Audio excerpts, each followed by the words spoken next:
never needed. It's all around, but it weighs too much to slow you down.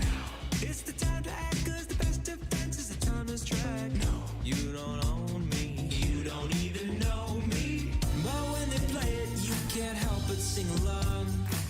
That's nothing odd, that's nothing wrong, cause a good song never dies. It just reminds you of where you were the first time it made you cry, the first time you felt alive. No good song never. No good song never. The first time they made you cry, the first time you felt alive. No good song never. There was a moment, a hole opened in the sky, a chance to join their pantheon. For all the times they never heard your battle cry, now even angels sing along, cause a good song never dies. It just reminds you of where you were the first time it made you cry, the first time you felt alive. No good song never dies. Like a lover who won't back down, pull you over to the side, look you straight into the eyes. No good song never. No good song never. The first time they made you cry, the first time you felt alive. No good song never.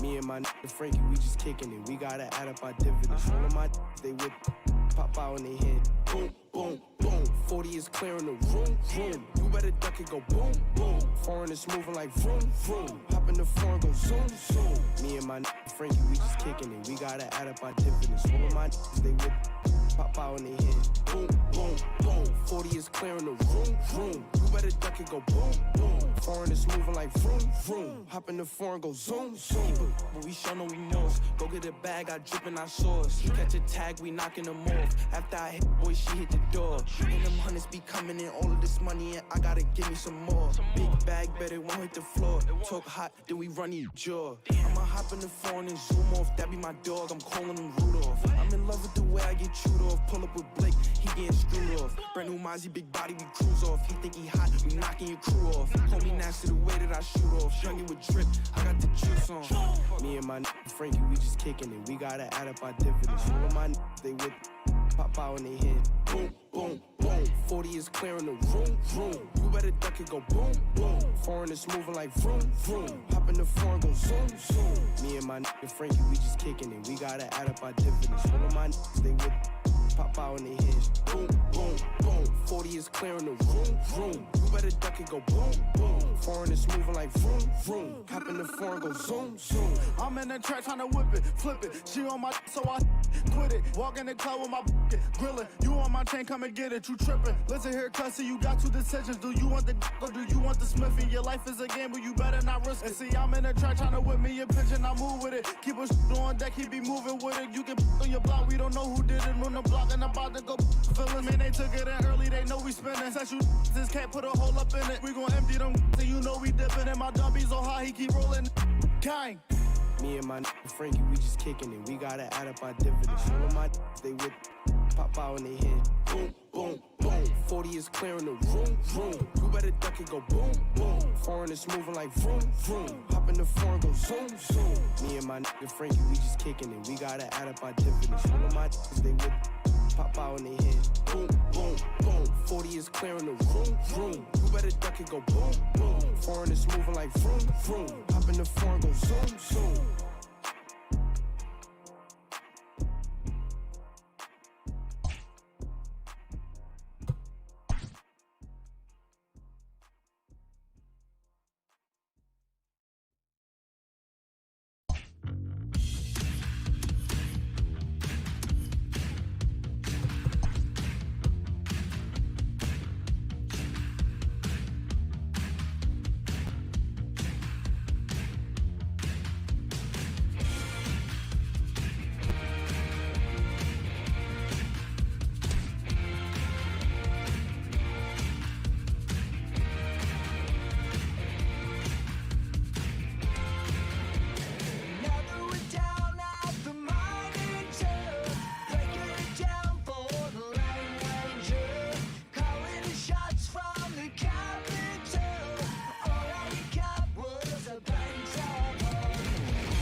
Yo le llamo la reina del party.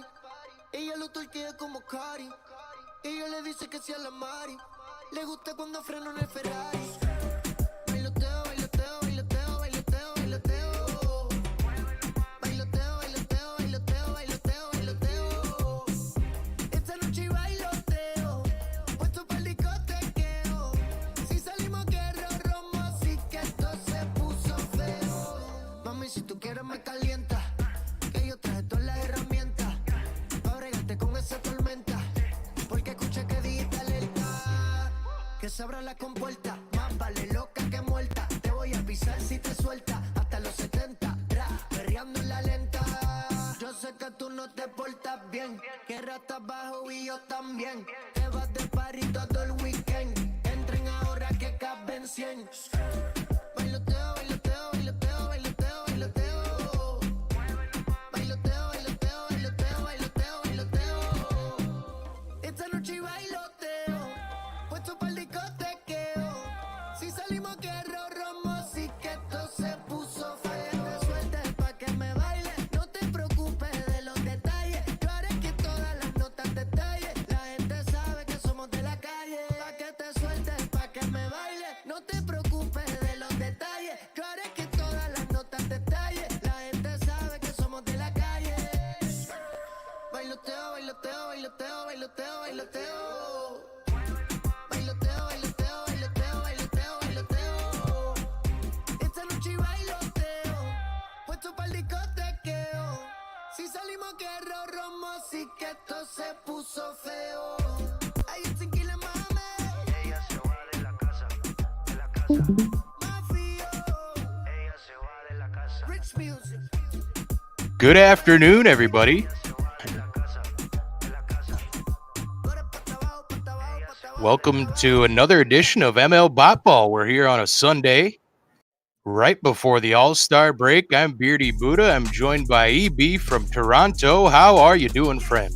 I am doing well, Beardy. I'm looking forward to finally being in the booth here with you for a game and see our two favorite teams going at it today. Twins and Blue Jays, Kenta Maeda versus Tanner Roark. Pretty solid pitching matchup, and the offenses have been out in full force this weekend for the most part. And Toronto has won 2 out of the 3. Twins took Thursday night's game, so trying to break even in this one, but Toronto looking for the series win. Nice little accent before the All-Star break here as we have another wonderful slate of ML Botball action for you on a Sunday. Don't think we're quitting during the All-Star break, though. We got tons of action happening during the break. Home Run Derby tomorrow night. We even got the Futures game tonight, I believe. So tune in for that later. But right now, we're going to bring you Twins and Blue Jays. Twins tied atop the AL Central with the White Sox. Blue Jays third in that AL East, that competitive AL East, of course. Always tough for the Blue Jays to crack it out there, but this one a solid matchup and nice little series for the Toronto Blue Jays. EB, what are you looking for today? Well, I want to see if the offense can do some more damage. It's going to be tough against Kenta Maeda, who's having a terrific year. Also, of note, a bit of a position switch today. Vladimir Guerrero Jr. will play first base for the first time in his major league career, and Travis Shaw will flip over to third. Yeah, we heard that's going to be the plan in real life, so why not try it out here in Botball? As we'll try our best to emulate things, but yeah, Vlad and Shaw going to keep their spots in the lineup, just switching defensive positions here. And excuse me, it's a beautiful day in Minneapolis. We're going to have a great one here at Target Field to close out this series. Can't wait. Ready to see Tanner Roark pitch to this lineup. Ready to see if Kenta Maeda can remain undefeated, 9-0 on the year in 19 starts. And as a Twins fan myself, I've been waiting for that shoe to fall and finally for him to pick up his first L, but his offense has picked him up every time so far. Twins 61-36.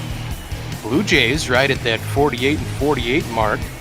Nice even 500, and we'll see what this young lineup can do against the Twins emergent ace after the trade of Brewstar Gratterall for Kenta Maeda, making start number 20. And we see a lot of strikeouts in 102 and the third innings, 113, and knowing this Blue Jays lineup, you could probably rack up some more today. We'll see how they do. And yeah, I've seen several games where Maeda was this close to taking an L, but this Bomba squad is very good at taking off the hook. The shortstop, Bo Bichette. Kenta Maeda going to start us out, and Bo Bichette swings and fouls away the first pitch. That's how we'll start. You see there 0 for 6 in his career with a couple Ks, but the 0-1 count to the Blue Jays shortstop, and he had a solid day yesterday. Or no, excuse me, Friday. Yeah, Friday he had a good day. Yesterday, 0 for 5. And I know Maeda in an earlier ball game in Toronto had a very good start against these Blue Jays, and that was, I think, his second win of the year was against Toronto. This one's skied right there in foul territory. Garver going to look up, make the catch, and that's out number 1. Bo Bichette retired. The first baseman, Vladimir. So now we will see the new first baseman, Vladimir Guerrero Jr. And Vlad played okay third base, but I think he'll settle in nicely over there at first. Hitting .261 on the season, and Kenta Maeda gets a nice call there on the changeup for strike 1. See, Vlad leads the team in doubles with 24, and yeah, I think the plan is just to let him focus on his offense and just, play quote-unquote easier position, although I don't know that first base is that much easier. Probably isn't third, but yeah, just give him the opportunity to focus on hitting the baseball, which is what he's very good at. Vlad went 0 for 5 yesterday with 3 strikeouts. Down 1 and 2 here to Maeda, who has only allowed 66 hits in those 102 innings. That was one of the few numbers of his that stood out to me, as he ranks top 10 in a number of categories in the American League.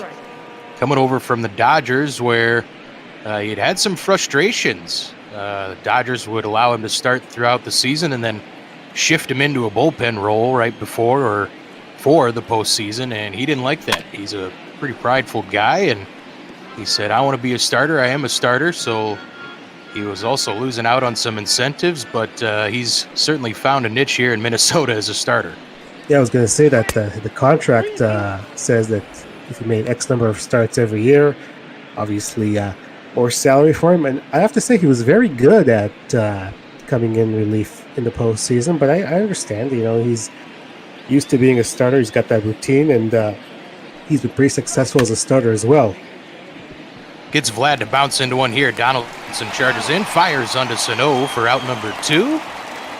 Kenta Maeda, 10 pitches. That was a nice little battle from Vlad there, but nice play by Donaldson on the run.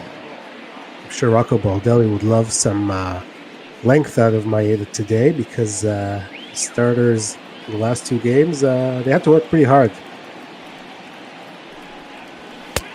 Yeah, it has not been the best few series in a row here now for the Twins. They lost 2 of 3 to Kansas City.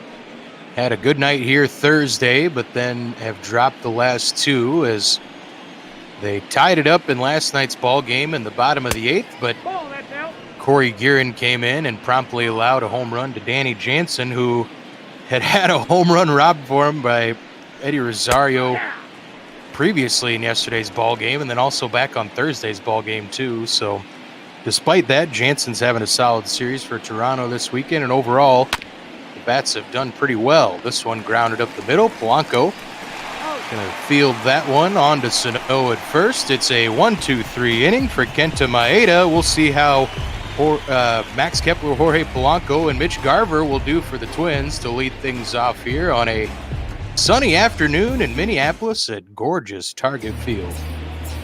It's like a nice day up in Minneapolis, which is north of Toronto. Some people may not know. You see Tanner Roark here making his 19th start, 7-4, 3.29 ERA. Not a lot of strikeouts, and he will give up some base runners. Defense will have to be on its toes, especially our new first baseman. And here's Max Kepler, who had that triple-double yesterday. I just started calling him Mr. Double. Yeah. It's basically been a battle between him and Polanco all year long on who's led the Twins in doubles, but Kepler quickly swings away, grounds out into the bit of shifted infield there. That's a nice play by Shaw for out number one, making a start at third base after the switch we've talked about. So Jorge Polanco steps in with one down, and Jorge has had an excellent season, has been a bit of a slump as of recent weeks, not producing as he once was the first 2 months of the season, and he's borderline going to make that all-star game, and I think he slipped out of first place now. But anyway, Jorge starts 0-1. He did have a base hit in his last at-bat in the 9th inning yesterday. This one popped up. Roark coming in and fields his position well for out number two. Bit of a shift there, so not a lot of people on the left side. Roark had to get that himself, and here comes another dangerous bat who had a home run yesterday to make it a one-run game in the 8th inning, and he also did strike out to end the game. But he's having a solid season, Mr. Garver. Yeah, if old Mitch hadn't missed about a week and a half with a tweaked knee, I think he might be in Nelson Cruz's spot for 4th in the home run derby as it stands of now. The top 4 in total home runs for each league are going to make that home run derby in tomorrow night's All-Star break activities. But Garver swinging a hot stick as always and leading the Twins with a .344 average. He starts out with 3 straight balls from Tanner Roark.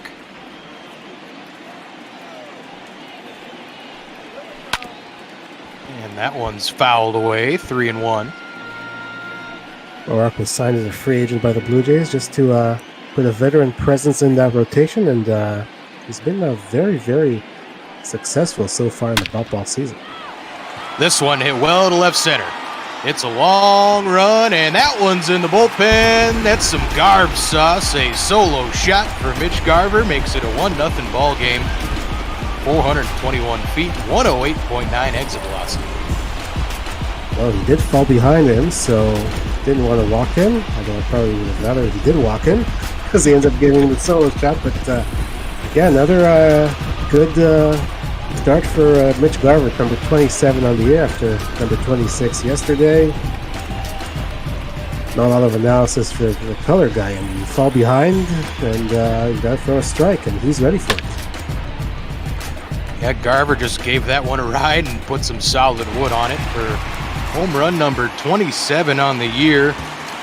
Mitch Garver, of course, one of a number of Twins who had a breakout on the power side last year, had 31. Of course, he's already got 27 now as we head into the All-Star break. Cruz pops out here to Vlad Guerrero Jr., but Tanner Roark leaves one over the plate. It's a 1-0 game here through 1.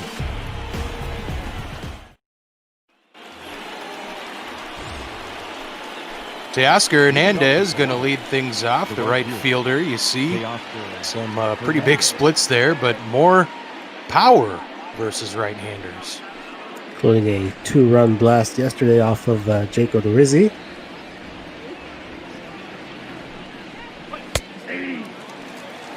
Yeah, just 2 for 10 in the series coming into this afternoon, but one of those 2 was the big one yesterday.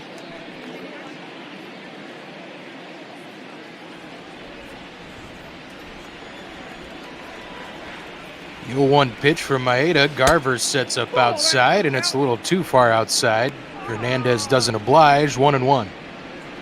Maeda's got a lot of weapons he can use to get hitters out. Ooh, that one swung on and missed. The four-seam fastball at 91. And yeah, even what's been impressive for me on Maeda, not knowing much about him really coming into this season, is that fastball sits about 92, but he'll take it off and he'll throw that in there at about 88 sometimes, despite throwing his circle change about 83. He mixes it up very well, and he's really just a nice veteran pitcher. 2-2 count here to Hernandez.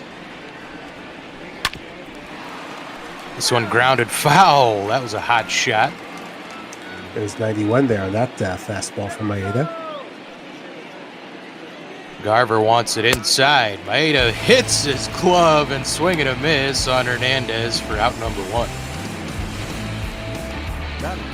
Not the greatest at bat. He swung at a few pitches that, as Matt Vasker going to say, he couldn't hit with an oar, but nevertheless, Maeda gets a strikeout.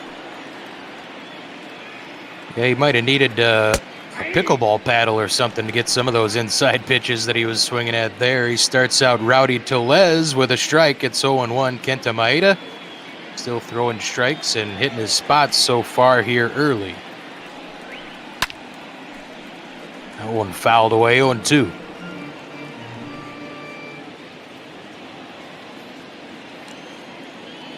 Tellez was the highest batting average for a while, but he's cooled off. Oh! Got plunked there. That's a 1-out free pass, and Rowdy Tellez takes one just on the thigh. Ouch, that's a meaty spot to take one. Yeah, not the most comfortable. I didn't catch what pitch that was, but yeah, if it was a fastball, you probably don't want to get plunked by anything. Fastball, slider, it's just not a comfortable feeling. Yeah, I think it was Maeda's curveball, so only about 78 there, but still, that's a never good feeling right on top of the thigh meat. As he starts out Gurriel with strike 1. Yeah, I'm not even sure I'd want to get hit by an Ari Dickey knuckleball. Just not a good idea to get hit. Yeah, our good friend Ari Dickey, both Minnesota and Toronto. Oh, that's off the plate. Well-traveled he was, that's for sure. 1-1 here to Gurriel. Swings through that one. It's 1-2. That circle change for Maeda has been a really good pitch for him all season, and really he's just been spinning all of his pitches fantastically as this one's lifted to Kepler and right. That'll be out number 2. Batting 7, the center fielder. He's going to try to get out of this inning without damage after hitting Tellez, and he's really in the soft part of the Blue Jays lineup, 7, 8, 9. You see the batting average grid check. Everybody has double digits in home runs, but not very good averages. Yeah, the averages aren't really there, but just about everybody in the lineup besides Biggio has over 400 slugging percentage, and Gavin's right there. He has 14 homers, 14 doubles, and a triple, so at 392 on the year. But yeah, I was pretty impressed. Just about anybody in this Toronto lineup is good for an extra base hit when they can put some wood on it. And so Twins have experienced that this weekend. Grichuk had a home run in yesterday's ball game, and he's had a hit in every game so far this series as he swings through that one, 3-1. 3-0 count. He had the green light. Did get a strike, so at least he's swinging at a strike. I kind of go crazy when they swing at balls, which happens quite often.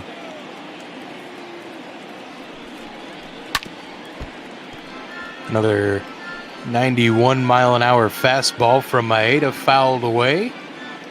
Full count. Runner will be going from first. Kenta gets him swinging on the high fastball. That's a 1-2-3 inning besides the hit batter. Kenta Maeda off to a good afternoon through 2. We'll see what Rosario, Donaldson, and Reyes can do for the Twins. They lead 1-0 here through 1.5. Leading up for the Twins, the left fielder. And Eddie Rosario's been one of the hotter bats in this Twins lineup. And I thought he might have an outside dark horse chance of catching Nelson Cruz for that 4th home run derby spot, but he's cooled off just a little bit as of late and fouls away that 2-seamer from Roark. A nice pitch down and in at 93. He's been having a good year. He's been robbing home runs. Almost did This one a hot shot to the opposite field, and it bounces up against the wall. Eddie Rosario's going to lead off this second inning for the Twins with a double. Good hitting there, going the other way to pick up that double, and that gives him 28 or 22. And he's got some work up to do to catch up to Max Kepler with all the doubles he hit yesterday, but it's a really good piece of hitting there from Rosario. Yeah, I think the most encouraging sign for Twins fans, Eddie's always been known as a pretty free swinger, and Eddie's shown quite a bit of patience this year. He's limited his strikeouts, even taken a few more walks than more people would have expected. And the biggest sign that he's matured as a hitter is all the opposite field doubles and even home runs he's had as of late, and teams still keep shifting him up. So I wonder if teams might start reconsidering that with all the opposite field hits he's racked up lately. This one in the dirt, blocked nicely by Jansen, and Rosario back to second safely. So we see Donaldson, who has really struggled this year, and especially lately. Ball, that's inside. Yeah, old Josh doesn't have, I mean, if you really want to compare him to his numbers to another Twins hitter, it might be Byron Buxton of all people. I got 3-1. Other than the home runs, of course. Hitting for power, but definitely not for average. Obviously, the Twins are pretty happy with the defense he gives, but I'm sure they want a little more with the bat. This one fouled away, full count. Tanner Roark had just 16 pitches, so still rather efficient. Who gets Donaldson looking there on the two-seamer outside half? Nice pitch. I think the Twins want to see the Donaldson who used to come into target field with the Blue Jays when Bautista and Encarnacion were on the team, and they're all hitting lots of home runs into their seats. It always seemed like those Blue Jays would have at least 2 or 3 500-foot shots a series whenever they play the Twins, I swear.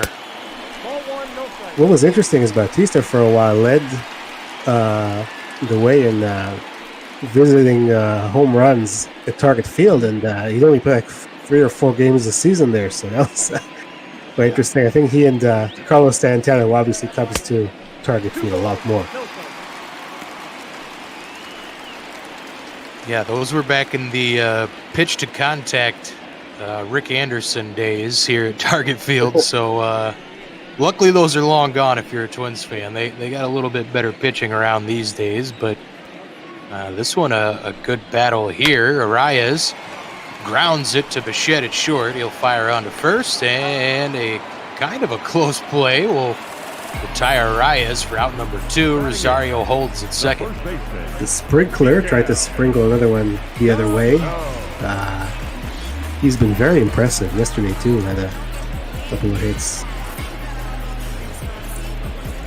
Yeah, Luis has come up clutch in a lot of situations, and did injure a wrist early in the season, and I think that set him back just a tad, but the average closer to 300 now, and he's going to continue hitting, and his little doink hits that settle in usually right over the infielders' heads, right in front of the outfielders. He can spray them everywhere, La Regadera.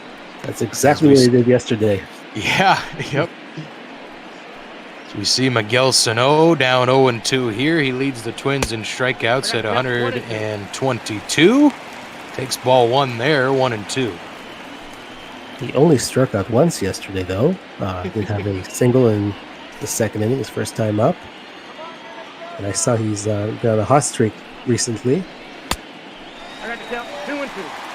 Yeah, for a while he was kind of stuck, a bit of a power outage as well. He was stuck about 10, 11 home runs, but has that up to 18. Big swing and a miss on the slider from Roark there. And that's a nice way to pitch around the leadoff double from Rosario. Tanner Roark puts up the 0. Might have reverse jinxed Sano there with saying he only struck out once yesterday, and then he starts the day off with another strikeout.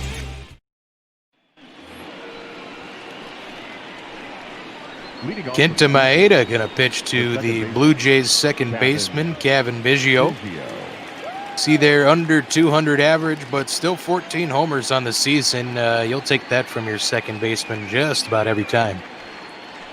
Yeah, I would be happy to see better average, higher on base percentage last year. In his first year, he walked a lot, and that convinced the Blue Jays to put him in the number 2 spot this year, but he was not getting the job done. Tons of strikeouts, not a lot of walks, so that forced the move to the number 8 spot.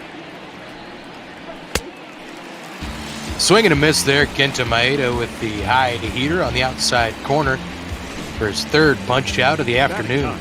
Yeah, that's basically a typical Biggio at bat this season, unfortunately. 3 pitches and goodbye. Well, to Biggio's credit, we'll give the young guy a little credit. He is facing one of the better pitchers in the AL this year so far. Kenta Maeda misses on the curveball to Jansen, who's had a heck of a series in Minneapolis this weekend. He had the home run on Thursday in the game that you had, and that was the only run the Blue Jays scored. He had a home run yesterday, almost had 2.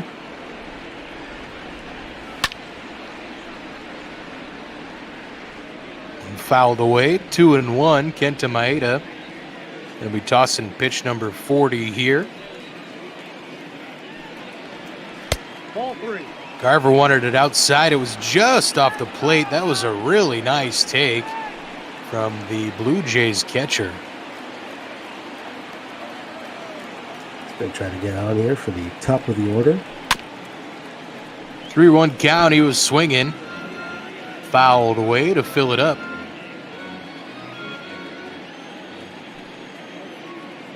Garver wants it outside once more. Fastball was right where he wanted it, but Jansen gets a piece to stay alive.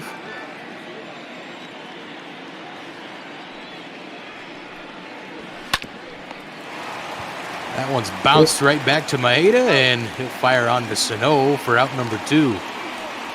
I guess if anything, the Blue Jays want to work the count of Maeda, get into the long relievers of the Twins bullpen, who have been kind of iffy in this series. Been the long relief has been the Achilles heel for the Twins this year, if there's any of them, as Maeda gets a nice call there. 0-1. That was a one Bichette might want back. Another borderline pitch on the black. 0-2. So this umpire is calling a lot of low strikes. Hitters are going to have to adjust to that if they don't want to be called out. That's the ball. Oh, That one just off the plate. The slider missed. 1-2. Nice take by Bichette. yeah, I thought he might call that one a strike too. This one misses outside. And yeah, with especially how the first 2 pitches of this AB went, you think Bichette might be swinging at anything close, but nice of the young shortstop to hold off, and he's got himself an even count here. Garver wants it outside again, and this one is lifted to center field. Buxton goes back. He'll make the play for out number 3. Through 2.5, it's still a 1-0 ball game as Blue Jays yet to put anything on the board. Buxton, Kepler, Polanco coming up for the Twins here on ML Bot Ball.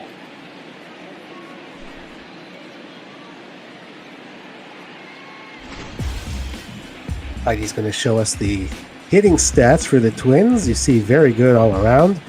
I would think they would have more stolen bases, but I think this man we're about to see should get on base more so he can steal. I'm talking about Byron Buxton, of course, who wore the golden sombrero yesterday. 0 for 4 with 4 punch-outs. 4 Ks after, on Friday night he had a triple and a double. Yep. It's a nice night for Buxton, and looks at that close pitch for ball 1. See, the graphics department is so in tune with me. We were 0 for 4 yesterday, and there it is on the screen. Yeah, the truck isn't working very hard here on a Sunday after a late Saturday night, as that one was fielded by Biggio on to first base. Vlad hangs on to it for out number 1. Wonder if that makes him feel better. I mean, he went 0 for 4 with 4 Ks, and he makes contact, but he makes an out. So, but maybe that will help him for later on to get a base hit. Yeah, baby steps sometimes, especially when you're hitting about 216 on the season. And Max Kepler takes strike one there. You see the shift on for the German lefty. The doubles machine, Mr. Kepler. Had 3 of those yesterday, including one that drove in 2 runs. Ooh, swings through that one. Nice two-seamer from Roark, and that's been a real nice pitch for him, both to lefties and righties so far this afternoon. He's going to try his best to limit the damage to 1 run. It won't be easy against this lineup, but if he can do that, the Blue Jays will be very pleased. 2-2 pitch to Kepler. It's fouled away. Roark hit 93 with his four-seamer there.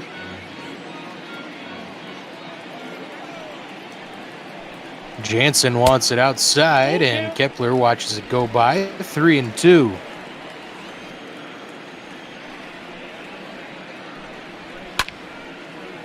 This one's hit well to left center. Ooh, nice play there by Gurriel on the run. Lifted up over his shoulder and hit a nice catch for out number 2. Not as difficult a catch as some of the ones we saw Rosario making, but it's good that you record an out. A couple of quick outs here, and we'll try to get Polanco, who popped up to the catcher's first time. Actually, it was to the pitcher in the shift. Yeah. That was when Roark came off the mound, made a nice little catch on the trot. That one misses again to Polanco. It's 2-0. Jorge 0 for 1 this afternoon. Now 2 for 12 on the series. And this one sliced into left field. A nice backhanded grab by Gurriel. So some nice leather out there for the Blue Jays from Lourdes Gurriel Jr.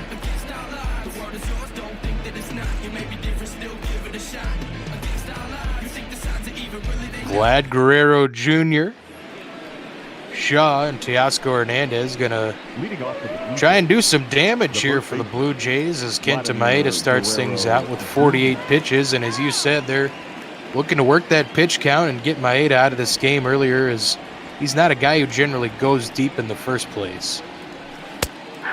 I think that will be beneficial to them if they can do that. As I mentioned, as you know, as the Twins fan, the long relief has been suspect. Same with the Blue Jays, too. Long relievers have really not gotten it done for either of these teams.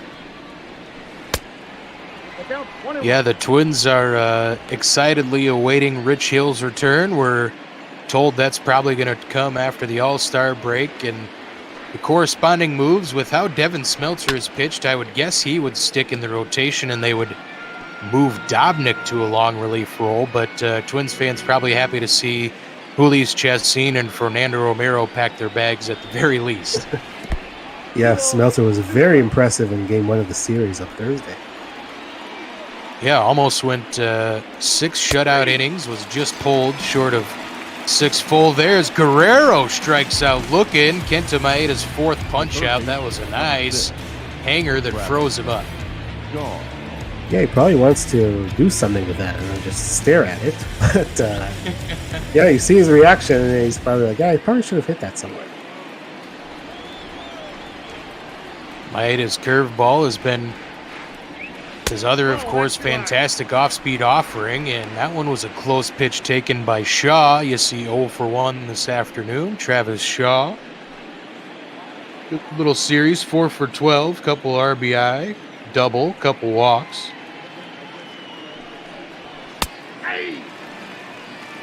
Looks at that fastball for strike 1. He was off to a slow start, but once he picked it up, he was placed in that number 3 spot in the lineup, and he's done a very nice job. Yeah, hitting 268 coming into this one. 15 homers, 17 doubles. He's going to ground out here to Polanco. Twins had the shift on and the lefty, and that's out number 2. Yeah, he got him to reach there, did Maeda. You see the top pitch speed comparison? Just about the same, 93, 94. Yeah, and to see Kenta hit 94, he must be feeling pretty good. It normally averages about 92, but he can dig back every now and then. And like I said, there's a reason he wears that number 18. That's a sign of acehood in Japan, and so Twins were delighted to oblige him, letting him wear that 18. Yeah, why not? He's definitely pitched like an ace this year, and and I remember when he would come out of the bullpen for the Dodgers, the fastball velocity would go up even more. He'd just air it out for an inning. 1-1. Yeah, just a pitcher's pitcher, I think. Not a guy who's really going to blow you away, but he's going to hit his spots, and he's going to get you to chase on those really fantastic off-speed offerings, and he'll just snag a couple pixels of the black like he did on that one. 1-2 now to Hernandez. Oh, that's out. Outside, 2-2.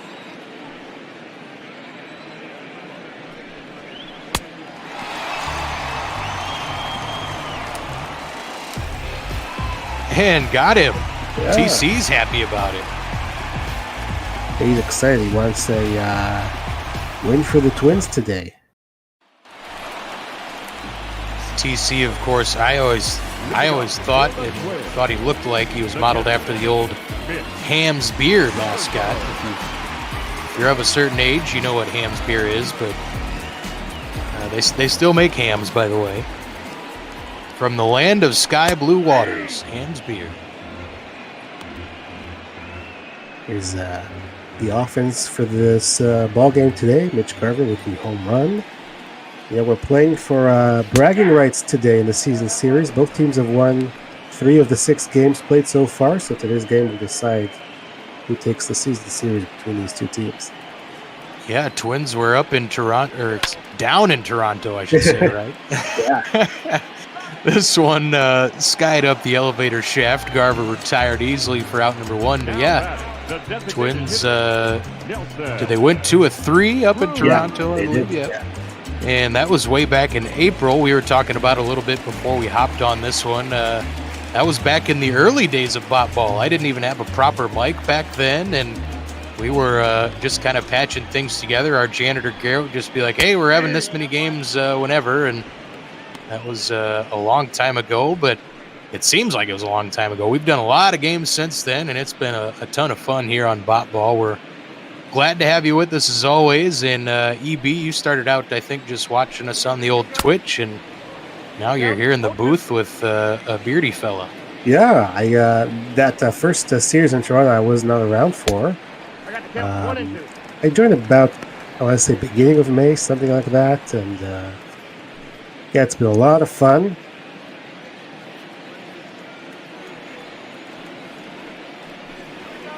Ball 2. 1-2 from Roark miss there to Nelson Cruz. Boomstick is cooled off. He had a pretty hot June, but last few weeks have cooled off a little bit, but held that spot in the home run derby, and that's why. This one hit well to left field, and it's gone. That's another bomba for the Twins. That's number 29 for Nelson Cruz.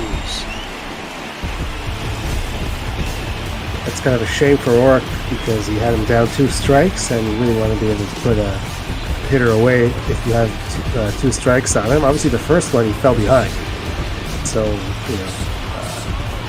that was expected. But yeah, when you have 2 strikes on a hitter, you really should just be able to finish the job, and he wasn't able to. But if we'll see the replay, there it is. It's going to be one of those hangers that, well, Nelson Cruz, the seasoned veteran, he knows what to do with those kinds of pitches. Yeah, he doesn't miss a whole lot of those. Just got enough of it there, and gets the Twins a 2-0 lead here on a Sunday afternoon. Eddie Rosario led off the second inning with a double, but was stranded there, as Eddie's also swung a hot stick recently.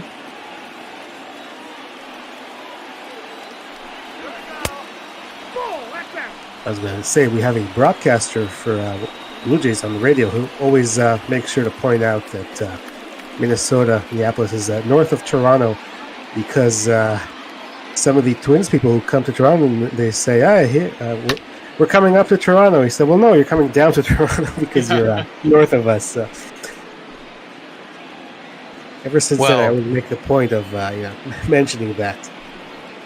That's of course if you believe the Earth is round.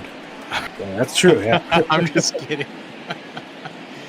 I kid on a Sunday afternoon here before the All-Star break. The 1-2 pitch to Rosario fouled away again. Eddie hanging tough against Tanner Roark, who was really just had those 2 mistakes. Rosario's really was a mistake. It was a pretty good piece of hitting when his double let him reach, as this one's popped up the elevator shaft again. He did the same thing to Garver. That's out number 2 here for Tanner. Now batting, third baseman, Giolito. he's going to need some offensive support, I think, today. That's for sure. Yeah, the run support's been here 2 out of the 3 games so far this series for the Blue Jays, but Roark not benefiting from any so far. That, of course, barring any Kenta Maeda breakdowns when he starts his 5th inning. Donaldson up here with 2 down, 0 for 1 on the afternoon, and he's struggled this series as well, just 1 hit.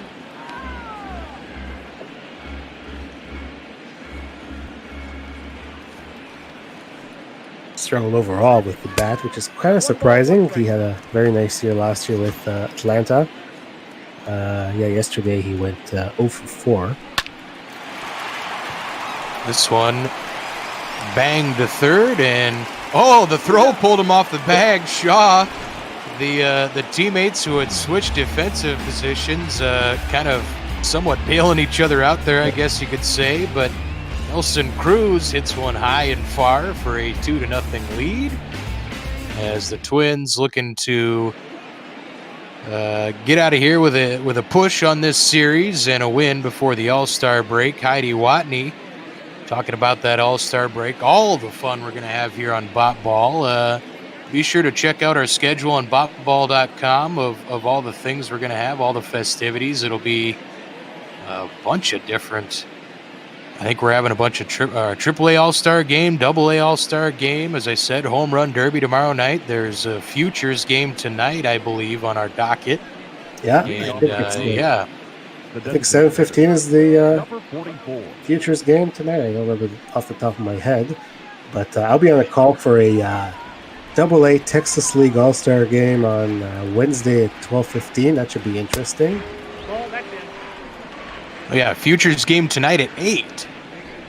It'll be a three-team booth. It'll be a reunion of some of our resident kids, we call them. They're not really kids. They're older than kids, but Aiden Blanc, Zoe, and Eddie going to rejoin. They called a Little League World Series game together, if I'm not mistaken, so that'll be a fun one to tune into tonight. But yeah, then All-Star break action, it'll be a whole bunch of fun. We're having a broadcaster show tournament, I believe. It'll be broadcast here, and then tomorrow night at 7 o'clock we're gonna have the Home Run Derby. Gonna be me and Brother Beard, PK, and J-Man 93 doing our best Chris Berman impressions on the HRD tomorrow. So that'll be a fun one. Yep. I said I've been smoking a dozen heaters a day in preparation to try and get the Berman level squawk there. That'll be fun. Vlad Guerrero Jr. won't be in this year's Home Run Derby, but last year he put on the show. Yeah, fun. People kind of malign the Home Run Derby, but I'm one of those guys. I like the slam dunk contest. I like the Home Run Derby. It's all about fun for me, and it's always a lot of fun. As Kenta Maeda's having a rather fun afternoon. 6 strikeouts now through 4 1/3 as he's held these Blue Jays scoreless thus far. And hitless, and we see he's 3rd in the American League in ERA. Yesterday started Ryu, he's number 1, and then Ryan Yarbrough, who I saw in our simulated games, had a very nice start for the Rays yesterday. He's in 2nd place. Yeah, what a year for Ryu. Man, he's just been racking up the Ks and racking up the wins. He's been the solidified, legit ace of this Blue Jays club. His starts have been can't miss viewing of late. Yeah, he was on here yesterday with Jake and I on the call, and He was in line for his 13th win. Unfortunately, the bullpen couldn't hold it for him, so he's still going to be on 12. But that's okay. He's giving us quality starts, and that's what we need. And I'm guessing he will be the starter in the All-Star game at Dodger Stadium.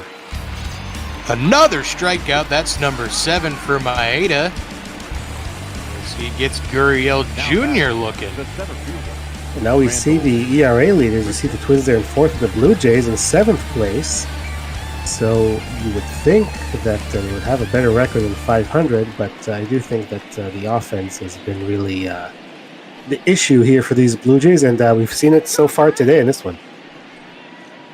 Yeah, I don't know if it's just me. You know, I of course don't pay as much attention to your Blue Jays as you do, but it seems like the offense tends to come more in bunches than more averaged out scoring, at least when I see Blue Jays box scores.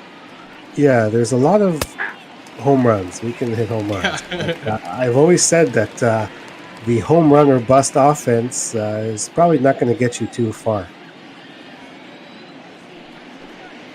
Yeah, even the Twins, you know, had to kind of learn last year. You got to hit some doubles and a few in the gap every now and then. But I of course love the long ball. It's a lot of fun watching a home run go in the seats.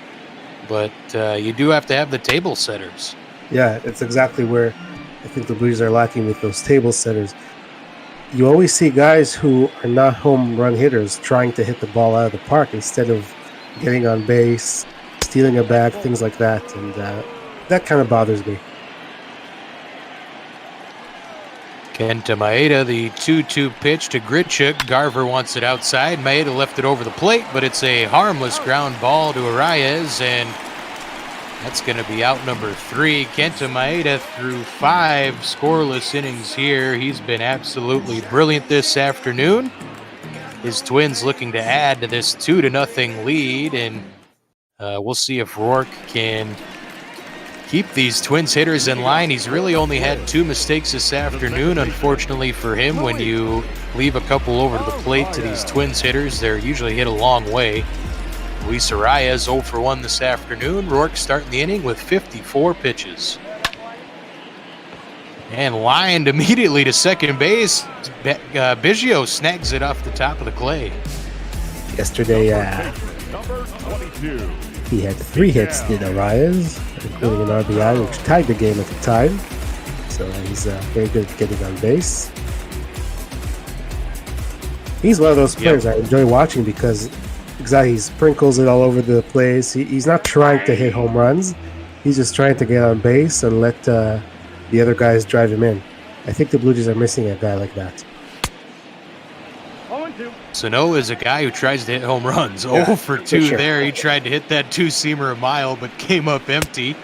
And Roark gets him swinging again. That's his second punch out of Sano this afternoon, and 3rd on the afternoon. He's got 2 swinging, 1 looking, and yeah, we have a lot of Sanos on our team, I think. And again, it's not a bad thing, but I think you have to play to your abilities and do what you can do offensively. And there's a guy right there, Buxton, who was trying to bunt here. You know, I know he's got a little bit of pop, but I'd be very happy to see him maybe bunt for a base hit like that. Just get on base and use your speed to cause some havoc, which you can definitely do. Broken bat down the line goes just foul. That one was sawed off, and Roark has him 0-2 now as Buxton's bunt attempt was lame. That one laid off, 1-2. Sure, the Twins see him get on base a lot more. Yeah, he's not had the best year at the plate. He goes down swinging there. Roark gets out of the 5th with another 0 on the board, so still just a 2-0 game. Come on, Jays, get those bats working against Maeda, get him out of this game, and maybe get a couple on the board, and at least don't give Roark's afternoon the L. He at least deserves a no decision, I think. Yeah, that'll work. At least competitive of some sorts. You see Biggio here still hitless in his career against Maeda. 0 for 6 now. 0 for 6 with 4 punch outs. as this one fouled away down the right field line. Maeda up to 79 pitches now. I did see the two long relievers warming up in the last inning, Thorpe and Pineda. This one takes a nasty hop on Arias, but he fields it up by his eyeballs and gets it onto Sano for out number one. That one was hit on a line to Arias. Nice one by Biggio. Sometimes they're just hit right where they are. Arias kind of getting back at Biggio because he lined it to him in the last inning, and now he throws him out. You see the big shift they had on. Danny Jansen, we said, couple of homers this series, having a nice one at the plate and behind the plate as always. He's pretty solid pretty solid backstop for that pitching staff as Maeda starts him out 1-0. Asking the umpire, I think, about that last pitch. Jansen has done a very nice job behind the plate, and we just do want to see him do a little more with the bat. That's part of what brought him up to the majors, is that he really figured it out with the bat in the minors, and that was after he started wearing glasses. For a long time he didn't wear glasses, and he couldn't see the baseball. It's hard to hit the baseball when you can't see it. So once he figured out that he needs glasses, his offense improved significantly. Crazy how that works. Yeah. See ball, hit ball. That's usually what they say.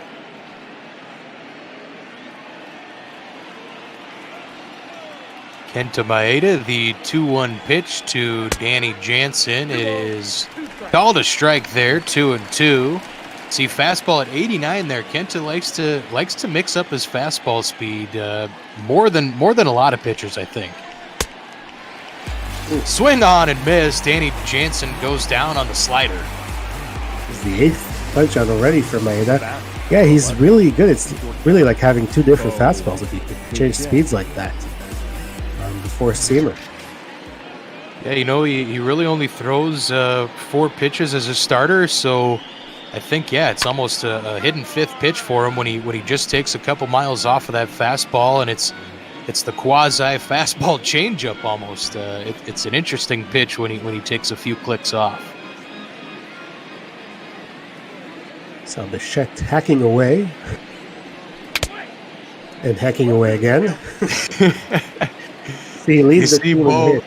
Yeah, I was just gonna say, you see Bo, those 107 hits, does have 98 strikeouts coming into this one. 0 for 2 this afternoon, and Kenta Maeda rings him up on the curveball. That's Maeda's 9th punch out, and that one might have been contested. Bichette with a few words for the ump. Yeah, I'm not too sure about that pitch, but he's been calling those a lot, all day in fact.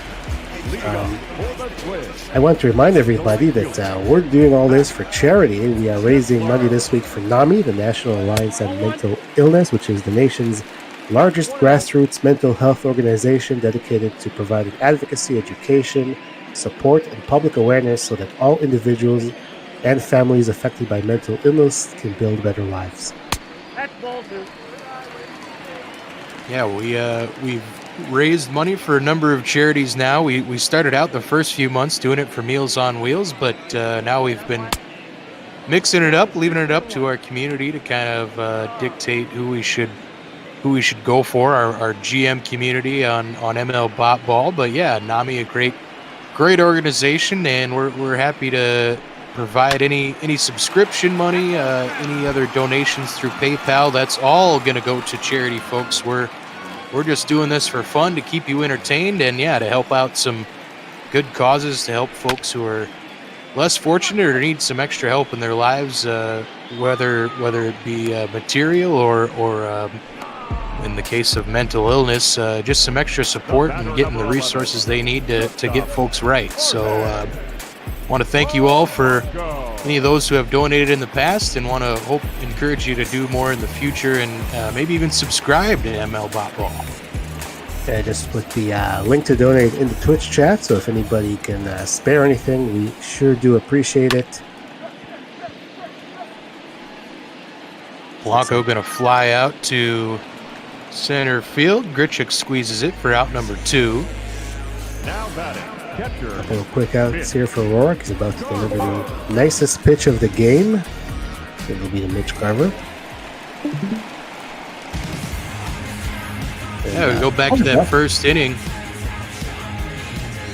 Garver gave one a ride out to the bullpens in left center, and that was home run number 27 on the year for the Twins catcher.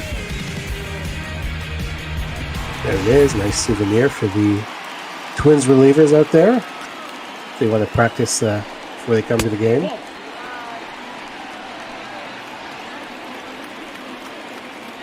Now, Roark is not sure about the strike calls.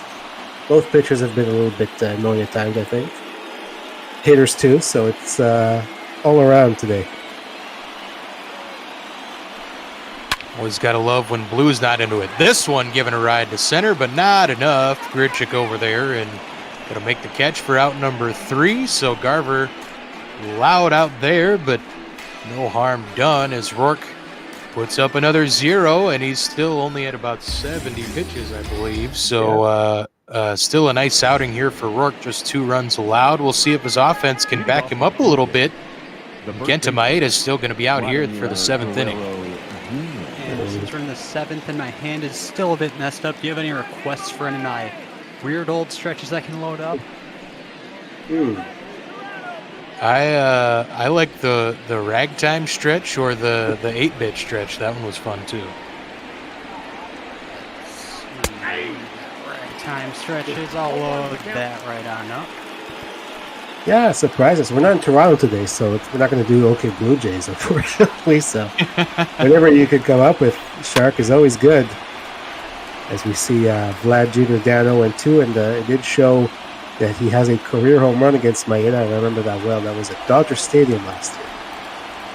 Twins fans on their feet here as Kenta Maeda going to retire Guerrero Jr. We're up to right field. Max Kepler makes the catch for out number 1. Maeda at 91 pitches, and his stellar afternoon continues. He's going to pitch to the Blue Jays' number 3 hitter, Travis Shaw.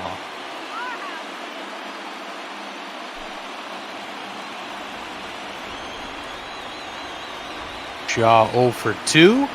Garver wants it low. This one catches the plate. That one was left kind of hanging, but it's in there for strike number 1.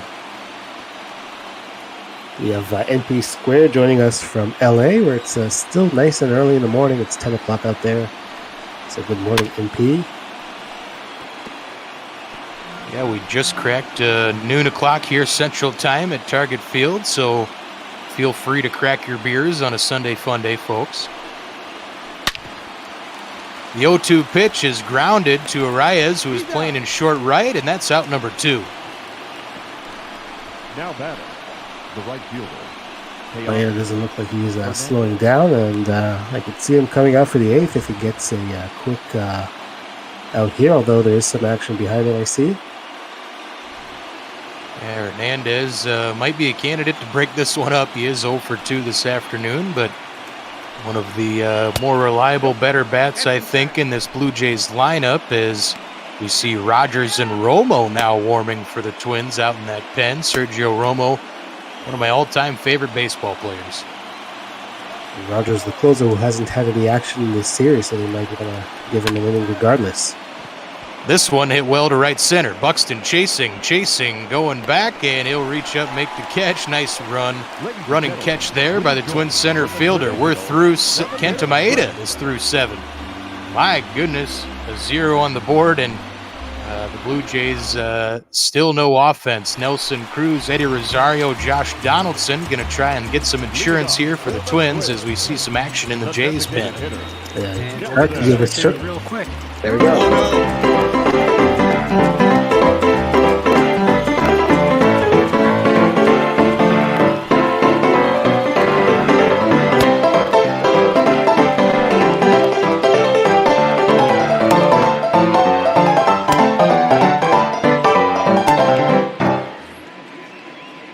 Perfect, Shark. I dang near forgot about you. Good job. It's a cursed stretch. When I played it the first time, Cookie forgot there's a stretch as well. So I think every time it happens, the fact that it's like only 2/3 as long as the normal one, he'll be right down there. But didn't miss much, and thanks for having me in the booth. Hope you guys have a great rest of your call here.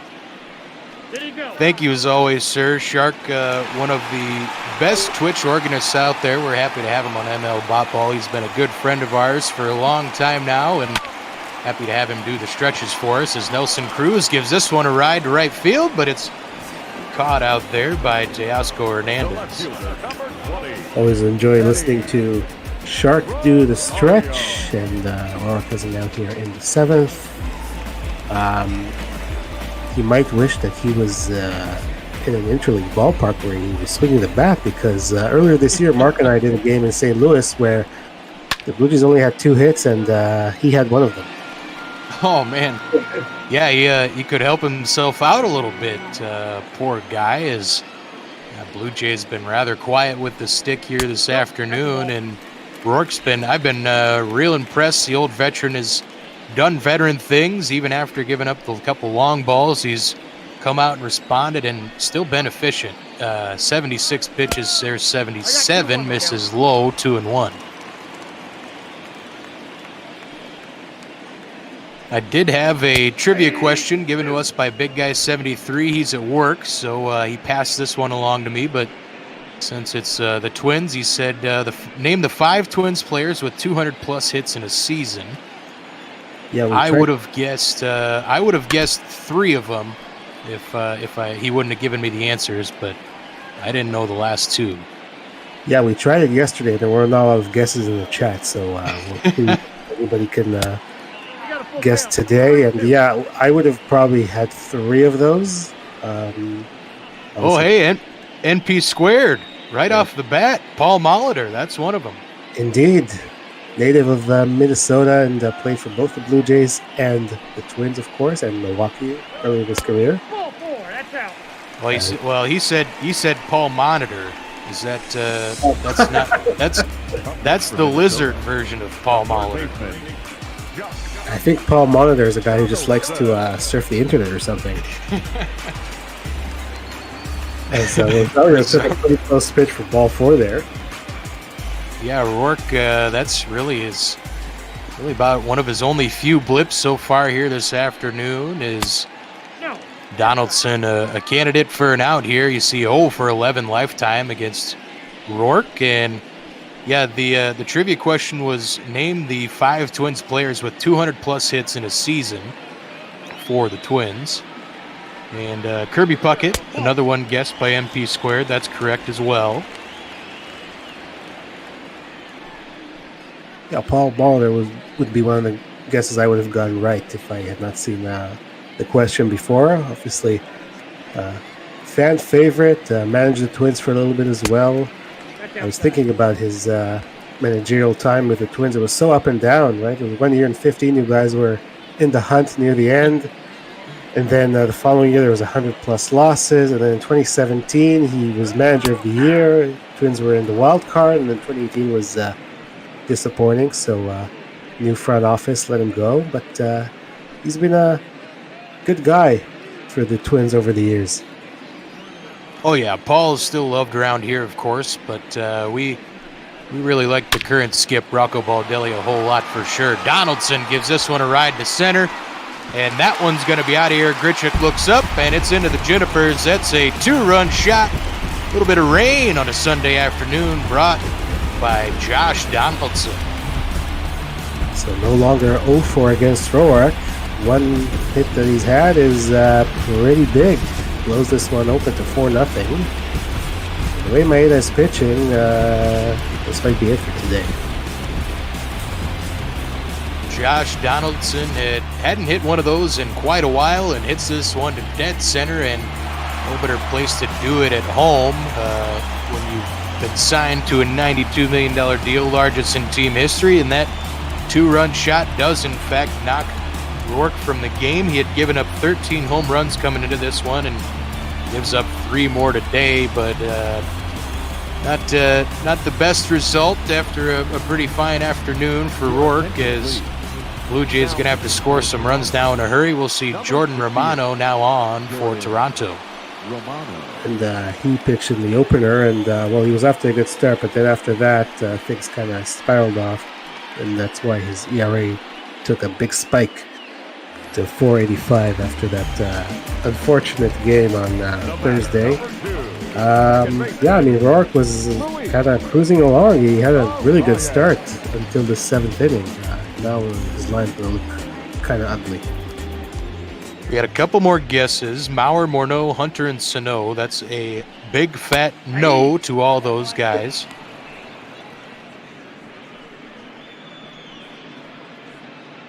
Luis Arias in here now. 0-1. Romano started him out with the strike. Romano is a native of Markham, Ontario, Canada. I mentioned that on Thursday in the Twitch chat. An awkward swing there. Yeah, man, Luis Arias usually has a pretty good command of that strike zone, and that one had him way off balance, as Romano must have hidden that one and tunneled that one well. 1-2 count now to Twins second baseman. He's a guy who's also been looking good in the Blue Jays summer camp. I saw yesterday the report. Arias lifts this one opposite field down the left field line. Nice running catch there by Gurriel for out number 2. Gotta give a quick shout out to my boy Austin Thune in the chat there. He's been streaming Twins games all year, and he's actually doing the ALCS now. He's got Twins and Astros over on his little stream. It's been a lot of fun. So thanks for tuning in, Austin. Welcome, Thune. Yeah, Romano looking to keep the damage just at 2 this inning as Twins now hold that 4-0 lead. Starts out Miguel Sano with strike 1. That's a ball. And EB, I just kind of wanted to get what are your impressions kind of this Toronto club? Of course, always tough in that East, but there's a lot of nice young pieces here who I think are going to develop into really great hitters. And they've already kind of shown it with some of the power this season. Just what are your thoughts on where this Blue Jays team is headed? Yeah, I think the young hitters that we have here are going to be very good, as Vlad's going to have another opportunity to make a play at first base. And I think that some of the young pitchers that the Blue Jays have in their system are going to have to also step it up a little bit and show what they can do. We had Pearson here in game 1 of the series. And I am shocked that with a no-hitter through 7 innings, Rocco's going to the bullpen here. Yeah, Rocco Baldelli has made a lot of questionable decisions with his bullpen use so far this year. And I think, Maeda was up close to 90 pitches there. They really don't like to stretch him out all that far. And, yeah, it is kind of a bummer, but maybe the Twins can get the collective no-hitter. Yeah, I wanted to see him. I mean, if I'm going to watch the virtual Blue Jays get no-hit, I've seen the real ones get no-hit a couple of times in recent years. I mean, you might as well leave the guy out there. So I'm a little disappointed, but we'll see what Mr. Romo can do.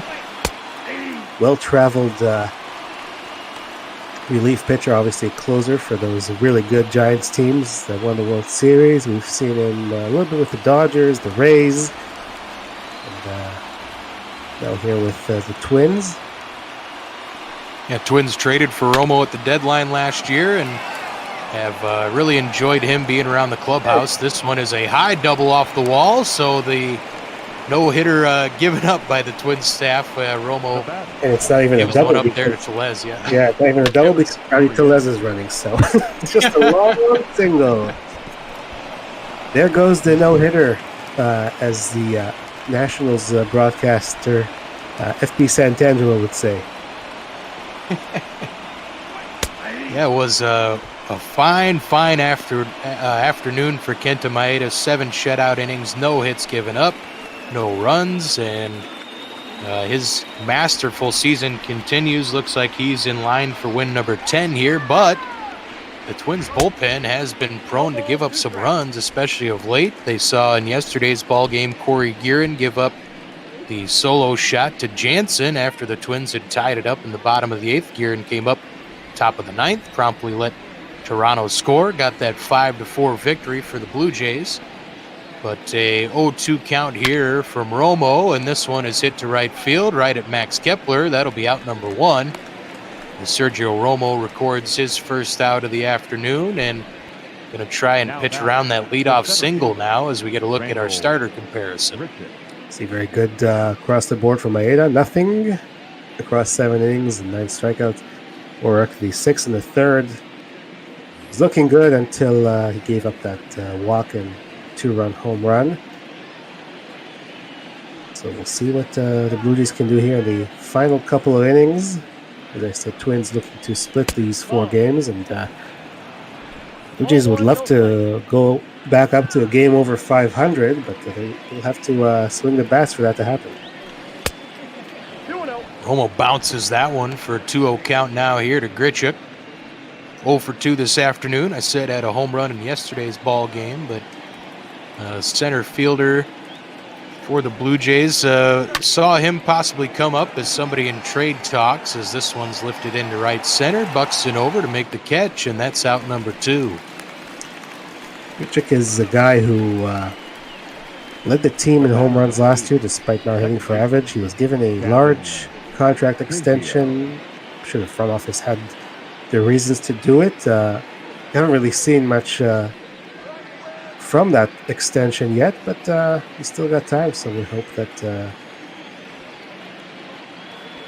he can do something to prove that it's worth the money. Is Biggio at least 1 strikeout here? Yeah, bounces one to Romo, and the old reliever hops off the mound and fires on to Sano at first for out number 3. So the Blue Jays nothing doing again, but they do get their first hit thanks to Rowdy Tellez, a banger off the wall in right center that just ended up being a single. And Twins with that 4-0 lead, they probably don't need much insurance, but if they are going to get any, the top of the order coming back up here, bottom of the 8th after Byron Buxton. We do have another guest on the trivia, Rod Carew. He's on that list. Yes, he is. Of course, the guy who flirted with 400. Yeah, he was one of my the guys I would have guessed for sure. Maurer, Carew.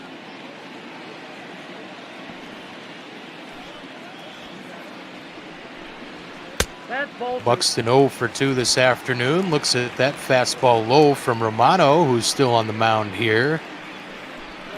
Pitch number 11 on the way is outside 3-0. Definitely don't want to put him on base via a walk, that's for sure.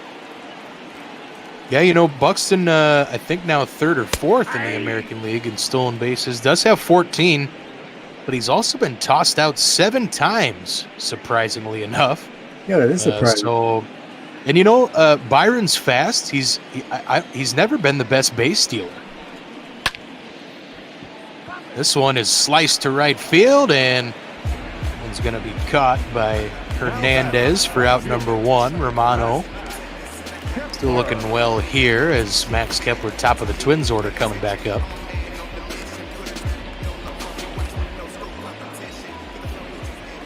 So still 2 more names in that trivia question. If you got Rod Carew, there's somebody a little before his era too that played a long time, swung a hot stick for the Twins. It's not Harmon Killebrew, I'll give you that hint. Trying to remember if he was guest yesterday. I don't think so. There weren't a lot of guesses, but I probably should remember who it was guest. Romano with a 2-1 count here to the Twins right fielder. Max Kepler has done a wonderful job in the leadoff role all season, and while the power numbers, his home runs, maybe not on pace for what he was last year, he still has those 31 doubles for the Twins, and he's been everything and more atop that order as he looks at a close pitch there for 3-2. Yeah, as I called him Mr. Doubles yesterday because he had 3 of them, and Cesar Tovar is another guess. Yeah, that's correct. Oh, and Tony Oliva, NP squared, got them all there. Nicely done. Those were the last 2. And yeah, I would have known Carew, Oliva, and Puckett. I probably would have missed on Molitor and Tovar. Yeah, I thought Molitor and Carew would have been my first 2 guesses for sure. Guys who a lot of success in their careers. Oh, Kepler rung up there, and he didn't like that one, but Romano caught just a piece of the black for out number 2. Gets the K.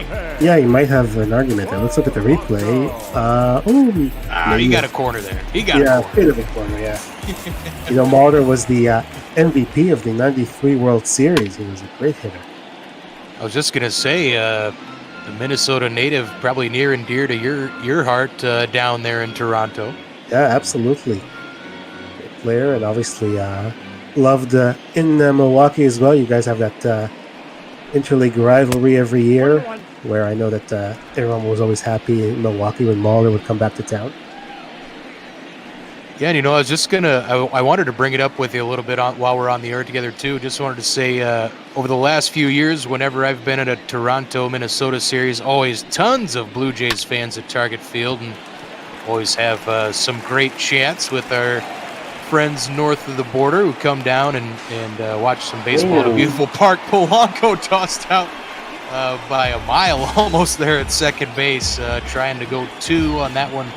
Hit down the left field line. Twins won't get any more runs as still a 4-0 ball game. Jansen, Bichette, and Guerrero coming up for the Blue Jays. They're going to face Twins closer Taylor Rogers, although not a save op. Just going to get him some work as he hasn't pitched in a couple days. Yeah, I was thinking that would be the case regardless of what the score was. He'd probably come in because we've not seen him yet in this series.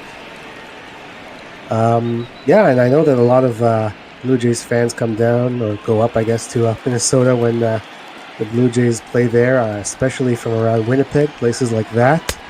2 balls, no strikes. I remember a few years ago, I think it was 2013, you guys had, is it Scott Diamond, the Canadian, was starting for the Twins, and I know a lot of Canadian fans came across to see him, and Andrew Albers, another Canadian, was on the Twins. Donaldson takes that grounder, going to record out number 1 is Taylor Rogers following up a nice performance from Kenta Maeda. See there, a lot of zeros attached to that 7 innings and 9 Ks on 96 pitches, so I'm not surprised Rocco took him out as they're probably have bigger things in mind with Kenta later on in the season. Yeah, absolutely. So, I guess it sort of made sense. I was kind of hoping, as I said, if we're going to get no hit, might as well leave the starter in. But, it does make sense. Bo Bichette 0 for 3 this afternoon. Rogers starts him out with a couple of balls there. Slider missed on the last one. Empty Squared remembers the Twins World Series win, and that was in 1991, as that's going to be a nice base hit there. Yeah, it's going to go all the way to the wall. Buxton got there in quite a hurry, but Bichette with solid speed going to get the 1-out double here for the Blue Jays. So Toronto looking to at least get on the board or make things interesting here late. Yeah, at least maybe get a run or something. Just don't get shut out on the last day before the All-Star break. What I was remembering in 91 is Jack Morris going 10 innings. Speaking of, pitchers pitching deep into games, not something you will ever see again, especially not nowadays where pitch counts and seeing the lineup more than twice. But Jack Morris carried the Twins on his back in that Game 7. Yeah, I was unfortunately I was 2 years old when the Twins were in the series in 91, so a little young to remember. But if you're a Twins fan, these stories from the 2 World Series, those are etched in your heart and your soul. You know the calls, the radio calls. I mean, even our little Twins command here on our Twitch chat is one of Jack Buck's, of course, amazing calls from one of those World Series games in 91. And you have those moments, and I'm sure you as a Toronto fan have those moments from the 93-94 World Series. Yeah. Obviously, we have Joe Carter with a walk-off, and we had some good times, and we're hoping to get some good times in the near future. Probably not this year, but as we were talking earlier, the Blue Jays have some young hitters who we will look to see developing, and hopefully some of the younger pitchers will come up as well and have an impact. Well, I think if you got the young hitters, that's step one. If you got a solid 6-7 guys up and down the lineup, I think the Twins have showed, at least from my perspective, that you can get a lot done. And the reason why they've been really uber successful this year in ML Bot Ball is the pitching has been fantastic. Taylor Rogers has Travis Shaw 1 and 2. That sinker fouled away, so the Blue Jays' new third baseman hanging tough here, trying to extend this one and bring home a run. This one grounded to Sano at first. He'll fire on to Rogers covering at first base, and that'll be out number 3. So the Twins get a win right before the All-Star break. They get their second win here in the series. Blue Jays and Twins going to split this one 2-2. Twins won Thursday. Toronto won Friday and Saturday's game, and Twins win this one this afternoon on the back of an amazing start from Kenta Maeda. 7 no-hit, no-run innings from the Twins' third man in their rotation, believe it or not, but he's been spectacular so far here and picks up win number 10. Still no losses for Kenta Maeda this year. Very impressive. You get to see if he'll be named to the All-Star team, but I have to think that he's going to be on that roster. I think Ryu will probably start, and he will be throwing to Mitch Garver most likely on Tuesday night. And we see Kenta, of course, got to be the player of the game with that terrific start. Yeah, do you want to take us through some highlights? Sure. So we started off with Mitch Garver. After Roark fell behind him, he had to form a strike, and he did, and it was blasted right out of the ballpark into the Twins bullpen. Bottom of the 4th, once again, a home run, this time from the boomstick, 364 feet, making it 2-0. Really, that's all the Twins needed, but they would add on later on. First of all, you got to show me some Kenta Maeda highlights, because he was outstanding, top of the 6th. Getting Danny Jansen swinging on the slider. He had everything working. He had 2 different types of fastballs, really. Here's Donaldson with a home run, 430 feet to straightaway center field. His first career hit against Tanner Roark made it 4-0, spelled the end of the day for him. Tanner Roark had a good start until that point. There's the first hit for the Blue Jays in the top of the 8th. Dani Telez. Most people would have had a double off that, but he only had a single off the wall against Sergio Romo. Then Travis Shaw making the final out against Taylor Rogers, ground ball 3-1. And that's all she wrote, as the Twins get a big win here today to improve their record to 62-36. Blue Jays back to 1 game under 500, 48-49. Yeah, we had a pitching duel in this one through 6 innings. It was rather impressive from both starters. Roark had just given up the 2 mistakes, basically, and man, if he would have had some offensive support, this one might have been a different game. But a nice veteran start still from Tanner Roark, despite the loss. And Kenta Maeda, of course, continues his hot streak. He's going to be our player of the game in this one. 7 innings, 0 hits, no walks, no runs, 9 Ks, and his masterpiece of a year continues, and he basically has Twins fans forgetting all about that triple-digit tosser that they shipped out to the Dodgers to get Kenta. I do think that Bruce Dargrado is going to be a very big contributor to the Dodgers this year, if it's a start, if it's coming out of the bullpen, but it's really been a terrific, I think it's a good deal for both sides. We see the box score, nothing offensively for the Blues other than those 2 hits. Tanner Roark, again, had a good start, kind of ruined there by the second home run.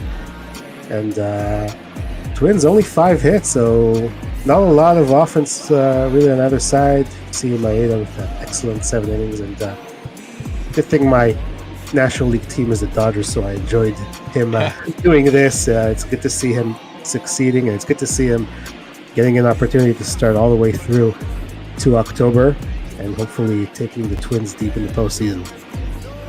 Yeah, well, the big key for the Blue Jays in this series had been limiting this Bomba squad to just a few Bombas. There had only been 3 hit in the previous 3 games this series by the Twins, and then Twins, of course, hit 3 of them today, and that gives us that 4-0 tally. But a solid, hard-fought series by the Blue Jays against one of the better teams in the AL. But they're no strangers to that, of course. Playing in that AL East, they have to face some of the cream of the crop year in and year out, which is always one of the struggles for those poor Blue Jays. Is even in the best years, it seems they just can't shake. They can't get a bad Yankees year to line up with a good Toronto year. Yeah, it's very rare to do that. And we were talking about that in one of the other games I did about the Blue Jays versus the Yankees, or even the Red Sox, who are not doing so well in ball. But when you're in the East, you do have to kind of figure out when those two teams are in a weak stretch, and that doesn't happen often because they recover pretty quickly. But when you do figure that out, you have to jump in, do whatever you can to make the postseason, because after that you might not be there for a while. And it seems even when the Yankees or the Red Sox are down, they're always able to pick up some free agent from somewhere for big money and get right back into the playoffs. So it's not fun to be in the East, I can tell you that. Yeah, Twins have been lucky enough to play in the Central. Just saw there in the AL NL Futures games, it's going to be Twins prospect Jordan Balazovic making the start for the AL Futures team. So if you're a Twins fan, you might want to catch that one on Bot Ball later. But we got a great lineup of games for you still coming this afternoon. We're going to have the Rangers at the Yankees coming up at 2 Eastern. Then it'll be Tigers at Astros at 3:45. Cubbies taking on the Atlanta at 5:30 Eastern. Oakland at Seattle at 7:15 Eastern, and 9 o'clock is that Futures game. Then rounding out our Bot Ball slate today will be the Snakes on the south side, Duggo and Frango Mint. That should be a fun call with those two in the booth. Yeah, and of course that'll be an after dark game, so should be interesting to hear that call. Yeah, the White Sox are going to try to stay with the Twins here on top, and we see we're going to simulate some games. Pittsburgh getting a big win here against their division rivals. Not been a very good year for Pittsburgh, as you can see, but they do pick up the 11-5 victory today. Yeah, when your payroll is only about $40 million, you might only get about 40 wins in a year. Talking about the Futures game, I saw a couple of Blue Jays starters on the roster for that, so Blue Jays prospects, that should be interesting. And always nice to see some of the future, and you're always hoping these guys will end up being major contributors on the MLB side of things as well. See some home runs here for John Ryan Murphy and Josh Bell for the Pittsburgh Pirates. Bell is their big first baseman. Heard rumors he might be on the trade block. Never know. Cincinnati up there in the National League Central. Trying to keep pace with the Chicago Cubs, but they dropped a tough one here. They had 12 hits, but only 5 runs. Yeah, man, I think I might put the Reds as one of my maybe surprise teams here in Bot Ball. I don't know if that's fair to the Reds or not. I of course, I don't pay as much attention to the National League, but I was kind of surprised to see them pretty much keeping pace with the Cubbies. Yeah, they made some pickups over the winter. They signed Moustakas, they signed Castellanos, they picked up some veterans to complement their good starting pitching. Tanner Roark was on that team for half the season last year, and they picked up Wade Miley, who did take the loss here, but didn't pitch all that poorly. See the Pirates kind of added on late in the game. So, they are a little bit, I wasn't sure how they do, because there's always that thing where you win the off season, but you actually have to win the games themselves. But they've done a nice job of, living up to the promise. Our good friend of Bot Ball, Stephen Brault, getting the win for the Pirates in the virtual world. He's called a game for us here on Bot Ball and gives us shout-outs every now and then. We're a big fan of Pirates starter Stephen Brault, so good to see him get the victory over the Reds. And looks like the Mets pick up the win over the Marlins. Yeah. got a 3-game sweep of the Fish down in Miami. Look at that. They're only separated by a game now. So that's nice for the Mets. They want to climb out of the cellar, obviously. Oh, DeGrom had a sac fly. How about that? Oh, well, when you're Helped pitching himself well, out a little bit. yeah, you're pitching well and you're getting RBIs and you're having a pretty good day. So I'm sure our Mets fans will be happy about that. For example, Duggo in the chat should enjoy a Mets win. And Alonso with a dinger, yeah, so that's nice. Garrett Cooper with the home run for the Fish. Let's see what DeGrom did. 8 innings, 1 earned run. That's a pretty good day. 8 strikeouts. That's a heck of a line. That's a good DeGrom day, and the good thing is that he got the run support because that doesn't always happen for him. He got 4 runs of support off Yamamoto, who has had a nice year for the Fish, but took the L today. He's always had that problem, has DeGrom, where he pitches well and then the bullpen blows it, or he gives up 1 run and they don't score any. So it's nice to see him getting support to go with his pitching. ML Bot Ball here on a beautiful Sunday afternoon right before the All-Star break. Hope you're going to stick around for the rest of today's festivities and then all of our All-Star break festivities. We're going to have a lot of fun with things, including that home run derby tomorrow, our Bot Ball broadcaster tournament.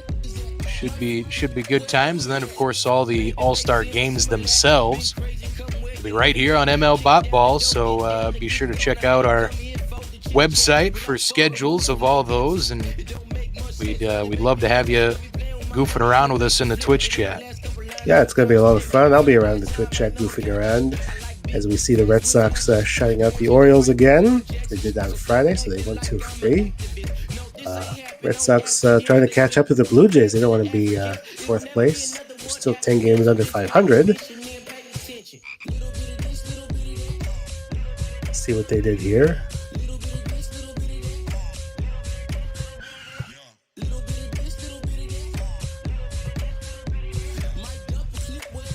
Yeah, our good friend from in the past going 3 for 3. That's nice to see. Had a home run. just going to say Boston may be a bit of a surprise, kind of a slump, but when you ship away Mookie Betts, things might be on the up and up up there at Fenway. And obviously, Chris Sale going down for the year didn't help. But Marcus Walden with a complete game shutout, getting his second win of the year. He pitched against the Blue Jays on Monday, and he only gave up 1 run. I think it was through 5 innings. But Ryu shut down the Red Sox, so Walden took a tough loss. So it's nice to see him getting a win with run support. He's gotten the DeGrom treatment for most of the year. Yeah, it's always a number of pitchers you can look through. It's like, man, their numbers are excellent, but they have that 2-9 record or something like that. And I think the Tigers' Matthew Boyd had a little case of that so far this season. He wasn't a terrible pitcher by any means, but when you have the quiet bats of the kiddies behind you, you're not going to win many games no matter how well you pitch. Yeah, unfortunately, we saw Roark with that today. That's the second time that I've called the start of his that he's got 0 run support and only 2 hits. That was exactly the same thing last time. It was in St. Louis.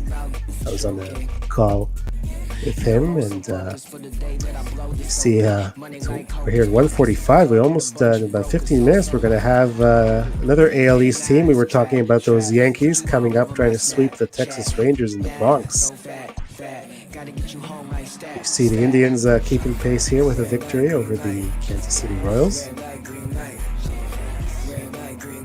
Yeah, Cleveland, of course, in the mix of things with the White Sox and Twins. It's a 3-horse race atop that AL Central. They've been all back and forth pretty much for the last month now, as Twins had led the division, had a comfy lead for quite a while, and then the Indians and White Sox both came storming back, and we'll see where those standings lie after today. But heading into this one, Twins and White Sox were tied. Cleveland was a 1.5 games out.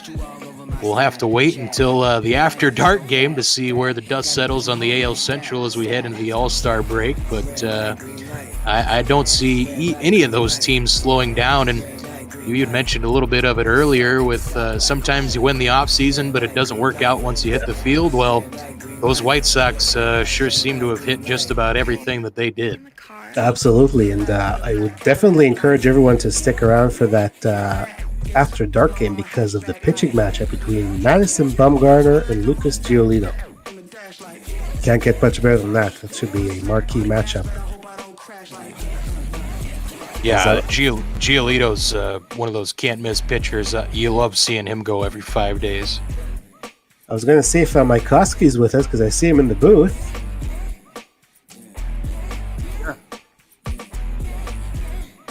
I hope we can hear him because you got that. You got the Scully call on that Yankees Rangers game coming up. You got me now? I got you now. Yeah. Oh yeah, loud and clear. Good deal. Yeah. No, I've been trying to channel my inner Vin all morning long and get ready for the Scully style call. Yeah. Here's a St. Louis win over the Rays, 8-4, avoiding the sweep. St. Louis stumbling this year, 14-57. Their next game will be against the New York Yankees. And Justin Rock and I will call that on Friday night after dark. So that should be interesting. You see good offensive day for the Rays. Willie Adames and Brandon Lowder at the top. But they did fall 8-4. St. Louis 6 runs in the 4th inning. So made a difference there. Lopsided inning will usually get it done for if you put up 6. My goodness. But yeah, my Twins will be going down to Texas, down to Mykoski's Rangers after the All-Star break. So that'll be a nice little matchup. I wonder if Kyle Gibson, former longtime Twin, might be making a start in one of those games. Probably not, simply because the rotation will reset after the All-Star break, and Gibby would be either the 4th or 5th starter, depending on how the Rangers decide to mix things up. And, I always try to fully immerse myself in the ball world once we go to the game. But here in the chat, in the transition, we can be a little bit more real. And, obviously I'm the GM for the Rangers in addition to everything. And, I love Gibby, but it's hard to deny the top 3 as Minor, Lynn, and Kluber in some form or fashion. Yeah, hands down. Kyle Gibson, Mr. 500, basically, up here in Minnesota. So, he always had stretches of greatness. And then it seemed 2 years ago he had figured some things out with a few pitches. And then last off-season, poor guy gets some nasty, I think he got E. coli or whatever when he was down on a mission trip. And lost a ton of weight right before the season started and was kind of battling that all season long and struggled through it and eventually found his way down to Texas. But Kyle got a nice contract, so he's a great human being. Good to see him at least make a little change. That'll probably go to some good spots over the course of his life. But I didn't know a ton about his personal life. I just kind of broad strokes from hearing about what he did while he was with the Twins, but reading up on him once the Rangers signed him. Yeah, what an incredible human being, and so glad to have him as part of this ball club down here. He was always the guy, I think, in Minnesota, because I think he was a top pick for the Twins, and every year they hoped that this would be the year that he figured it out, but then he'd take a few steps back.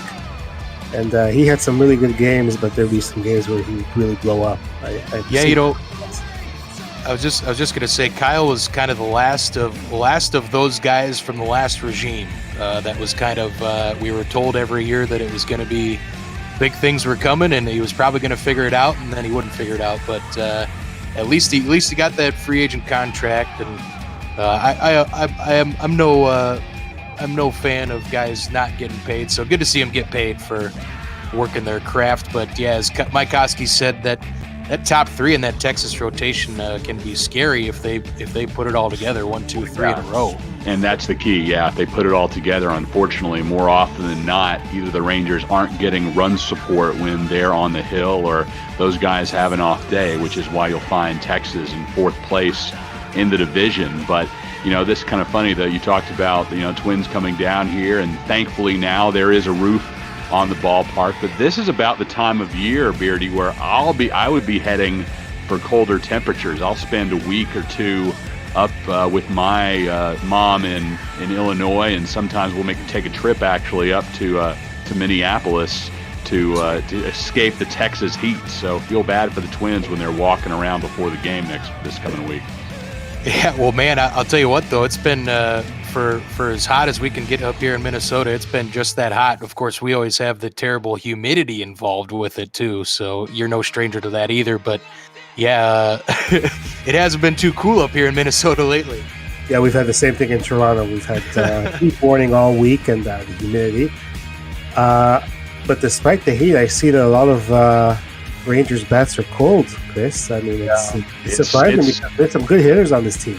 There are, and it's like we talked about. The top of the rotation's really good, and 1 through 9, it's a good baseball team. But they're just hit so many cold streaks this year. Haven't been able to put together good hitting on a consistent basis, and that's why they've fallen so far back. They were only 4 games out, about a month ago, and thought maybe they would be buyers at the trade deadline, trying to make that push to take over the AL West, but just put together some cold streaks, got swept by the White Sox last weekend, and on the verge of getting swept by the Yankees this weekend. So 9 back. If they fall to 10 back at the All-Star break, you just don't see how they could possibly make a move in the second half of the season. And then guys like Lance Lynn and Mike Minor are a huge trade bait. Those guys who could be a big add to somebody's rotation if they're a contender. Not sure where the Rangers rank in the offensive categories, but a lot of those numbers look like they could fit well in the Blue Jays. These low averages, and both of our teams, Chris, I think, are not living up to their offensive potential. But Mike Minor, who's going to start today, I see 3.40 ERA, pretty good. I see 4-6, so he's probably getting the same treatment as Roark and others. No run support. Right. Yeah, exactly what we talked about there. And, you hope today against Herman that the Rangers can put something together, because yesterday against Garrett Cole, it was that same old story where they run into the ace of a team and just cannot hit themselves out of a paper bag. It was ugly. And we see with the Yankees, there really is no need to even mention it. Everyone's on fire for the most part. And those 2 guys, Garrett Cole and Domingo Germán, I called 2 of their starts against the Blue Jays last weekend, and it was pretty much the same thing. Cole was not at his sharpest by any means when he pitched in Toronto, but he got through. And Germán did a pretty nice job last Sunday as well. So Rangers definitely up against it. And with this lineup, look at these numbers across the board. I mean, there's no rest stop. Clint Frazier is ice cold, but he's still a dangerous guy. You see Luke Voigt batting 7th. Well, and you see off the bench, and Brett Gardner had an incredible day yesterday. I wouldn't have been shocked to see Gardner get the start today over Frazier, given that they wouldn't have any cold hitters in the lineup today. But Gardner had a home run and 2 RBI double early in the game. So, they have everything working for them right now, and they're a team where you probably don't even want the All-Star break. You just want to keep rolling. I think they've won, it was a 10th straight now after yesterday, and they're a very tough line to face. Even number 9, Gio Urshela, came out of nowhere for the Yankees last year, and I know this year he's not maybe hitting as well, but he's got some pop out of that spot, and there really is nowhere you can go to say as a pitcher, okay, I can take a break here, because every one of these guys is lethal. Right, and as a Rangers guy who grew up hating the Yankees, you get some trade proposals coming your way, or just some ideas, and for minor upgrades on this team, and you just look at this lineup, it's like, it would pain me to help them improve even more than they are right now. You don't have to tell me. I'm an AL East guy. I have to see these guys 19 times a year. It's quite painful. At least when you're covering the Rangers, you get to see these guys 6-7 games a year. But I get to see this 19 times. Rangers don't see them at all in the real world this season. So so take a 1-year hiatus from seeing these guys tear us apart. I was gonna say you don't have to tell me either. My team hasn't won a playoff series for 20 years because of them. So I've seen. Am I right in the Thune universe that the Twins are on the verge of eliminating the Yankees? No, they did begin by the Yankees. Actually, they're down I think 2 games now to the Astros. So hopefully they can beat the Trash Bangers. Been an old Thune's universe. But yeah, here in the bot ball world, we're getting close to your game here, Chris. So you want us to hop out and get out of your way? You can start doing your pregame stuff here. Unless we wanted to take a quick gander through the All-Star game voting, I was interested to see that and add those little tidbits through the broadcast. We have 4 minutes to kill. It'd be interesting to see those American League All-Star results. I was going to say also, I'm not sure, but the Twins and the Yankees. I thought they might. Oh, go ahead.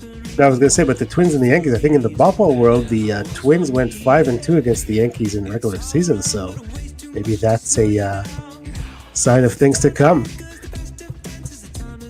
Heading to the promised land, I guess. But you got to start with the regular season, right? You got to beat them then, and then you have to get rid of the demons and.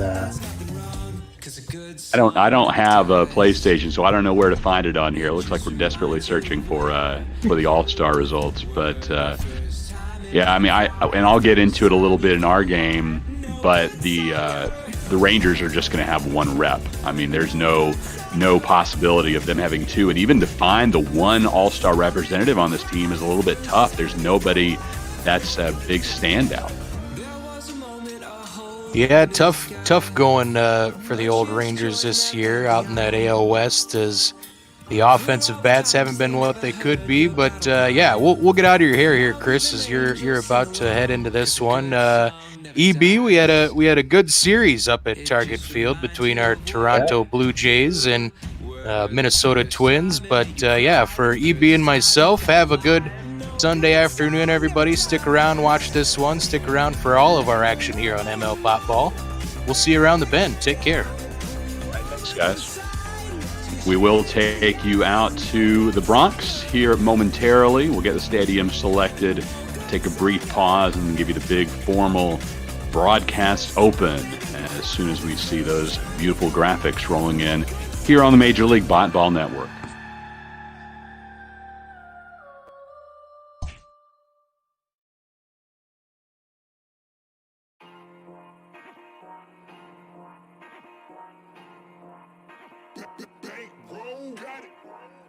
Me and my nigga Frankie, we just kicking it. We gotta add up our dividends. All of my they would pop out in their head. Boom, boom, boom. 40 is clearing the room, room. You better duck it, go boom, boom. Foreign is moving like vroom, vroom. Hop in the foreign, go zoom, zoom. Me and my nigga Frankie, we just kicking it. We gotta add up our dividends. All of my they would pop out in their head.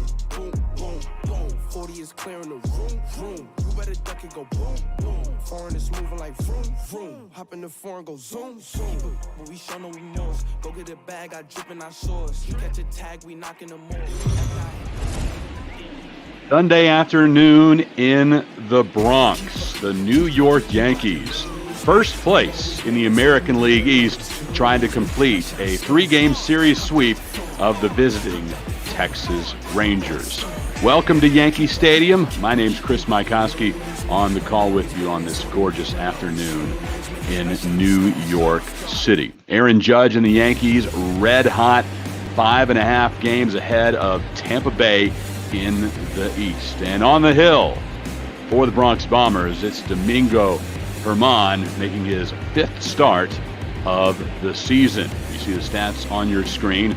2-0 record, 3.38 ERA, a whip at 0.96. Leading off the tremendous player for New York. Missed a good chunk of the start of the season. We'll explain that as we go forward.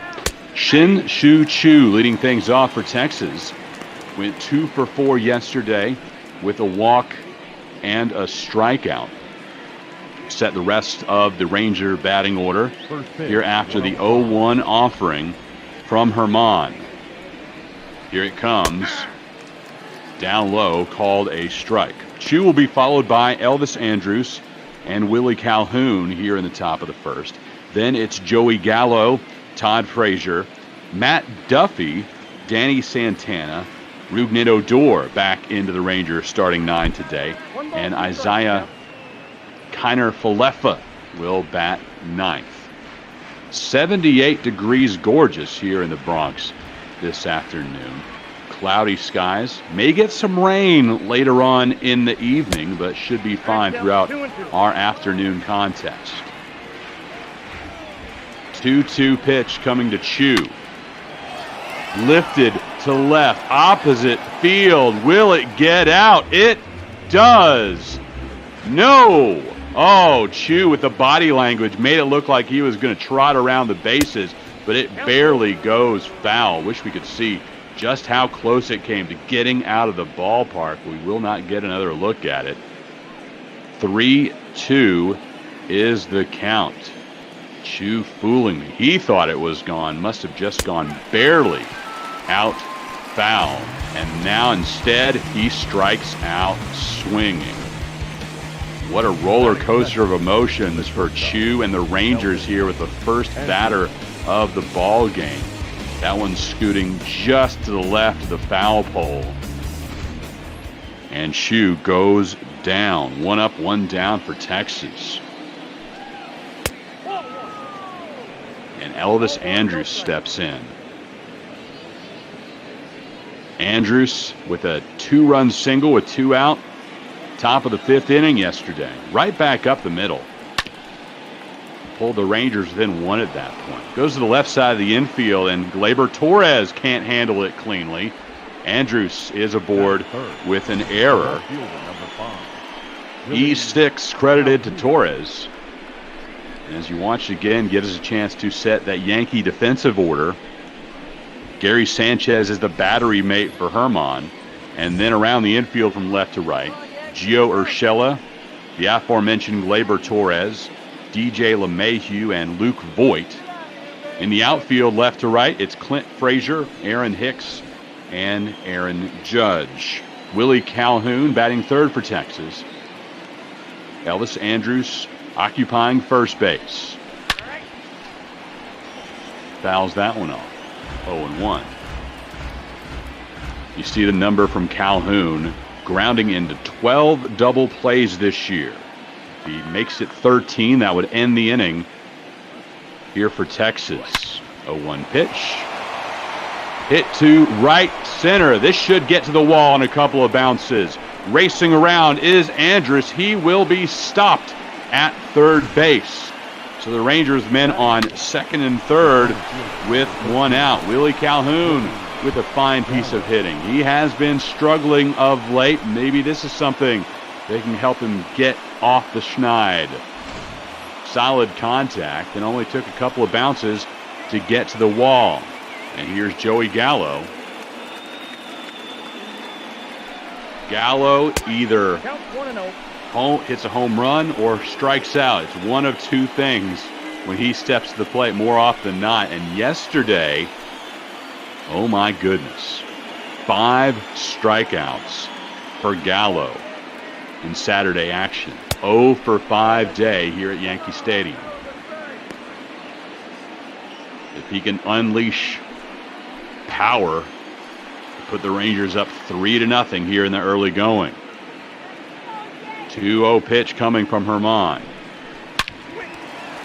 To the left side of the infield. Opposite field, Torres had to go deep for it, makes the play, but Andrus is able to score from 3rd base. Rangers will gladly trade an out for a run, and Texas takes a 1-0 lead. Andrus is plated. Credit the RBI to Gallo on the ground out to short, and Todd Frazier will step in. See the big difference there between how he does on the road and at home. Significantly better away from Arlington. Yesterday, 1 for 4 with a walk and a strikeout. Frazier playing first base today, away from his usual 3rd. Waiting on the 0-1. low, but he took a hack at it. Went golfing and couldn't come up with anything. Ugly swing and a miss, as that one hit in front of Sanchez.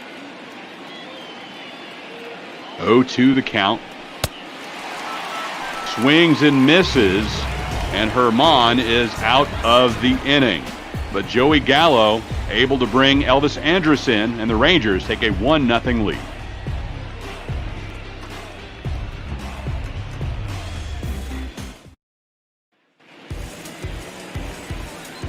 Mike Minor on the hill for the Texas Rangers. He's in the final year of his contract with Texas, and with the Rangers turning into sellers here as the trade deadline approaches, somebody who can certainly be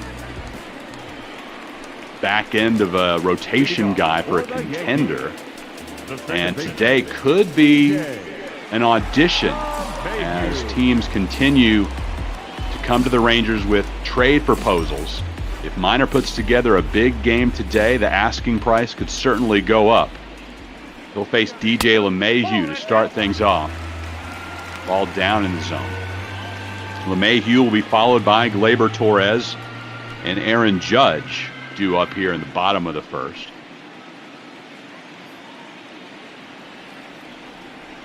One-0 pitch coming will set the rest of the Yankee lineup.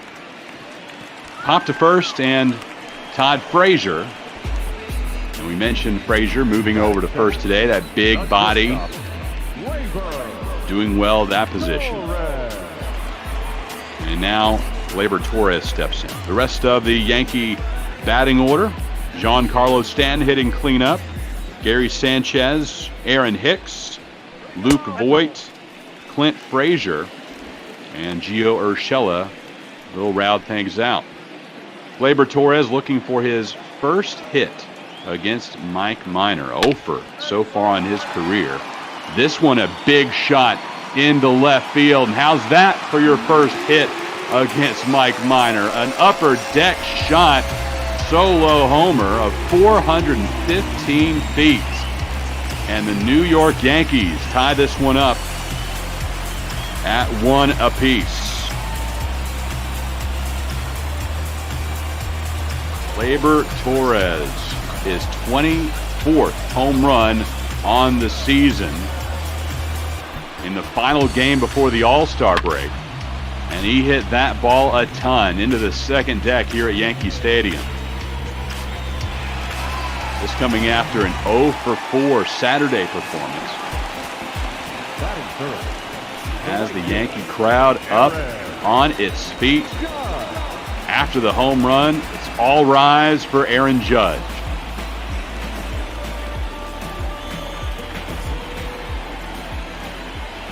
Rangers and Yankees tied at 1, bottom of the first inning. First pitch to Aaron Judge in the zone.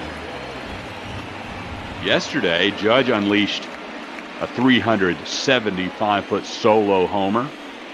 Went opposite field with it, barely clearing the wall in right center. That happened in the bottom of the third against Lance Lynn. His only hit, a 1-for-4 day. 0-2 pitch coming up again. Judge in his 4th season, the former Fresno State Bulldog. 0-2 in the zone, and Judge is rung up. Batting fourth. Another look. Inside and low, and Judge really couldn't do anything with it. And Mike Minor with his first strikeout, second out here in the bottom of the first. Giancarlo Stanton will step in. Speculation in the Twitch chat now about Stanton's potential participation in tomorrow night's Home Run Derby. We'll learn the participants later tonight. Also, find out the rosters for the American League and the National League. 2-0 pitch fouled off. Several Yankees, you'd imagine, and probably just one Ranger will hop on a flight cross country to Los Angeles when this one is over.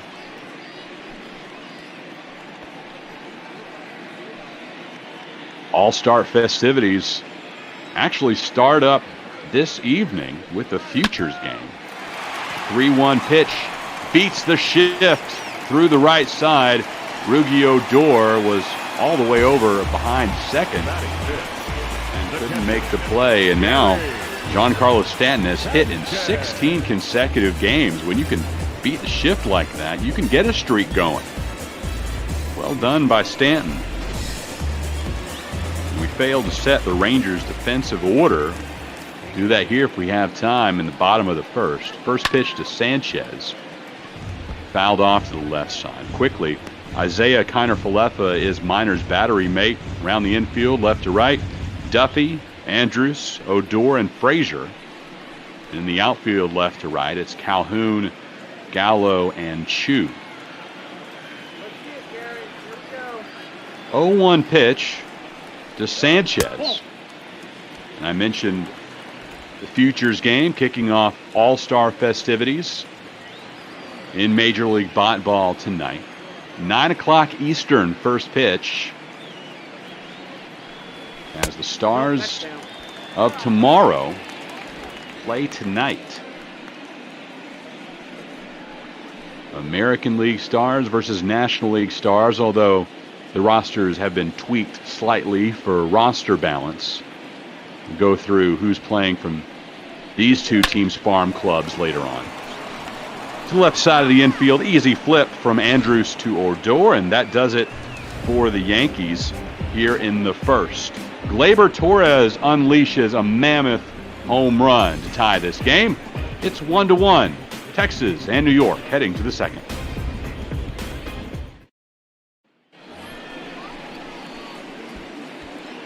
Leading off for the Rangers, the third base. We're on the Major League Ball Network. Duffy. Live on Twitch. We appreciate you tuning in, spending part of your Sunday with us. My name's Chris Mykoski on the solo call today. From Yankee Stadium in the Bronx, Matt Duffy, Danny Santana, and Rougned Odor due up for Texas.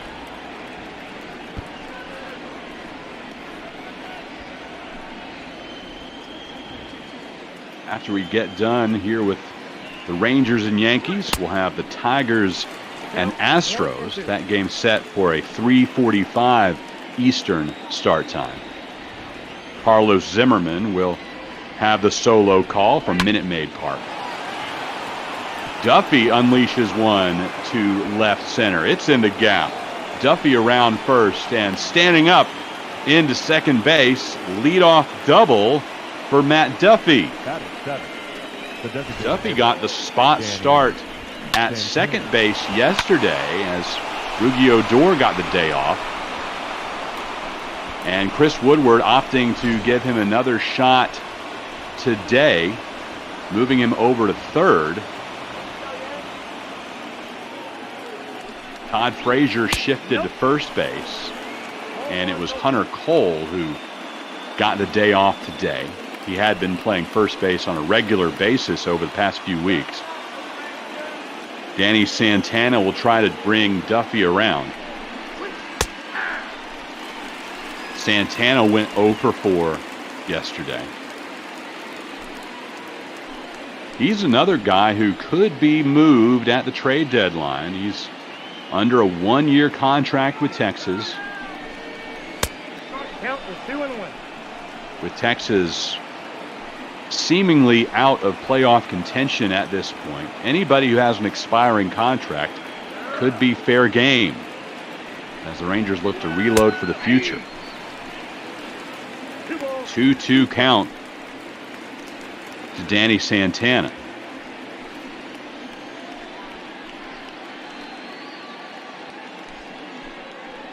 Seventh season out of the Dominican Republic.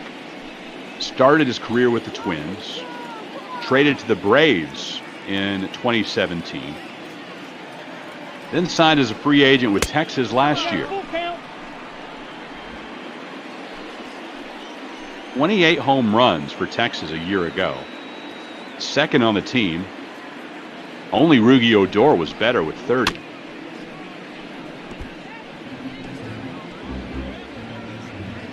He actually started out in AAA last year and got the call in mid-April when Odor went down with an injury. Took advantage of that call-up and made himself indispensable. There was no sending him back to the minors after that. 3-2 pitch again coming from Herman to Santana with Duffy on second. Swing and a miss, a long at bat. Santana continued to work Herman, but in the end, Domingo wins the war. See it slowed down and unable to put bat on ball. And here comes Rugi. 0 for 4 yesterday. Did get an RBI in his 7th season from Venezuela. Odor is signed through 2022. A $49 million contract extension for 6 years. That was the deal at the beginning of the 2017 season.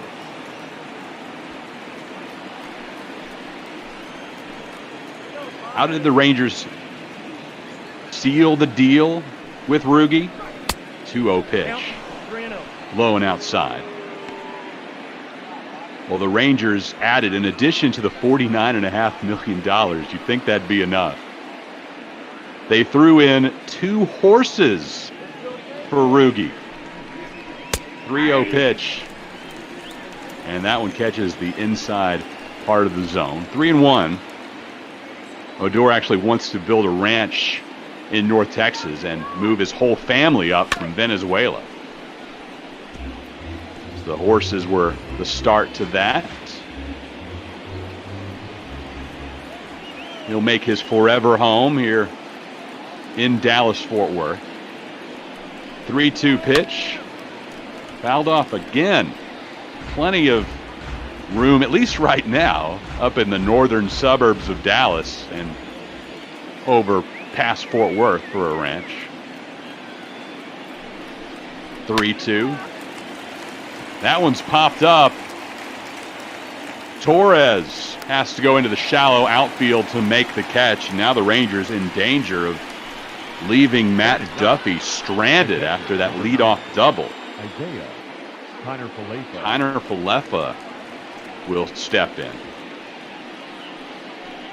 He had been coming off the bench in a utility role for most of the season, but Chris Woodward made some lineup adjustments over the past few weeks, and now you see Isaiah platooning at catcher alongside Robinson Chirinos.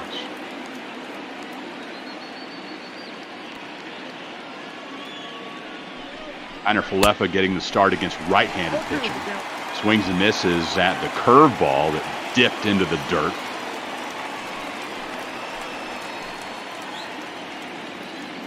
Here's the 0-2 coming from Herman.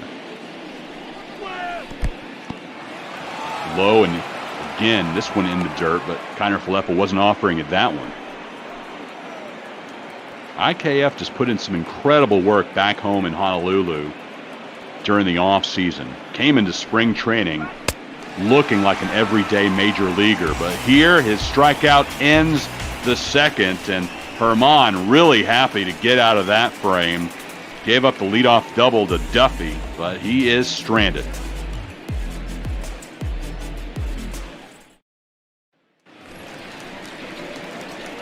Trivia time here on Major League Ball. Big Guy 73 offering up today's question.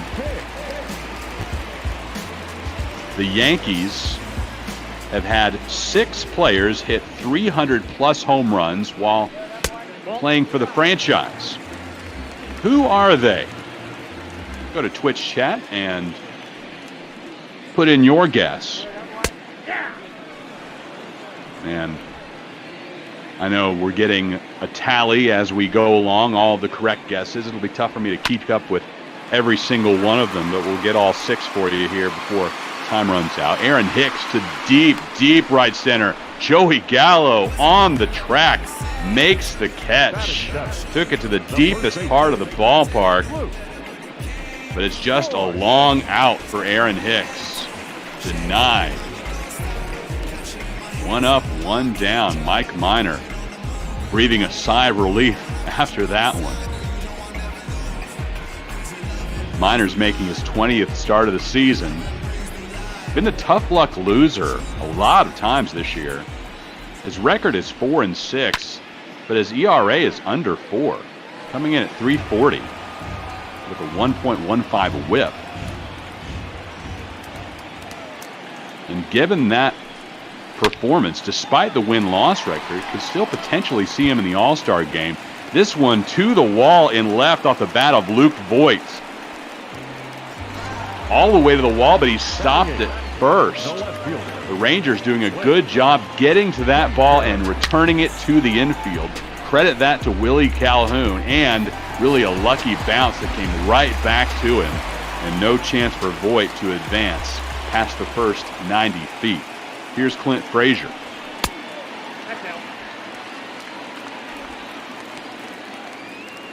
Frazier didn't play yesterday against the right-hander Lance Lynn. 1-0 pitch coming.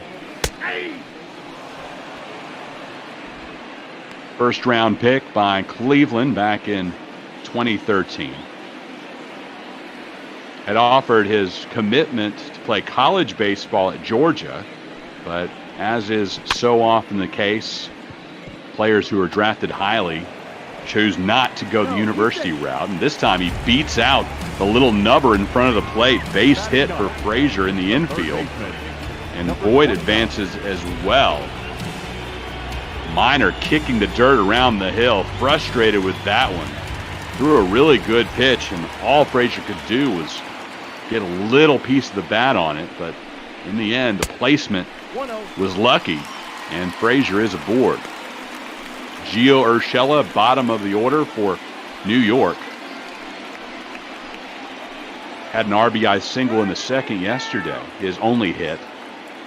Went 1 for 4. 1-0 pitch to the left side of the infield. Duffy had a hard time finding the handle. Gets it over to Odor and on to Frazier. Double play. The stick-to-itiveness of Matt Duffy comes up with the ball barehanded. Quick throw to Ruge and on to the Todd Father. Rangers get out of the inning, still tied at 1.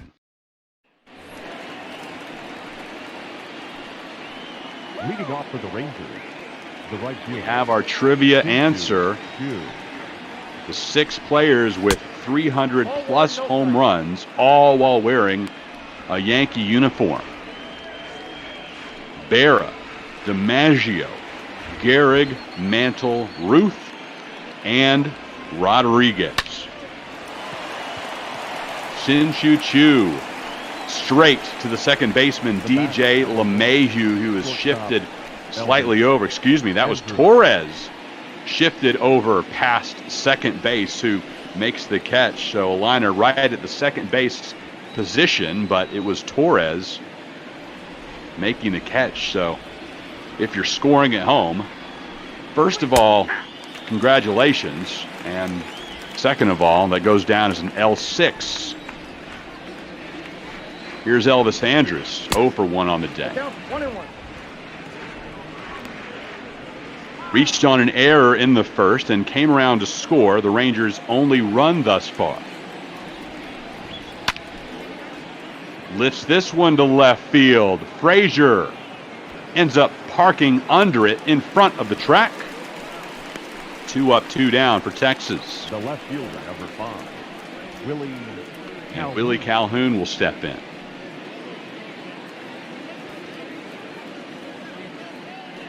Calhoun yesterday came up in a clutch situation. Bases loaded, 2 out, top of the third. But Garrett Cole got him to strike out looking on a slider that caught the inside corner. Calhoun just looked back at the home plate umpire, completely flustered and frustrated. Just could not come through for Texas. Did deliver a double for an RBI. Off the plate, ball 1. Excuse me, it didn't bring the runner around. Calhoun was at second, Andrus at third after that double. Joey Gallo was actually the one to bring Andrus in. But nonetheless, Calhoun delivering a double back in the first. Trying to get back on the positive side of things here before the break. LeMahieu playing in shallow right field, able to make the play. And the Rangers go down 1, 2, 3. The Yankees will send LeMahieu, Torres, and Judge to the plate in the third.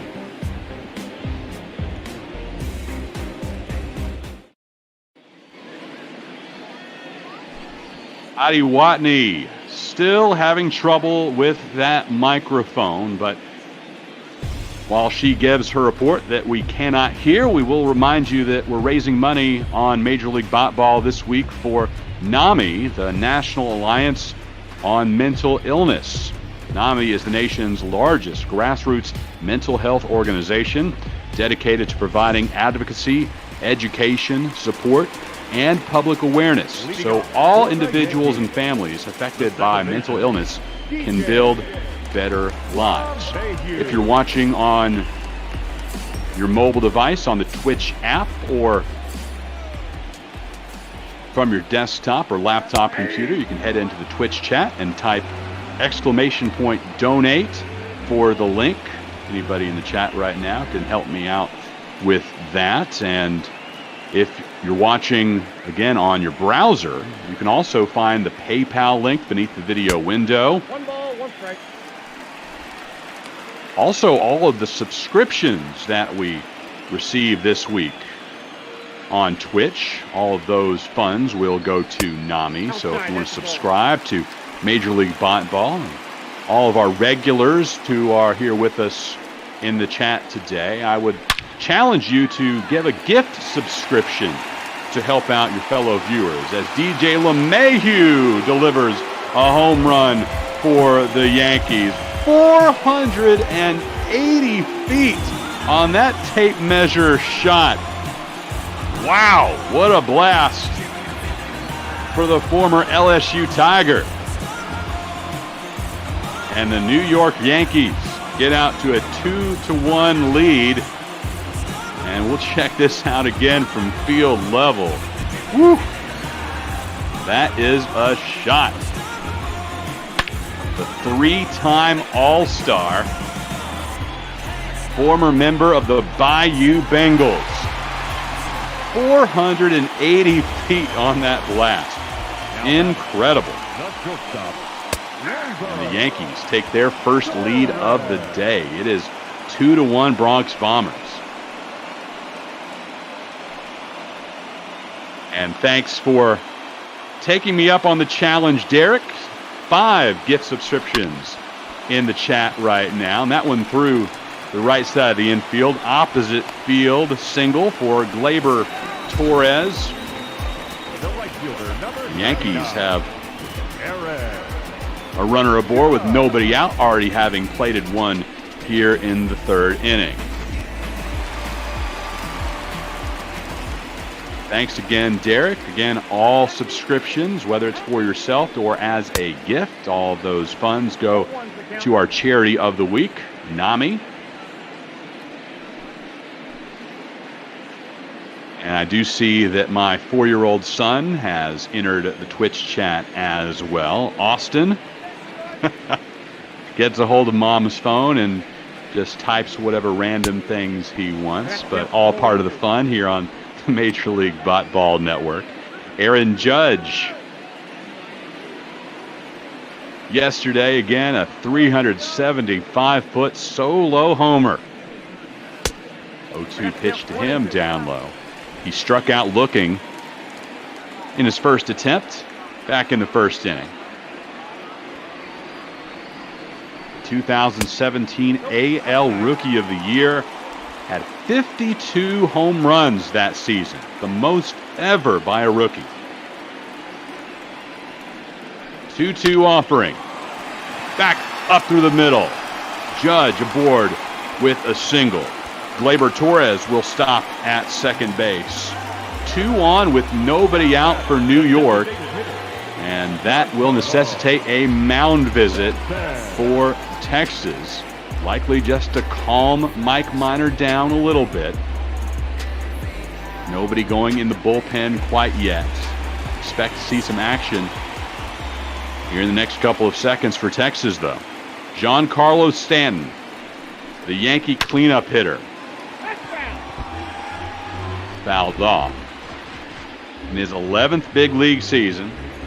The first 8 coming with the Marlins, partially while they were called Florida, and then when they were renamed Miami. 0-1 pitch coming. Outside.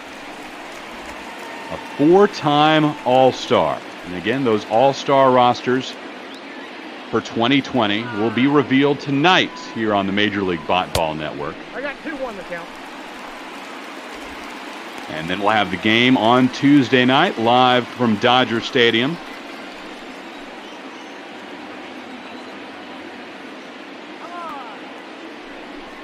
Two 1 pitch, down low. 3 balls, 1 strike. Stanton's 50th home run in that amazing 2017 season where he won the NL MVP came on August 27th. The first player since 2013 to get to that mark. And only the 6th player in Major League history to get to 50 before August ended. 3-2 is the count. Minor to Stanton. Gets Stanton swinging on the changeup. And Stanton will throw his bat down in frustration, unable to get to that pitch by Minor.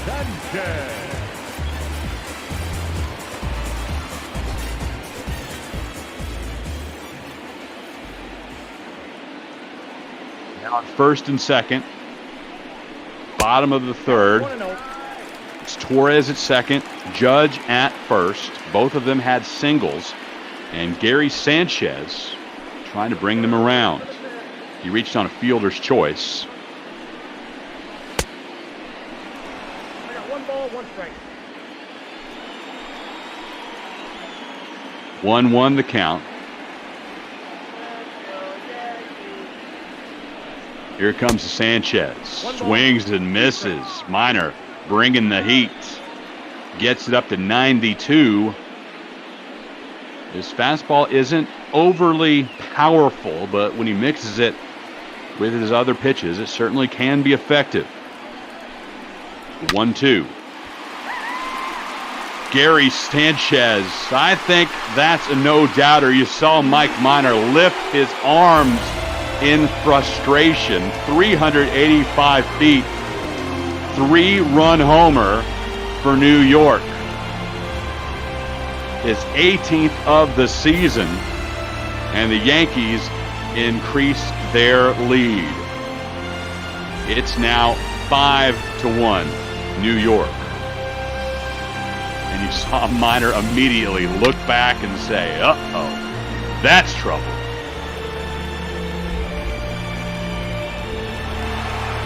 Few rows beneath the top of the first deck in left field here in the Bronx.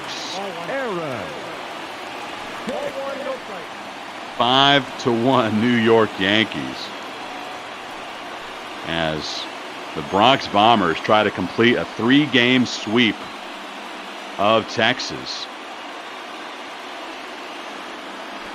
to close out things here in the first half of the season. Aaron Hicks now. Hicks flew out to center in the second. Yesterday, though, he hit a 3-run homer off Edinson Volquez in the 6th inning. A 383-foot shot down the right field line.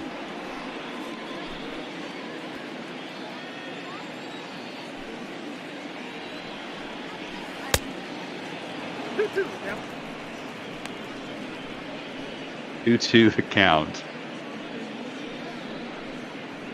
And again, those of you watching the chat on Twitch, C.A. Mykoski, that's my 4-year-old son taking over my wife's phone and just loves to type. So apologies if that's messing with your enjoyment of the game, but I hope it gives you a laugh like it does for me. Fouls that one off. 2-2 the count. Hicks was a first-round pick by Minnesota back in 2008. Now in his 8th big league season. Lifts this one to center field. Joey Gallo parks just in front of the wall. Can't get to it. Home run, Aaron Hicks. That's 2 consecutive days of homers for Hicks. And the Yankees keep this big 3rd inning going with a solo shot. This one 418 feet to the deepest part of the yard. Joey Gallo trying to find every inch of vertical, but could not get to it. The first baseman. And now Luke Voigt and Mike Minor. We talked about it, that today was an audition as teams look to add pieces down the stretch. And Minor certainly somebody who could fit into the back end of the rotation for a contender. But today, he's not making his case, and the Rangers could be losing some trade value in the process as they look for prospects. Try to rebuild and become contenders themselves in future years. Voigt Inside, ball 1. takes that one inside. Count now at 3-1. Voigt joined the Yankees midway through the 2018 season. Cardinals got Giovanni Gallegos and Chasen Shreve in return. 3-1 in the zone. Count run full. 3-2. Voigt missed a chunk of last year with an abdominal injury and needed bilateral core muscle surgery after the season. That one's fouled off. A great high school football player, too. 3-2 pitch again. Back over towards dugout. Had a shoulder injury, though, during his senior season in high school, and the recruiters from the big-time schools started calling, and it was obvious baseball would be the better decision. Shifted over, Rugi Odor makes the play, 4-3, on to Todd Frazier. Finally, the second out of the inning for Texas after surrendering home runs in the previous 2 hitters. And here's Clint Frazier.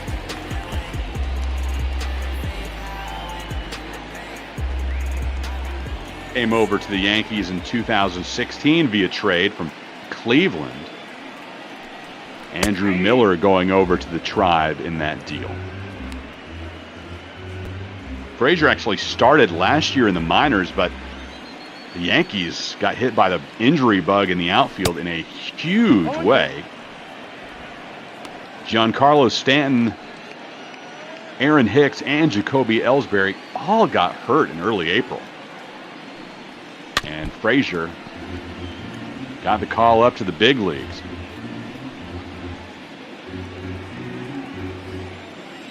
Hit a 3-run homer right after he got called up on April 6th. Came in as a pinch hitter and delivered that shot and helped the Yankees beat the Orioles. The 0-2. Fouled off over towards Kiner Falefa. Minor will get a new baseball. Had an infield single in the first, little nubber in front of the plate, but this time cannot provide any production for New York. Rangers finally out of the inning after giving up 5 runs in the frame. It's 6-1 Yankees through 3.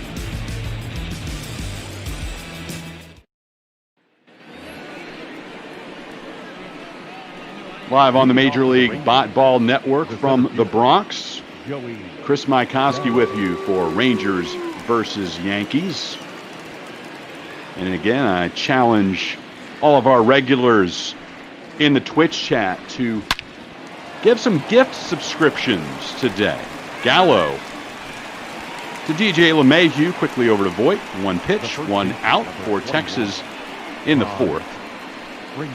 All of those subscription costs go to our charity of the week, which is NAMI. So whether it's a subscription or a donation that you would like to give, love to see those gift subscriptions, though. Gets more and more people involved with our community here in the Major League Ball universe. Thanks to Derek for offering up the first 5 of the broadcast so far today. Let's keep that rolling. Todd Frazier struck out in the first.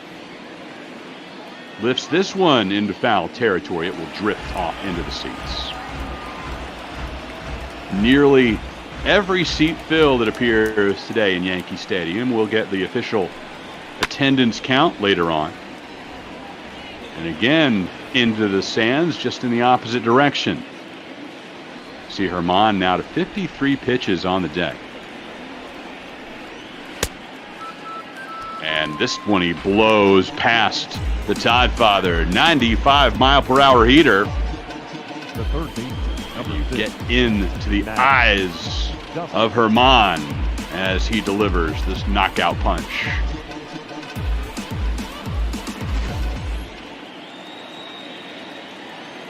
Now here's Matt Duffy. Duffy had a double back in the second, getting a start for a second consecutive day.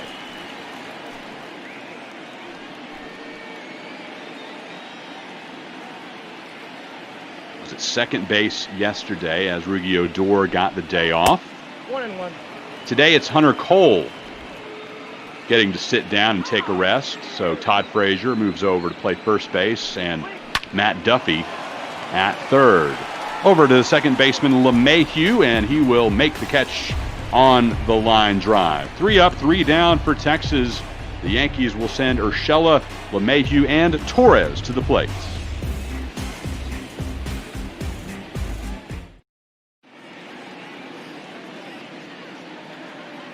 Yankee Stadium, Bronx, New York. Heidi Watney down on the field, and again, cannot get that microphone working. Got to get new batteries for that thing. But we are raising money this week for NAMI, the National Alliance on Mental Illness. NAMI is the nation's largest grassroots mental health organization dedicated to providing advocacy, education, support, and public awareness so all individuals and families affected by mental illness can build better lives. Subscribe or donate, and those funds will go to NAMI through the rest of today. Again, appreciate those gift subscriptions. Let's match Derek's 5. Let's get another 5 gift subscriptions here in this half inning. Urshela lifts one to Chu, out in right field. 1 up, 1 down for New York, and back to the top of the New York order for DJ LeMahieu. LeMahieu, an incredible college player at LSU. Part of the Tigers' 2009 national championship win. As there you see Jordan Lyles and Colby Allard warming in the Ranger pen. Made the all-tournament team at the College World Series in Omaha. Led the CWS with 12 hits. Had a .444 batting average in Omaha that season. 1 strike, the count. Paul Mainieri's Tigers taking home a national championship. Able to add another to the Intimidator out in right field at Alec Box Stadium. Into right field, Chu giving chase. It gets into the corner. LeMahieu running for second. He will get in there, standing up. Thought about sliding. But with a throw off the mark from Chu, able to keep his feet and get in there with a double. There you see the line on Mike Minor. It has been a rough day here in the Bronx. And his leash may have reached its end here, and he will give up the baseball to Chris Woodward and sit down here in the 4th inning. So those trade requests will probably command a few less prospects or less glorious players, you could say, for Texas as we head into the break. And here's Jordan Lyles. If not for the All-Star break, he'd be set to start the next game for Texas. But with that break coming and a chance to get a rested Lyles into the game in long relief, the Rangers changing things up today. And Edison Valquez, after another rough outing on Saturday where he didn't record a single out, gave up 3 runs on 3 hits in the 3 batters faced.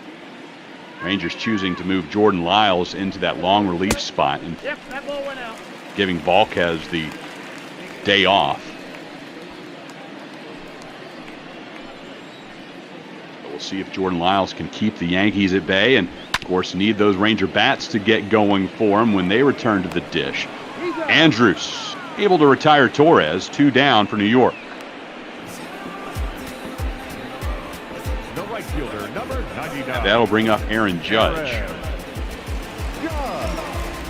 Lyles has been really good as a starter this year for Texas, out of the back of the rotation.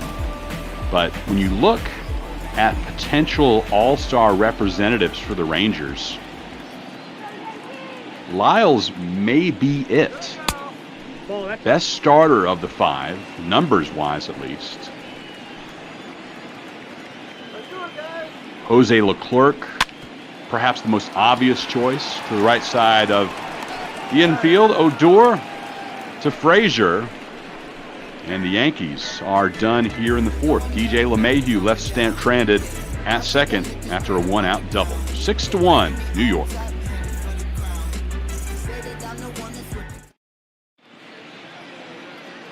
Seven, 8, and 9 due up for Texas here in the Bronx. And again, Heidi Watney. You know, I don't put the blame on her. It's our production crew. Those guys should be fixing the microphone. It's not her fault. Don't blame Heidi. Rangers need the bats to get going here, but they have the 7, 8, and 9 hitters up. Santana, Odor, and Kiner Falefa. Leading off for the Rangers, all to face the designated hitter, Domingo Germán into his 5th inning of work. Germán missed the last 18 games in 2019 and the first 63 here in 2020.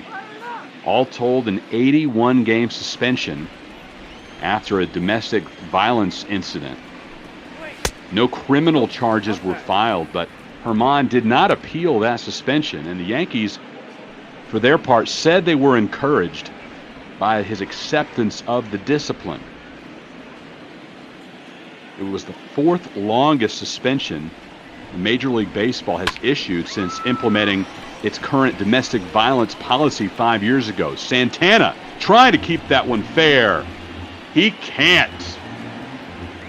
Tried to wave it in, will it to remain fair, but it eventually falls to the right side of that big yellow pole out in right field.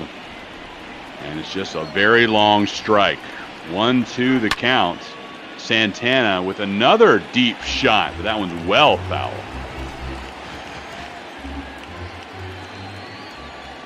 On 1-2 pitch to Santana. Swings and misses. And again, the second time today we've seen that from Texas, where the hitter was trying to wave a ball fair that would have been a long home run, and instead it goes foul and ends up as a strikeout. Now Rugi Odor. You had that 81-game suspension for Germán, 4th longest the MLB has dished out with its domestic violence policy. Jose Torres, the Padres pitcher, had the longest one at 100 games, as Odor lifts this one right to the pitcher's mound, and Herman backs off and lets Voigt make the play, coming over from first. That'll bring up Kiner Falefa.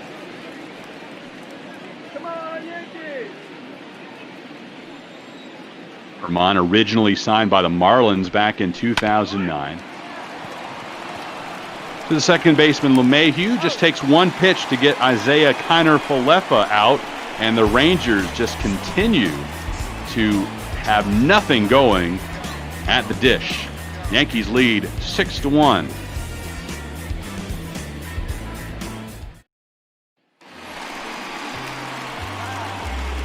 Live on the Major League Major League Potball Network here on Twitch.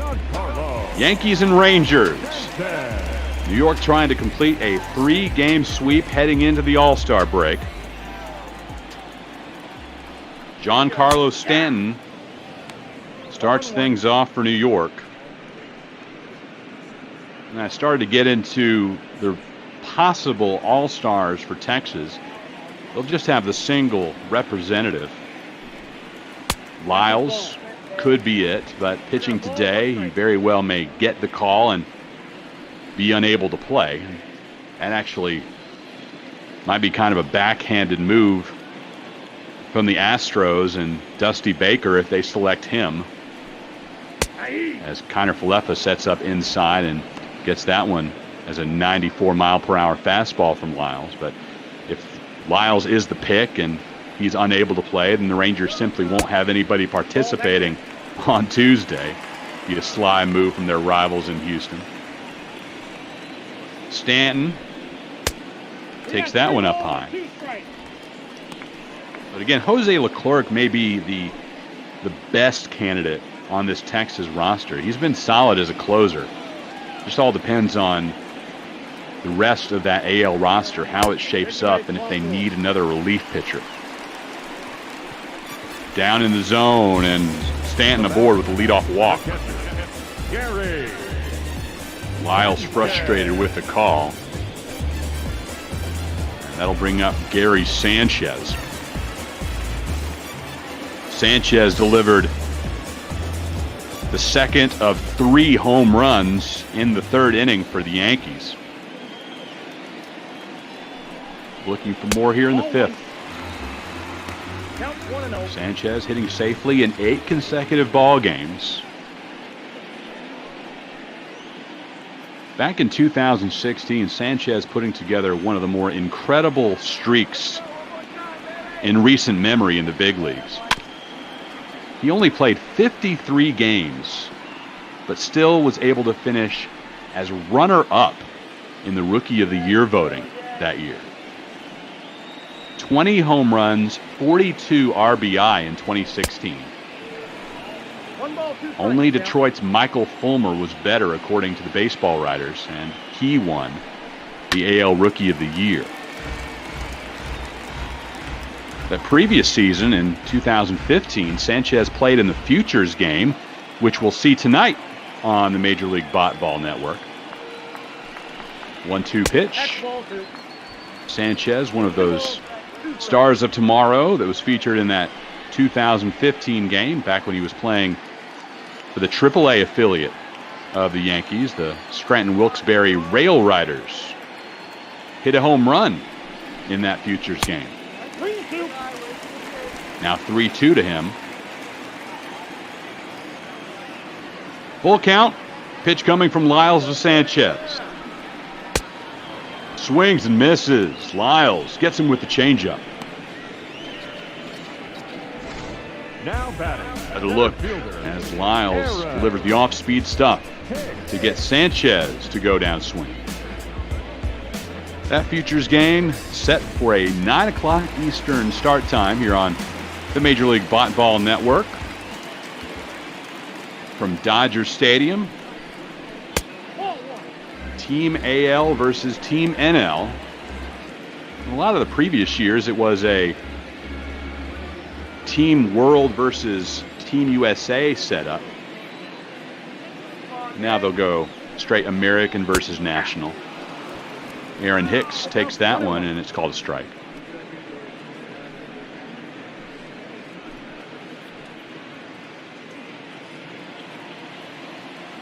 Mike Minor actually played in the Futures game also back in 2010.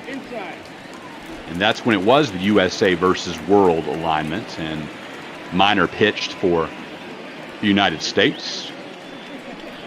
2-1 offering. Popped up in foul territory. Frazier parking underneath it, right in front of the first base coaching box. Makes the catch. That'll bring up Luke Voigt.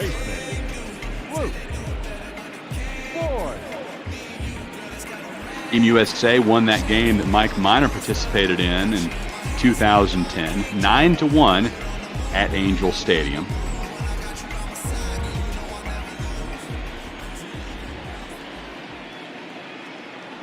And then Minor went on to get selected for the actual Midsummer Classic last year, but he was scheduled to start on the Sunday prior, so he didn't play.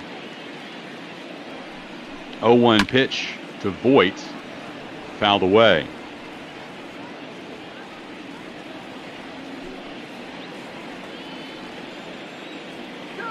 Voigt 1 for 2, reached with a single back in the second. Ball, that's out.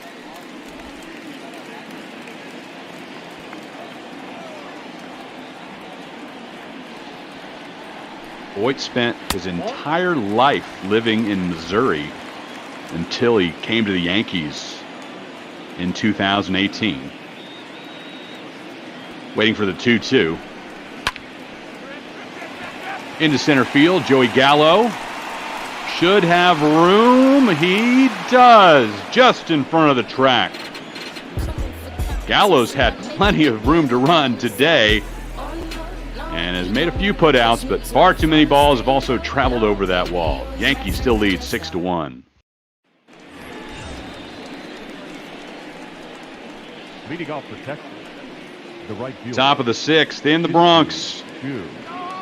Shin-Soo Choo leading things off for Texas. A reminder, plenty of action still left to come here on the network. Next up, it's Detroit versus Houston down at the Juice Box. That's a ball. 3:45 start time for that one as you take a look at the Yankee pen. Carlos Zimmerman will have the call. Bo Burrows on the hill for the Tigers. Justin Verlander for the Astros.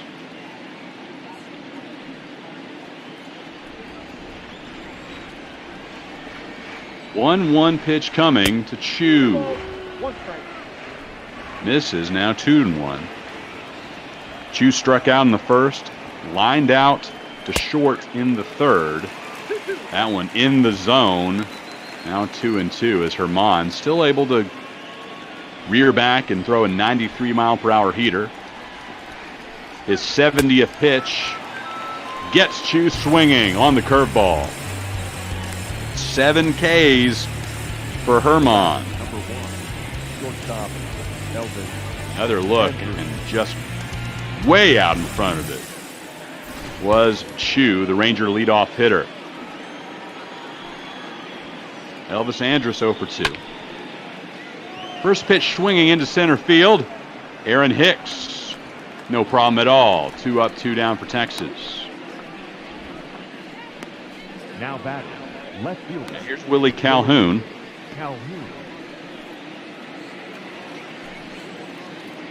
See the C flap on his helmet now.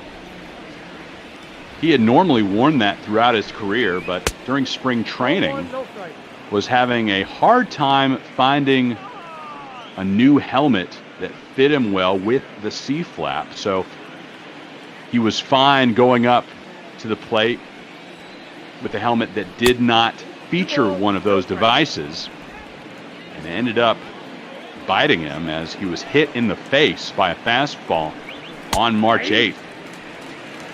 Fractured his jaw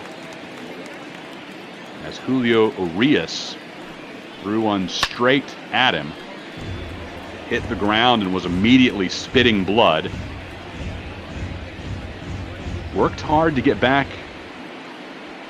into baseball activities, though. He got cleared for daily workouts just 18 days later. And now you will never see him without that C-flap. Of course, now it's doctor's order. He has the metal plate inserted into his jaw. That extension is mandatory. 2-2 pitch with 2 out. I got 3 and 2. Outside.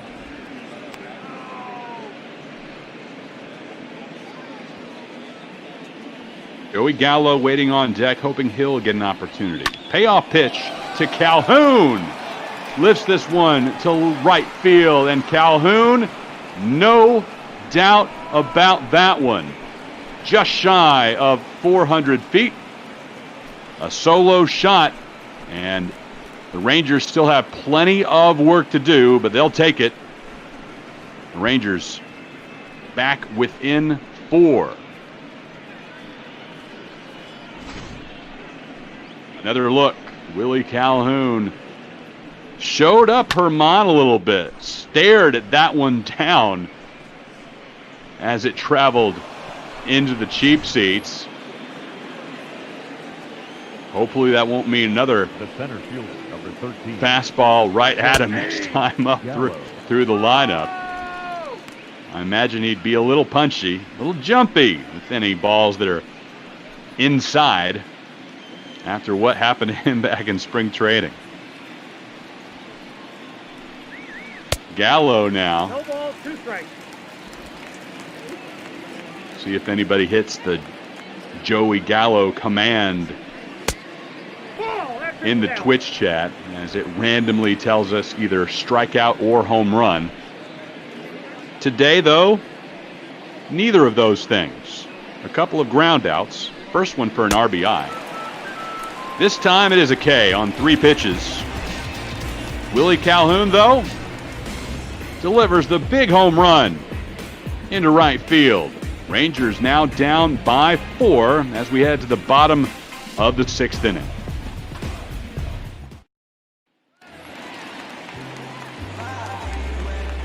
Leading off for the Yankees. Bottom 6 at Yankee Stadium. Jordan Lyles working in relief.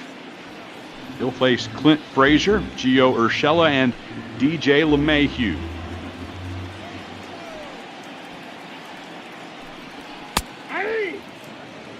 Two now. 94-mile-per-hour four-seamer from Jordan Lyles. Outside, that's a ball. Goes one outside. Frazier not offering at it, though. Frazier had an infield single in the second. This time, swings and misses, his second strikeout of the day. Chased one. Now batting. Lyles with a great pitch. Little taste of what we've seen from him as a starter throughout the rest of the year.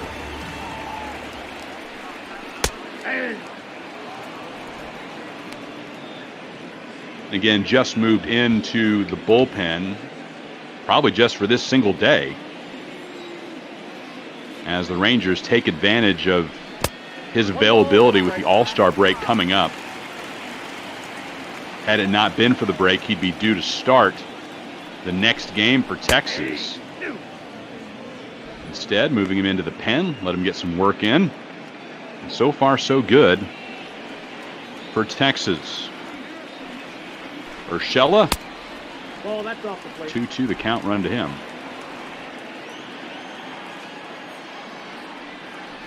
Fifth season in the bigs for Urshela. 3-2.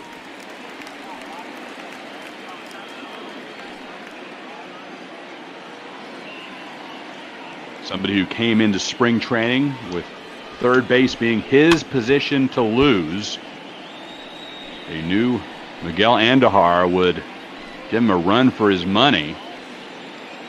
Urshela ends up winning the position. Nope, that's ball 4. And this time he is aboard with a one-out walk. The Yankees, one of the best teams in the American League at drawing 3 passes. You see there that the Indians, the only team in the AL doing it better.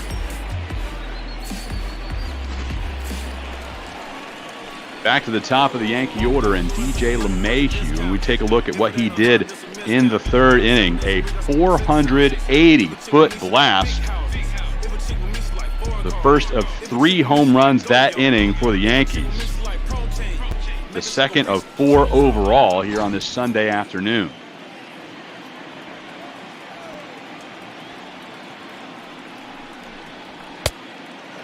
Swings and misses. Yankees lead this one 6-2. Bottom of the 6th inning.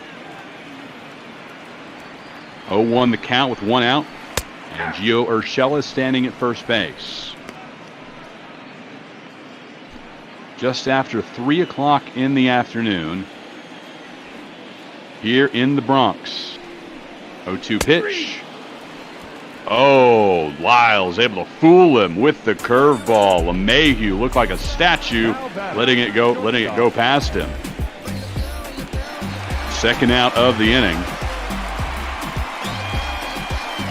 And we take a look at Gleyber Torres' day that included a home run in the 1st inning of the solo variety. A long shot nearly up into the concourse on the 1st level.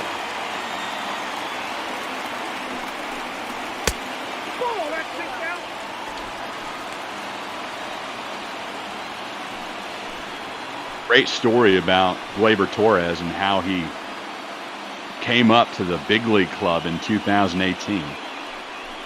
1-0 pitch to him. Started the year at AAA with Scranton Wilkes-Barre. Got pulled from a game in the 6th inning in mid-April. And he originally thought he had done something wrong, that he was being punished. Maybe not for hustling hard enough. Got taken out midway through that game, but after it was over, got pulled into the manager's office and was told the real reason. It was because the Yankees were calling him up to the show. He'd make his big league debut the next day.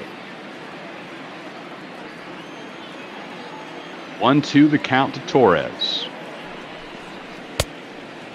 Swings and misses. Got him on the slider. And that'll do it for the Yankees here in the 6th as Lyles strikes out Frazier, LeMahieu, and Torres. But New York still leads 6-2.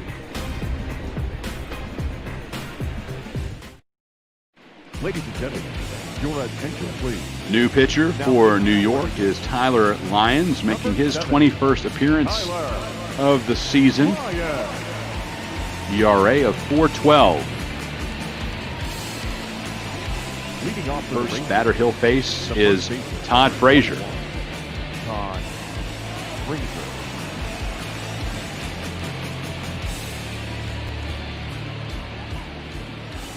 Frazier 0 for 2.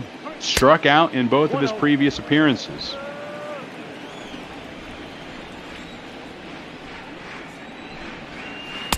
No, 1-0 down low.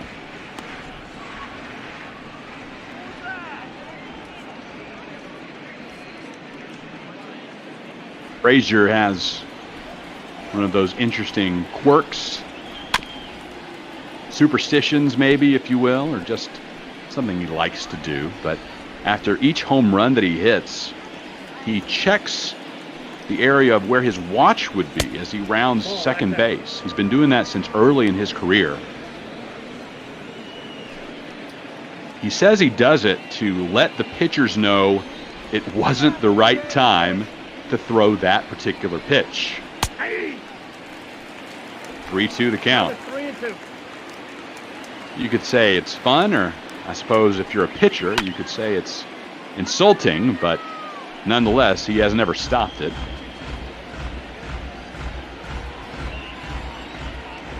Full count still to the Todd father. 1-year deal for him in Texas. He'll make $3.5 million. There is a team option for him next year worth $5.75 million.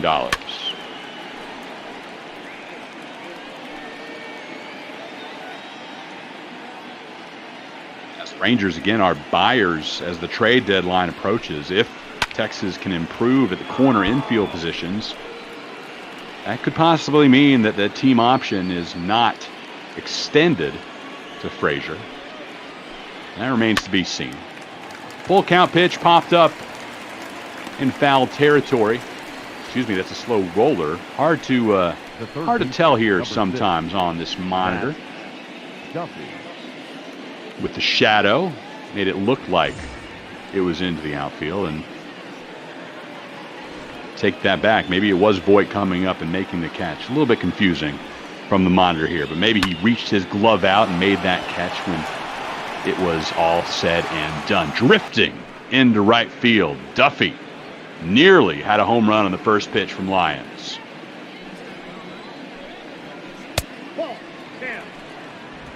Duffy doubled back in the second, lined out to second base in the fourth, trying to find a way to stick in this Rangers starting lineup on a regular basis.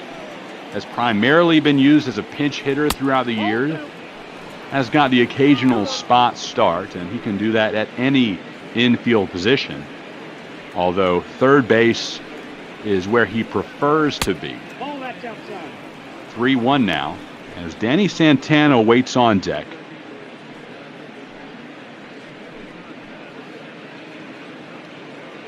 As we approach stretch time here in the Bronx.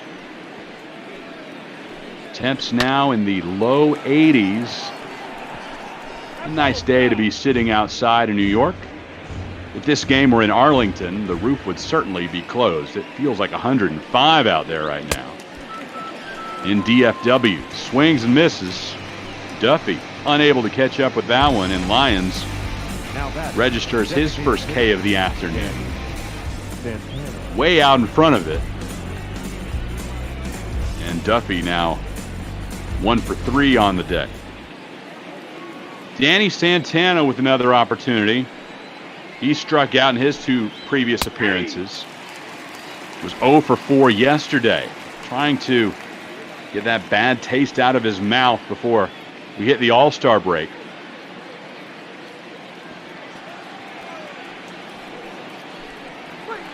The Rangers in danger of losing all 3 of these games in the Bronx, and could potentially do it by identical scores, as Santana can't catch up with the 0-2 pitch. 1, 2, 3, down go the Rangers. Score remains 6-2, New York, and we quickly transition to the bottom of the 7th inning. That might have been the quickest stretch I've ever seen. I usually like to get up and sing along, stretch out. Even here in the booth, Aaron Judge, Stanton, and Sanchez due up as you see Chavez and Martin warming in the Ranger pen. 0-1 pitch coming to Judge. Off the plate, ball 1. Outside.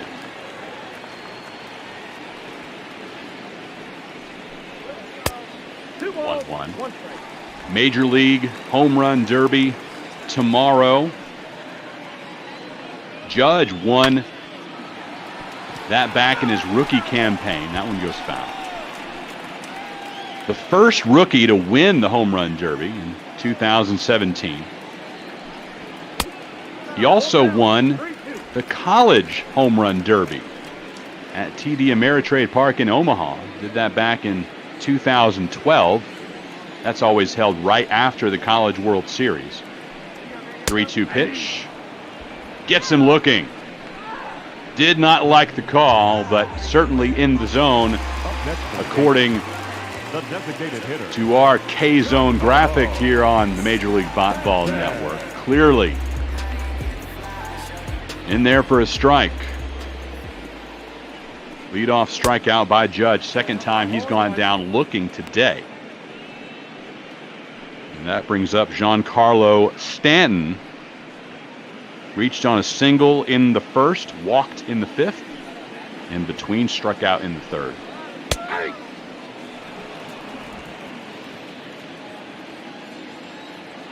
Two now the count, as Lyles continues to work some magnificent job in relief and continues it right there with another strikeout. That is already 5 on the day.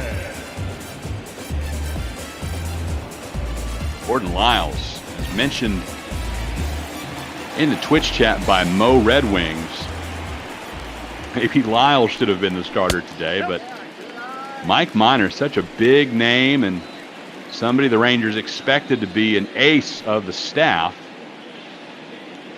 Hard to sit him down in favor of Lyles, but the way that Jordan's been pitching, when the rotation is altered after the break, maybe Lyles moves up a couple of spots. Certainly doesn't look like a number 4 starter right now. Getting close to throwing 60 pitches. Sanchez had a home run in the 3rd.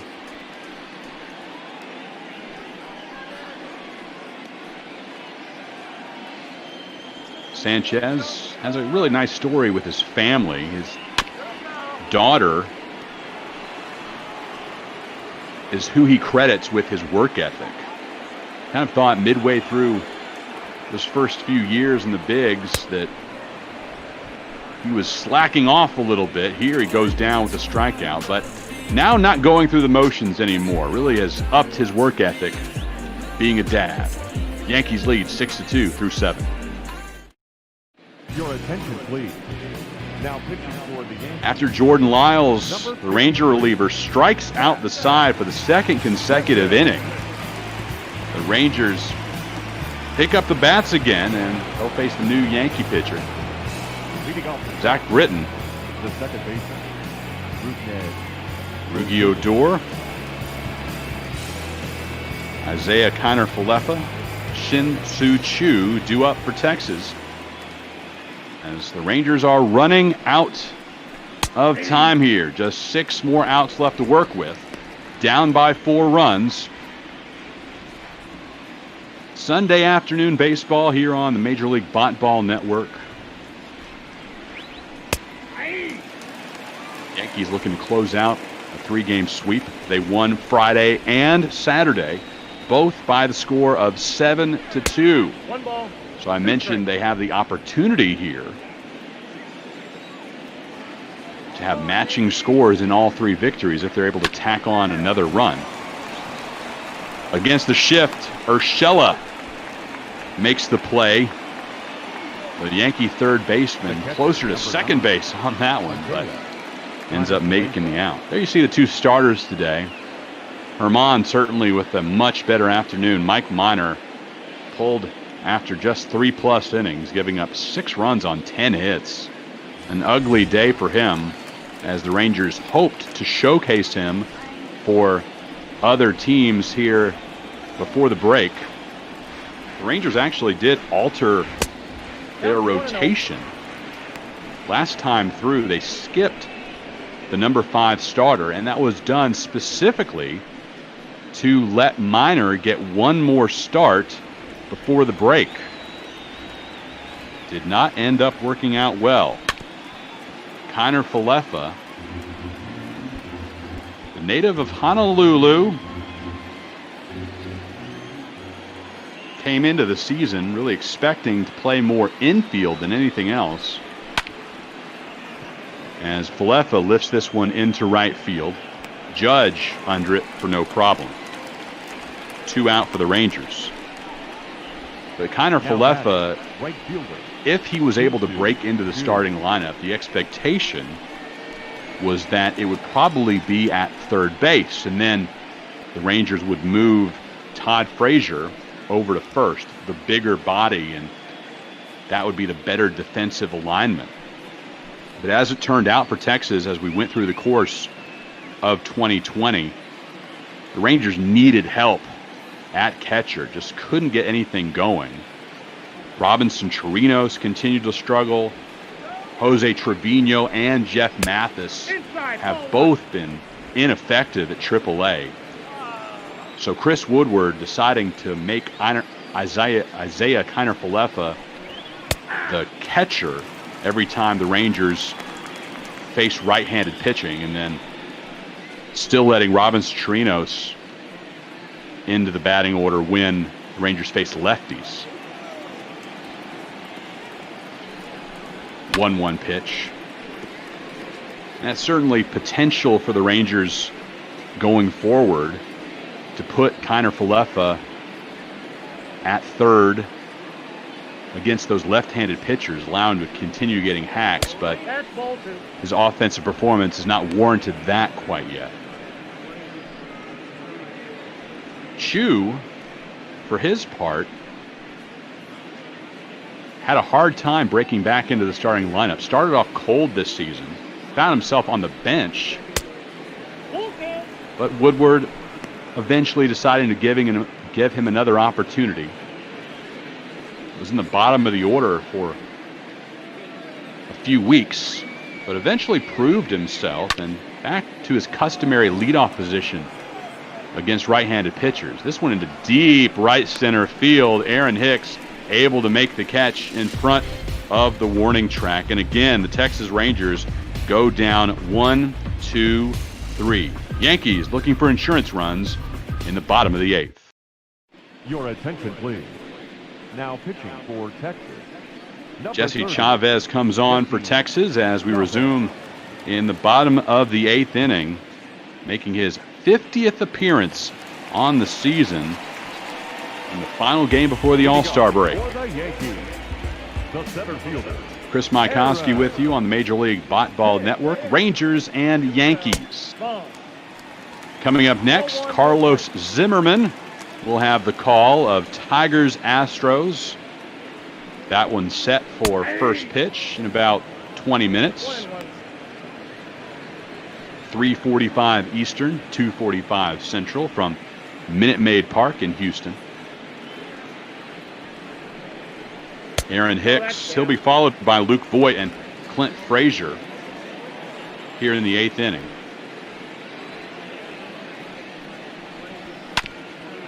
Swings at the 2-1 and fouls it off.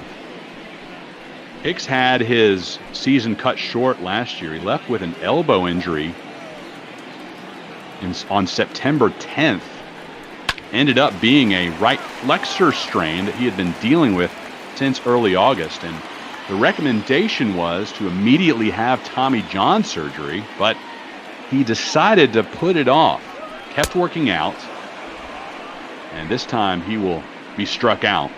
First out of the inning for New York, as Ranger relief pitching has really been fantastic today. Mike Minor, the starter, the one that had a rough day, but between Lyles and Chavez, impressive for Texas. But again, Hicks just kept working out, first on his own and then reported to the Yankees spring training facility in Tampa. And he ended up coming off the injured list in time for the American League Championship Series, and finally had that Tommy John procedure after the playoffs. And since we won't probably get to him again in the batting order, don't want to waste this note, but Hicks is the answer to a great trivia question, and I'm sure we'll see this in another Yankee game down the line as we have great trivia in the Twitch chat every day. A one-hopper to Chu, and Voigt on board for one out single. Take one more look at it. But Hicks will always be the answer to this question. Who is the first major league player to hit a home run in Europe? He did it last June 29th in the first inning against the Red Sox, part of that London series. Frazier with a single, back-to-back singles for the Yankees. Voigt's at second, Frazier at first, and Gio Urshela will try to bring them both around.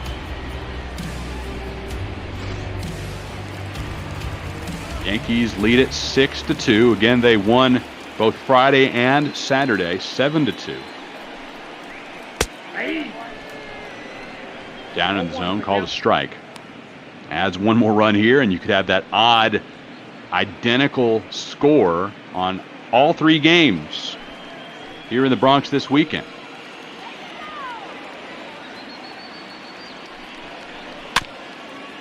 fouls that one off.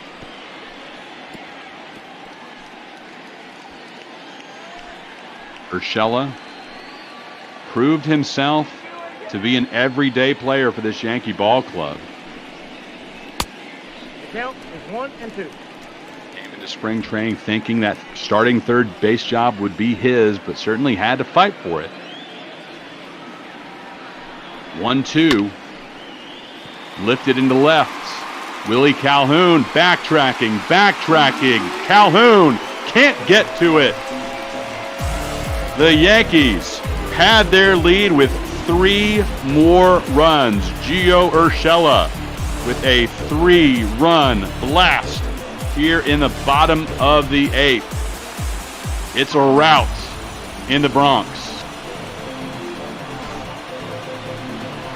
Another look. Ranger relievers were doing so well to this point, but Jesse Chavez lets that one get hit into the stands in left, and Chavez pulled after that dinger. Luis Garcia will come in for Texas. Chris Woodward has worn out the path from that first base dugout out to the mound today. And Garcia will make his 26th appearance. It is now 9-2 New York. Back to the top of the order, and DJ LeMahieu. Several Yankees, we don't know who just yet. The selection show is tonight for the All-Star game. But they'll have multiple players heading to Los Angeles, getting on that cross-country flight after this one is over. All-Star Home Run Derby tomorrow here on the Major League Bat Ball Network. The All-Star Game itself, the Midsummer Classic, on Tuesday. All of that happening from Dodger Stadium. Festivities begin today, though. The Futures Game is at 9 o'clock Eastern Time. The best stars of tomorrow, guys we expect to see in future years, dominating Major League action. 3 balls, 2 strikes. Team AL versus Team NL.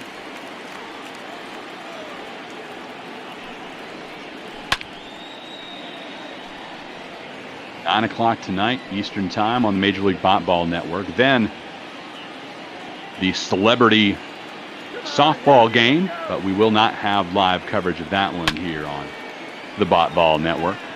Into right center, Joey Gallo underneath it, makes the catch. 2 out for New York. Tell you about who's playing in that game from these respective teams in the Futures Game tonight. For the Yankees, starting pitcher D.V. Garcia, who's currently with AAA Scranton Wilkes-Barre, and closer Antonio Soriano, who is in Single A right now with Charleston. The Rangers have one representative. It's Cody Allen, starting pitcher that's with AAA Nashville right now. And certainly an odd selection to the Futures Game. He has 7 years of Major League service, so that's red flag number 1. A 6.14 ERA, that's number 2. He is 31 years old. That's number 3. You're not really part of the future when you're 31 and have 7 years of Major League service. As Garcia able to get the strikeout of Torres. We'll tell you the final red flag here for Allen's selection when we come back.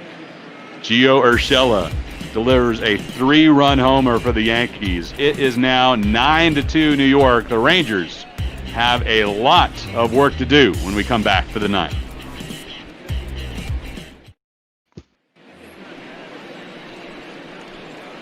Elvis Andrus, Willie Calhoun, Joey Gallo due to the plate for the Rangers. Here in the top of the 9th inning, Texas down 9-2. Looking like they'll close out the first half of the season with a sweep at the hands of the New York Yankees. Finish off telling you about Cody Allen, who you may see tonight in the Futures game out at Dodger Stadium. Aiden Blank, Zoe Alter, Eddie M will be on the call from Los Angeles. Again, let's run down those red flags. Let's count the red flags. AAA pitcher for Nashville, Cody Allen. 7 years of Major League service, 6.14 ERA, 31 years old. And here's the last one. He's been assigned to the National League team.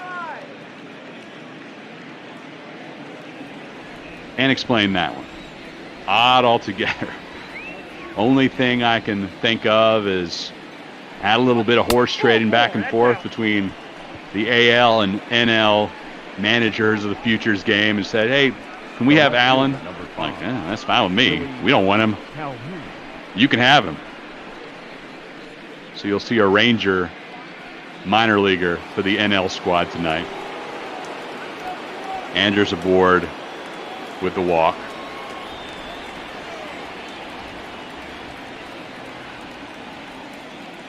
First pitch to Willie Calhoun. Calhoun delivered one of few bright spots for Texas offensively today. A solo homer in the 6th.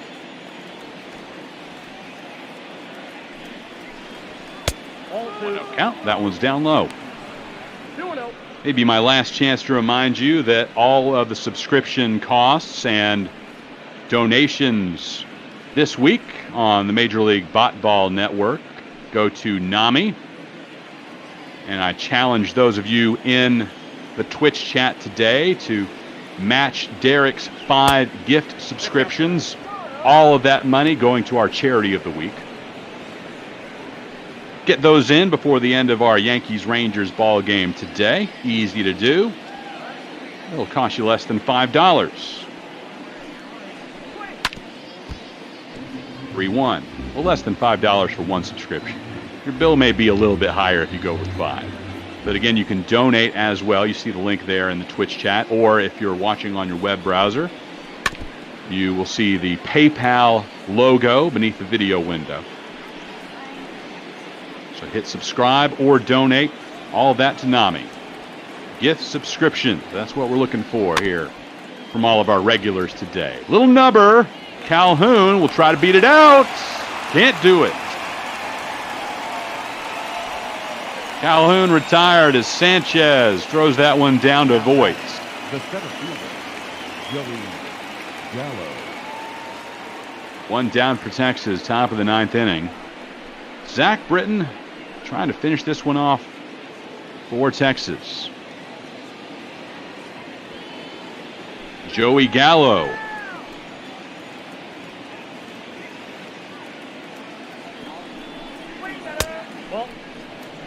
Home run or strikeout? What do we see here from Gallo? Has 1 strikeout today. He had 5 of them yesterday. 0 for 5. A K in every one of those appearances on Saturday, and add 1 more today.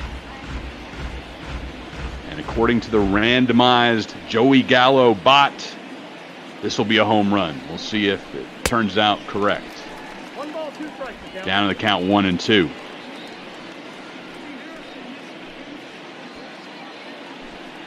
Broke a bone in his right wrist last July. Missed the rest of the season. Nope. To that point in the year, he had 22 home runs to lead the team. Had to watch the rest of the game from the rest of the season rather, from the training table and the bench. He's big into Instagram. You can see him working out at his apartment in uptown Dallas on a regular basis. Has a really nice view of the skyline. The hitting net set up right in front of these huge, tall windows. To live the life of a major leaguer. 2-2.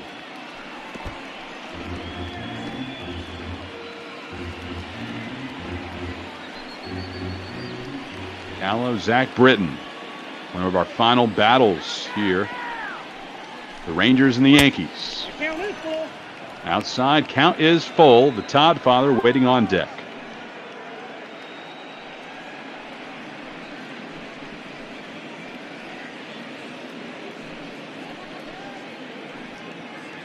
Rangers' first-round draft pick back in 2012 out of Las Vegas. Gallo fouls that one off.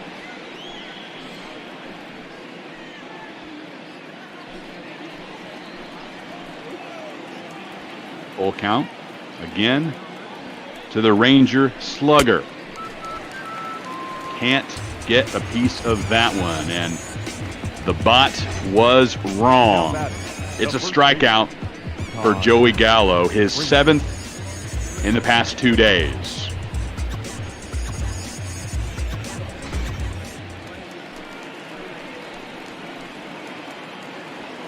Gallo will begin his all-star break right now. Todd Frazier, last chance for Texas.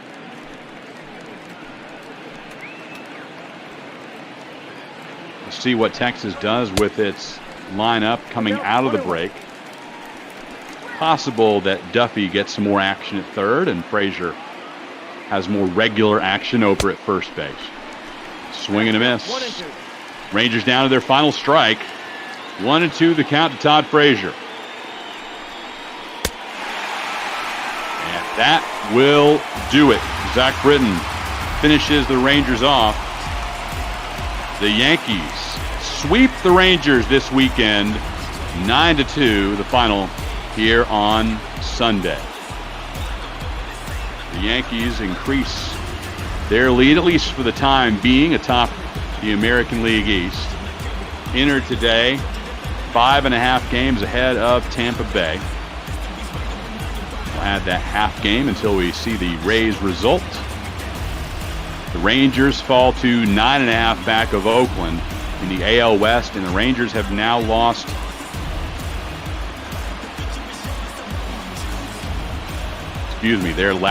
they've lost now 4 in a row and 2-8 in their last 10. And there you see the winner, Herman, going 6 innings, allowing 2 runs and scattered 3 hits. Mike Minor with a rough performance today. 3 1/3 innings pitched, 10 hits allowed, 6 runs. Ugly day for the Rangers starter. We'll take a look at the highlights before we give way to Carlos Zimmerman and Tigers Astros, our next broadcast here on the Major League Ball Network. And remind you to please get home safely. Here they come. Joey Gallo able to start the scoring for Texas in the first inning. This ended up being one of only 2 runs of the day as Elvis Andrus made his way from third base on the Gallo ground out. And now you'll see a cavalcade of Yankee highlights going forward, starting with Gleyber Torres in a 415-foot shot into the stands in left, tie this ball game at 1. Nearly up to the concourse, you see there. And then DJ LeMahieu with a monster blast, 480 feet to left center field. Wow. I called a game a few weeks ago with a home run traveling about 490 feet, but that's probably the second longest I've seen here on the Major League Ball Network. Then it was Gary Sanchez with an almost equally long blast. This one 385 feet, bringing in Torres and Judge on that one. Aaron Hicks next up, back-to-back jacks from Sanchez and Hicks. And the route was on for the Yankees in the bottom of the 3rd inning, and Mike Minor was soon to be pulled. Part of an ugly day for him. Willie Calhoun able to give the Rangers some hope in the top of the 6th inning. Solo shot nearly at 400 feet into right center. But that would end the scoring for Texas, as Joey Gallo, the victim of a strikeout here in the 6th inning, part of a great day by Herman, and he continues to be perfect on this season after he came off suspension just a huge addition to a Yankee ball club that was already killing it. And then you throw in an incredible starter in Herman, and the rich keep getting richer. This will do it for the Rangers in the top of the 9th inning. Todd Frazier striking out on a splitter from the hands of Zach Britton, and the Rangers fall 9-2. And I know one person who will likely be happy with that result, and that's our resident Astros fan, Carlos Zimmerman, who will have the call of our next ball game between the Detroit Tigers and the Houston Astros. Carlos, welcome to the booth. It's a pleasure to be here, Chris. You know, it was an exciting win for the Yankees today. Yeah, this is big for the Astros. Their competition's going to start falling a little further behind heading into this break starting tomorrow. Yankees picked up a sweep today. Astros are looking for the same thing here against the Tigers. 4.5 back of Oakland heading into today's action, and just the way the West was bunched up, you've been keeping track of this, and the Rangers were above the Astros for a huge chunk of the season, and Texas just continues to fall on hard times, and the Astros, on the other hand, have been really fantastic, and Oakland has started to fall off a little bit. And now it looks like Houston is really in contention, and I'd imagine the Astros could be buyers here at the break, looking to make a push. Yeah, no, Astros are looking for some options heading with the deadline coming up. I've heard rumors that Ledmus Diaz is on the block and that teams are going to be looking to pounce on him possibly to pick up just a mid-season acquisition. Diaz is a good player, but for the time being, he remains with this squad. Man, you look at those records, the Astros 4 games above 500, and then the Tigers, yeah, their season's pretty much lost. So should be a fun one today. Bo Burrows and Justin Verlander is the pitching matchup this afternoon. Here's that in Houston, they're getting a little dose of the throwbacks. Usually we only do that on Thursdays here on Major League Ball, but little throwback Sunday action. Yes, sir. Astros 2002 uniforms are the ones getting busted out. Tigers decided not to participate in the festivities, but it should be a fun one today from the juice box. It's always better when both teams participate. No, absolutely. But Chris, excellent call as always. Another win. We'll get a late change. No, I think our resident producer Garrett heard that, so they'll go with the 79 uniform. Should be a fun one though to hear today. Have a good time. Look forward to hearing your call, and the Vin Scully imitation is a tough thing to do, but I know you'll have a good time, and I look forward to hearing it. Carlos Zimmerman with a call of Tigers and Astros starting right now on the Major League Ball Network. Thank you very much, Chris Mikoski. Hello, friends. My name's Carlos Zimmerman, as he said. Here for some exciting ML ball action today. Astros, Tigers, final game of this series. Astros picking up a win on Friday with 4-2 victory over them, and then another win yesterday against the Tigers. And Burrows and Verlander will be the matchup here today as the 49-45 Astros take on the 36-60 Detroit Tigers. The Astros take the field along with Justin Verlander. Your starting lineup here today for the Detroit Tigers. Nico Goodrum's going to lead things off at short. Batting second and in center is Harold Castro. Batting third and playing at second base is Jonathan Scoop. As you get a look at Justin Verlander, not that many starts this year. A 4-2 record, but has been efficient in them. Rest of the lineup for the Tigers, Kristen Stewart bats fourth in left. Batting fifth is C.J. Cron over at first. Miguel Cabrera, the designated hitter, batting sixth. Jamer Candelario, the third baseman, bats seventh. Austin Romine behind the plate, bats eighth. And then Cameron Maven out in right field. Justin Verlander ready to get things started for the Astros and Tigers. First pitch to Nico Goodrum, bounces in for a ball.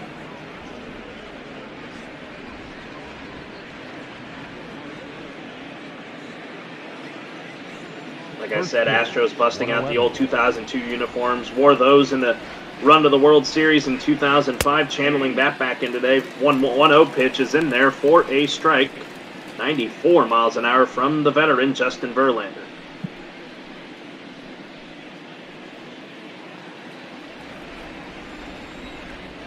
Tigers looking to come in today, hoping for not a sweep as Verlander's next pitch is swung on and missed by Goodrum 1-2. Good off-speed action there from Verlander.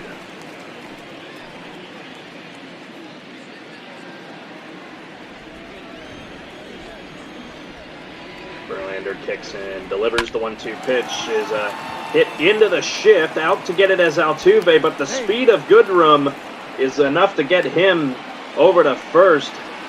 And it's an technical infield hit for Nico Goodrum. Good start for the Tigers here to kick off the ball game.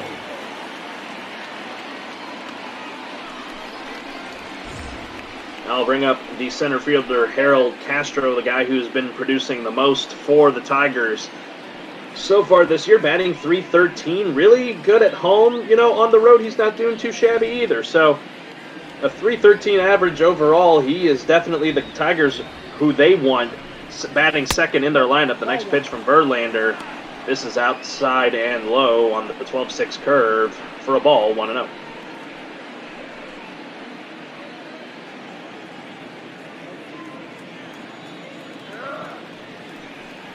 Verlander's next pitch floats in there for a strike. That'll run the count even, 1-1. Get a look at the umpires. Patrick Johnson at home, Larry Bullard at first, James Kingsley at second, and Gary Simmons down the line in third.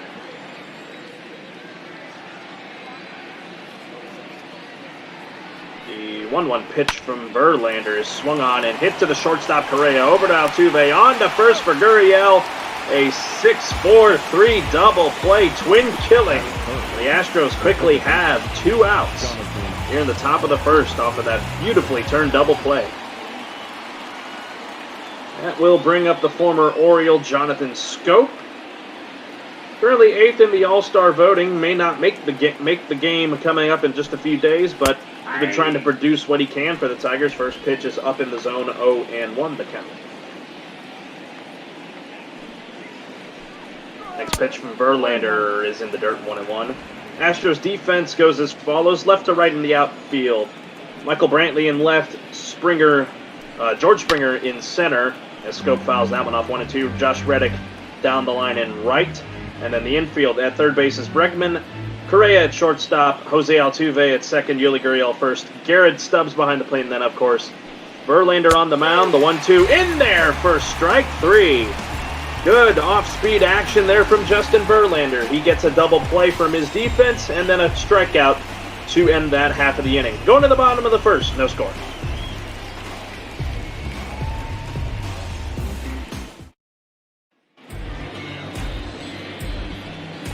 And here is Beau Burrows, one of the young prospects out of the Tigers organization. Only 2 starts to his name this season.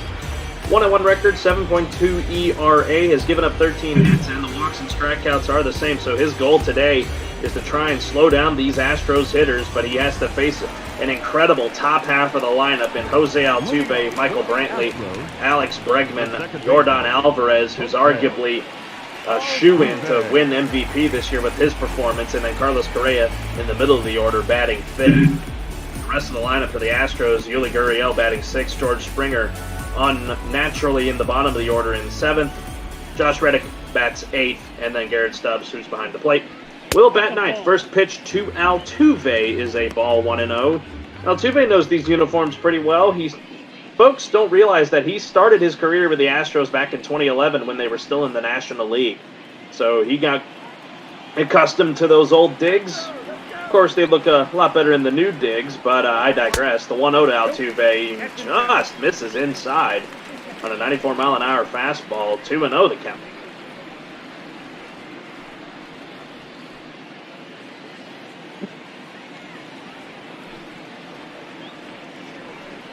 Now the 2-0 pitch from Burrows misses, so a 3-0 count here for Jose Altuve.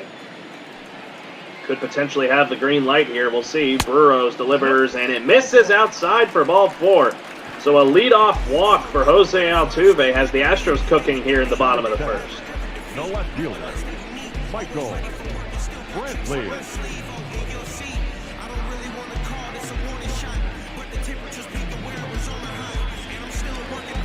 That will bring up Michael Brantley, batting .263 this season, 10 home runs to his name.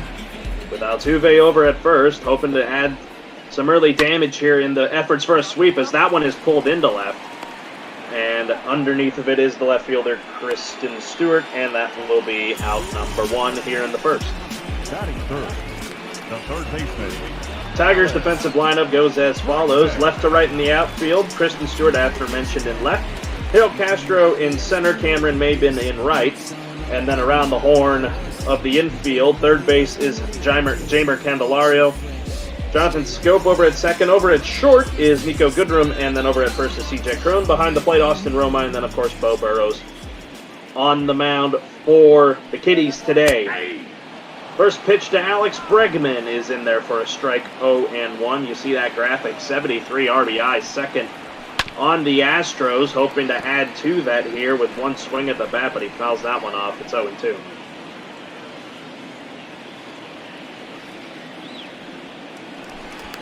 Pickoff move to try and get Altuve, nothing going on.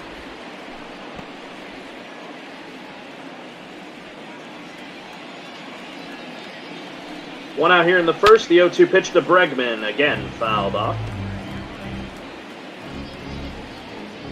It's a virtual night game for the Astros here, but in the real Houston, Texas, another pickoff move there is to no fruition. It's very hot here in Houston today, a heat index of up over 105. So Houston not really the best place to be right now if you want to be outside. Next pitch to Bregman bounces in, 1-2. Actually, it might be daytime there. My mistake. But regardless, it's a hot one in Southeast Texas today. It's been hot for the last couple days. Will continue to be that way. The 1-2 to Bregman is swung on and hit to the third baseman, Candelario. On to second, and then one in the dirt.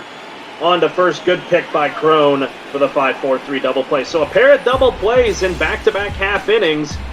And through one, no scores still here in Houston.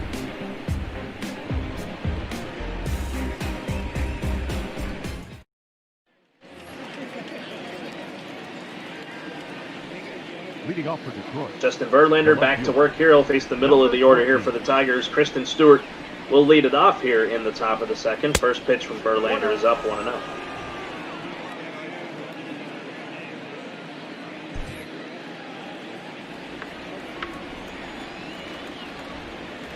Verlander kicks and deals the 1-0 pitch, and that is swung on by Kristen Stewart and fouled back to the dish, 1-1. Also got a good crowd on hand here today at a virtual Minute Maid Park. Hoping to see an Astros sweep today. Next pitch from Verlander swung on and missed on the 84-mile-an-hour changeup, 1-2 to count.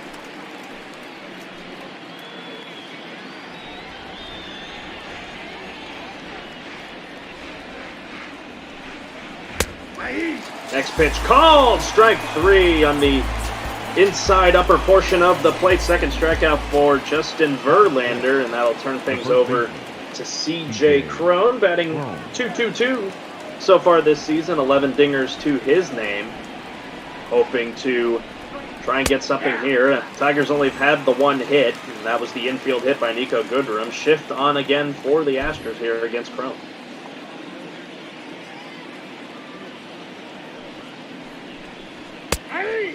Verlander's 0-1 pitch in there for a strike, 0-2. Verlander showing some good command early on, hoping to punch out Crone here. The 0-2 misses to the outside. Good waste pitch, 1-2.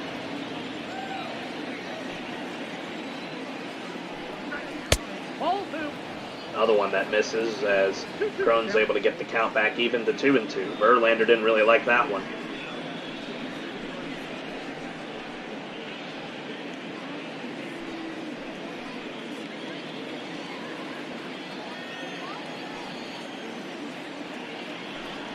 Two offering from Verlander, swung on and missed by CJ Crone. Third strikeout for Verlander, and that gives us 2 out here in the top of the second. the designated hitter, Miguel Cabrera. Excellent fastball that moves out to the outside, and Crone tried to reach out and get a piece of it to try and foul it off. Couldn't do it. So now that'll hand things over to the longtime veteran who enters today with a 10-game hitting streak. That's Miguel Cabrera. First pitch to him, though, is up in the zone. Slider action, 0-1.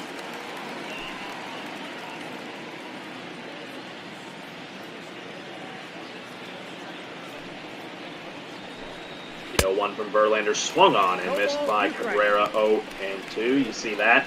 Cabrera been very good for the Tigers in getting on base, 86 hits to his name, so don't let the batting average fool you as he leads the team in hits. The 0-2 from Verlander is saws off Cabrera. Verlander out to get it, throw on to Gurriel to end the inning. So a pair of strikeouts for Justin Verlander is what is able to get him through the top half of the second. Still no score here at the Juice Box in Houston.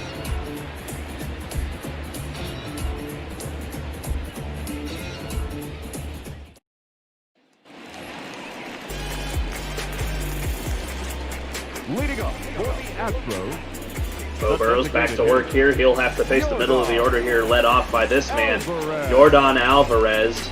More than likely to be the DH for the All-Star game. Is the All-Star game coming up in a couple days? Will be, actually, no, he may not be a DH. I think we're in a National League ballpark. Yeah, they're at Dodgers, so, but either way, he's going to play in something. Because he has just been an absolute terror behind the plate this year. Next pitch from Burrows runs the count even to 1-1.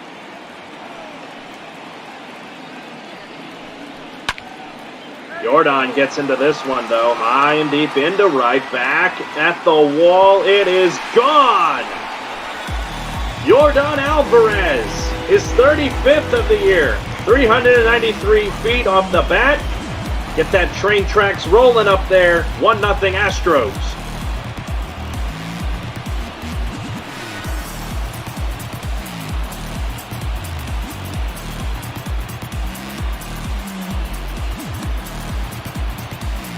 That has, they throw some water there on Alvarez. I'm not sure who that was, but man, a good piece of hitting from the young Astros DH.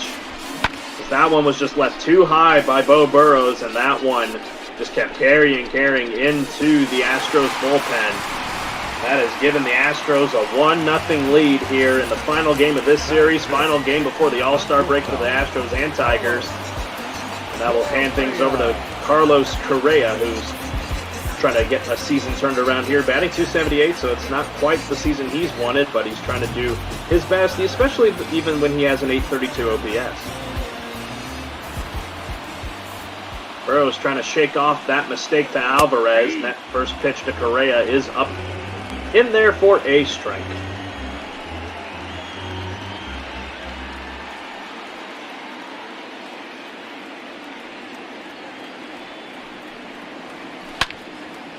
Swung on by Correa into left. Underneath of it is actually no. Kristen Stewart has to play it off the wall.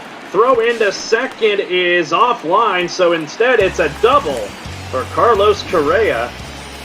Man, that one looked like Stewart could have gotten under that one, but that was a screamer off the bat of Correa as that one caroms out of the out-of-town scoreboard.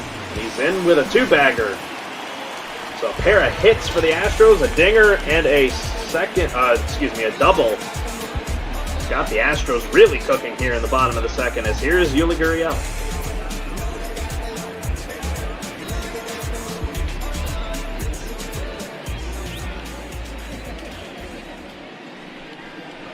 Ball that time. First pitch from Burrows was in there for a ball, 1-0. Now he'll get set from the stretch and deliver the 1-0 to Gurriel. That one up in there, 1-1, runs the count even.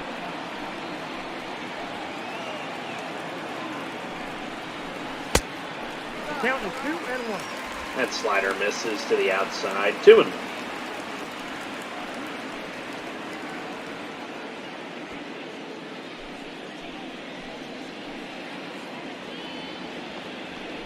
Two-one pitch from Burrows, misses again to the outside, low, 3-1. On deck is George Springer, batting in the 7-hole. Typically used to seeing him batting leadoff instead of Altuve, but his bat has kind of gotten soft this season. The 3-1 is swung by Gurriel to run to count full, but yeah, Springer, he has not been himself as of late that he's been the last 3 years.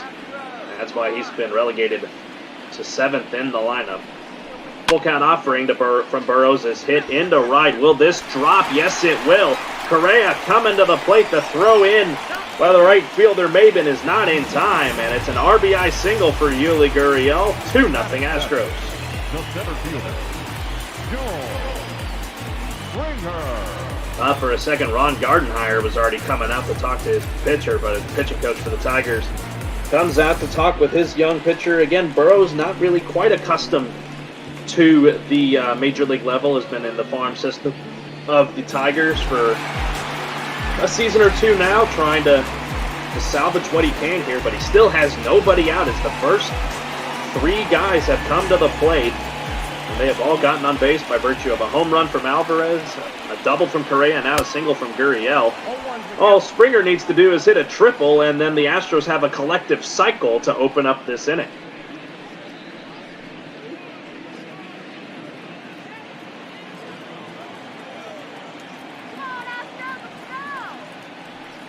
The 0-1 pitch from Burrows is way inside. 1-1.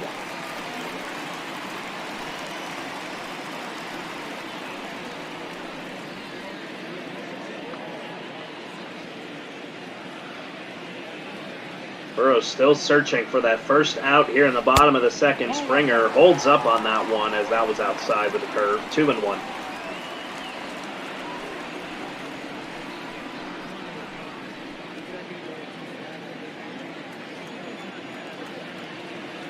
Gurriel over at first as Burrows checks him. 2-1 pitch.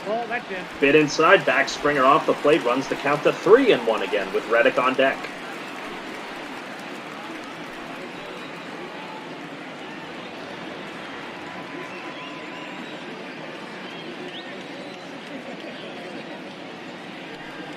One pitch to Springer in there, runs the count full. 96 on the gun for Bo Burrows.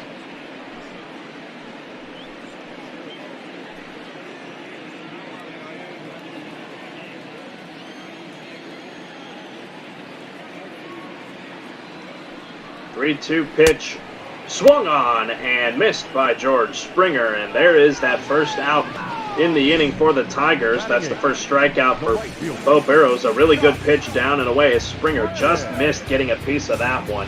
Swinging out of his shoot tops there. So that gives the Tigers 1 out.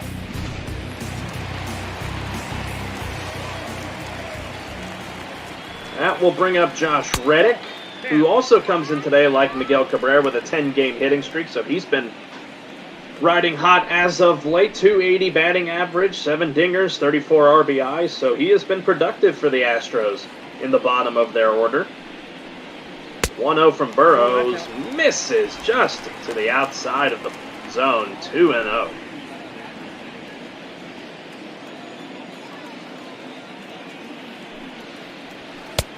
Throw pitch up in there for a strike in the happy zone. 2-1.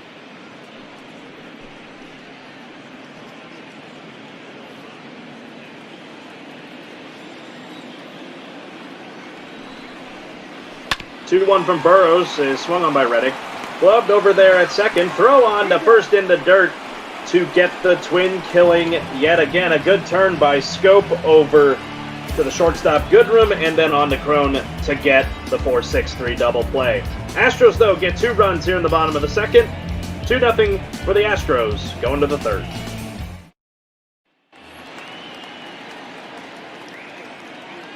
Leading off for the Tigers. Leading off this inning will be Jeimer Candelario up against Justin Verlander.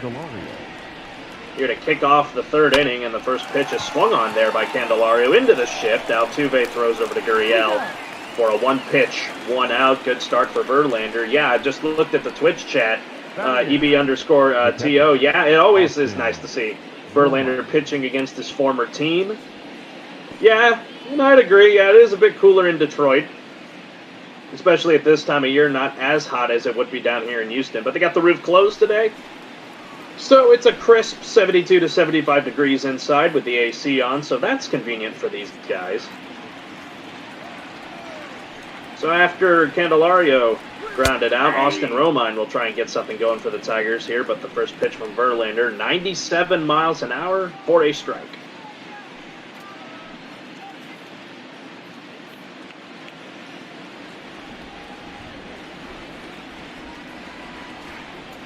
The 0-1 from Verlander. Oh, just missed to the inside. Runs the count even 1-1.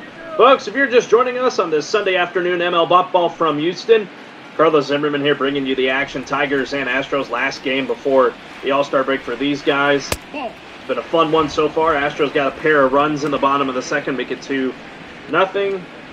Folks, we're doing this all for charity, so please donate to our charity of the week. It is NAMI this week, a great organization that professionalizes in helping people with mental illnesses. So please, if you love what you see, please give a donation. Many options for you in the Twitch chat to be able to do that. Hit ! donate, and it can take you to a screen so that you can donate to that great organization, NAMI. And another strikeout there for Verlander on the slider gets Romine. His Verlander's fourth of the day, 2 out in the top of the third. Number 4, Cameron Maeda.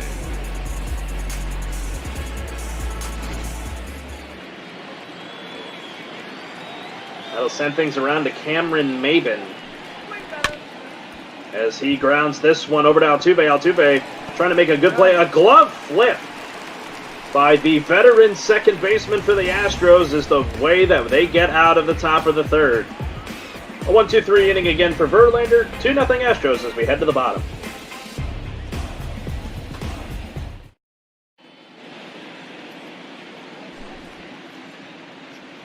Get to hear from Heidi Watney, or really not hear from her.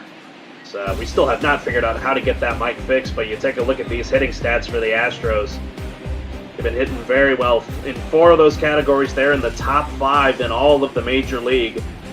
In the American League, top 10 in 5 or in all categories. So the Astros have really picked it up as of late, and they're riding at least a 6-game winning streak, hoping to extend it to 7 with a win today. I'm going to echo, as Garrett Stubbs at the plate, I'm going to echo my colleague Jordan Smith that from our game on Friday, first pitch from Burrows is for a strike, but he said that, you got to be careful with going into the All-Star break with such a hot streak, because, you could really cool off when you get off out of all of those off days. So the Astros, they're getting hot at a decent time, as Stubbs strikes out to Burrows there on 3 straight pitches, 1 out in the bottom of the third. As I was saying, you can get hot at certain times. It can come back to bite you, especially if you have a break coming up like we're about to have starting tomorrow.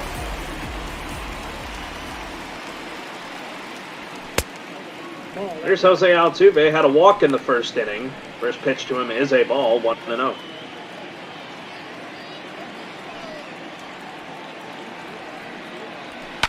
Pitch from Burrows, fouled off there by Altuve.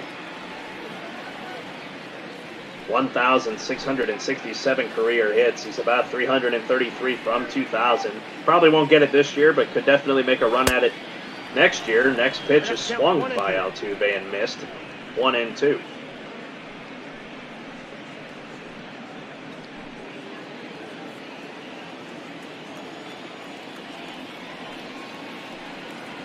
The 1-2 from Burrows. Bounces in. Thought that was going to catch the knee of Altuve, but doesn't. 2-2. As this one's grounded over the third, Candelario gets set and throws over to first to get Altuve for out number 2. The left fielder, number 23, Michael Brantley. I'll bring up the former Indian Michael Brantley, 0-1 after flying out in the first. Here to face Burrows, approaching 40 pitches. This one will be pitch number 40. As Brantley swings at that one will get past Candelario into left for a base hit. So that'll get Michael Brantley on for the Astros here in the bottom of the third with 2 outs. Now batting, third base. That one caught a little bit much of the plate, and Brantley's able to pull that to left off the end of the bat. So we'll keep it going here in the third. That will hand things over to Alex Bregman. On Friday, he got the ball rolling for the Astros in an eventual 4-2 victory, but he was the one that got it going in the bottom of the first, a solo shot into the Crawford boxes. Hoping to extend the lead for the Astros here by doing the same thing. The 0-1 badly swung on and missed, 0-2.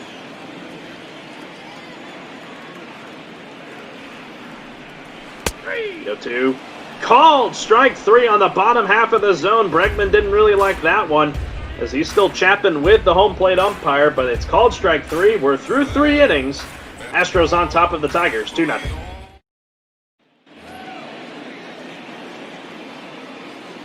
Leading off for Detroit, the shortstop, Nico. Back around to the top of the order here for Justin Verlander. Nico Goodrum, who's got the lone hit in the ball game for the Tigers. That infield hit back in the first to kick off the ball game. Fouled that one off. Now Verlander will kick and deal the 0-1 pitch as that misses Hyde. Runs the count even 1-1.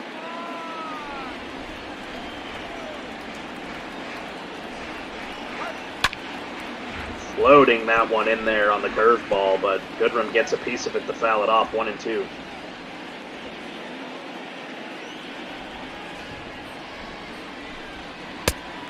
One-two, swung on and missed by Goodrum. 5th strikeout of the day for Justin Verlander.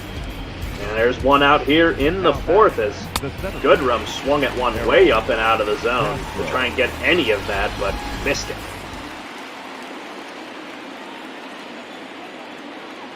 Harold Castro now digs in, 0 for 1 with a ground out in the first. First pitch is low, 1-0.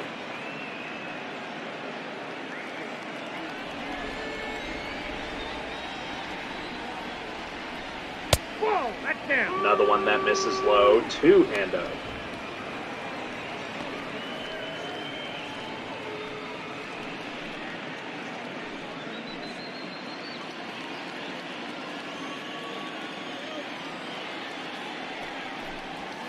Hey! 2-0 from Verlander gets in there. Bottom half of the zone and inside, 2-1. Fouled off there by Castro, so Verlander's able to get the count even again at 2-2. 39th pitch of the game for Verlander is swung on and missed by Harold Castro. 6 Ks now for the veteran Verlander. 2 out now, top of the 4th, as Castro swings wildly at that one.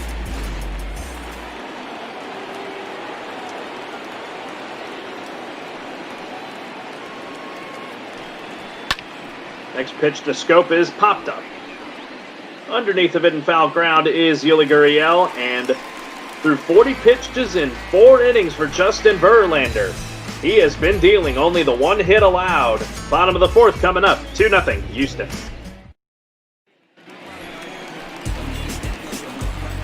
Leading up for the Astros, the designated hitter, Yordan Alvarez. Bottom of the 4th now, Yordan Alvarez had the home run that got the scoring going for the Astros. We'll see a pitch from Burrows that misses low, 1-0.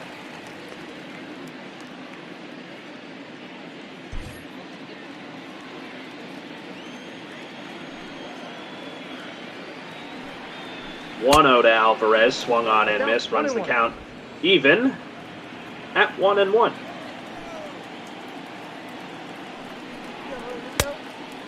Oh boy, that one way inside, and Alvarez tried to just get any piece of that. 1-2. Now Burrows trying to get a strikeout here to kick off the inning. Can't get it there. 2-2 the count as that one missed. 2-2 to Alvarez, hangs up there, but Stewart getting after it. Camps under it and gets the out here. 1 out. Bottom of the 4th. The batter, number 1, shortstop, Carlos Correa. Carlos Correa will now be at the plate. Had a double and a run scored so far in this one. Trying to add to that here. First pitch from Burrows. Gets in there for a strike, 0-1. You see it there. Astros took him in the first round in 2012. Came to the major leagues in 2015 as Correa puts a charge into it. High and deep to left. Is it fair? Yes, sir! That one is gone off the bat of Carlos Correa. His 12th of the season as that one lands up near the train tracks. 3-0 for the Astros.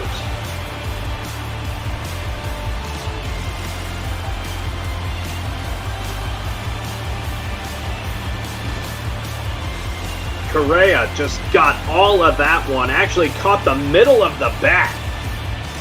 Correa's like, come on, get over, get over, get over. And that one just hung up and hung up. And it lands off the top sign. There in left, just above the Crawford boxes. That, again, runs the score to 3-0 in favor of the Astros. And here is Yuli Gurriel.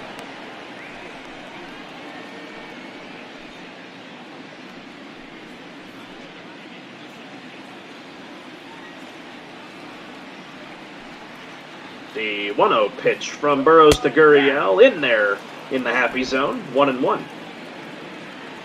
Yesterday, Gurriel had a 3-for-3 day with a double, so he's been getting a little hot in this series. As Gurriel hits this one into left, but I don't think it had enough as it went foul. Wow, that could have been crazy to go back-to-back Correa and Gurriel, but instead it's a 1-2, and here is the 1-2 that misses. 2-2, the count's even.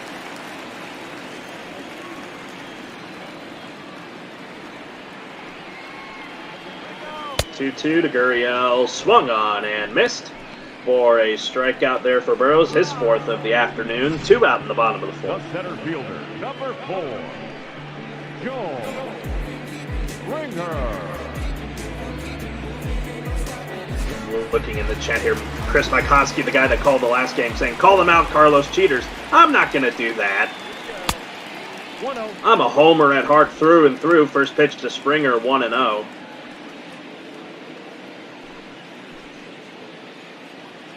He also said trash cans working well today. I'm definitely sure that that's the case today. 1-0 to Springer in there in the inside half of the plate, runs it up to 1-1.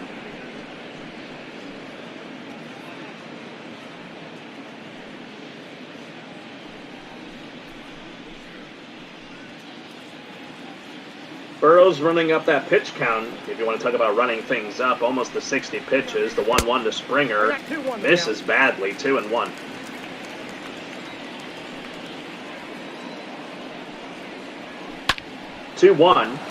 Hit well to Crone, but Crone right there to play it well. And that will end the inning. Carlos Correa, the shortstop for the Astros, said that he was trying to get things going again for himself in his season, and he'll do it like that with a dinger to left into the Crawford boxes. We're through 4 in Houston. It's 3-0.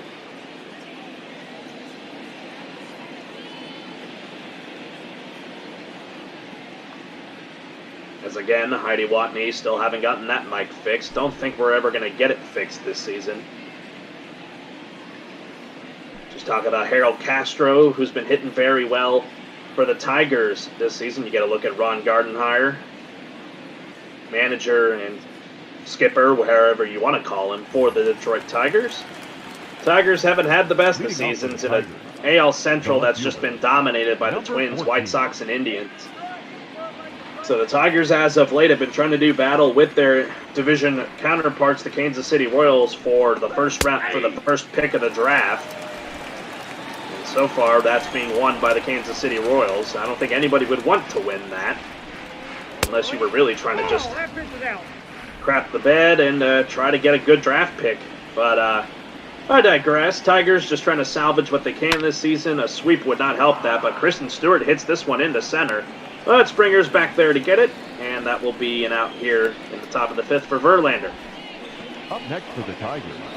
It's incredible to look at Verlander, who's only 43 pitches into this game, and he's through 4 1/3.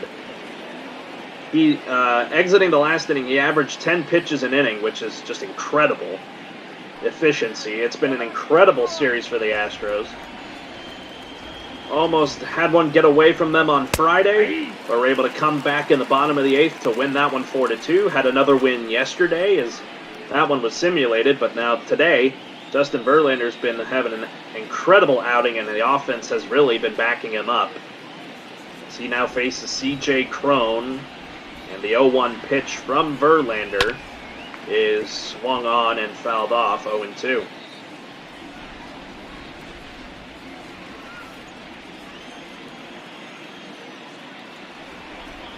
0-2 to Crone.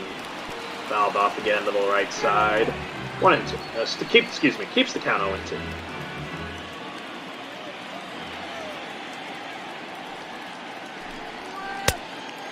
That one misses way to the outside. 1-2. Talked about the Tigers' record. The Astros now sit 4 games behind the Oakland A's, who have kind of tapered off here in the month of July, and that's allowed the Astros to pull away from the Angels and then start catching up the A's as that pitch to Crone is fouled off to the left. So the Astros, they smell blood in the water, but now they have to head into a break before they can continue their tirade, as that one is swung on and missed. 97 miles an hour from Verlander, his 7th of the afternoon. That's 2 out now here in the bottom, on the top of the 5th.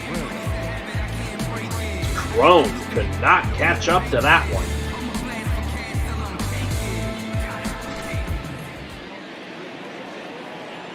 That'll bring up Miguel Cabrera, 0 for 1 today. And the 50th pitch from Verlander misses inside for a ball, 1-0. Has not hit very well in this series, has Cabrera. Only 2 hits to his name in 10 at-bats. The 1-0 in there, down the pipe, 1-1, and you look at it. 17-year career. First half of that with Miami, and then he settled into Detroit. No, that's low. So that pitch misses, 2-1. An old teammate to Justin Verlander at that. So this is always an interesting battle as Cabrera gets into that one, but that'll find the right field seats. 2-2, the count is even. And I'm just going to come off up here and say now that Cabrera is definitely a guy that will find his place in Cooperstown, but for now, that is another strikeout for Justin Verlander as Cabrera is caught looking. Bottom of the 5th coming up. Still only 1 hit for the Tigers, 3-0 Houston. Leading up for the Astros, the right fielder. 8-9-1 due up here for the Astros in the bottom of the 5th. Josh Reddick, Garrett Stubbs, and then back around to Jose Altuve. Reddick, again coming in today with a 10-game hitting streak, hoping to keep that going. As the first pitch to him is on the outer half of the plate, 0-1.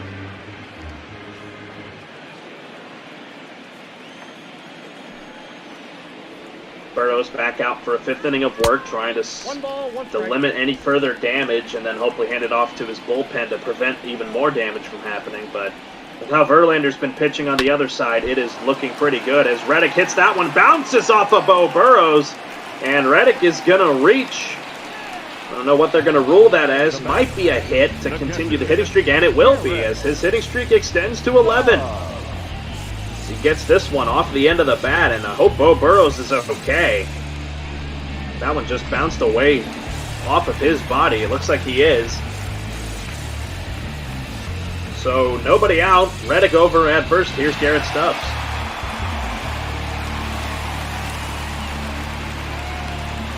Corbett trying to amp up this crowd that's already pretty happy with how it's been going so far today. First pitch to Stubbs is a ball as he checked his swing, 1-0. In his last 4 games that he's played in, a .333 average and 4 hits and 12 at-bats. So he has been able to produce behind the plate, and the next pitch to him is a screamer into the seats, 1-1.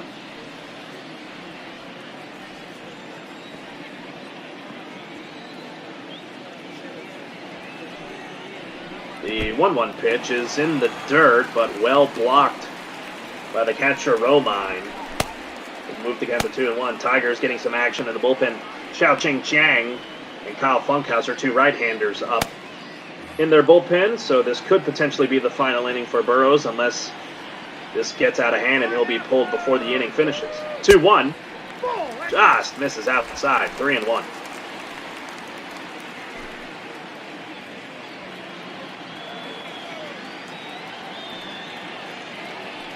The 3-1 to Stubbs. Called strike 2 on the upper inner part of the plate.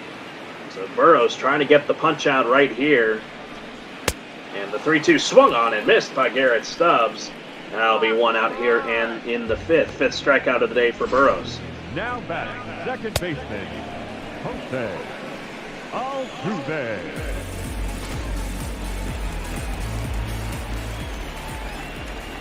I'll bring up Jose Altuve. First pitch from Burrows, misses outside 1-0. 0 for 1 today as Altuve walked back in the first. Hoping to get Gurriel further along the base paths. 70th pitch from Bo Burrows is grounded by Altuve in and past the shortstop, Goodrum.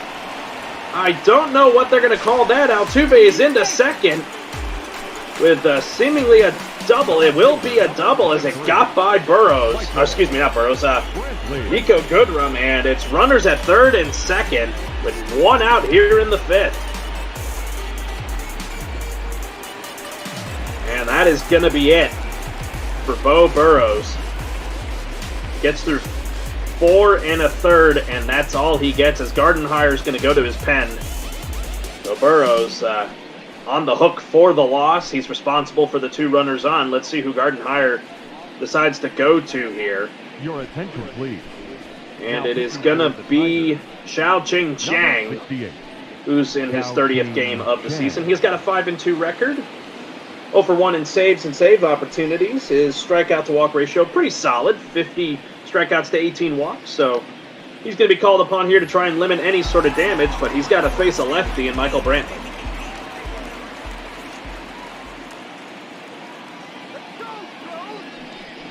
First pitch to Brantley is fouled off. 1-0-1.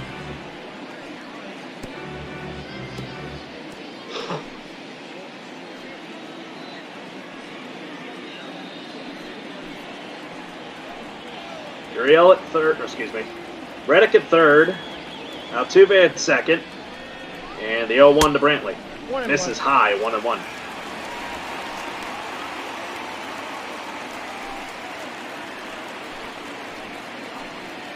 Let's go, Astros! 1-1 pitch from Chang is fouled off, 1-2.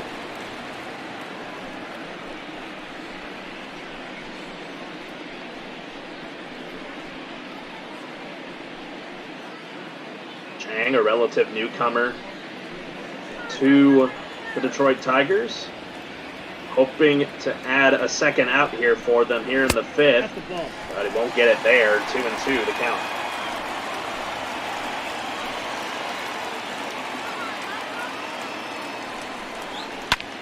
Two-two pitch is hit into right center over the head of the second baseman Scope for a base hit. 2 runs are going to score. And it's 5-0 Astros here in the bottom of the 5th on a 2 RBI single by Michael Brantley.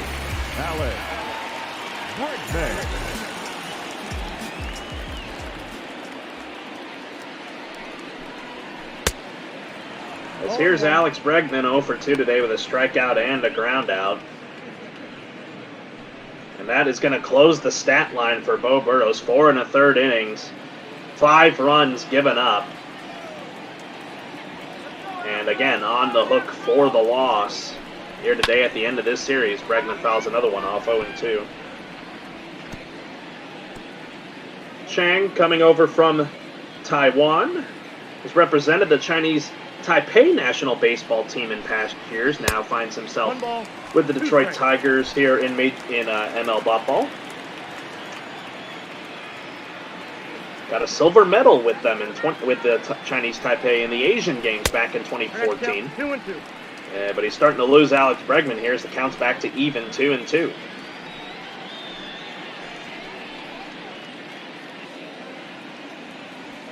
Double play depth for the infield on anything hit on the ground by Bregman.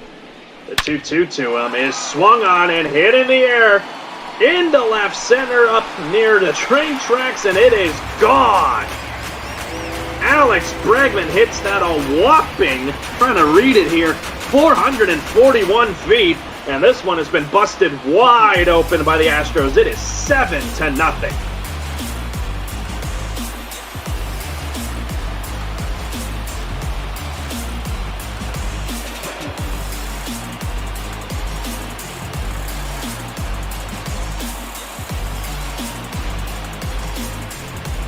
Alex Bregman was 0 for 2 before getting into that one in the left center. So now Alvarez, Correa, and now Bregman have hit home runs here today in Houston. Alvarez hitting one into the right field bullpen. Yeah, Chang didn't like that one at all. He knew it immediately. They're gonna, and Gardenhire's just gonna keep him in the ball game here to face Alvarez. Designated hitter. As that one's in there for a strike. But yeah, Alvarez hit one into the right field bullpen. Correa hit one into the Crawford boxes, and now Bregman hits that one up onto the tracks and left. And has made this score 7-0, an official blowout. And with the way Verlander's been pitching, that may or may not change.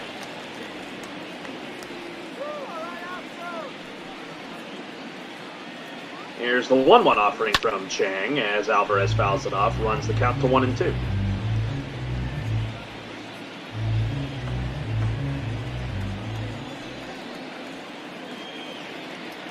The 1-2 from Chang is hit by Alvarez into left, chasing Stewart back, and this one is going to get down and off the out-of-town scoreboard. Another double for the Astros, the American League leaders in doubles as a team. And it's going to put another runner on for the Astros, an extra base hit, and it'll bring around Correa again. Alvarez was a little late on that one, but still able to pull it out to left.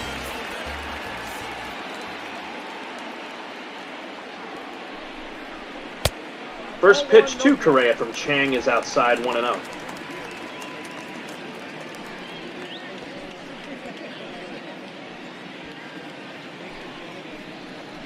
Here we go, guys. Come on. 1-0 from Chang, and misses again in the same spot, 2-0. Correa 2 for 2 today, has a home run and a double. Hoping to bring home Alvarez here on anything hit in the outfield as that one's grounded to Crone. It bounces.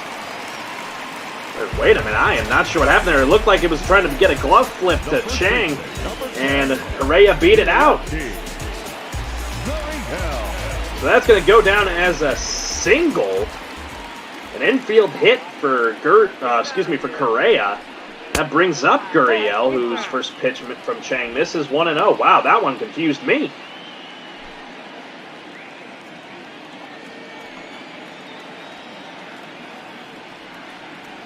So instead of a runner at third and 2 out, as Gurriel hits that one to Scope, but couldn't get the glove flip and apparently couldn't make the play, so everybody's safe. I think that one will actually be marked out as error. Wow, a lot of confusion happening here in the bottom of the 5th. Some defensive breakdowns by the Tigers has loaded the bases for George Springer. Oh my goodness. A double by Alvarez, an apparent infield single by Correa, and then an error on Scope. It's got him juiced. 1-0 from Chang. Misses outside, 2-0.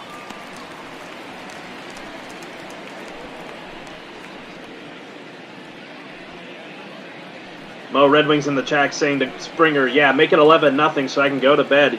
This is a guy that can definitely do that.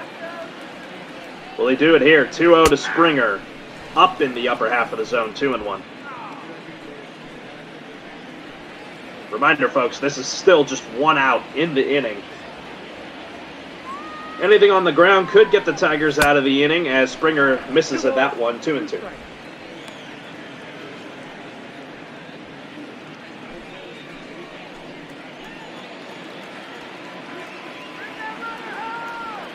And the 2-2 from Chang is popped up. Into center, underneath of it is Castro. Runner from third, Alvarez tags, 8-0 now. As that will go down as an RBI sac fly for George Springer.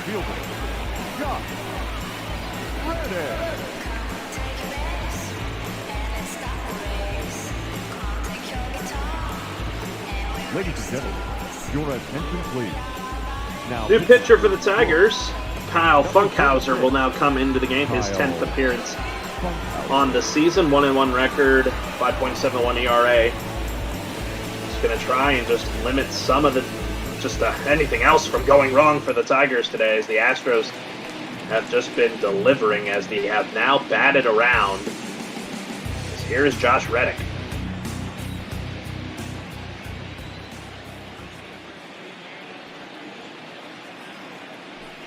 First pitch of the game for Funkhauser is hit well by Reddick. But underneath of it will be the right fielder Cameron Maben, and that will end the inning. So how about a 5 spot in the bottom of the 5th inning for the Astros? 10 hits as the team overall. We're through 5.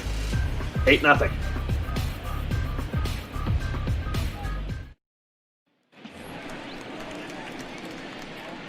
Leading off for Detroit, the third baseman, Jeimer Candelario. Jeimer Candelario will lead off the inning here. Verlander getting a good amount of rest in that last half inning, so he'll try to continue his good afternoon. 54 pitches in 5 innings. That is just so impressive. Out of a guy who's been in the league since 2005. First pitch to Candelario is fouled off, 0-1.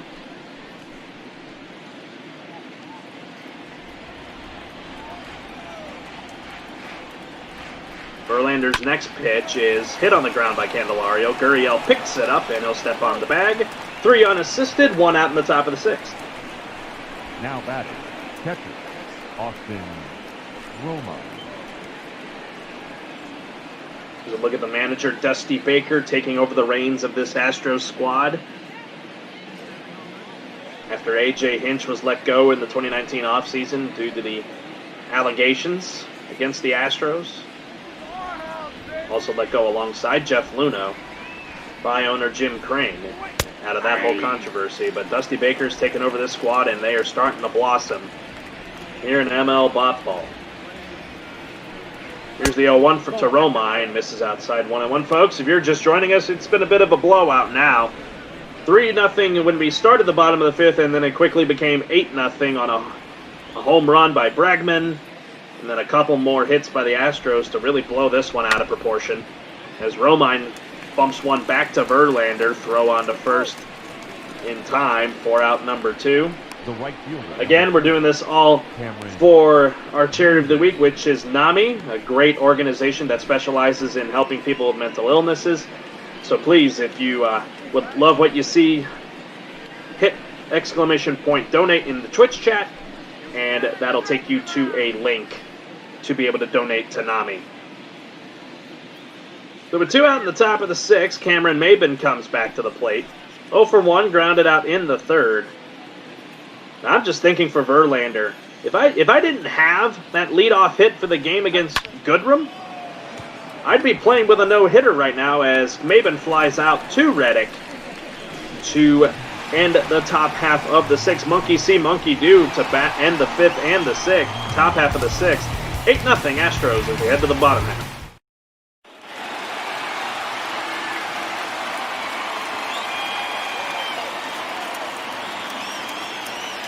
Nine, 1, and 2 due up for the Astros here in the bottom of the 6th inning. You get a look at Josh Reddick, who in the last inning to lead off the inning extended his 11th game hitting streak.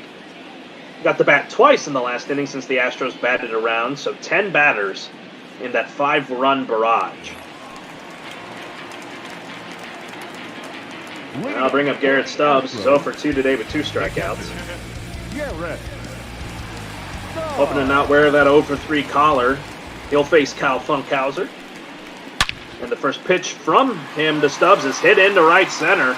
This one may have trouble, and it is out of here off the bat of Garrett Stubbs. Definitely not going to wear that 0 for 3 collar now as the left-hander puts one into the right field bullpen. 9-0 Astros as he joins the home run hitting parade.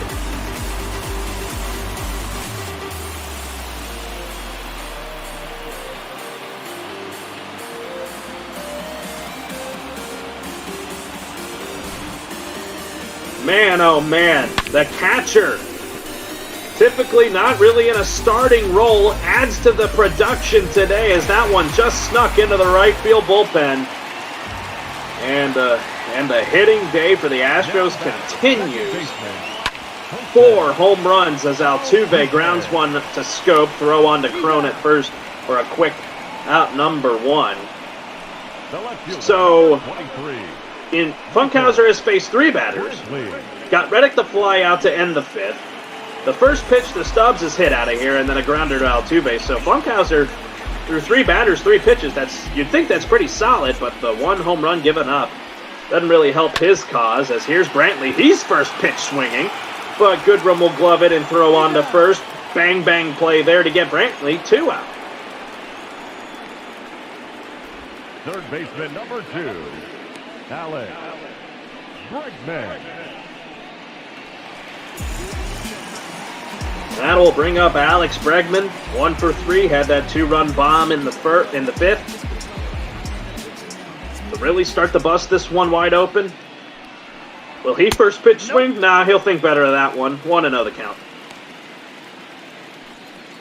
Yeah, that's really unheard of. 4 straight batters for Funkhauser, and they were all swinging on the first pitch. That's just... I don't know if I was Funkhauser how to feel about that. That one misses, 2-0.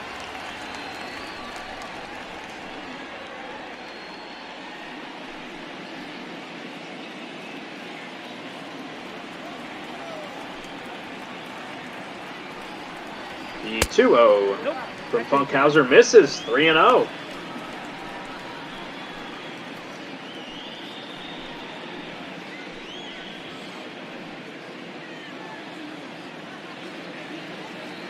Potential green light situation for Alex Bregman. We'll see what Funkhauser delivers as Bregman gets into one but fouls it, 3-1.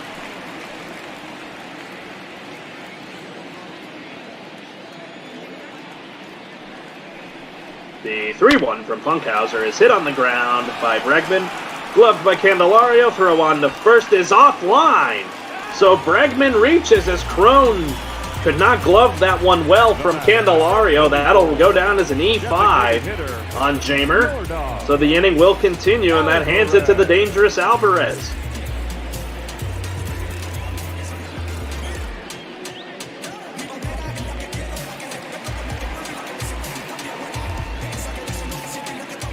Here is Alvarez, 5 for 9 in this series, has hit very well, and what a better way to head into the All-Star break than to have the hitting that you have been having in the first half of this season. First pitch from Funkhauser misses, 1-0. So there's the correction earlier. More than likely will be the left fielder in the All-Star game out at Chavez Ravine in Los Angeles, just coming up in a couple days.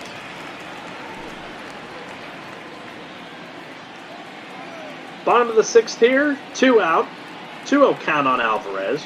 Runner at first, as that one's in there for a strike, 2-1.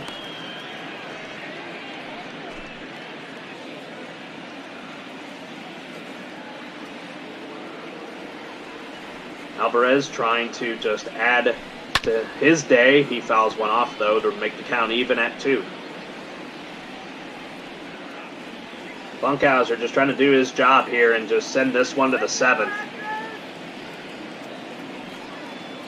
What will happen here? 2-2 pitch to Alvarez is chopped up the middle. Gloved by Scope over at second to get Bregman to end the inning. Garrett Stubbs, first pitch swinging off of Kyle Funkhauser, puts this one in the right field bullpen. We're through 6 in H-Town. 9-0 Houston.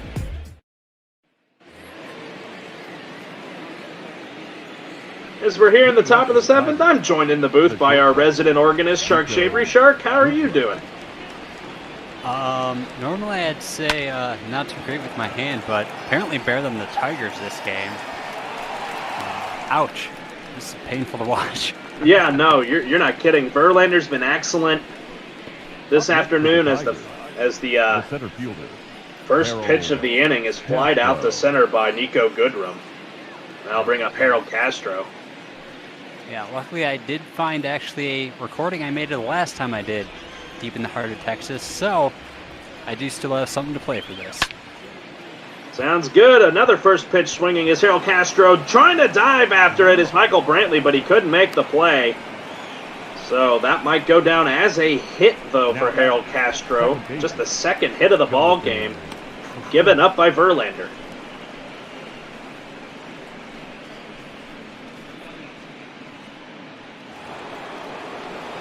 That brings up Jonathan Schoop. Hasn't had a hit in this series. He's 0 for 2 today. The first pitch from Verlander is in there for a strike. But yeah, no, Shark, this has not been the day for the Tigers. They're on the verge of getting swept heading into this All-Star break. The Astros, with the win today, could extend their their win streak to at least 7 games. I'm not sure if it dates further back. I know it's at least at 6 right now. Well, it is certainly looking like it will extend. I can't really imagine that the Tigers are going to come back at this point. Yeah, it's looking pretty unlikely for them, but, you know, stranger things have happened in bop ball. But, That's true. But, you know, this one might be just out of the question. Verlander working a 2-1 count here on Jonathan Schoop. Runner over at first is Castro. And here is the 2-1 one-out offering, and that one is fouled off by Schoop, 2-2.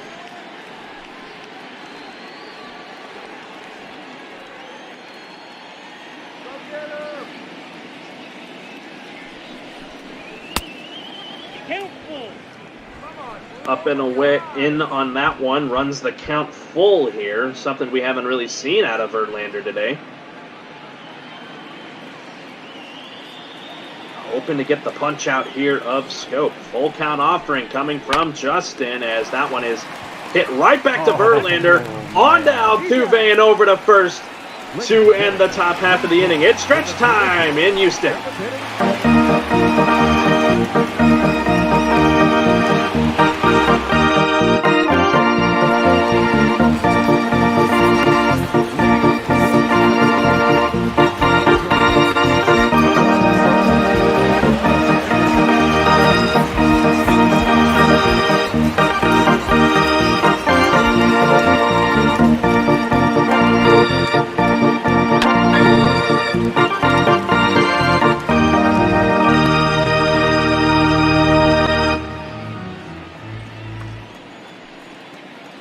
I'll tell you what, Shark, that is something I miss hearing at Minute Maid, especially at this time of year. You know, you get to hear that at every 7th inning stretch. So thank you for giving me that, as I haven't had that in quite a while. Well, you're very welcome, and before I step on out, I just gotta say, holy crap, Verlander, his pitch count, his performance this game is just unreal. So that's the small victory as a Tigers fan will take, is that we once had him. So good to see him do well. So that being said, I'll let you get back to this call. Have a great one. Thank you, as always, Shark Shavery, for always doing good work. As we're here in the bottom of the 7th, Correa struck out to open up this inning. So the chances of him getting the cycle today, not likely, as Gurriel fouls this one off. But a touching catch by C.J. Cron in foul territory for out number 2. What a play by the veteran Cron.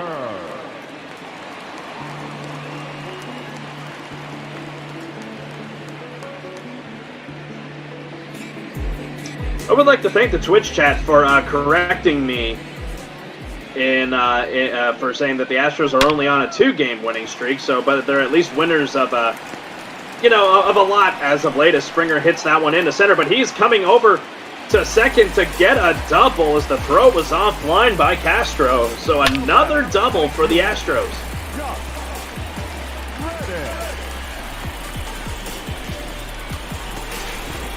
So if they are losers against the Phillies at the end of that series, that would roughly make them winners 4 out of the last 5 with a win today, 5 out of their last 6. But still, the point stands. It's a really great way to end this half of the season. Here's Josh Reddick with Springer on at second with 2 out here against Funkhauser. Oh, thank you, EB, in the chat. Winners of 9 out of their last 10, so that's even bigger for the Astros as Reddick swings wildly at that one. Count even at 1. The 1-1 pitch, down and away, 2-1.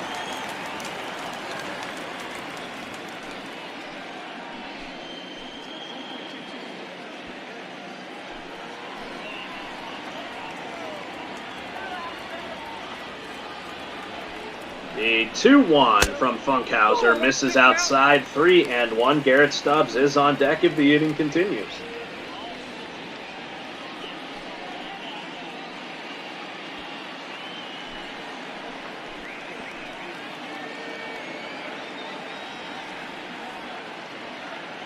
The 3-1 from Funkhauser is hit well by Reddick, but fouled off to the right and makes the count full.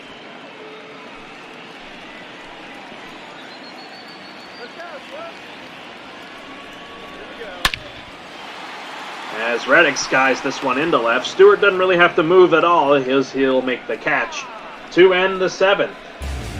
So Funkhauser gets around a Springer double, and that's all the Astros get here in the 7th.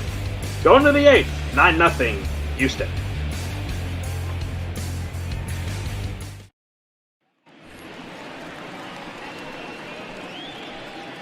Leading off for Detroit. That will bring to the plate Kristen Stewart. And my goodness, I'm looking at that pitch count. Justin Verlander, 7 innings of work, 68 pitches. And, you know, I don't even think the real-life Verlander could do that. That is just incredible stuff out of one of the Astros aces in this starting rotation. Kristen Stewart to lead off the 8th. First pitch to him, the 69th pitch of the game for Verlander, is a ball. The next pitch is fouled off by Stewart into the left field seats. Makes the count even at 1.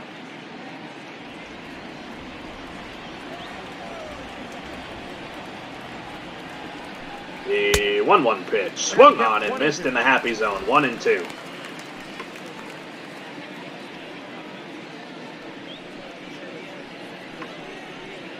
Again, folks, no action in the Astros bullpen.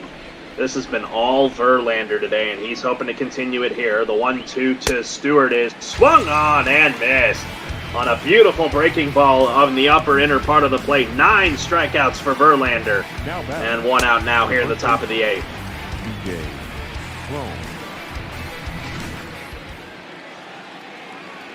And we'll bring up C.J. Kroon, who had a nice acrobatic catch in foul territory to get Gurriel out. The first pitch from Verlander's fouled off, though, by Kroon, 0-1.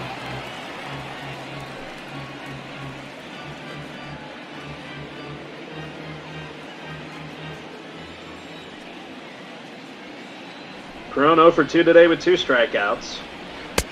The 0-1 misses 1-1, so like Garrett Stubbs in the previous inning, in the previous 2 innings ago, he's hoping not to wear an 0 for 3 caller with 3 strikeouts. The 1-1 is hit well in the center, left center, but Springer moves over a few steps and gets the out for the second out in the inning. Now batting, the designated hitter, Miguel. That will bring up Miguel Cabrera. He's 0 for 2 today with a strikeout and a ground out. Definitely near the tail end of his career. A fantastic one at that, and I was going to mention earlier, definitely a man that's going to find his name in Cooperstown sometime in the future. The first pitch misses for a ball, 1-0.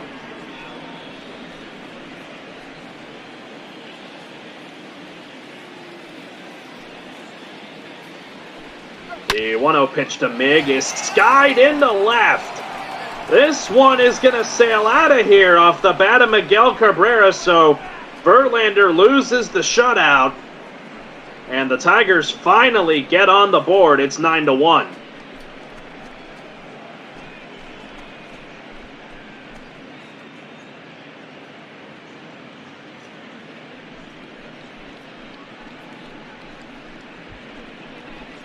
So the Tigers, mostly Miguel Cabrera, keep this one from being an ugly way to end. I mean, it kind of is an ugly way to end it, but at least you don't have a fat goose egg on the scoreboard as that one sneaks inside the Chick-fil-A foul pole.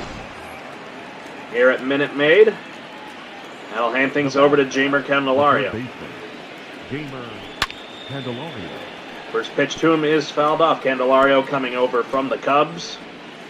organization to settle in as their hot corner manager, is what I like to call third baseman in baseball.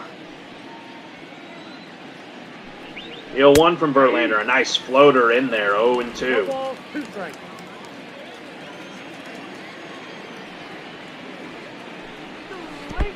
The 0-2 pitch bounces away from Stubbs. Nobody on, so nothing to worry about. 1-2. Now Verlander looking for strikeout number 10, but man, he almost had it there, but Candelario just got a piece of it.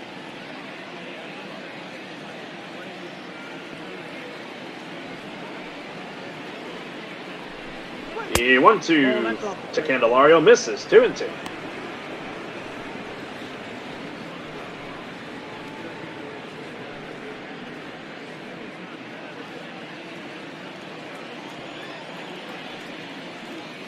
Verlander kicks and deals the 2-2 offering. Oh, it just misses up in the half of the zone. Runs the count full. The 3-2 misses outside for ball 4. So, a home run for Mig has gotten Verlander a little shaken up here as he walks Candelario to put a runner on for the Tigers.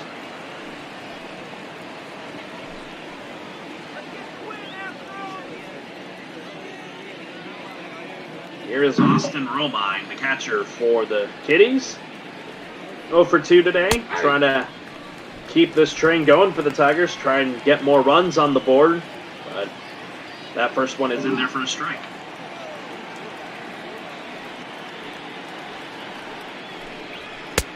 One and one. Next pitch to Romine misses low, 1-1.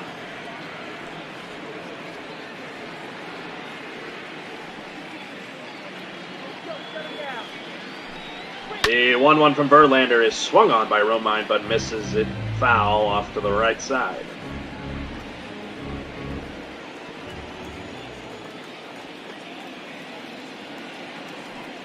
The 1-2 from Verlander is skied into right, chasing Reddick back, but about 2 feet in front of the track will make the catch. So Verlander's former teammate in Miguel Cabrera, the DH for the Tigers, breaks the shutout as he puts this one into left, up onto the train tracks. Yep, he got it onto the train tracks. 9-1. We're here in the bottom of the 8th. Leading up for the Astros. And Garrett Stubbs will come back to the plate. 1 for 3. Had that shot back in the 6th. As that one misses low from Funkhauser, out for another inning of work. 1-0.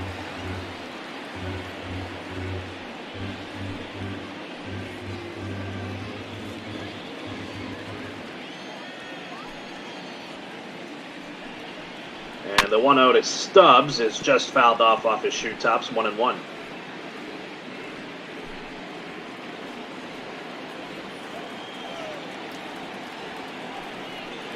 The 1-1 pitch to Stubbs, fouled off again, 1-2. Folks, coming up at the bottom of the hour as it just is about to hit 4 o'clock here in the Central Time Zone, the Chicago Cubs travel out to SunTrust Park against the Atlanta Braves. Heinz A.S. is on the call of that one as Stubbs strikes out to Funkhauser. As Yu Darvish and Cole Hamels will clash in a battle of 2 teams that are poised to make playoff runs this season in ML Ball. Cubs and Braves coming up at the bottom of the hour.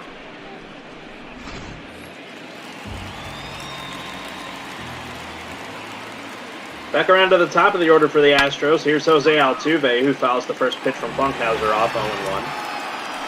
Also, coming up later tonight, we got the ML Ball Futures game. Coming up later this evening, Aiden Blanc, Eddie McCarthy, and I knew I was going to forget the middle announcer on that one. Oh, please don't kill me, whoever you are. Oh, I got to pull up the site as Funkhauser will get ready to deliver the 1-1 to Altuve. He swings and misses, makes the count 1-2. Finally got the site open. Oh, I am so bad for this. Zoe Alter will be alongside Aiden Blanc and Eddie McCarthy for the Futures game later tonight. Next pitch from Funkhauser is low, 2-2. That Futures game coming up for you at 9 o'clock Eastern, 8 p.m. Central. 2-2 count on Altuve. Funkhauser's 35th pitch swung on and missed by Jose. Third strikeout of the game for Funkhauser. And gives us 2 out in the bottom of the 8th. 23, Michael Brantley.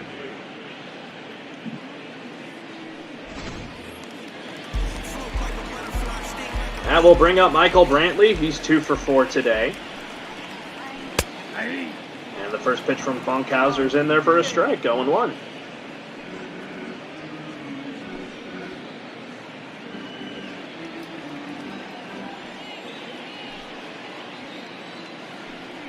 The 0-1 pitch from Funkhauser is hit right back to, actually over the head of Funkhauser and into center for a base hit from Michael Brantley. I thought Funkhauser gloved it, but he didn't. So the inning will continue with 2 outs. Alex Bregman.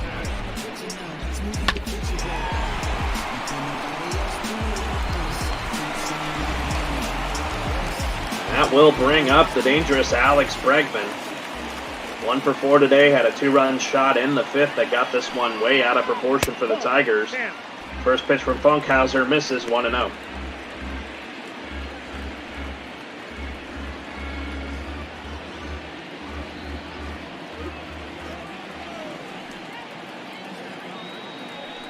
The 1-0 to Bregman. Just misses in the lower half of the plate, 2-0.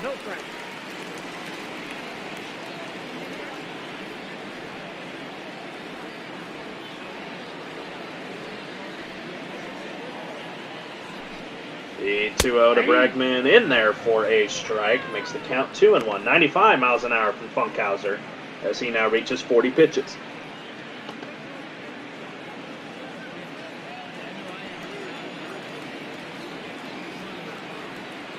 Bregman sets. Brantley over at first. The 2-1 fouled off by him. 2-2.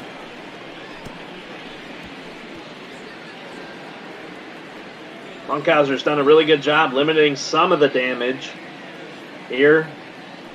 As he's trying to get Bregman here. The 2-2 just misses inside. Runs the count full with Jordan due up.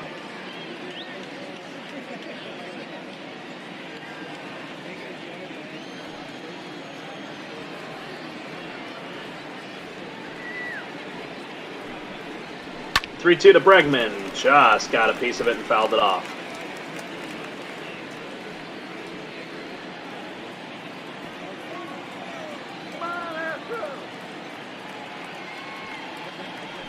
Full count offering from Funkhauser. Called strike 3 on the inner half of the plate. Gets Alex Bregman looking. We head to the top of the 9th. The Tigers. Last hope for them. 9-1 Houston.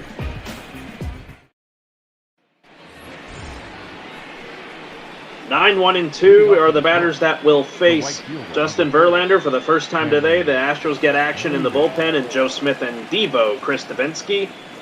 In case this somehow gets out of hand. But Verlander still in search of the complete game.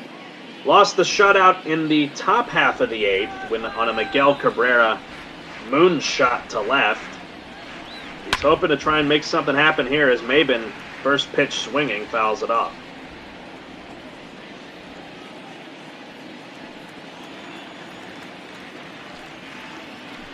The 0-1 pitch to Maben misses, 1-1.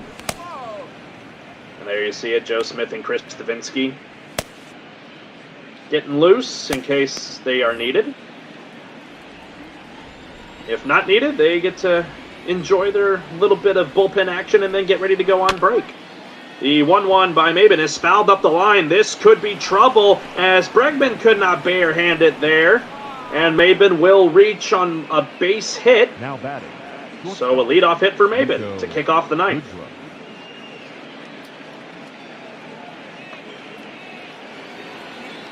That'll send it back around to the top of the order. Nico Goodrum 1 for 3 today. Had for the longest time had only 1 hit as this one's hit into the gap in right center. That one will be off the base of the wall. Springer will get to it. Coming around third is Maben and he will score. It's now 9-2. Now batting, the 7th fielder, Harold Castro. Goodrum, first pitch swinging, and that one, if it's 10 feet higher, is into the Astros bullpen, so the Tigers not trying to go away just yet. But Verlander losing a little bit of command here, and that is going to do it for him. He will not go the full distance. 8 innings of work today, Justin Verlander. A superb outing. He salutes the crowd as I believe they're giving him a standing ovation. But now Dusty Baker will now go to his bullpen, and here is Framber Valdez for his 46th game of the year. Has had a 3-0 record in those 45 games, 11 holds, 4.3 ERA. Has done very well against left-handed batters, and he's going to face a left-handed batter in Harold Castro.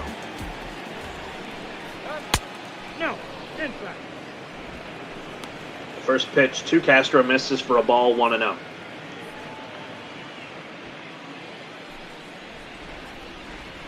Still nobody out here in the top of the ninth, as the 1-0 from Valdez is fouled off by Castro, 1-1. Maben got it going on an infield hit that Bregman could not barehand. And then the first pitch swinging Nico Goodrum hits one to the right center field gap, and that's why he's over at second. Castro trying to add to it here. But a tough lefty-on-lefty matchup. The 1-1 pitch from Valdez is swung on and fouled back again, 1-2.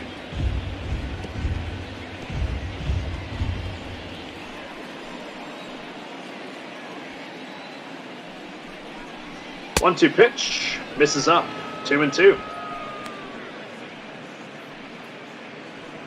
Jonathan Scope is on deck. Hoping to get some action here. Definitely will get some action. Still nobody out. The 2-2 from Valdez is swung on and fouled again by Castro.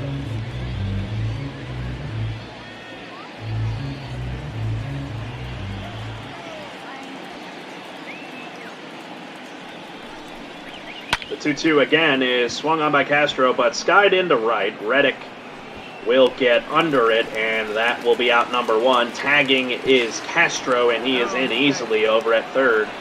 So sacrifice for Castro. So tagging up is Goodrum, I'm sorry.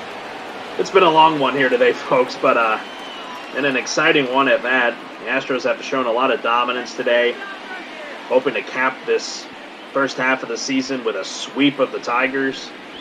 And now Scope will come up, looks at a strike from Valdez, 0-1.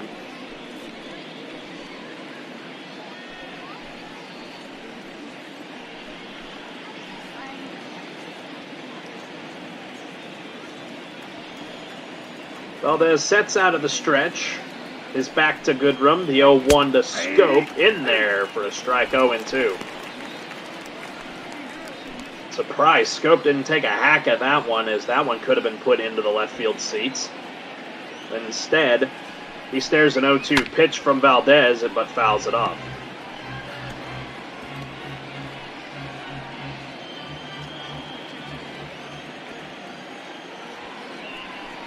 An 0-2 offering again, that one misses for a ball, 1-2.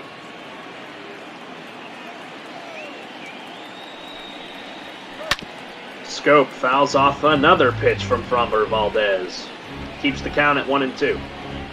Kristen Stewart on deck. 1-2 pitch. Over the head of Gurriel. That will score Goodrum, so it's a base hit for Jonathan Scope. 9-3 now. Now batting, number 14. That one well placed it just over the glove of Gurriel. Just a good piece of hitting out of the former Oriole, Jonathan Scope, and now another lefty-on-lefty matchup in Kristen Stewart as he hits one on the ground to Correa. Over to Altuve, jumping throw to first, and that will be the ball game here today at Minute Maid. Justin Verlander couldn't quite go the full distance. 8 innings officially on his scorecard. A couple runs charged to him, but he'll still pick up the win today as the Astros close off the first half of the season with a sweep of the Tigers, winners of 10 of their last 11, and they head into the All-Star break just 3.5 games behind Oakland, pending on what happens tonight when they take on the Seattle Mariners. There's your final scoreline. Verlander the win, Burrows the loss. Just a great outing from Verlander till the later innings. They just got to him. But a good job by Valdez to close it out. And shockingly, the player of the game is going to be Yordan Alvarez. 2 for 4 with a home run and a double. I thought it could have been Correa, who had a 3-hit day, a home run, a double, and a single. A triple short of the cycle. 3 runs, 6 hits, 1 error. They left. Actually, he may not have had that. Oh, well. I thought he had it, so I guess one of those hits he had went as an error. Okay, well, we'll head to now some highlights before we head over to SunTrust Park in Atlanta for Cubs and Braves. Heinz AS on the call as we're running a bit ahead of schedule today. Man, an exciting afternoon from Minute Maid Park as, again, you look at that scoreline up there, highlighted by that 5-spot bottom of the 5th inning. That made it 8-0 at that time when we closed it out. So just a phenomenal day for this Astros team. The Tigers fall to 36-61, 25.5 games behind the division-leading Minnesota Twins. Just the season just falling apart for them. Just trying to, again, I mentioned earlier, just trying to salvage what they can before this this season just it's already gotten away from them, but again, trying to do what they can, but a sweep charged against them this week at the hands of the Houston Astros, the 2017 champs. The American League champs in 2019, hoping to get back to the World Series this year in ML Ball. We're waiting to get some highlights here from this game.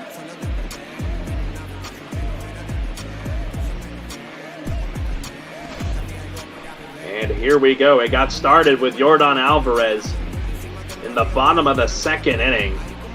Put one into the right field bullpen. That made it 1-0 Astros. 393 on the tape measure.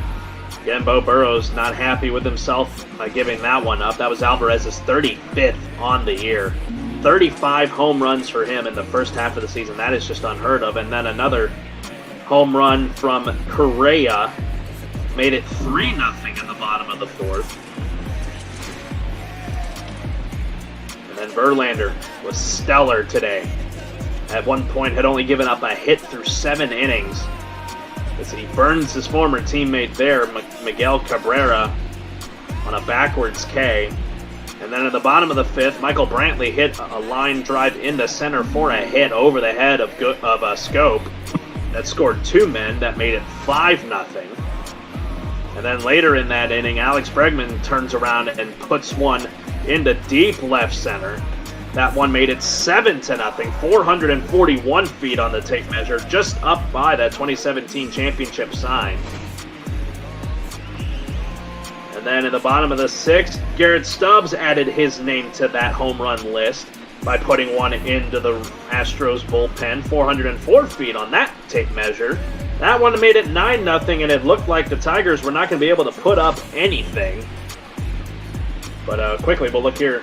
Gurriel, this acrobatic play here by C.J. Cron, definitely the fielding highlight of the day, laying out in the track to make that play for an out in that one inning, a 3 unassisted.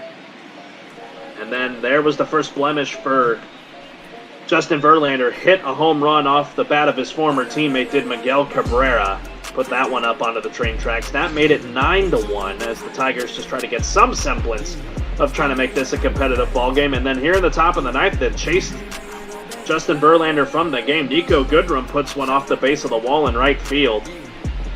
That one made it 9-2. And then the one that ended it, Kristen Stewart grounds into a 6-4-3 double play that was beautifully turned by Correa and Altuve. That jump from the 5-7 Altuve and on to Gurriel. And that is what capped it off today. A 9-3 win for the Astros. Pushes their record, I believe, to 40... No, actually, I think that might be 49-45 on it for a team that was near the bottom of the division about a month ago. And then as things went bad for the Angels and the Rangers, they were able to capitalize on it. Again, winners of 10 of their last 11 games, with only one loss being to the Philadelphia Phillies. It has been a stellar opener month of July for the Astros. And they're hoping to continue that, but now they head into the All-Star break. They get a few days off to try and keep that momentum going. So we reach 4:16 in the Central Time Zone, about 14 minutes out from Cubs and Braves out at SunTrust Park.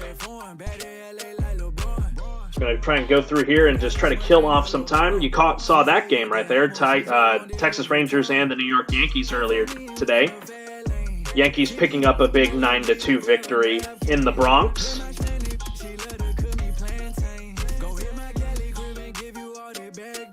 This next game should be an interesting one. You got a good matchup between Yu Darvish and Cole Hamels. A righty versus a lefty. So this is going to be something to look at here, as we'll probably get to look at some league leaders here in the National League. There's a guy for the Snakes that's been really good, currently on the IL. That's David Peralta. Adam Eaton, another guy. The Braves coming up next. They got Freddie Freeman third in that list, so that is going to be some really, really good stuff for them. He has been producing for Atlanta. Highest one on that list for the Cubs looks to be Chris Bryant, who's 12th. And then there's no one even on that list in hits for the Cubs. So despite being division leaders, they have not really produced on the hitting charts. That'll be interesting to watch for later today. Chris Bryant looks to be the only guy for the Cubs that's above 300. As I'm now joined by Hines. It was a bit of a blowout in that last game. I'm sure you're hoping for something different as the Cubbies take on the Braves. Yeah, Cubs looking to get the sweep for the against the Braves here and out on a high note. Recently, the Cubs have struggled the past couple years to really get it going before the All-Star break. They tend to sort of slow down and fall into sort of break mode, you could say. So we'll see what can happen today. Yeah, 62-33 is their record. 4.5 games ahead of the Reds, really their only competition. So everybody else is 20 games plus behind. And then, yeah, another game. I did not know the Cubs were looking for a sweep today. So a third straight game today that we could see sweeps as the Yankees swept the Rangers. Astros just got done sweeping the Tigers, and so the Cubbies trying to do that against the Braves here today. Did not know that. Yeah, and quickly, if Garrett or whoever is currently going through the stats right now could make a small lineup change to the Cubs lineup, switching around Almora and Darvish. Almora going to the 9th spot. If we could get that done before this game. But anyway, yeah, it's going to be an interesting end of the series. Cole Hamels against Yu Darvish, a pair of aging veterans who can always pull out, tricks from out of their sleeves. I know Yu Darvish very well from his time with the Rangers, and even when he was with the Dodgers when the Astros were in the World Series against them, he just needs to be able to locate his off-speed pitch as well, because that is the pitches that have been really susceptible for him. But I think he's been able to settle in with the Cubs. I got a brief look at his record, so it's not a losing record so far in this bop ball season. So that's the blessing for him. But then he has on the other side a lefty in Cole Hamels. And, lefties, I think are a lost art in baseball. So this is going to be interesting how those Cub hitters approach the aging veteran Hamels. Yeah, and I've mentioned it on previous broadcasts as well for these Cubs games that they do tend to struggle a bit against left-handed pitching. That was the huge thing that people talked about last year, along with the inability to win away from home. And while winning away from home has certainly been way improved this season, the left-handed hitting against left-handed pitching still is not necessarily where they might want it to be. And Cole Hamels is definitely a nasty lefty, guy who's very hard to face.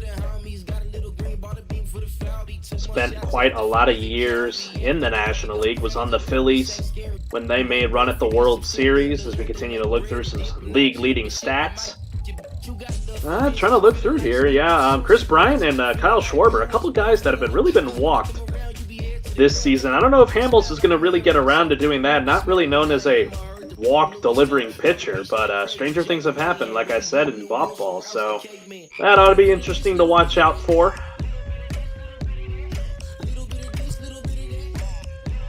Looks like we are still about 9 minutes ahead of schedule, so been some quick ball games this afternoon. I know the Yankees game to start off the day got done about half an hour or more early, and now you get done about 10-20 minutes early as well. Yeah, no, it has been... We've really been getting a good streak of days where we're really ahead of schedule. There's been a few days a couple weeks ago we were really behind schedule because a lot of extra inning games. But it helped today when Minnesota shut out Toronto 4-0. Kenta Maeda picking up a great win today. And then, yeah, like you mentioned, the 9-2 win for the Yankees really got things really speeding along. Domingo Germán pitching an incredible game for the Yankees, and then just an incredible outing by Justin Verlander that made it that ended up being a 9-3 win for the Astros after Verlander got into some trouble. But yeah, it's been the pitcher's day, if you will. And either of these pitchers can certainly pull it out, but they're definitely gonna have to do better than they did recently, because both of these guys sort of, coming off of some not bad seasons by any means, and but not necessarily top of the rotation seasons last year or this year for either of them. So it's certainly going to be a struggle for them to try to get more than 6, I think. That's been sort of the case, I know, for you, Darvish, having seen many of his starts. Cole Hamels, haven't seen too many of his, but sounds like with him it's sort of the same deal where it's a bit of a struggle once you get through and into that 5th inning. Yeah, no, it always tends to be those middle innings is where a pitcher can either just continue the tear that he's on, or it could just get absolutely worse. So it's a matter of which pitcher makes a mistake first today. I'm not going to try and take away anything from these lineups. These lineups are incredible for both the Cubs and the Braves, but these pitchers, they have had a pretty solid season. Darvish 6-6, Hamels 7-5. So for guys in the middle of the rotation, that's very, very impressive to see out of those two veteran workhorses. But I think you ought to have a fun one out in SunTrust today. It will be really fun. Coming up later at the primetime hours, what I like to call it, Oakland travels to Seattle. Sean Manaea versus Taijuan Walker. P. Mr. 3, he's on the call for that one. And then aforementioned, the Futures game coming up at 9 o'clock Eastern. Aiden Blanc, Zoe Alter, and Eddie McCarthy, they'll be on the call for that one. That should be a fun one, looking at the guys to the future. And into the Bot Ball After Dark segment, Arizona heads to the south side of Chicago. The White Sox get ready to face them. Mad Bum and Giolito. That will be a very fun pitching matchup to watch. The aces of both squads, Duggo and Frengo Mint, will be on the call for that one in the Bot Ball After Dark segment. Yeah, and that last matchup, I'm really excited to sort of see what happens there because, as you mentioned, these are two, Goliath pitchers going at it, but also the fact that these are two teams that are, going to be postseason contenders. They are overachieving by the standard set for them at the beginning of the season. We've seen the Diamondbacks just doing some great things to dethrone the Dodgers at this point. Of course, we're only halfway through, but still, that's quite the achievement. And for the White Sox to be in that monster AL Central, that's just them beating up on the Royals and the Tigers and now trying to beat each other up to try to see who can get the division and who's going to have to play each other for that wild card in all likelihood. No, yeah, the White Sox, I knew in terms of real life, if the season started when it was supposed to, the White Sox were going to be an incredible team this year. I just knew it, and then this here just proves it, how they've been doing in Bopball. I know it's a video game. I realize that, but it's a good reflection of how these real life teams are. And the White Sox have been nothing but impressive this season. Only half a game behind the Twins, a game ahead of the Indians, and then, yeah, like you said, beating up on Detroit and Kansas City in this season. So they are definitely going to be poised for either a wild card spot, but I think they have a really good shot at winning that Central this year. Yeah, I think, if you look at it, it's all going to come down to down the stretch who has the least amount of injuries to major guys, because we've seen guys like Josh Donaldson be out for a little bit for the Twins, a couple day-to-day knocks every once in a while for the Sox. Not really sure about the Indians of late, but still, if they can all stay healthy, those offenses are all just crazy. I think that they are probably the best in that league, maybe with the exception of the Yankees. All three of them are way up there. And the pitching staffs, I mean, if you look at just the aces, you know, Giolito, Shane Bieber's been the ace for the Cleveland Indians, and then for the Twins, Jose Burrows, or even Kenta Maeda. These guys don't just have one ace, really. They all have like 2 or 3 who are pitching to insane standards this year. No, you're absolutely right. And if the season were to end right now, the White Sox and the Indians would be the wild card game, with the Twins, Yankees, and A's winning their divisions. So that's another thing to take in consideration if your teams like Tampa Bay, Cleveland, and then the Astros in the AL West. Those are teams that are going to be left out of the playoffs. They could have incredible back halves of the season, but they missed the playoffs because that AL Central has just been so strong. And the real question is going to be come postseason time. Obviously, we're a ways away from that, but still, if you just take a look at it now, like you said, if the season ended today, the Yankees, still an amazing team. I think it's there. I wouldn't say they're getting overlooked, because that would just not be true. But the fact that they're sort of being overshown by the the 3 teams in that Central, and then the A's can always be a sneaky contender. They're definitely not up there in terms of record and stuff, but they certainly are not a mediocre team by any stretch of the imagination. Oh, absolutely not. As now you'll get a look at that lineup change here in just a moment. Moving you, Darvish, up to the 8th spot. That's going to be an interesting to watch for, because Darvish, he's not really known for his bat. But, you know, again, I'm a firm believer in that strange things happen in ball. And you never know when your pitcher can be just outstanding for you to help his own cause. And the same thing on the other side for Hamels. You know, batting lefty and you're facing a righty, so the advantage is already in the hands of Hamels in that case. So, you know, that's something I'm going to miss in the real-life season with the universal DH being a thing. I'm going to miss pitchers hitting in the National League. That's just going to be upsetting to see that go, just hopefully for this shortened season, but, you know, it is what it is. Yeah, we'll definitely see both pitchers have the handedness advantage when it comes to one second. When it comes to hitting, and looks like we do indeed have Almora going to be hitting in the 9th spot hopefully today. I think he did great things so far since being moved there. Looks like he's a bit cold, is what the show is telling us, but he had a homer yesterday, so things have been going well. Almora, a long-time member of the Cubs over the last couple of years. Just look at that lineup. Like I said, Bryant, Rizzo, Baez, an incredible top half of the order. And then you have Wilson Contreras, a catcher batting cleanup.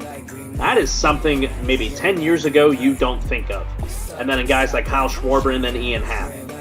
And then the former Brave returns to his old ballpark. Well, not really his old ballpark. He spent most of when he was with the Braves, he was at Turner Field mostly, but he gets to return home to Atlanta on the other side, and then of course Almora and Darvish. So yeah, you mentioned the catcher batting cleanup. Wilson Contreras has been hitting very well this season, and there was this rough patch that the Cubs had the past couple weeks with games against the White Sox, the Rays, and a 4-game set against the Brewers a little over a week ago, in which the offenses almost went silent with the exception of Wilson Contreras. Bryant was doing good, but he was not able to really get the run production. He was getting some base hits, but Rizzo, Baez, Schwarber were all held very quiet, and then Wilson Contreras was breaking out, hit several homers, several doubles, a couple 3-for-4s in those couple series as well. So he's breaking out. He's earned his role in the cleanup spot this year, and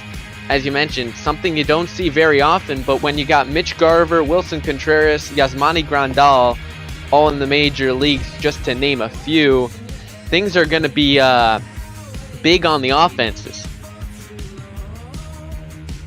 No, absolutely. This will be definitely a fun one today. Again, you Darvish, Cole Hamels. Going to be quite a pitching duel this afternoon from Atlanta, Georgia in SunTrust Park. That'll wrap it up for me as we have reached 5:30 on the East Coast. Once again, your final score from Houston, 9-3. Astros close out their first half of the season, winning 10 of their last 11 and sweep the Tigers today in a 9-3 win. I'm going to shoot it over you to now, Hines. Cubs and Braves coming up to you now from Atlanta. All right, thank you, Carlos. This is going to be a good game. See the Braves running in their home alternates with that red color. The Cubs in their away blues, or their alternate blues. And we head out to Truist Park. New stadium in Atlanta. Opened in 2017, replacing old Turner Field, which great field. Getting to see some of the Braves greats pitch and hit. Got to see Chipper Jones there. Good stadium. That's where, as Carlos mentioned, Jason Hayward and Craig Kimbrell both making their return to the same, back to Atlanta to face their former team. So we'll see how this goes today. It's a fine afternoon for some bot ball.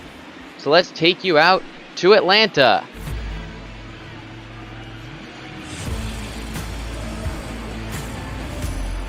It's 4:30 here Central Time, 5:30 Eastern, as we get ready to start.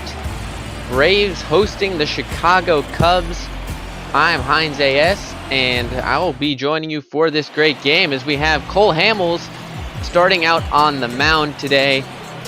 Spent the last season and a half with the Cubs after getting traded from the Rangers over to the Chicago Ball Club in 2018, and had a very good 2018 season with both the Rangers and the Cubs. Last season dealt with a few injury issues, which saw him lose a bit of some of the production that he had back in his prime with the Phillies, and then that period he spent with the Rangers.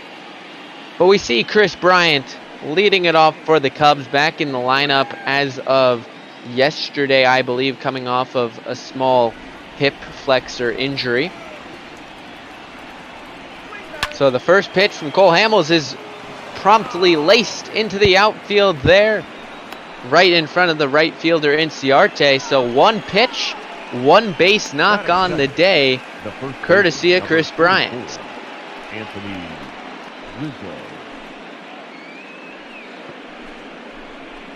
Good job for him to beat the shift that they were pulling on him. Instead, just slicing it the other way between first and second. And now we'll see Anthony Rizzo here, 6th in the NL first base all-star vote. Likely will not be seeing him out at Dodger Stadium later this week. However, he's certainly been the heart and soul of this Cubs team, even if the stats don't necessarily reflect that. First pitch to Rizzo was lined foul, so Cubs getting a little bit of contact on Hamels on those first two pitches, so he'll have to be careful if they keep squaring up like this.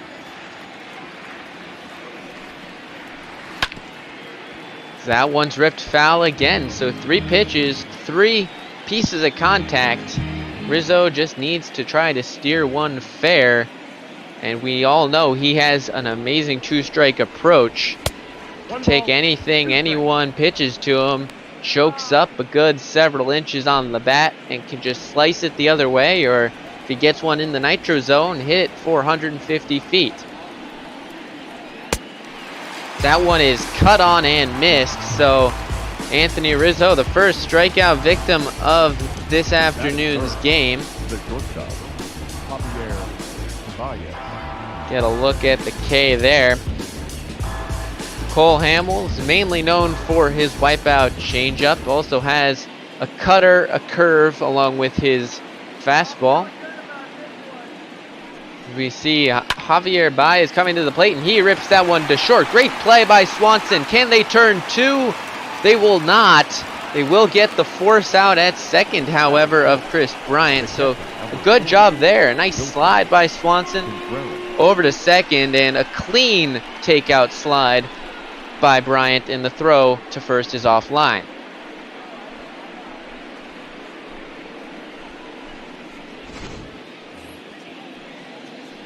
Yeah, and Carlos mentioned this guy a lot before the game. Wilson Contreras, second in the All-Star vote for catchers, only behind Kurt Suzuki. So we'll see if he ends up making the final vote. Think that averaged at 298, along with the power stroke he's found this season, hitting 13 homers, a pretty solid amount less than he had in his All-Star year last year, but certainly capable of making the All-Star team again.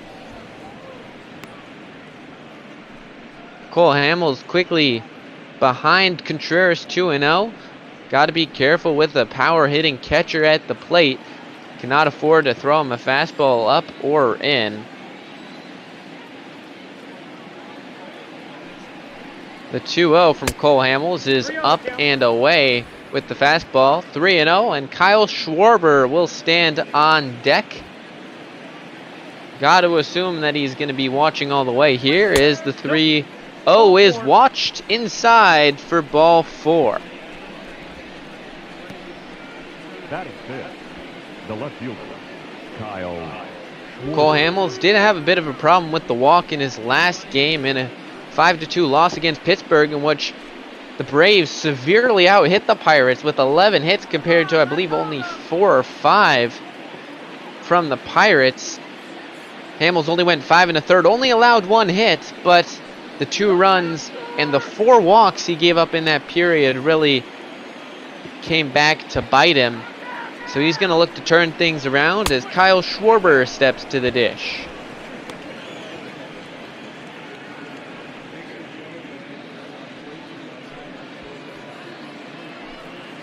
Hamels missed 5 in a row now. He's got to try to get something in the zone here, as that one is low, 2-0. Defensive alignment today for the Braves. Ozuna, Acuna, and Inciarte are lining up the outfield from left to right. Camargo and Swanson on the left-hand side. Albies and Freeman on the right side of the infield. And Tyler Flowers is the catcher today, as Kyle Schwarber cuts and misses 2-1.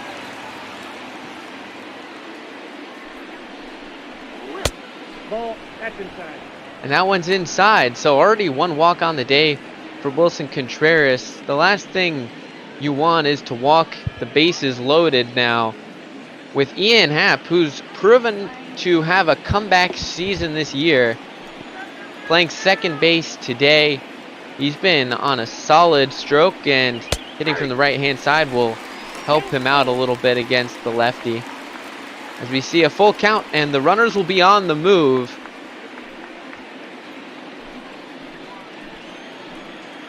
Hamels comes set and deals to his former teammate Schwarber, as that one is fouled back on the fastball. Cubs making Hamels work a bit. They started out swinging a lot, and then after Baez grounded into the fielder's choice, Contreras being a little more patient, and now that one is skied. Shallow left field. Dansby Swanson, the shortstop's under it, and he'll make the catch. So a hit and a walk go for nothing in the top of the first for the Cubs. The home Braves will come to bat in the bottom of the first.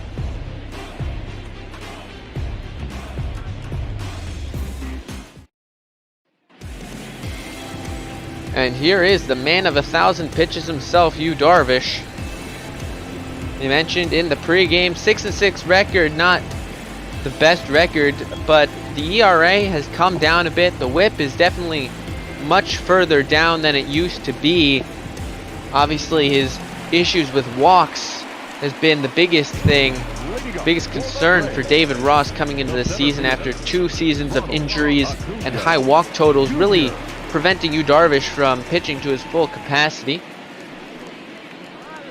His first pitch of the day is fouled off by the leadoff hitter Ronald Acuna Jr.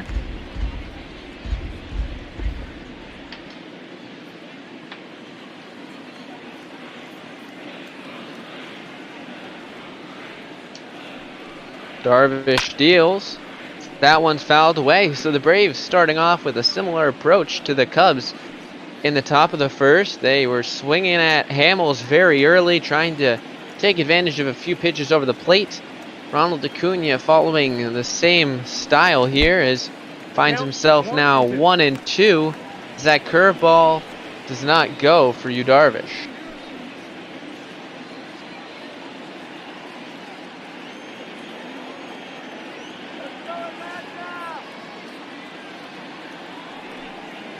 Darvish deals. That one is low. 2-2. So this is a bit of the issue that Darvish has had. He racks up the strikeout numbers very well, but he's had many issues with putting away guys sometimes.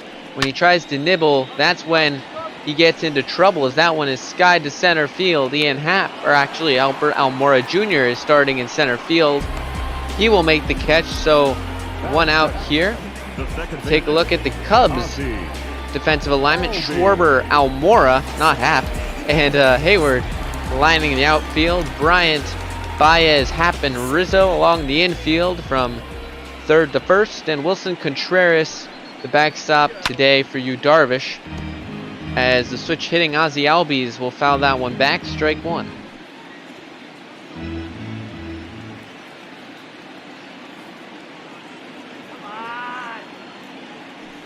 Yu Darvish deals. High 1-1. Darvish, one of the few pitchers in the day's game that starts from the stretch rather than going through a full windup. Some guys like Jake Arrieta spring to mind use a bit of an abbreviated windup with the rocker step. However, Yu Darvish just goes straight from the stretch. That one's blooped a little bit, carrying a little more than I thought, as Schwarber makes the catch out there in left field. A little bit of wind heading out to left field today carried that ball from what could have been a bloop single to a fly out to the left fielder Schwarber.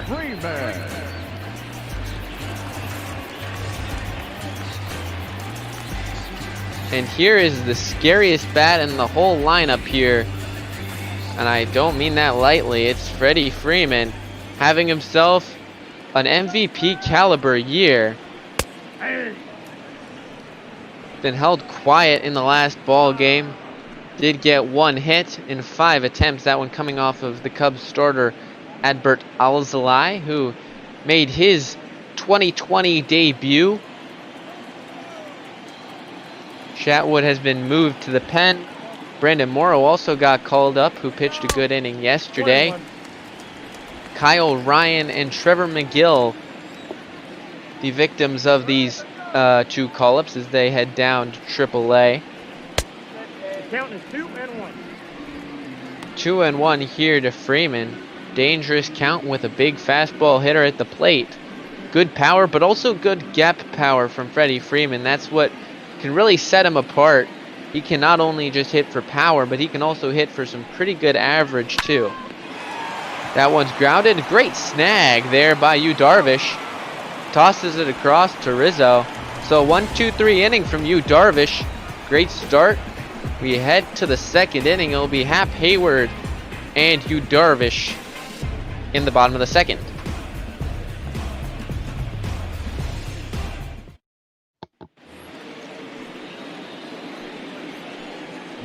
So here is Ian Happ leading off this top of the second inning, hitting .278 on the year. Found a bit of a power stroke of late from this right-hand side. Previously known for his power as a left-handed batter against right-handed pitching. But the advantages of being a switch hitter is can hit lefties from that right-handed batter's box, and he's done pretty well.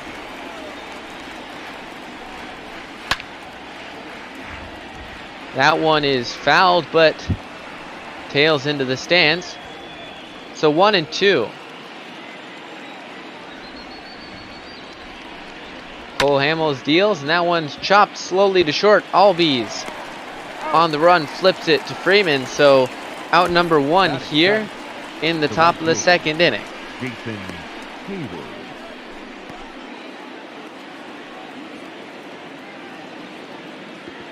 Jason Hayward receiving a round of applause here at Truist Park in his return. Good start to his career. Definitely hasn't lived up to the hype that was around him when he got called up as one of the Braves' top prospects. However, he's found himself a home here in Chicago, and he will live in Chicago lore forever for his Game 7 speech during that rain delay that helped win the Cubs their first World Series, as he fouls that one down the opposite line, 1-2.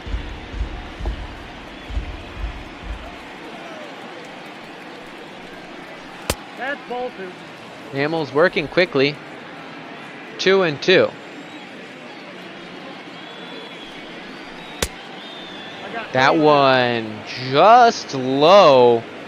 Looks like Almora is standing on deck, so instead of Darvish in the 8, Almora in the 9, it looks like it's going to be the other way around. Almora is going to be batting 8. Darvish in the more natural 9 spot for a pitcher, as Hayward draws a walk.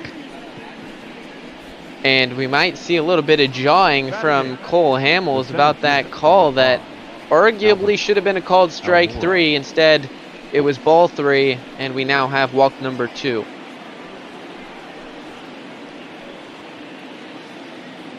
So here is Albert Almora.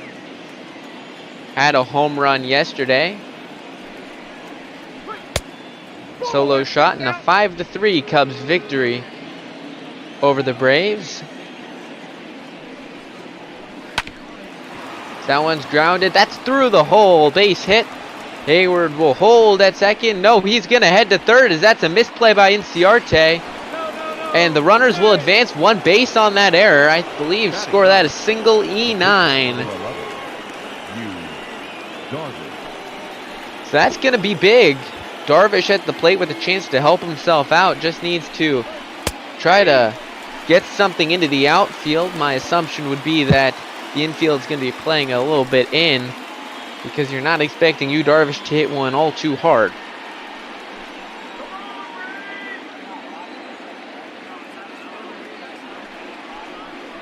Flowers wants it high. Hamels pitches it high, but it's outside, 1-1.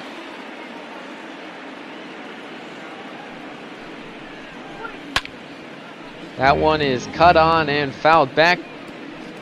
So Darvish in a 2-strike count, looking just to get something in play and at least give the chance for a run to score. Had a couple knocks last season, some big ones. Remember some he hit against the Cincinnati Reds, which seems to be a haven for Cubs pitchers getting hits. That is a backdoor circle change, actually, on the outside part of the plate. Strikeout number 2 on the day for Hamels, so it's going to be up to Chris Bryant. When you have runners in scoring position, 2 outs, there's no better guy to have at the plate than Chris Bryant.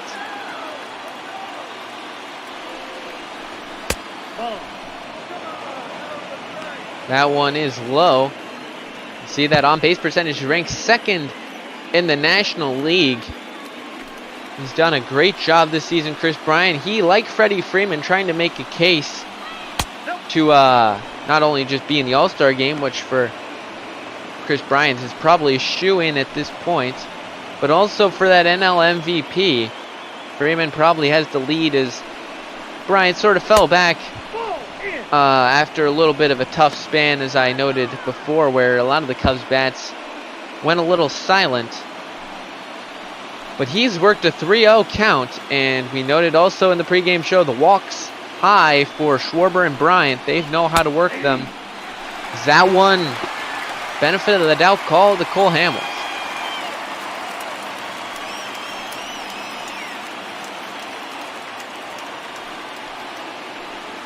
This is a situation where you're probably giving the green light to Bryant 10 times out of 10. If he gets a fastball, you know he's going to rip it.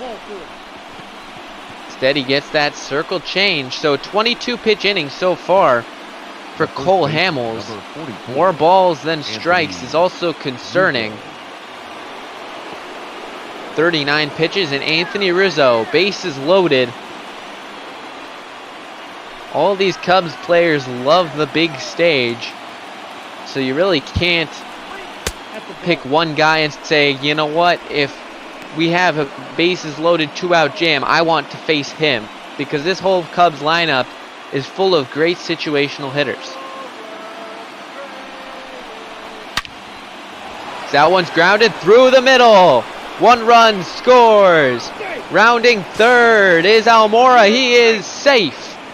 A 2-run single for Anthony Rizzo, and the Cubs take an early 2-0 lead. The bat, number 9, shortstop, Javier Baez.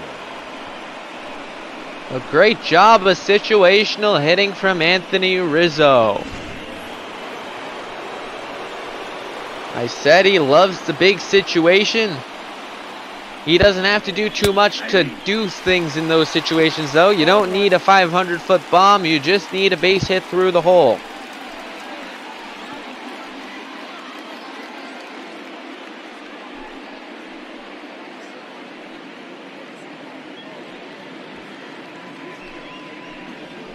So Cole Hamels now has to face Javier Baez. You get no breaks in this Cubs lineup, though. He might have caught one here. As Inciarte camps under a fly ball, but not before the Cubs score 2. So the Braves find themselves in an early hole. It's 2-0 Cubs.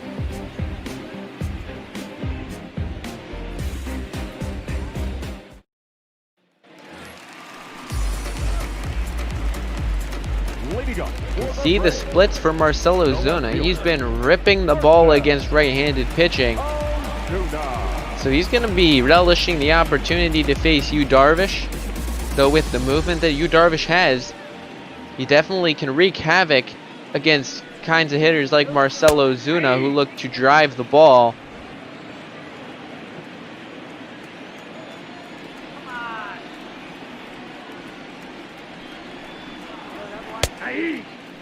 That's called strike 2. So cutter in there.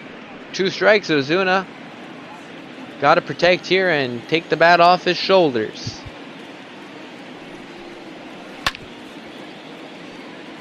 Way late on that cutter, only coming in at 85. When you're expecting a hard breaking ball, be it a slider, be it a curveball, 86 miles an hour can look like 95. And he gets some fishing on the slider away. So Yu Darvish, only his first strikeout. Contact for all 3 outs to start the game in the first. Strikeout to start the second.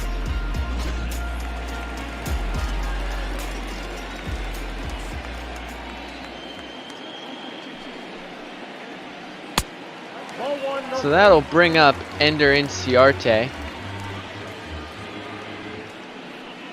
Inciarte hasn't had as much play time as I think he would have liked this season, so the average is high, but it is in a little bit more of limited appearances. You see, Darvish normally throws the cutter in there around 85, but he can blow a 2-seam fastball like that by you at 95. And that's when he can really wreak havoc with hitters with his pitch speeds. Look at that, a slider in at 81.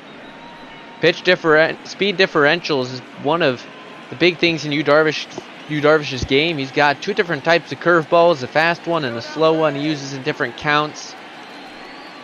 Got a 2-seam fastball, a cutter, which we see there. Not really a good cutter, to be fair, but it gets the job done nonetheless. Tyler Flower.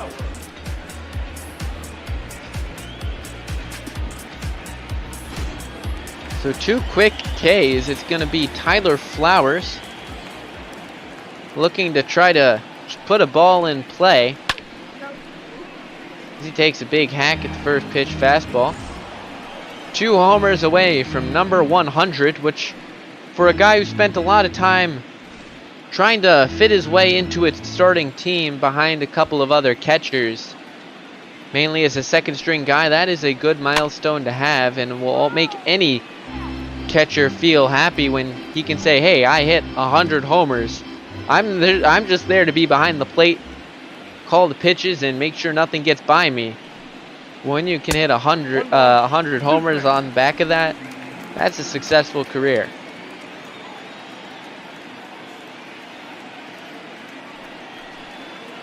Wilson Contreras wants it up. 2-2. And that is up and outside. 2-2.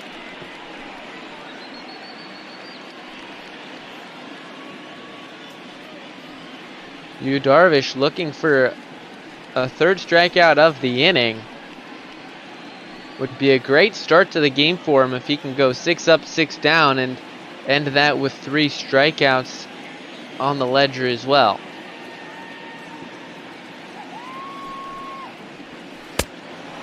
And that one is cut on and missed.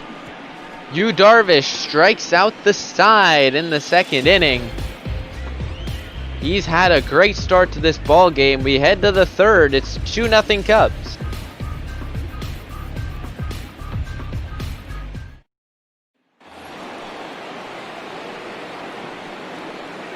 Leading off for the Cubs, the catcher, number 40, Wilson.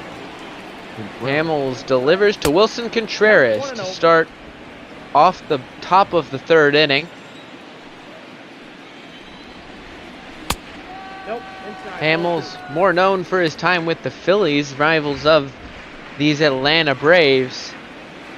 Of course, won the World Series in 08 and was both the NLCS and World Series MVP in that fantastic 08 season, knocking off former Cubs manager Joe Maddon's Rays in the World Series. That one is ripped foul by Wilson Contreras. Hamels also threw a no-hitter in his last start with the Phillies. That's one way to bid farewell to the team that drafted you and helped you win a World Series. In fact, he no-hit these Cubs, which broke the longest streak without a no-hitter, as we see Wilson Contreras is the third strikeout victim for Cole Hamels. We get a look at the NL East standings. Braves 4 back only of the Washington Nationals, not not insurmountable by any means. We see Kyle Schwarber at the plate. Going back to that no-hitter of the Cubs, there's a great play by Odubel Herrera, center field in that 9th inning. Sort of one of those no-hitter saving plays that everyone talks about. There's always one in those no-hitters, and that one was a deep fly ball caught falling on the track by Odubel Herrera. It was the first time the Cubs have been no-hit since Sandy Koufax threw his perfect game in 1965, and the first one at Wrigley Field since the Cubs Milt Pappas back in 1972.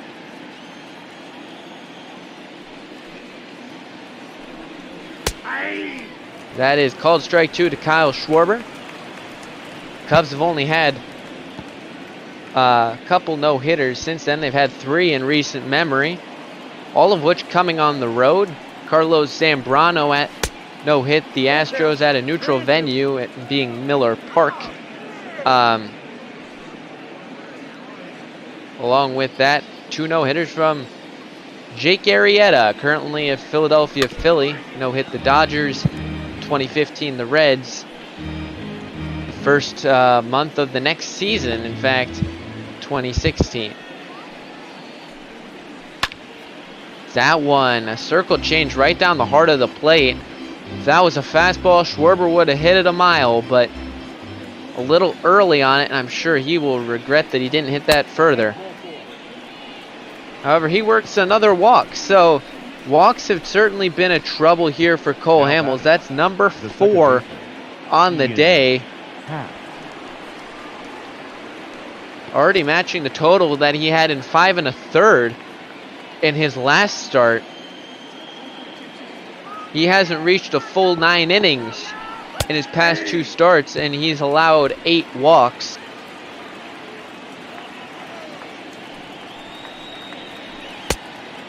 As Ian Happ cuts and misses at that one. Big swing on the fastball. It's 0-2 as the Cubs look to try to get some offense here in the 3rd inning.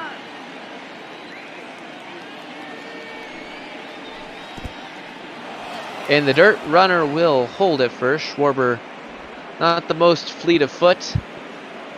and it's not going to test Tyler Flowers' arm. So we see 1 and 2.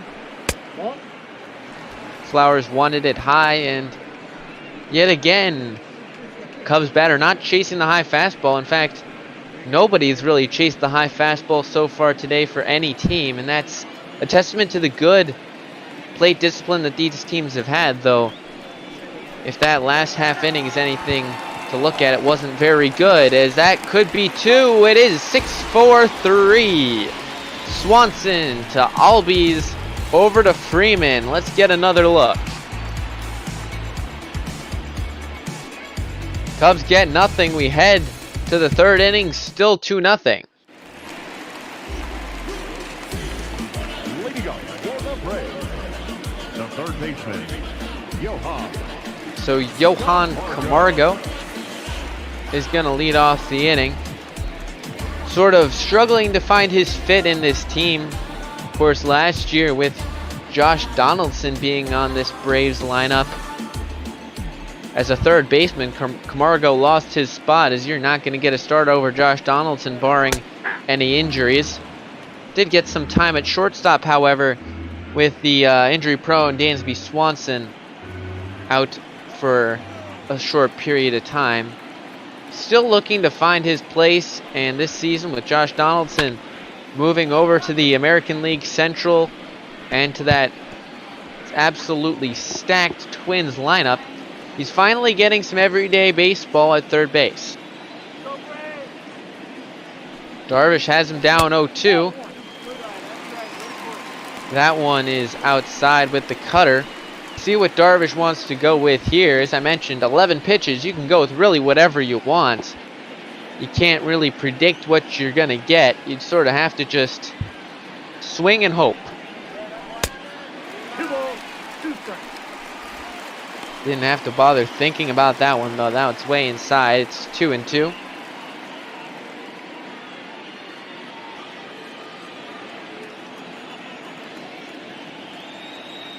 So it's 2-2 to Camargo, as that one is fouled away down the left-hand side.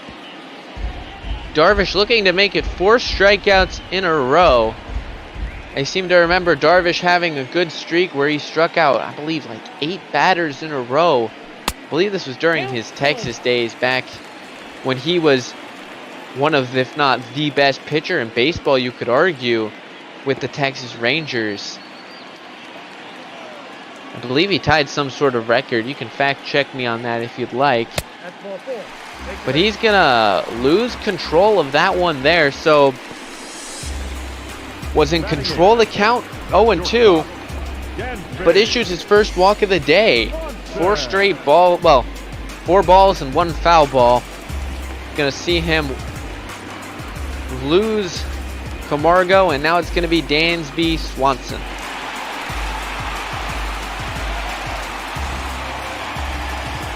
A lot of pressure surrounded Dansby Swanson. First round, first pick in the draft of 2015 out of Vanderbilt. Remember watching the draft. I had just come back from watching him and the Vanderbilt Commodores play the Illini in the Super Regional of that NCAA tournament. They had just swept 2 from the Illini to advance, and he caps it off with him and his teammate Carson Fulmer, now of the White Sox, getting drafted, both in the first 10 picks. So Vanderbilt, of course, a great farm system, so to speak, for the draft. As we see Yu Darvish fall behind 3-0 now. So Darvish only 1 strike in his last 8 pitches, excuse me. Just rears back and throws that one down the middle. Assuming Dansby Swanson's not going to swing, can't always rely on that, but can rely on it there. It's 3-1.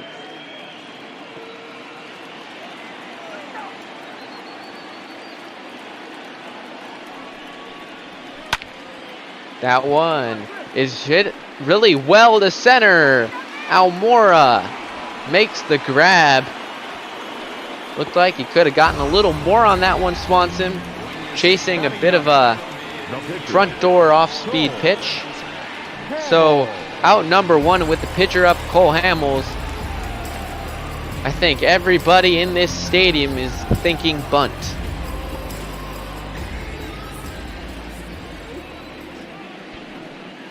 And indeed he does square as Rizzo picks it up, throws down to second. They get him at second base, so it's a fielder's choice. The center fielder, number 13. Anthony Rizzo's known for his bunt defense. He'll stand way up down the line, field the bunt, and he will throw it down to second whenever he feels like he can get him. And a great job there, and a great job not throwing the ball away from Javi Baez, getting taken out there by Camargo. So not only do you get the force out and keep the runner at first, but you also have the pitcher running at first, making your life a little easier rather than Johan Camargo. So that one gets away as a little friendly bounce off the backstop. And with Cole Hamels on first base, all likelihood he was going to stay put anyway. As it's Ronald Acuna Jr. Watches fastball, it's 2-0.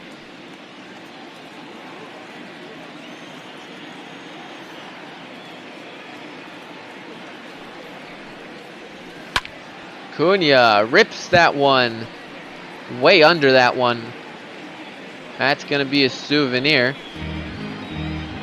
Acuna had a great breakout season after, well, I say breakout season. He started out as the Rookie of the Year in 2018, but he got even better from that rookie campaign last year with an All-Star and Silver Slugger, as that one is square in the middle of the back, and Acuna's not happy, and no intent there at all, I would say, from you, Darvish, though Acuna is no stranger to getting intentionally thrown at.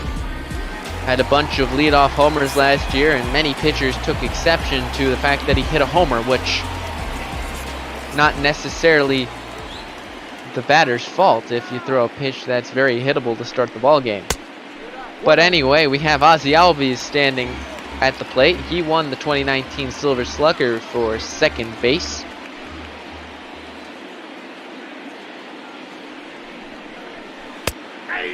That one is in there, strike one. We've seen a little bit of lack of command this past inning from both pitchers. Hamels, of course, has already thrown 4 walks. Darvish, after a dominant first 2 innings, issues a walk here and now loses control of a pitch to hit Ronald Acuna. This is the issues that we've been seeing from both of these guys, where they can look very good, but suddenly that one is launched, and that got out in a hurry. A 3-run shot for Ozzie Albies. 108 miles an hour on the exit velocity.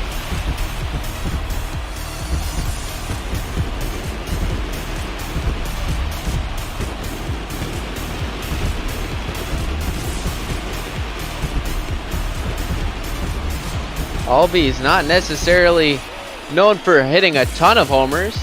Does have some pop in that bat, however, and he shows it off there. That's a line drive shot over that tall wall. So just like that, the tides have turned, and the Braves now hold a 3-2 lead. And it's this time that Yu Darvish is now the victim of a 22-pitch inning, in which he's also thrown 12 balls and 10 strikes.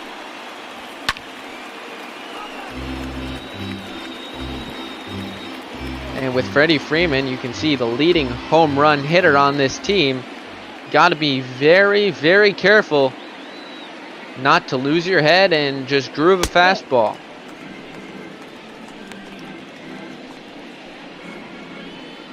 So Darvish, who's had a bit of an issue with the long ball, he's allowed 18 on the year. Already a large amount for a starter to be giving up. And now is at the point where he's given up another one, and not just given up a solo shot, but a 3-run shot that concedes the 2-run lead that his offense has given him.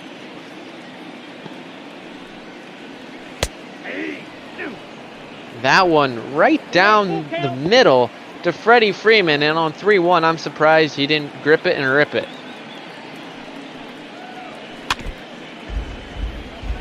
That one is fouled back, so Yu Darvish had 52 pitches already in the third inning, after Alzolay only went 4 in his 2020 debut, which, to be fair, it would be to be expected that was going to turn into a bit of a bullpen game, as he's trying to find his footing back in the major league level after his major league debut last year. You cannot have Yu Darvish struggling now and use what's already a tired bullpen. But a good pitch there. Strike 3, that's number 4 from Darvish, but that's not going to take away from this shot off the bat of Ozzy Albies. It's 3-2. It's a nice sunny day here at Truist Field. I love some good day baseball. I'll take it 10 times out of 10 over a 7 o'clock start. Something different about day baseball. Ball jumps. The atmosphere is so much different, and here in Atlanta it's a little warm. However, a great day nonetheless for some baseball.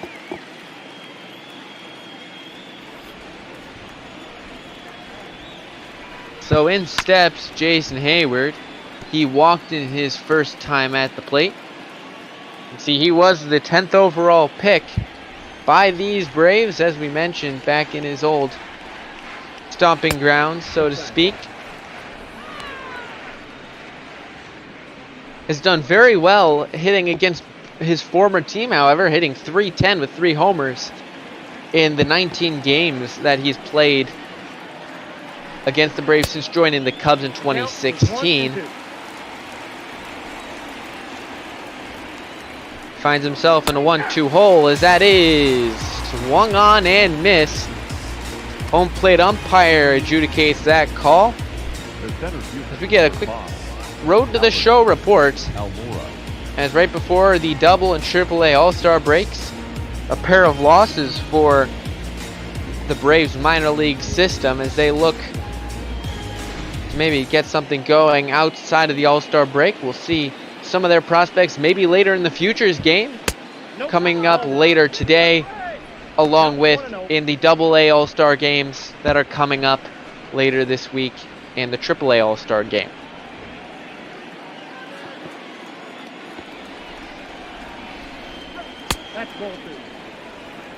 So quickly, 2-0 on Albert Almora Jr. A lot of first-round picks in this ball game. Cubs have plenty.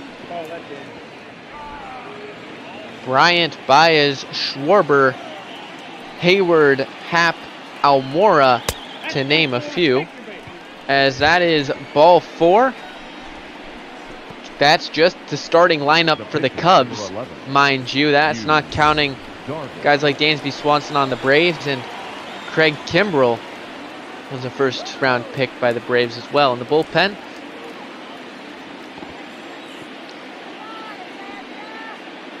So Yu Darvish is going to step to the dish, and he will be bunting. Gets that one down. Freeman, will he look to turn? He will fake the throw. Smart decision, I would say. Just tags Yu Darvish. So the sacrifice, a little unorthodox, still gets the job done.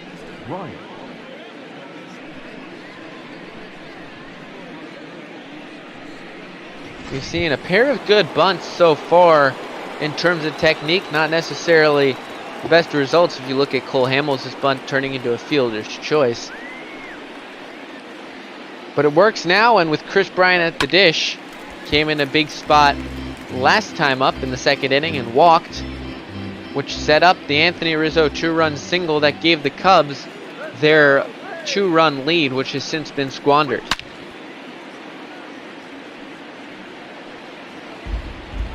Bryant got a hold of that one, but it's ripped foul. So Cole Hamels trying to get another strikeout on the board.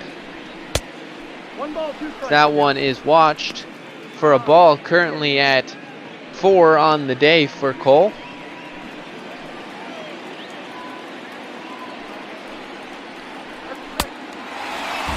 And an ugly swing there on the fastball. So we head to the bottom of the 4th inning. Hamels pitches well with the lead. It's time for Yu Darvish to hold the Atlanta offense here in the 4th.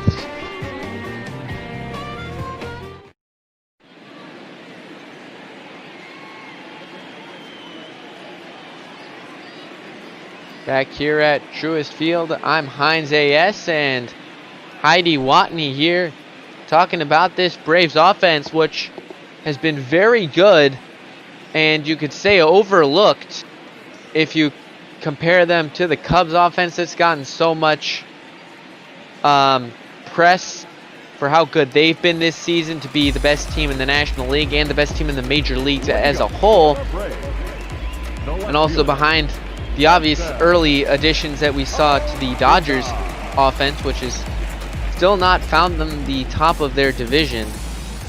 But this Braves offense has got some pop. We've seen some of it today and very possibly may see some more of it later this afternoon.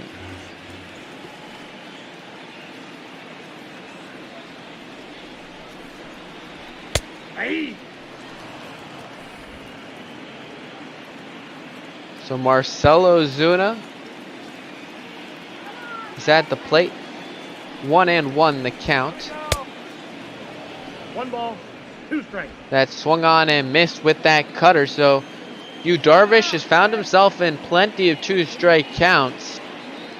However, the walk and the hit by pitch has haunted him a bit as that swung on and missed. That's strikeout number 5 from Yu Darvish. The batter, the right fielder, Ender Inciarte. He got bailed out there a little bit, you could say. A bit of a hanging curveball, or slider, excuse me, but jammed up and in on Ozuna. Couldn't get the bat to the ball anyway.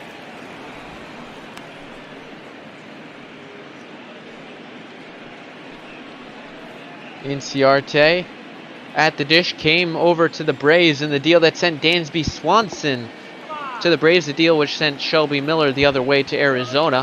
That's the ball. A deal which, if you look at it on paper, certainly favors the Braves much better. Shelby Miller did not pan out well at all for the Diamondbacks. As for Dansby Swanson, still struggling to find his footing, not necessarily justifying his #1 overall pick status, but certainly playing above replacement level at the moment.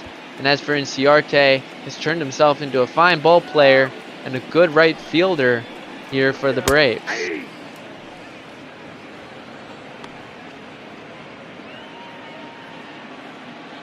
He finds himself in a 2-strike count here.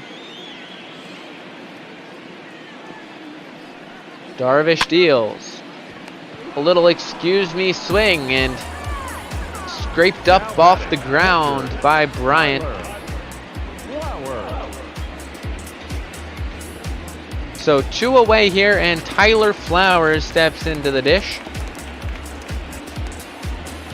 Faced this Cubs offense a little bit. Played for the White Sox for a little while after they lost A.J. Pierzynski, their starting catcher, for all those years. Became their #1 for a while, and now finds himself in the Braves organization.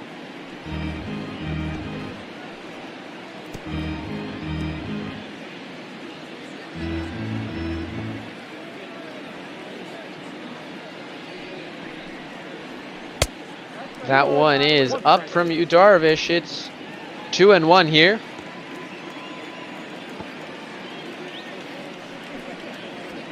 Ball 3.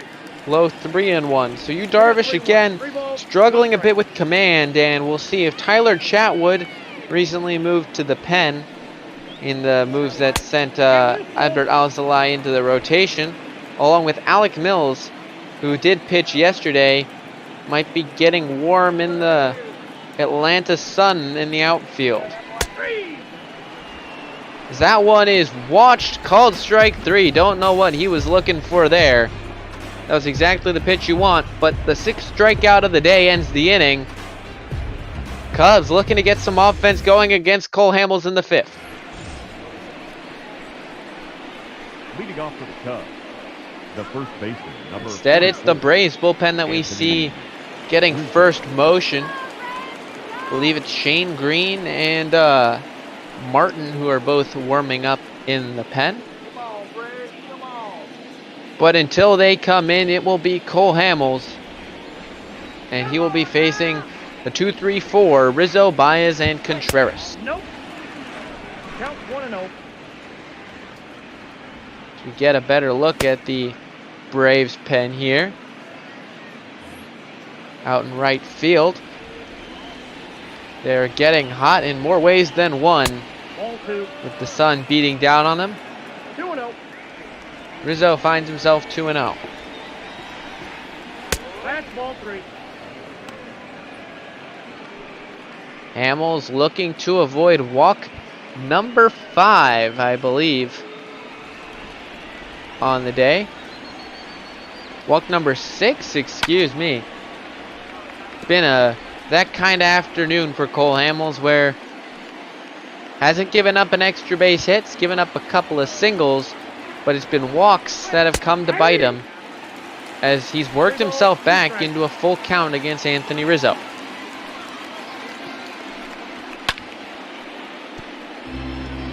Fouled back. Rizzo had been one of those players struggling of late. Haven't seen him hit a homer in a long while. Maybe today is the day to get him something right before the All-Star break. A great diving stop there by Camargo. Over to first. He is safe. The batter, number 9, shortstop. So rule that one an infield single. Doesn't matter how you get them, just that you do get them. They all look the same in the scorebook, though credit for a diving stop by Camargo.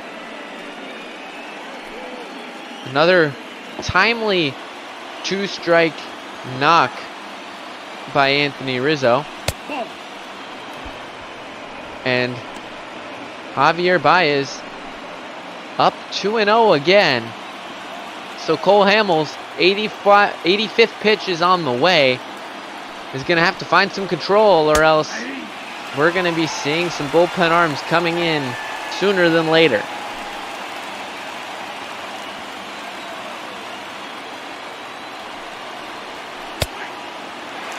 Good circle change there. Baez was sitting fastball and a mile out in front of that one, so good 2-strike count favoring Cole Hamels. He looks for another strikeout. And he's going to be releasing a big exhale after that one. Strikeout number 6 comes on a poor pitch that fooled Javier Baez. As you can see, he was almost fully through his swing by the time the ball crossed the plate. But that will be it on the day for Cole Hamels. 4 1/3, not what you want out of your starter. So a premature exit for Cole Hamels against his former team. Your attention, please. And we'll be seeing Chris Martin on the mound for the Braves.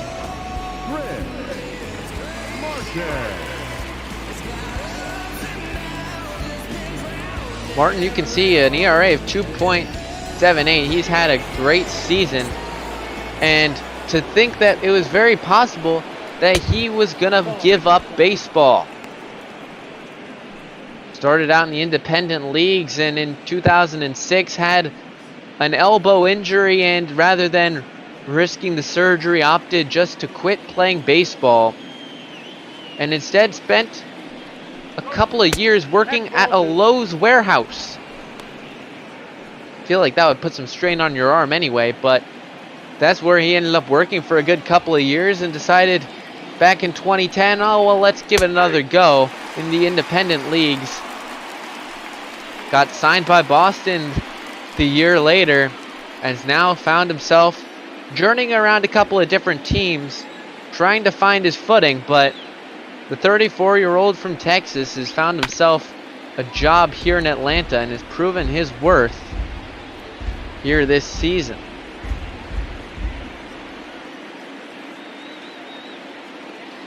But he finds himself in a 2-2 count against Wilson Contreras, the most dangerous bat in this Cubs lineup.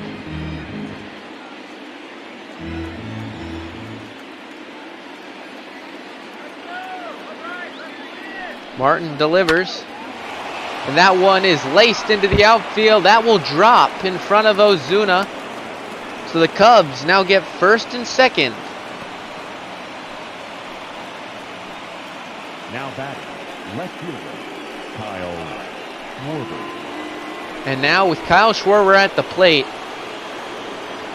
we've seen one big 3-run homer from Ozzy Albies. This one is grounded to Ozzy Albies, in fact, and that will not be an inning-ending double play. I thought for sure they had Schwarber beat at first, but you get a look at the replay. Just hit a little too softly, died a bit in the grass, and Albies tried to turn two. They get the runner at second, but Schwarber just too fast at first. So that'll bring up the dangerous Ian Happ. And we'll see if this comes back to haunt the Atlanta Braves. 1-0. Watch out there. That's 97. Inside and up.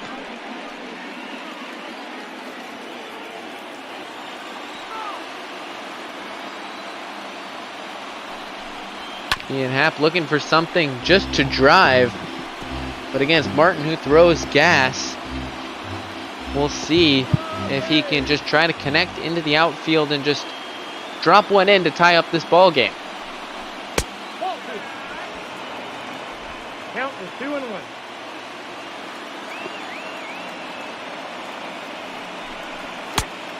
Ian Happ cuts and misses. He was swinging for the fences with that one. But now finds himself 2-2 and just needing to put something into the outfield. But that is cut on and missed. So Martin comes in, gives up a hit, but gets the job done as we head to the bottom of the 5th inning. It remains 3-2 in favor of the Braves. Leading up for the Braves, the third baseman, So with his opposite number already out of the game with some difficulties, Darvish has got to be thinking about how much longer he's going to be allowed to throw. Ball 1, no strike. Finds his team down 1 and in need of another shutdown inning in order to try to get his team back into this ball game. Nope, outside.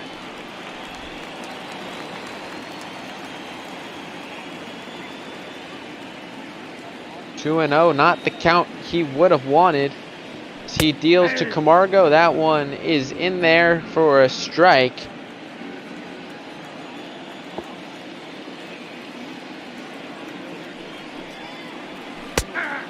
That one also gets the corner. Camargo, 26-year-old out of Panama, named for the Dutch soccer star Johan Cruyff. Big name in the European soccer world. But that one is flown over to Albert Almora out in right center, so doesn't have the same stardom as the man he was named after today. But we'll see Dansby Swanson here with 1 out, pitcher spot standing on deck. We don't want to have a pinch hitter coming to the plate with Dansby Swanson, who has decent wheels, to be standing on first base. That's a ball. That one adjudicated a ball. It's 1-0.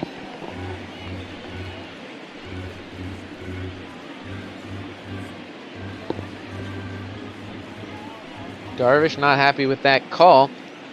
He's going to have to just deal with it here. The strike zone has been questionable at times, but fair for most of the game. A couple of calls going either way. That one is ripped foul, trying to get something extra on that fastball, 95.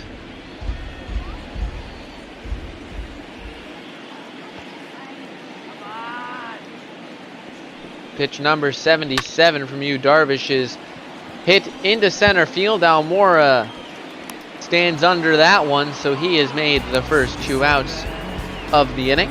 The pitcher, number 55, And coming to the plate will be a pinch hitter. It'll be Nick Markakis.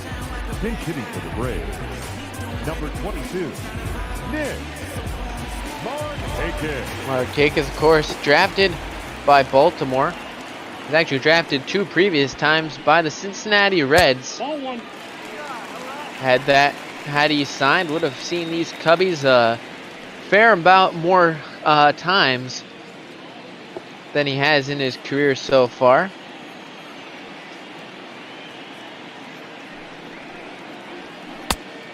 But he finds himself back in his home state of Georgia. In fact, there are a lot of Georgian players on this Braves team, including but not limited to Tyler Flowers, Dansby Swanson, Charlie Culberson, who sits on the bench, excuse me, and also Nick Markakis, who finds himself in a 3-0 count.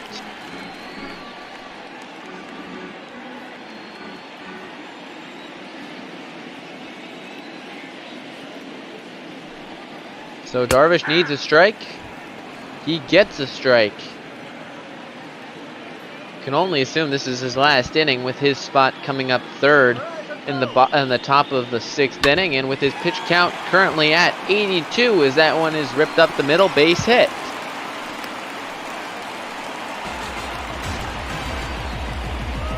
So now the danger of the top of the order coming to the plate has become a real issue here for David Ross. Ronald Acuna so far 0 for 1 with a hit by pitch, and did score on that 3-run shot back in the 3rd.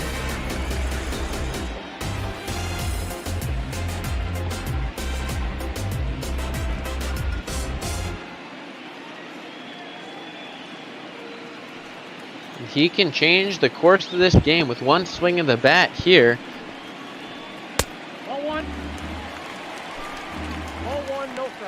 0 for 6 in his career against Darvish.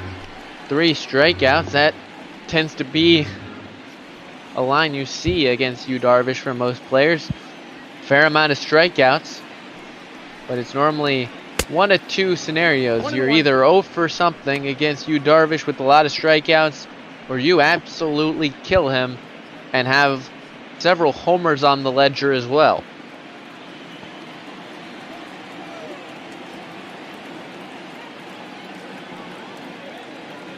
Yu Darvish deals, and that one was right over the heart of the plate. It's ripped deep center. Almora jumps, and it is gone.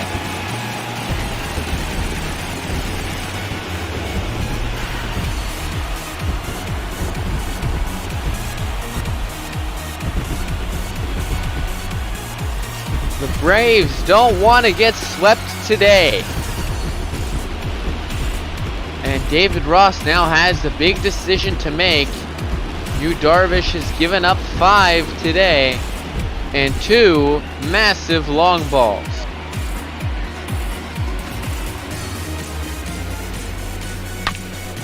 You can see 104 on the exit velocity. Thought Albert Almora might have had a chance. He's been known to make some spectacular plays. However, just couldn't get there this time. About a foot out of reach.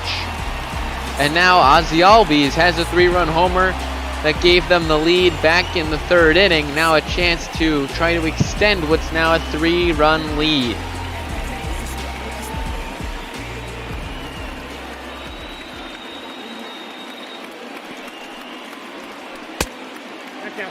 Cubs do have 2 relievers warming up. Tyler Chatwood, new to the pen, and Alec Mills, 2 guys normally long relief roles, and Even with the All-Star break fast approaching, the last thing you want to do is bring in tired arms in a game you still have the chance to win. It's not over until it's over, as they say, is weak chopper is thrown to first by Contreras, so that will end the inning, but not before 2 more runs get put on the board to straightaway center from Ronald Acuna. It's 5-2 Braves through 5. Your attention, please. Now pitching for the Braves. And we see a new pitcher. It's going to be Shane Green. And since our trivia guru, the big guy, is not in the chat on Twitch, I will propose my own trivia question to anyone listening. Feel free to answer in the Twitch chat. The trivia question is, who is the last pair of players on the same team to finish 1 and 2 in the Rookie of the Year voting? That one's grounded to short by Hayward. A quick out number 1. And then I'll bring up Almora. Albert Almora. So the question again is, who are the last pair of teammates to finish 1 and 2 in the Rookie of the Year voting?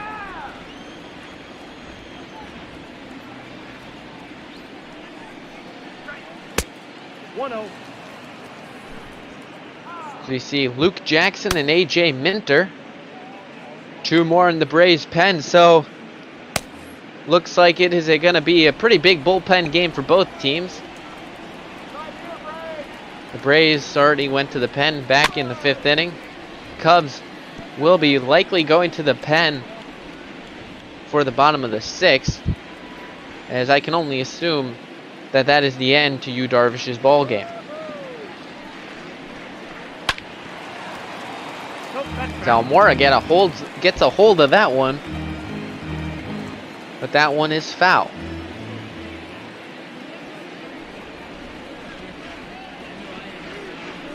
Green deals. That one's outside. 2-2.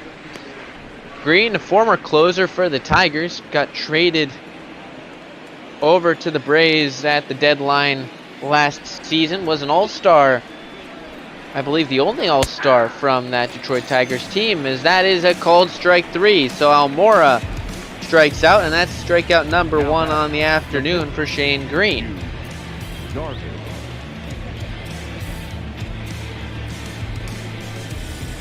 Almora not too happy with the call. Looked a strike to me. And we will see who David Ross goes to off the bench. It is Victor Caratini. Another homecoming, so to speak. Caratini, don't believe actually made the big squad here at the Braves, but he was a draft pick of the Braves back in 2013 as he fouls that one into the stands as that one hops its way over. Ozuna gave chase and almost had a chance to get that one. Caratini, 2nd round pick by the Braves in 13, and came over to the Cubs the following year in a deal which sent James Russell over to the Braves, the left-handed reliever. And Caratini, as a pinch hitter in his last 10 games, 5 for 13, including a couple spot starts in there at catcher. So he's had a very solid season as the Cubs backup catcher and bench bat as he rips that one into left field. Ozuna tracks it down on the run. So the Cubs go down 1-2-3. We'll see who David Ross goes to in the pen. It's still 5-3. Ladies and gentlemen, your attention please. And it'll be Tyler Chatwood. These are his stats from a starter. A 4.10 ERA, 0-2 on the record. 37 innings pitched. And that's really the reason why he's no longer a starter. He was unable to really break the 5-inning mark in any of his starts. It's usually 4, 4 1/3, 4 2/3, maybe on a lucky day. We see Freeman has hit Chatwood very well in his career, including 1 homer. So, questionable idea here from David Ross. But no one questions them if they work out. So we'll see if they do work out here.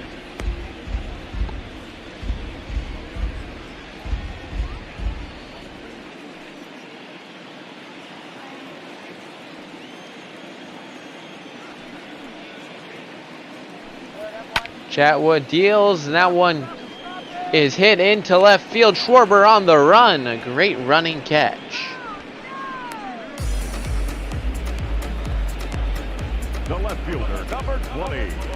First down. We have a guess for trivia. I will give one hint that it is in this 21st century. And like most of our trivia guru's questions, they do relate to these two teams in some way. So that's popped to shortstop. Javier Baez camped under it for out number 2. Now batting, the right fielder, enter Arte. Pitch got a little too much plate to Ozuna, but Javier Baez navigating the sun. Actually has the sunglasses on. You see many ball players with them on their hat, and then they lose the ball in the sun and wonder why they couldn't see. Eyewear only works if you have it on your eyes, folks. You heard it here first.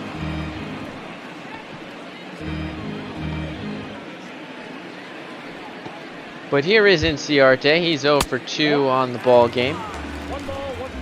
As we see Brandon Morrow, another new addition to this Cubs bullpen, made his 2020 debut last night in our Bot Ball After Dark.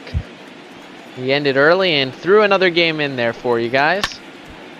Who knows, maybe we'll see another one today, depending on how quickly we go, because we've had 2 quick ball games. And the makings of a potentially quick ball game here, we will see. But it's 2-2 on Ender Arte. That one got too much plate, and that's ripped through the hole. A base hit for Arte. Up next for Atlanta, the catcher. Pitch got too much plate, and if that's anybody else, that could be going into the 10th row in right field. But with a guy like Arte, a slap hitter, that one is just going to be a single, but many rallies start with just a single and turn into much, much more. So we will see as Tyler Flowers 0 for 2 on the ball game. A pair of Ks against Yu Darvish, looking to try to get a ball in play. Count 1-0.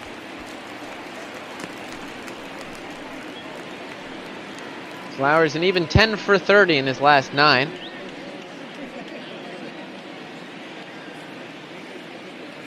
Braves not necessarily having the best 10-game stretch. They've lost 6 of their last 10. As that one goes right through the wickets. So Arte advances on a wild pitch. I don't know, folks. I could call that one a pass ball if you ask me. Though, to be fair, that pitch was absolutely spiked by Tyler Chatwood. He is known to be wild on more than one occasion. So we'll see if he can bear down, get the last out of the inning, and let the Cubs come hit with 3 innings remaining. Chop down the line. That one just goes foul. So 2-1.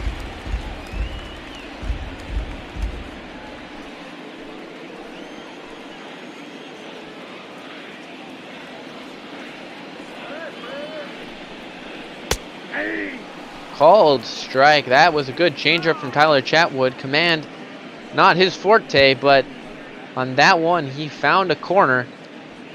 In a 2-2 count, looking for a strikeout to send his Cubbies to the plate. Ugly swing. Two-seam fastball up and in. Chatwood gets the K. We head to the 7th inning. The Cubs down 3. In need of some offense at the top of the order coming to the plate. Your attention, please. Now pitching for the Braves. It'll be Luke Jackson for the Braves coming out of the pen. This year, a 4.33 ERA in 47 games. That's a lot of games to be coming into pre-All-Star break.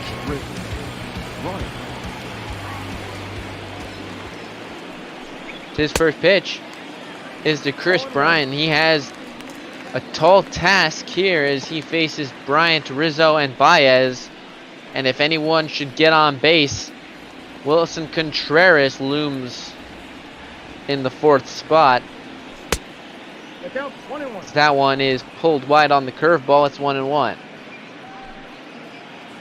Jackson mainly relying on a slider fastball combination. Occasionally throws the curveball like you saw. That fastball not where it's supposed to be. That one will get into the right center gap. Bryant is going for 2, and he will get there standing. So the first extra base hit of the day for the Cubs is Chris Bryant's 30th double. You heard me right, that's 30. As in half of 60, which he's on pace for at the All-Star break. And if he can maintain that, that's going to eclipse the 58 that led the league last year, thanks to Nick Castellanos, who's currently on the Reds. So Chris Bryant's been a doubles machine, and it's up to Rizzo here, who's 2 for 3 with the only 2 RBIs on the day, to try to get him home or try to get himself on base in any way possible.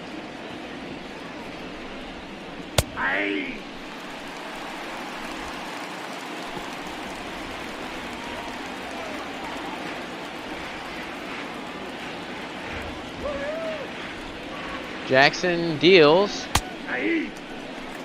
Another one got a little too much play with that slider in it. 91. That is not your average slider.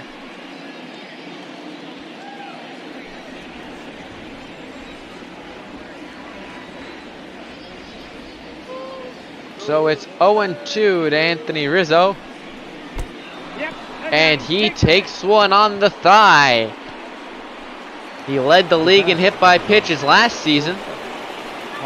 Not had that many this year, but he'll take a bruise for a base any day.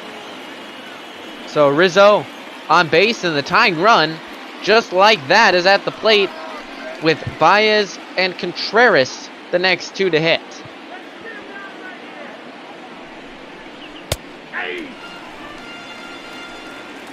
That one's in there, strike 1. Since we have not seen many guesses to the trivia, I guess I will just be forced to reveal the answer.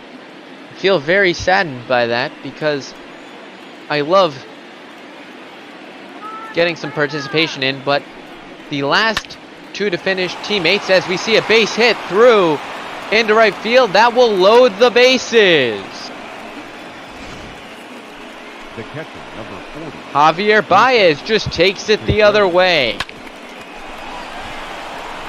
Been the story of this Cubs ball game. Don't try to go for the blast, or just try to go for the empty space, and that's gonna do good things for the Cubs if they can maintain that.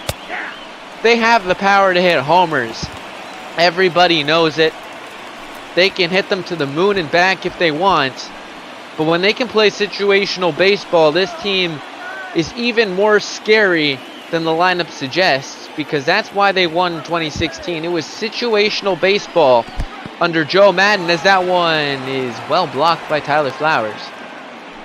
So 1-1 to Wilson Contreras. He's obviously the go-ahead run, but with nobody out, you just need to try to get as many home as you can. That one is in there, strike 2. Bases loaded, Baez on first, Rizzo on second, Bryant on third. Contreras at the plate. Kyle Schwarber looms on deck. Luke Jackson in a jam, and we'll see how long he gets left out there. That is swung on and missed. Strikeout number 1 out of the pen from Jackson, and no better time for him than there. And that'll get your confidence up.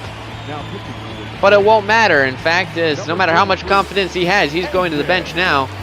AJ Minter, the left-hander, will come on for Kyle Schwarber. So I talk about situational baseball on offense. Some situational pitching changes here for the Braves as they bring in the lefty to face Kyle Schwarber. Anyway, I will give out the answer to the trivia question finally, now that I have a chance. The answer, in fact, is 2 players in this ball game, both on the Cubs. However, they were 1 and 2 with the Braves. Back in 2011, that's fouled back. The award was won by Craig Kimbrell of the Braves, and only the man behind him is the Cubs right fielder, Jason Hayward. So a pair of amazing players making their debuts in 2011 for the Braves, and now find themselves the veteran hearts of this Cubs team, both on pitching and hitting, a veteran presence which the Cubs really could use, and now would be the time for these veterans to try to get something going, try to help their team figure out what they need to do to come back in a 3-run deficit with 8 outs remaining.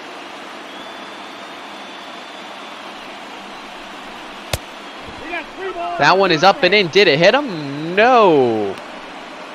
It is 3-2, however, but fastball up and in. You don't want to take that one for the team, though it would have meant a run, but I'm not going to suggest that Kyle Schwarber gets hit in the back of the shoulder. Last thing the Cubs need is injuries, but 3-2 pitch.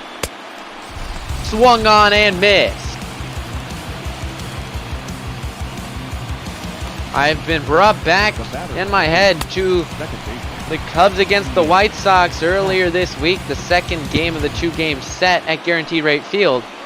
Bases loaded, nobody out against Colomé in the 9th inning, and granted they had 8, 9, and 1 at the plate without Chris Bryant in the leadoff spot. It was, I believe, Almora, Descalso, and David Bodie, and all 3 of them 2 strikeouts and a line out to end the ball game.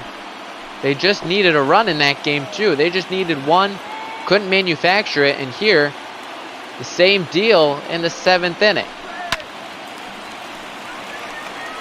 That's fouled away.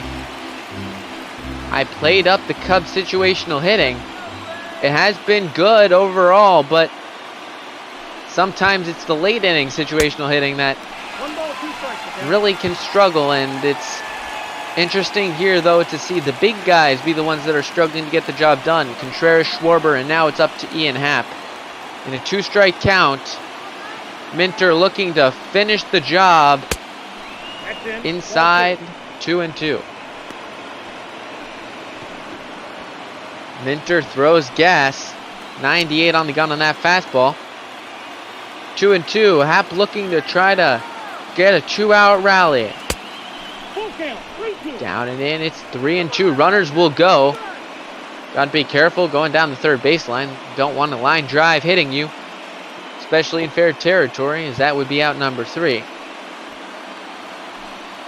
But this is the chance. If a ball gets in the outfield, 2 score. If one gets in the gap, all 3 will score. As that's chopped, foul. So the key here, we'll take a walk, we'll take a base hit. Any run support matters. The payoff pitch is popped up. Freeman under it. And the Cubs squander an opportunity. We head to the bottom of the 7th. It's time for the 7th inning stretch.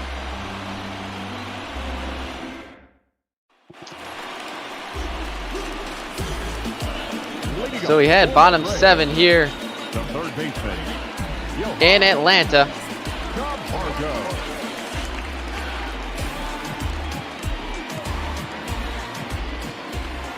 Johan Camargo facing Tyler Chatwood, so he's going to get another inning out of him, as that is hit well to right field, and Hayward makes the catch right on the track.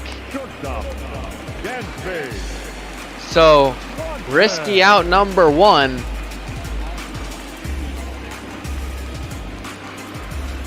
And that'll bring up Dansby Swanson. The pitcher's spot will stand on deck. Ball that's outside.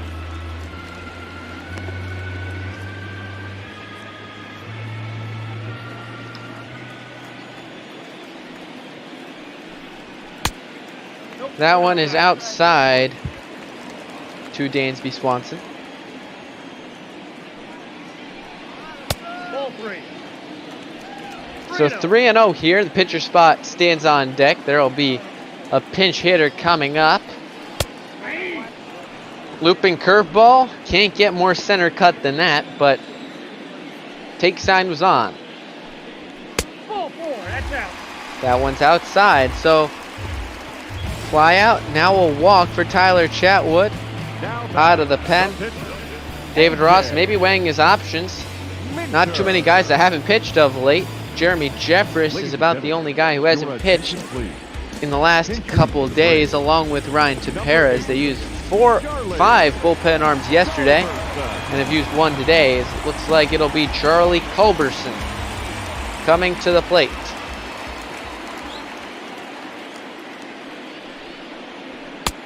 Ball inside. That's 1-0 to Culberson. A bit of a journeyman in his time. Gone from San Francisco, where he was drafted, over to Colorado, over then to the Dodgers. So a little bit of tour of duty in the western side of the National League, including hitting a walk-off homer on the last day of Vin Scully's calling Dodgers games. So a fitting send-off for Vin Scully, getting to call a walk-off. And it was Charlie Culberson who managed to get that done. I mentioned earlier, he's from Georgia. You see throw over to first, but he's back safely. Culberson, another one of the Georgians on this Braves team. Grew up a Braves fan, in fact. Now getting a chance here in his age 31 season to help his favorite team out here.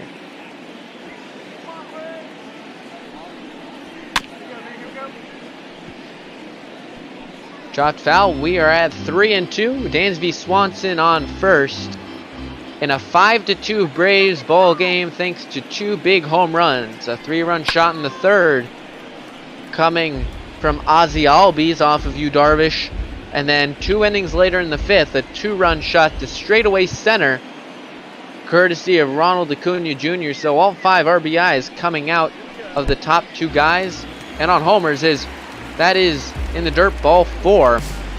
So Chatwood struggling to find his command, and the question is, how long is he going to be in here?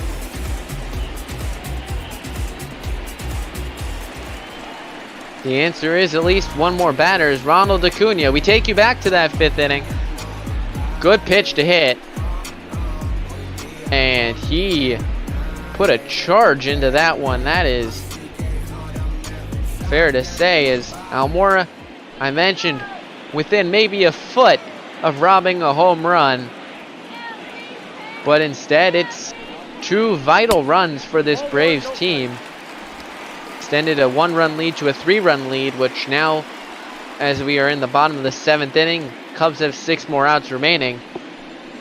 3 runs is much different than 1.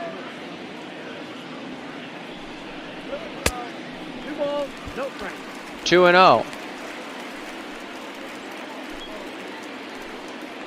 So Acuna looking to try to get some more insurance and to increase his RBI tally on the day.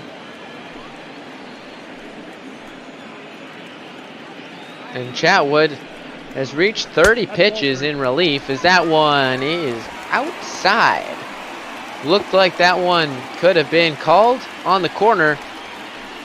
And with Ozzie Albies on deck, if you walk Acuna here, we'll probably see the bullpen coming into play. As that one is a strike, it could easily have been 8-2 if he had swung. Not much different than the pitch he hit the homer for, as 3-2 pitch is outside, ball 4. So Tyler Chatwood has walked another.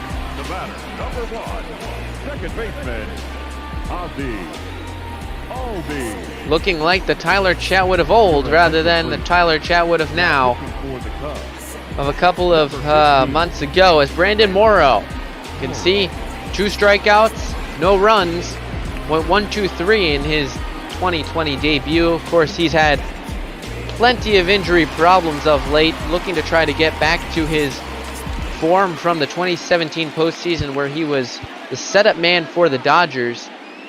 And he did a very good job in their attempt to win the World Series, but now, past 2 years, has had injury issues with his arm. Something that's plagued him his whole career, starting back when he was with Toronto as a starter. And even in Seattle as well, where he was drafted, was a starter all his career from when he was drafted in 06 up through 2017 when he got moved to the pen, and it played out very well for him. And since making that change, he's been doing well, but that is lined hard, and that is caught by Hayward. Great play, and with his arm, you're not going to run on him, even with the speed that you have at third base. We see two more in the pen for the Cubs. It's Tepera and Jeffress. The two I mentioned did not pitch yesterday. So 2 pitches for 1 out for Morrow, and now the toughest out in the whole lineup is going to be Freddie Freeman, and nowhere to put him. So you got to be very, very careful, even despite his 0 for 3 line. Grounded out to the pitcher. He struck out, and he flew out to Kyle Schwarber in left field. And he finds himself in a 1-1 count against Brandon Morrow. Another one absolutely scorched. Down the line foul.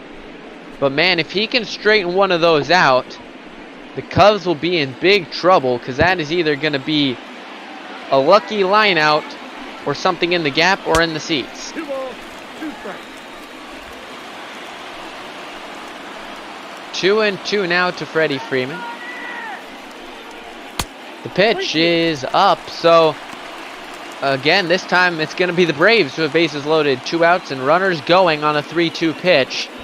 Ozuna stands on deck, and Morrow knows he's got to throw a strike here to Freddie Freeman. The pitch is fouled away when the 2-seam fastball. That pitch was in the zone. We'll see if Morrow can find the zone with another pitch here. He kicks and deals. Chopped foul on the cutter. That one again perfectly placed on the black, but Freddie Freeman just gets a piece. We do it a third time. That one is ripped foul. Freddie Freeman, known for being a battling hitter, he is certainly battling here in one of the biggest scenarios of this whole ball game.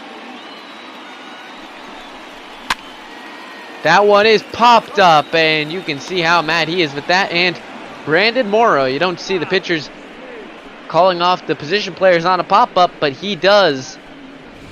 So the Cubs get out of a massive jam. They've got 6 outs and 3 runs that they need to get. As the setup man, Mark Melancon comes in. That ERA, not very nice, 8.79. You can see the batting averages both in the low 300s. So both sides of the plate get to him. And as Jason Hayward steps to the plate, a reminder that we are all doing this for a good cause. Our charity for the week is NAMI.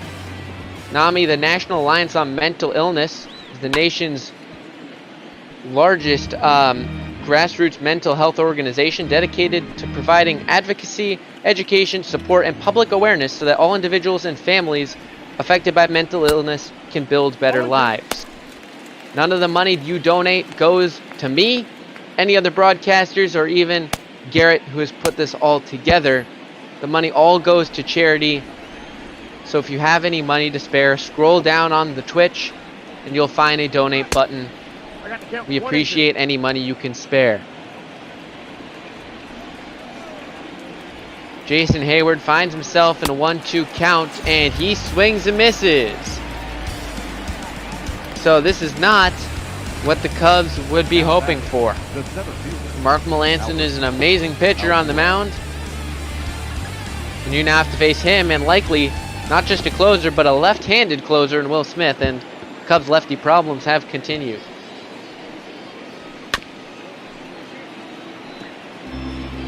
So Almora, the pitcher's spot, and then the top of the order come up. So the big bats of the Cubs lineup will have one last chance to redeem themselves today, be it here in the 8th or in the 9th.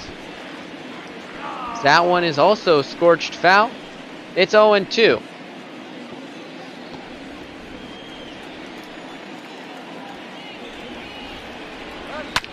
Melanson deals a late swing, and that is popped up. Freddie Freeman by the dugout makes the catch on the run.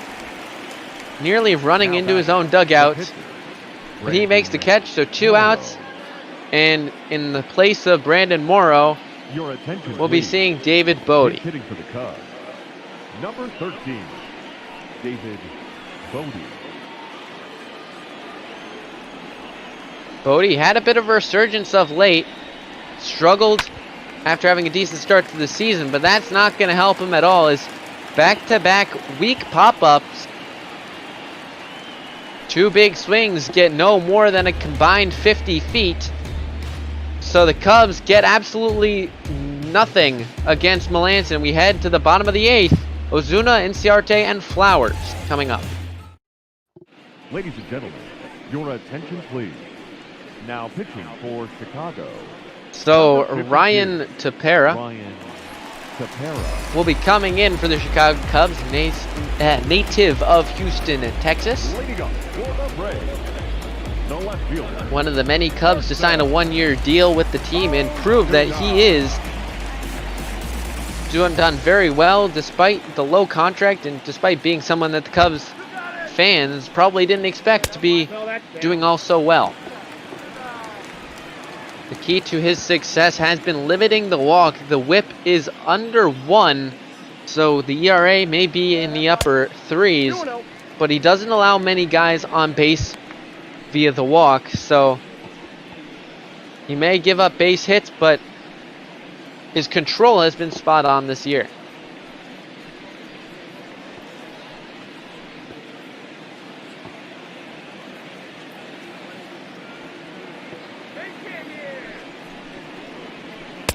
Two and 0. That one is up and in. So another 3-0 count that we've seen in this ball game.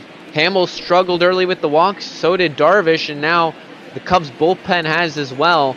I think if you got to point out the biggest factor in this game for whoever wins, if the Cubs can come back or if the Braves hold on, the walk will be the biggest factor in this win, as that's what set up the long balls for the Braves, and that's what set up the Cubs' runs that they got on that Rizzo single back in the 2nd inning.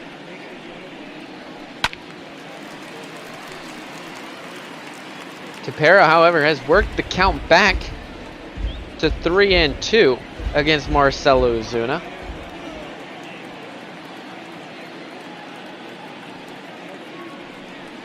Tepera deals. That one is hit the other way. What a play by Anthony Rizzo. Now batting, right fielder,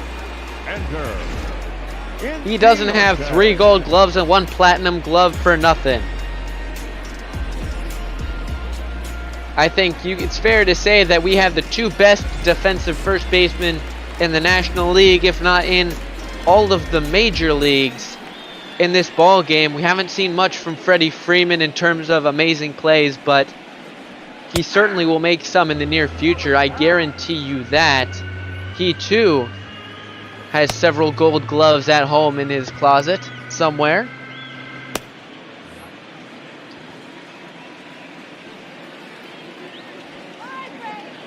So Rizzo robs an extra base hit, and now Ender Inciarte with 1 away, looking to try to spark a rally with Tyler Flowers, the catcher, in the on-deck circle.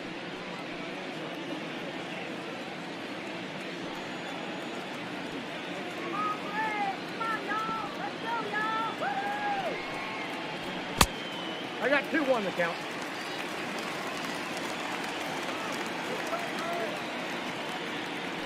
2-1 here on Inciarte.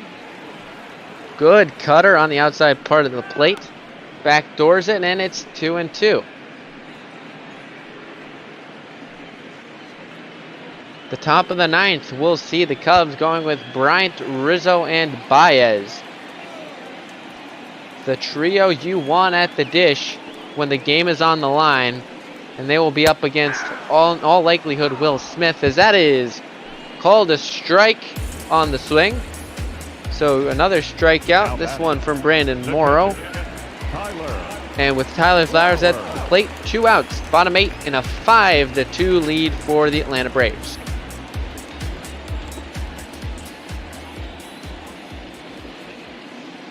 Excuse me, that strikeout was for Ryan Tepera, not for Brandon Morrow, as Tyler Flowers watches a called strike.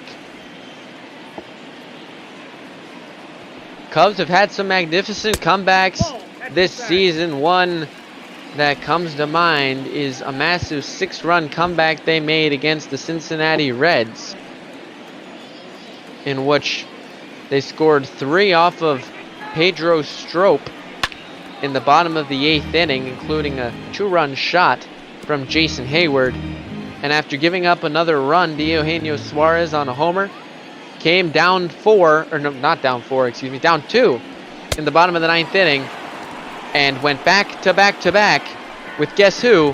Bryant, Rizzo, and Baez to walk it off. Now they're looking to tie it up. 5-2 Cubs. We head to the last of the game as we go to the 9th. Now pitching for Braves. So Will Smith comes out. He is the 6th man out of the bullpen, if I'm doing my rudimentary counting correctly. And Chris Bryant, 2 knocks on the day, a combined 5 hits from these first 3 batters. So they've done well in the ball game. It's their turn to keep it going and carry this team to victory.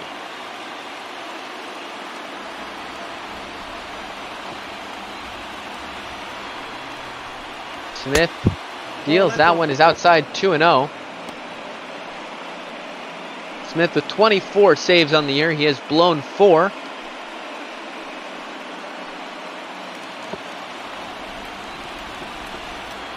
Had a very good season with San Francisco the past couple of years as their closer. As that one is ripped. Left field. Going back is Ozuna, and he tracks it down right in front of the warning track. So looked like a hopeful sign. Nothing comes out of that as we see the save leaders. Smith below Pedro Strop, who I mentioned, along with the Cubs' Dan Winkler, who are both behind Jansen, Neris, and Doolittle. 2 singles, 2 RBIs for Anthony Rizzo.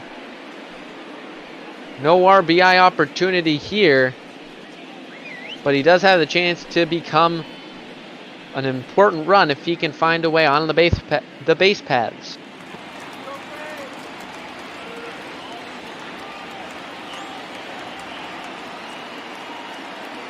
Smith deals to Anthony Rizzo. That one is in there. Great breaking ball. 0-1.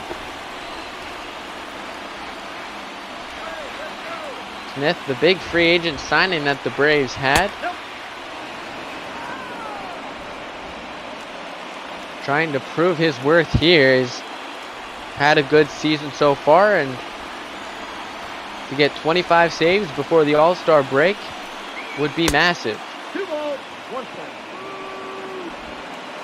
It's 2-1 here to Anthony Rizzo. On deck is Javier Baez, and would be followed by Contreras and Schwarber should the need arise. High fastball, and Rizzo's eyes lit up, but swung through it. It's 2-2.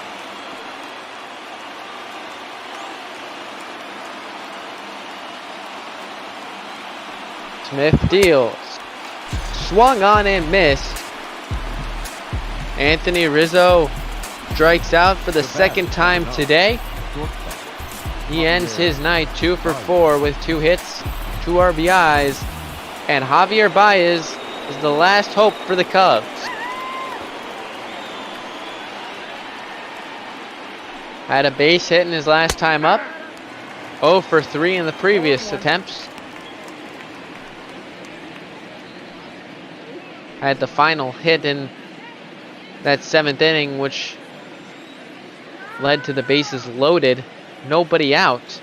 Squandered then by 2 strikeouts of Contreras and Schwarber and an out by Ian Happ, as that one is hit foul, and they're down to their last strike here in Atlanta. Braves fans are on their feet as Smith delivers. 1 ball. Back foot breaking ball. Watched 1 and 2.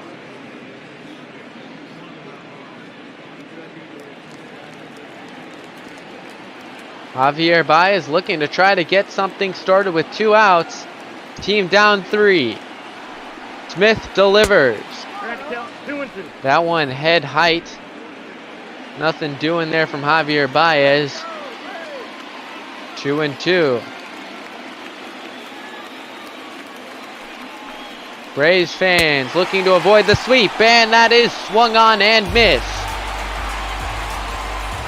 The Braves get the victory today. A 5-2 win over the Chicago Cubs. They avoid the sweep and head into the All-Star break with some good momentum as they look to narrow that 4-game deficit on the top of the division Nationals and try to fight their way potentially even to the first wild card spot in the near future. They're 3 behind the Reds, who own first wild card spot. Final line, 2 runs, 7 hits, and 0 errors for the Cubs. And for the winning Atlanta Braves, 5 runs, only 4 hits. As I mentioned, walks were key, and 1 error did go to hurt them.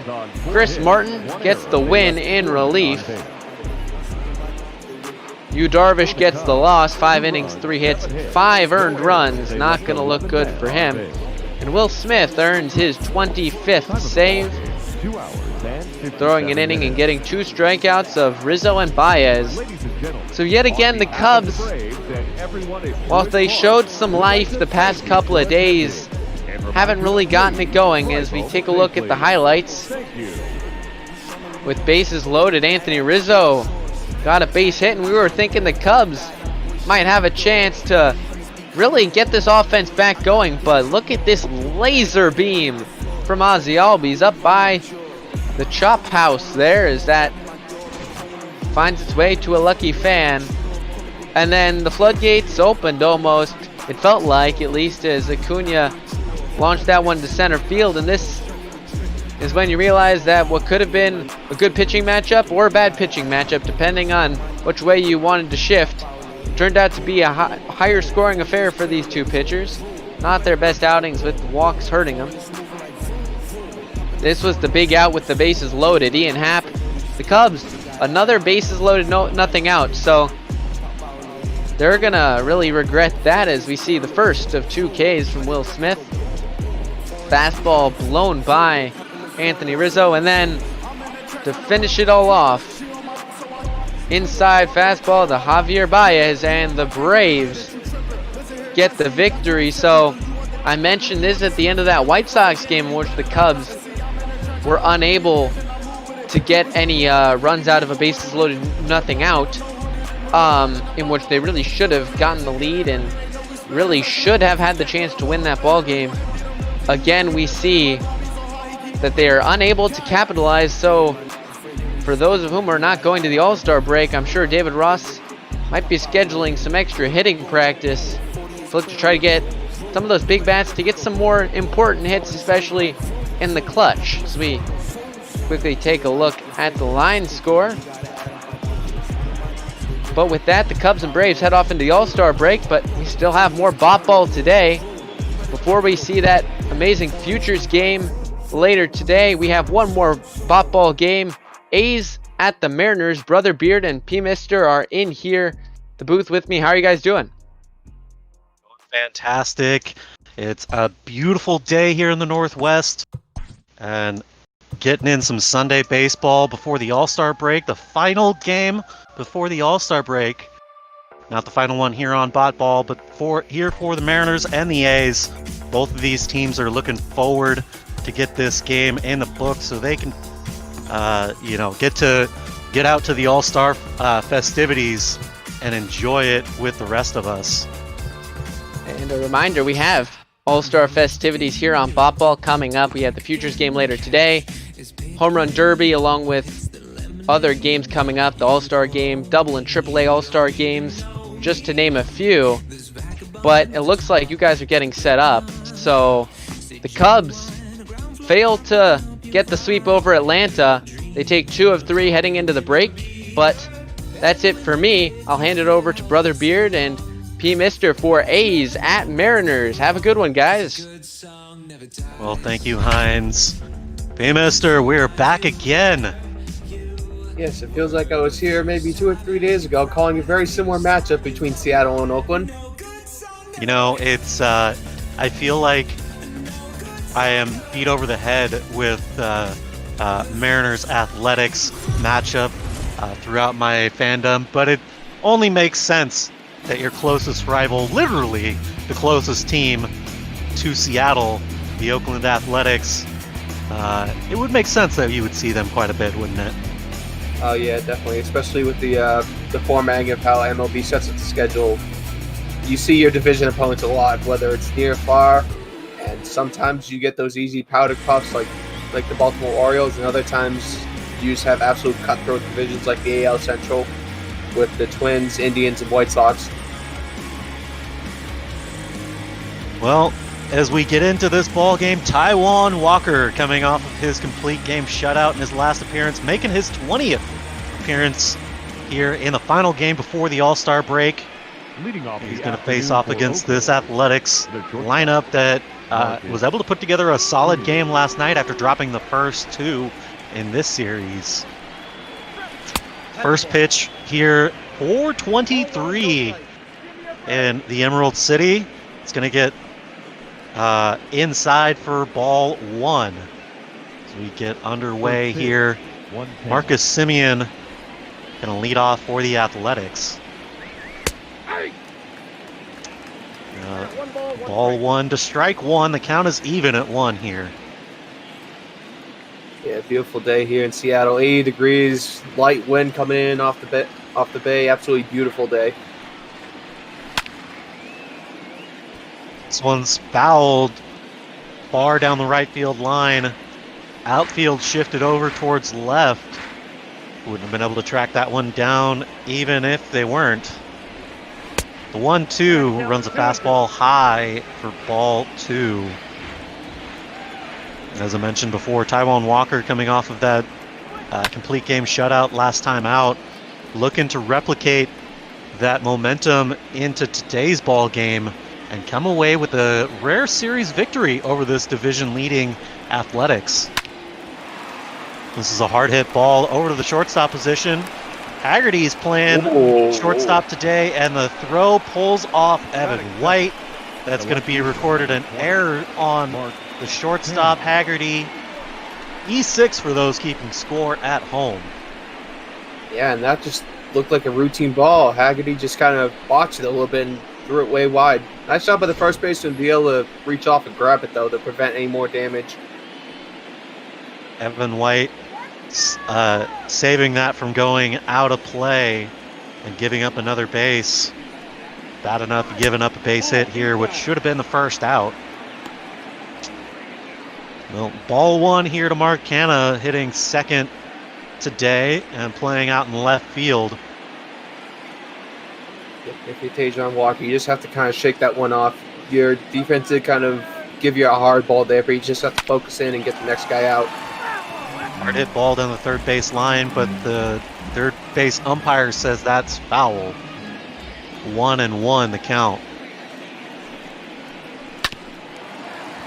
This one's a dribbler right back up the middle. Taijuan Walker tries to play it, but Haggerty gets it behind him, and it works out better because he's able to take it himself for the double play. 6-3 on that double play. Yeah, Mitch Haggerty bailing, redeeming himself a little bit after that errant throw on the first batter. Comes up with a double play ball right there. Mitch is playing out in right field. Sam is playing shortstop today.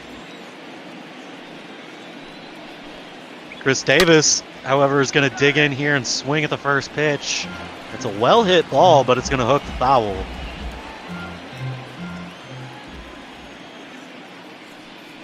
The 0-1 pitch from Taiwan is going to be outside, 1-1.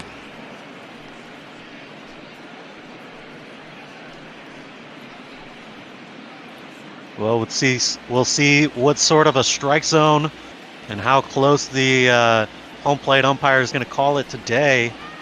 As Taiwan delivers the 1-1. That's a swing and a miss, strike 2. Yeah, so far it's been a little bit hit or miss with some pitches, but been fairly consistent overall.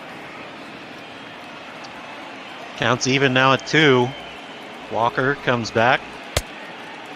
Check swing on that 2-2 pitch. They'll say he didn't go around, and the fastball's outside. 3-2 here with 2 away. Full count pitch, up and in. That's ball 4. Good eye by Chris Davis to lay off of that one. Taiwan Walker, you got to hit the zone, bud. The third baseman. Yeah, you got to hit the zone, but at the same time, he's had several ones that were very close that the umpire hasn't given him. So definitely a couple of rough luck balls in there to mix in with the rest of his pitches. Well, Matt Chapman's going to dig in here, the unsung hero of last night's game, putting 3 of their 4 runs on the board. 2 of them coming off the big home run, another off of a double. However, not able to get the player of the game nod because of the absolutely outstanding pitching out of one Mike Fiers. Swing and a miss here, 1-1. Fiers going 7 full, giving up only the 1 hit, and it's the only hit given up all game long. It was that home run to Mitch Haniger, the only offense that the Mariners were able to get going yesterday.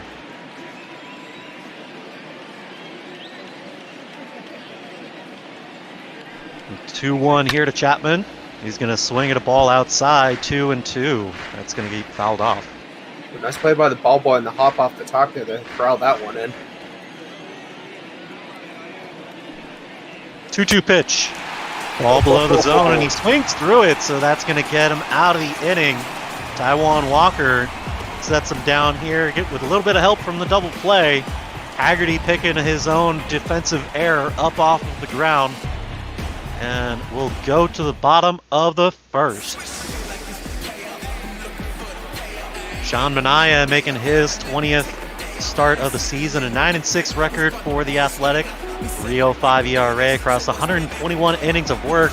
An absolute workhorse here in the first half of the season for these Athletics.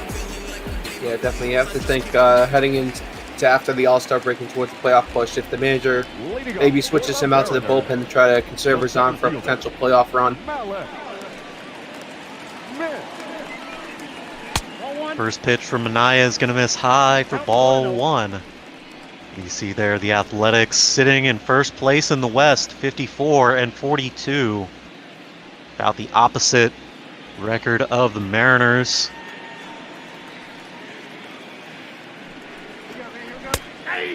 The 1-0 pitch is in there for strike 1 to Malik Smith.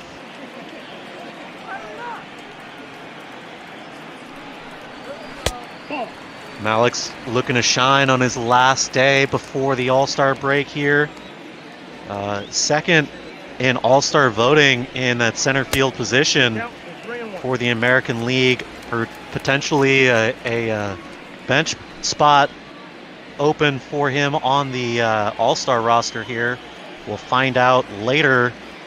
I believe we're going to find out tonight or tomorrow, as this one's going to get lifted out into right field. Ranging over is going to be the right fielder, Robbie Grossman. I'm sorry, Chad Pinder over in right field. Robbie Grossman playing center. That's 1 away here for the Mariners. Kyle Lewis going to dig in. Yeah, Yeah, that's about the reaction I have when I see that number as well. Hitting 190 over his last 6 games. Yeah, it's gone absolutely ice cold here during the All-Star break, and if you're Seattle right now, you have to make the push now in order to even have a chance at making the playoffs. So you have to get on your horse coming back out of the All-Star break. Yeah, that would be the move if they were gonna try and make a push at the playoffs. Of course, Mariner fans will know I've beat this horse until it is a bloody corpse. But it's a rebuilding year. This is a year to get some young guys some opportunities. We brought in a couple of veterans in the likes of Carlos Gonzalez and some veteran pitching arms to help fill the gaps for this season. But they're looking to get their prospects and their younger crew the reps that they're going to need if they're going to grow. As Kyle Lewis continues to struggle here as he strikes out swinging. Good pitch low in the zone here from Manaea. Gets Lewis out in front of it. Yeah, definitely. But just playing Fantasy Simulator for a second here. If Seattle was to go on a run and somehow gets within 4 games of Oakland at the top of the division, you think they would just blow it all up, try for next year, or you think they would actually try to make the push for it? Oh no. If they're able to put together a run with this team, then that's exactly what they want to have. Like, they're not looking to sell off a lot of pieces. They're not looking to bring in a lot of pieces unless they're good prospects. This is probably one of the few teams in the major leagues that aren't going to be making a lot of moves coming up to the trade deadline unless there's a really good return on it. Jerry DiPoto has made known his thoughts about this team and these next couple of seasons. It's a growing and learning experience for this young roster. As that's going to be a fly ball out to the left to end the inning. Mitch Haniger flying out as we'll go to the top of the second. If for in some miraculous way this team is able to put together a run, I will be super stoked about that, but I do not expect that to be the case whatsoever. I was going to say, the AOS has been known for kind of semi-miraculous things with Oakland, I believe, going on a 32 game win streak at one point in the early 2000s. Yeah. I mean, that did happen, and somehow Oakland continues to be able to pull those sorts of things off. They seem to have more of a fluid organization in which they're following the numbers less so than developing the players. And they've been rather successful at putting that sort of ball club together over these last 10 years or so. Yeah, definitely becoming a lot more relevant. That's a check bunt, I think. Well, check swing on a missed. I guess the slider low and inside. Nonetheless, a full count here from Taijuan Walker. Not exactly the best outing so far. 25 pitches, still nobody out here in the top of the second. Olsen fouls this one off. He'll see another one.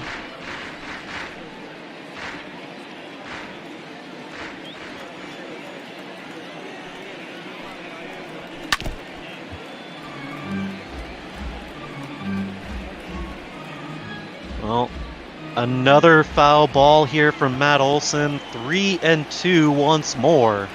Taijuan delivers. Ed racks him up on the outside. He thought it was ball 4, and perhaps he has an argument to be made, but Taijuan Walker getting the help from the umpire. Take another look at it here. Ooh, beautiful a placement. Good frame by Austin Nola. Gets the strikeout on the highest of corners. Yeah, if you're Fouled off here by Stephen Piscotty to lead off the AB. Yeah, if you're Oakland here, that has to frustrate you, and you have to know anything close on strike two you're swinging. Because that was just a beautiful job of framing a ball that may have been a little high, but being able to trick the umpire into calling a strike.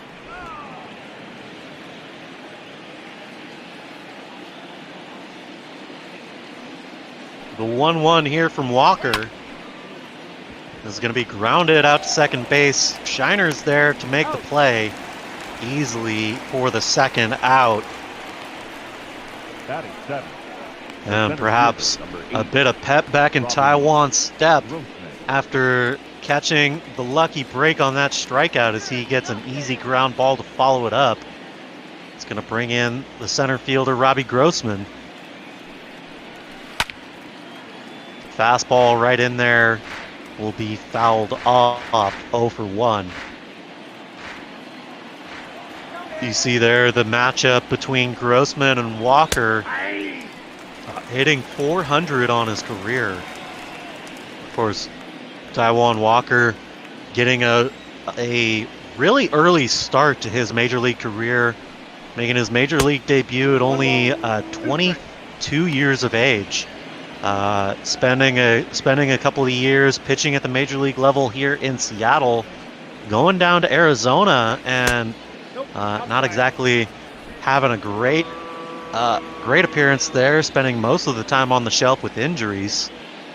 Comes back this year on a 1-year contract to see what he can do, and he comes back to find out that he is one of the more senior guys on the team at only 27 years of age.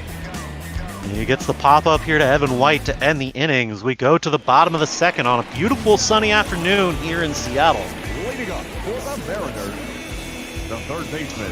And speaking of veteran leadership, Kyle Seager.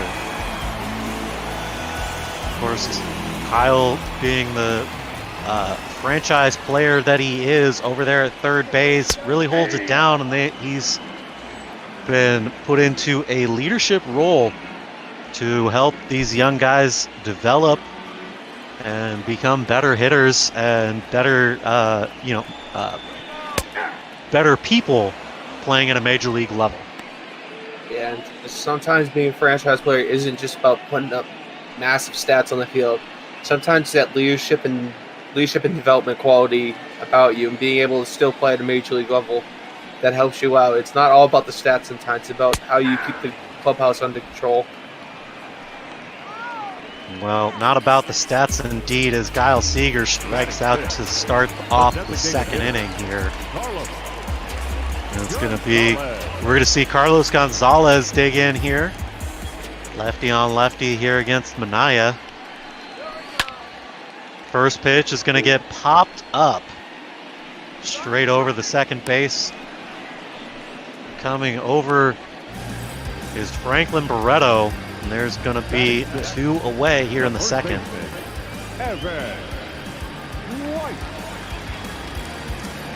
And that's going to bring in the young rookie, Evan White.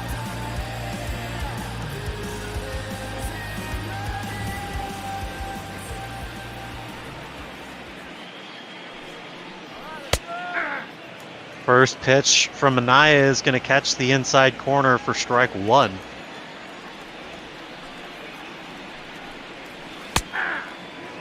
Slow delivery from Manaea is in there for strike 2. Coming back with a changeup. You have to think White's going to be swinging at basically anything here, as those first 2 are beautiful breakers inside. You can easily tee up on them. Well, he fouls this one off as he just makes contact with the slider. White's got all of the tools to be successful at the major league. Of course, having never played above AA ball, he was offered a 6-year extension to play first base at the major league level starting this year. And he is not disappointed for a young guy. He's played fantastic defense. His hitting obviously leaves a bit to be desired, but That's where the youth comes in. Yeah, definitely. Especially not really playing AAA ball. AA is where a lot of the top prospects are, but AAA is typically where you see a lot of the guys that get called up on an emergency basis to the majors kind of hang out. So not being able to see those types of pitches can really hurt you in your first year or two in the majors. And if I understand it correctly, the decision to bring him up from AA is this one gets ripped out into the gap in right center field. That'll get down for a double as he'll come into second base standing up. A leadoff double here for Austin Allen. Franklin Barreto. Evan White playing down at AA Arkansas was playing on the same team with a lot of the prospects that they're the major prospects that they're developing, namely 19-year-old Julio Rodriguez and 20-year-old Jared Kelenic. Kelenic, Rodriguez, and White making up the top 3 prospects in the Mariners system. Couple of kids still trying to figure it out, but they are absolute beasts on the field, and they've come into summer camp in prime shape, ready to go.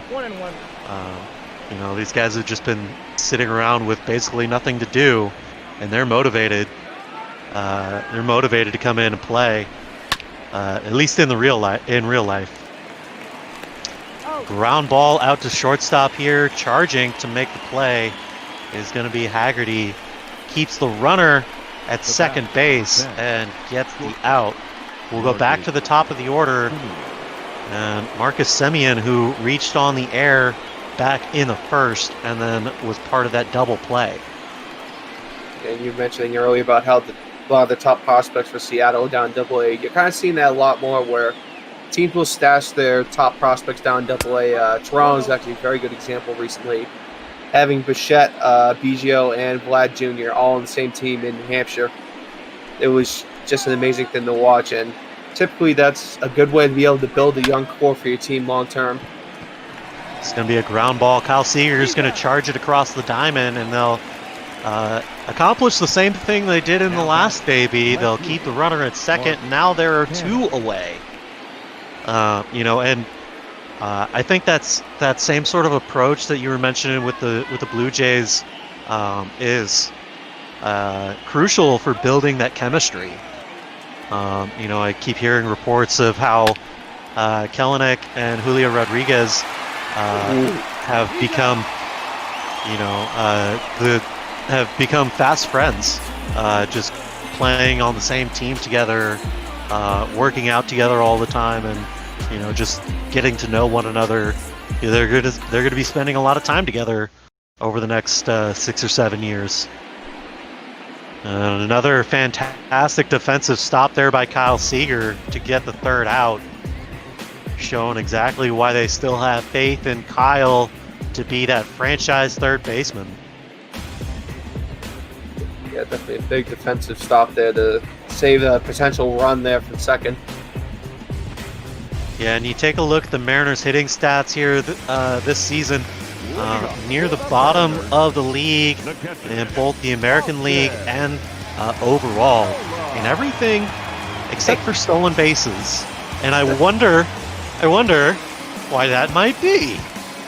Oh wait, could it be Malik Smith's 40+ stolen bases, leading the entirety of the major leagues by himself? That's definitely a concept I'd like to run through the science lab a little bit to see if that comes out true.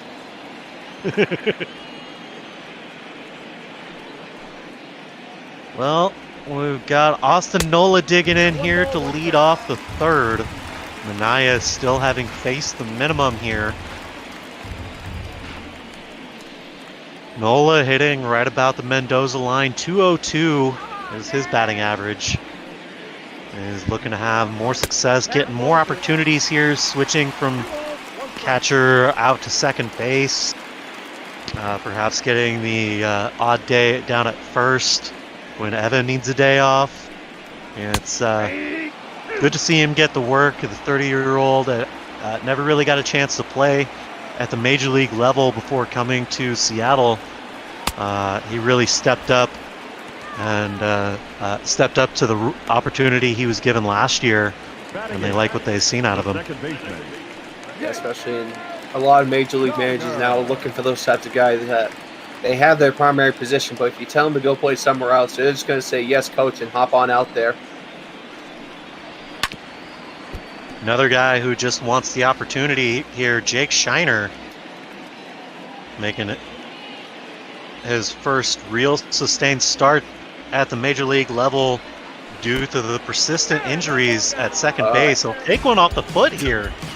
The breaking ball inside from Manaea, and you can tell he's not happy with that pitch. Yeah, no, definitely not. Shiner kind of leaned into that one a little bit, so there could be an argument there, but yeah, definitely nice one off the foot. And Sounders fan is looking for the Mariners hitting coach to be fired already. Not sure about that, but some of these averages do tell a story.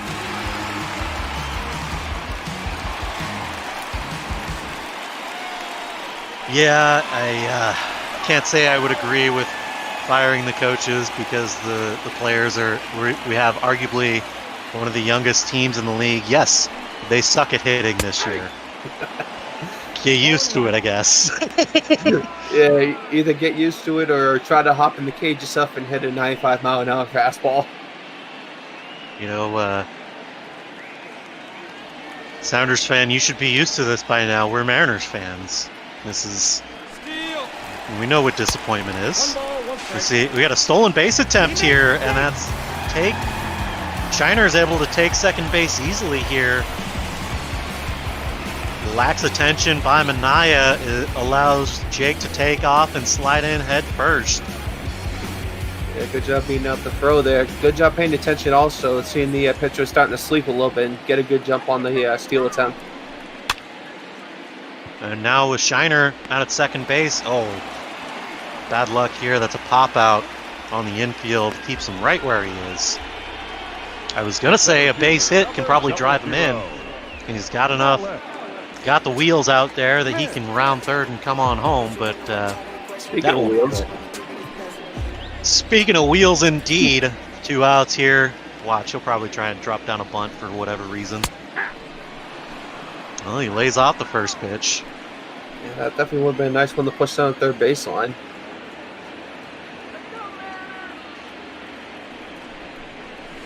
The 0-1. Nice boy. Swing here from Malix. As maybe he's taken some pointers from Kyle Lewis. Taking a big healthy hack at that. The 0-2. Over the right side, gets past one, gets past two. Shiner rounds third, and he's coming home to throw in time. Not in time. Shiner able to get his hand past the catcher's glove. A nice hit here by Malik Smith. A good throw from right field by Pinder. It's on target, perhaps a little bit off, and that having to reach across his body causes Austin Allen to not be able to get a tag in time. Mariners take a lead here in the bottom of the third with 2 outs. A pitch out as you have the Major League stolen base leader on first. Yeah, and I think that run for Seattle, they can definitely thank the new catcher's rules from a couple years ago for that one, as the catchers now can't sit in the running line anymore, or else it'll be an automatic run on the play at home. Yeah, and 1-1.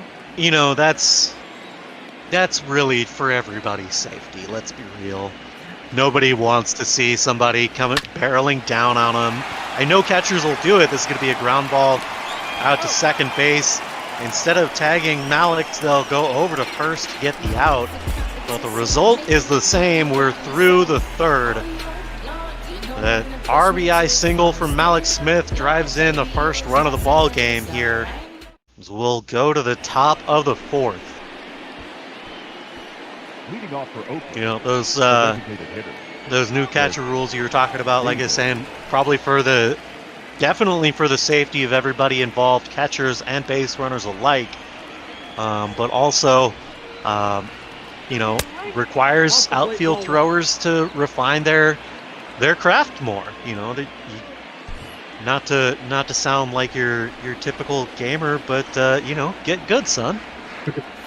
Yeah, definitely. In MP squared, you are right. Yeah, a lot of people call it the Buster Posey rule because the rules were imposed basically after Buster Posey got trucked on a play at home, and I believe basically snapped his leg in half, and he lost the whole season to it. So, yeah. Ooh, a hard hit ball out the opposite way. Chris Davis going to put this one out to the wall. It's going to be a double as he comes sliding in. His 20th double on the season. And boy, do I say this enough. The shift strikes again. Yes, that one's just a good piece of hit and putting it the other way. And yeah, Seattle may just want to play straight up now because it seems like they get bit more often than not with the shift there. But long story short, on the Buster Posey rules, the catchers can't sit in the running lane for home. Now, just to basically, they have to be out in front of the plate, and they can only move into the runner's path once they have the ball. Correct. Yeah. So that way you can't sit on the line and basically trying to prevent Pete Rose type collisions at home. I mean, I've seen a lot of those collisions at home, and while they're fun to watch as a fan, oh boy, do I cringe when I think about that as somebody who could be behind that plate making those plays. I don't want to be on the receiving end of that. Yeah, no, think about it. These guys are 220, 230 going full speed at you. Yes, you do have some padding, but still, it's going to hurt. Why do you think football players only have like 8 to 10 year careers?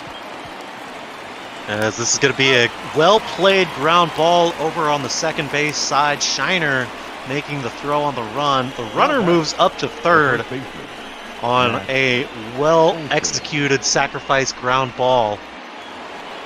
I think that's the first time I've ever heard that term ever in the broadcast booth, a sacrifice ground ball. I mean,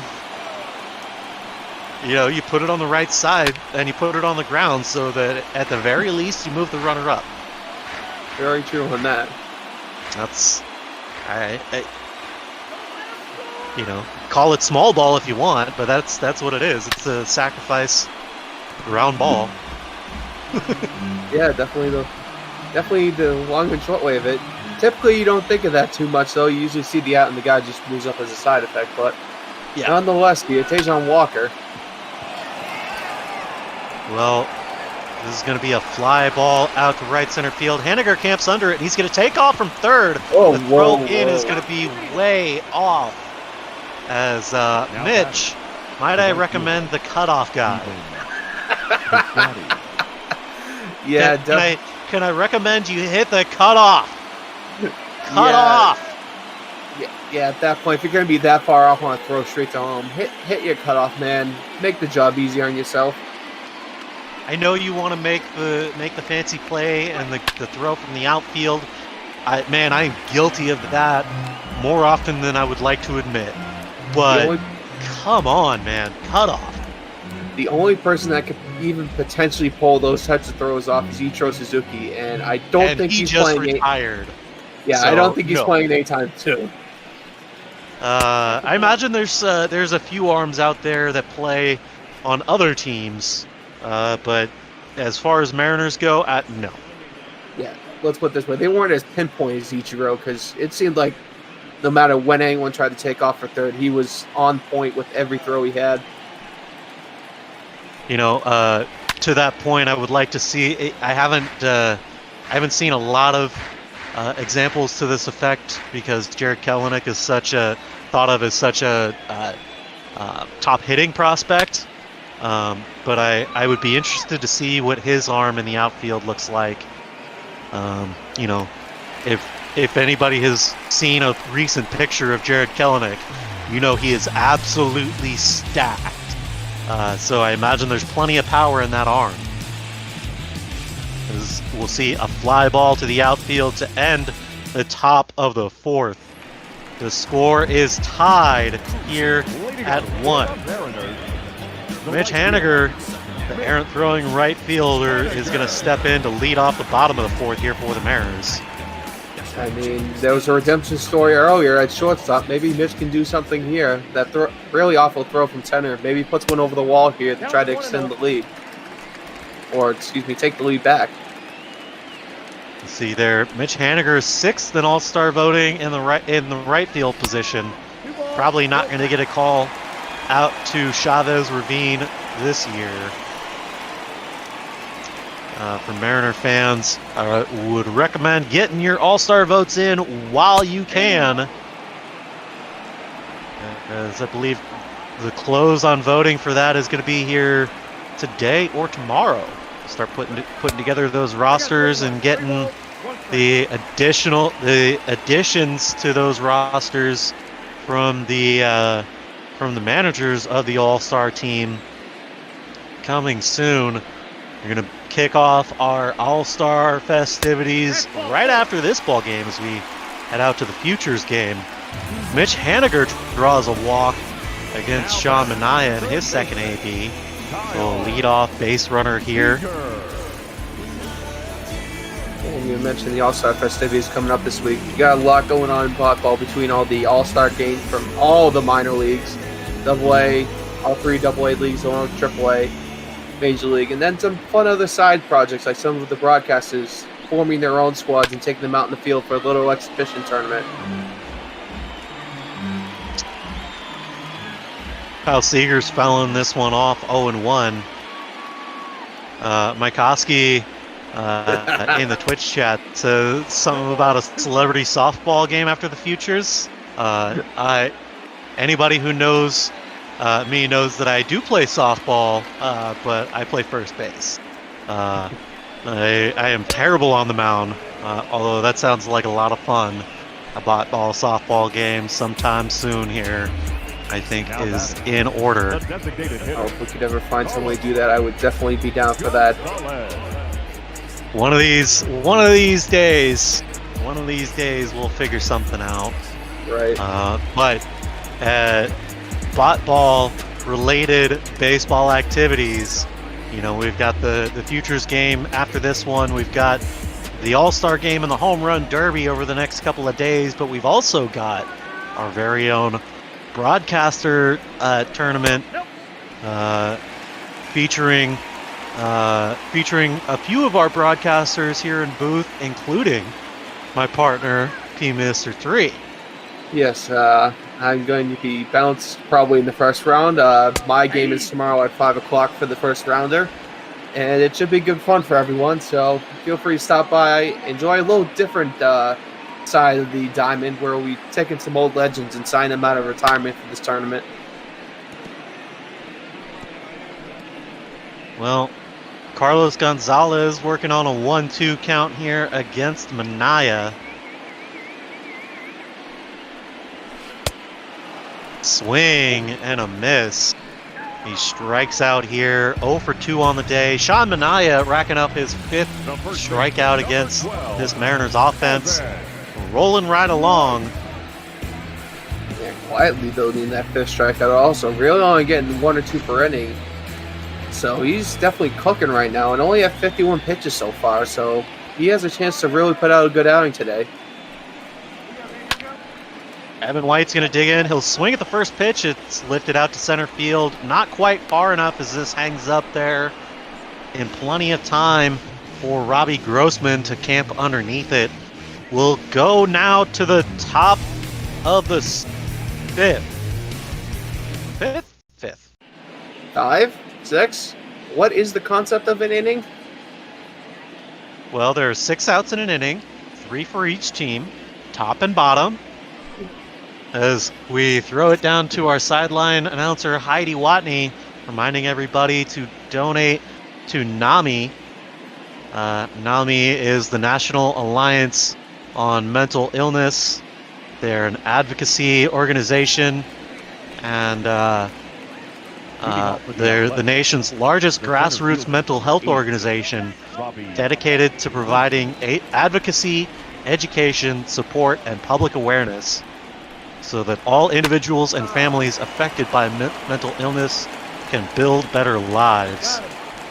Please hit that donate button below and support NAMI. And you can always support them and check them out at nami.org. Yeah, and I think on that note, to a more serious effect, I think the Chicago White Sox, Michael Kopech, I think some of the people in the organizations have been worried about him with his mental health. So this group can really help him out if they get the chance. So if you have a couple bucks, please throw it their way to try to help people out through arguably one of the most difficult times they might face in a long time. Ball one, no strike. Well, Taijuan Walker getting the first out here in the first on a ground ball. Austin Allen digging in here, 1 for 1 on the day. And with that double in his last appearance.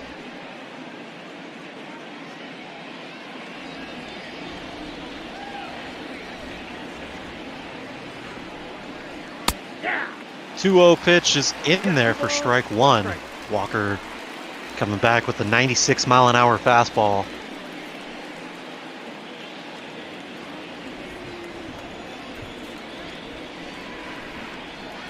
Two-one pitch is connected and rolled over, hit foul. 2-2 here on the catcher Allen. So that graphic took a while to flip over. I thought they were going to call that foul ball a ball, and I'm like, how does that work? Then again, knowing how Seattle has been had been the back end of some interesting situations, I wouldn't be 100% surprised if that was the case.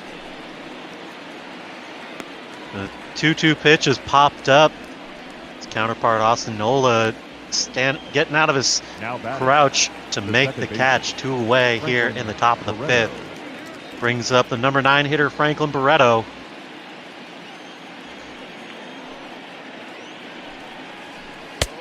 Of course, our fellow broadcaster Chris Mikoski asking if anybody remembers the celebrity softball game. I actually went to the celebrity softball game and the Futures game when the All-Star game was held here in Seattle. I got the opportunity to go to that. I didn't go to the All-Star game itself. I got to go to the Monday festivities, and that's when they did that. It was a lot of fun. Hard hit ball out to center field. Malik Smith is able to track it down, perhaps overrunning it a little bit as he sticks his glove out behind him to make the catch on the run. We'll see 7, 8, and 9 due up for the Mariners here in the bottom of the 5th. Taijuan continues to move along through the innings here. Hey, you were mentioning your All-Star stories. Last time it was held in Boston was back in '99, and I was about 3 years old then. So unfortunately, I don't remember much or did not attend any of those. But hopefully Fenway will get on the list fairly soon to have another All-Star game.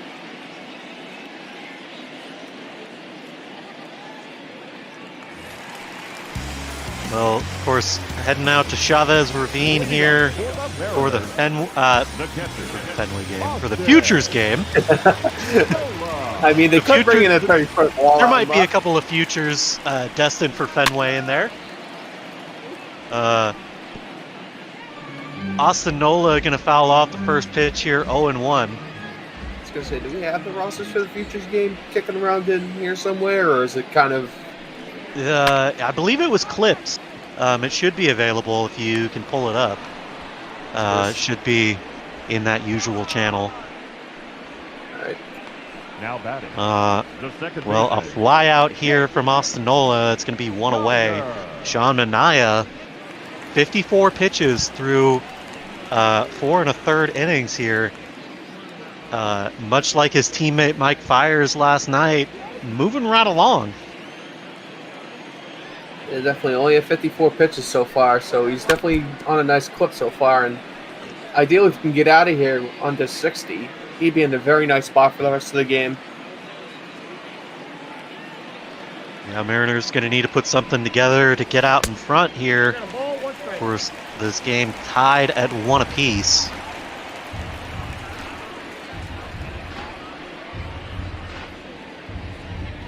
One and one here as Manaea resets on the mound.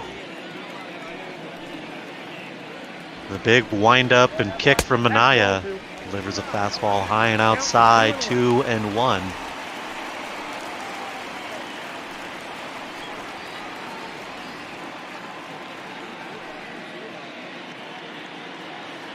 better weather. NP squared, it's 80 degrees and it's bright and sunny here in Seattle. What are you talking about, better weather? It doesn't get much better. I mean, it could be 60 and raining, and some people might say that's better. I mean, I would be one of those people, but it's a beautiful day for some baseball. At least here in Seattle, that's going to get down for a base hit. Jake Shiner drops one into right field, going the other way. 97, ouch. That's I'm sorry, that sucks. Yeah. Oof. Yeah, this thing's getting wait, how long until Duggo chimes in? Duggo, Jake, you got anything to comment about the weather? Get some of our desert dwellers to chime in. 97, that's nothing.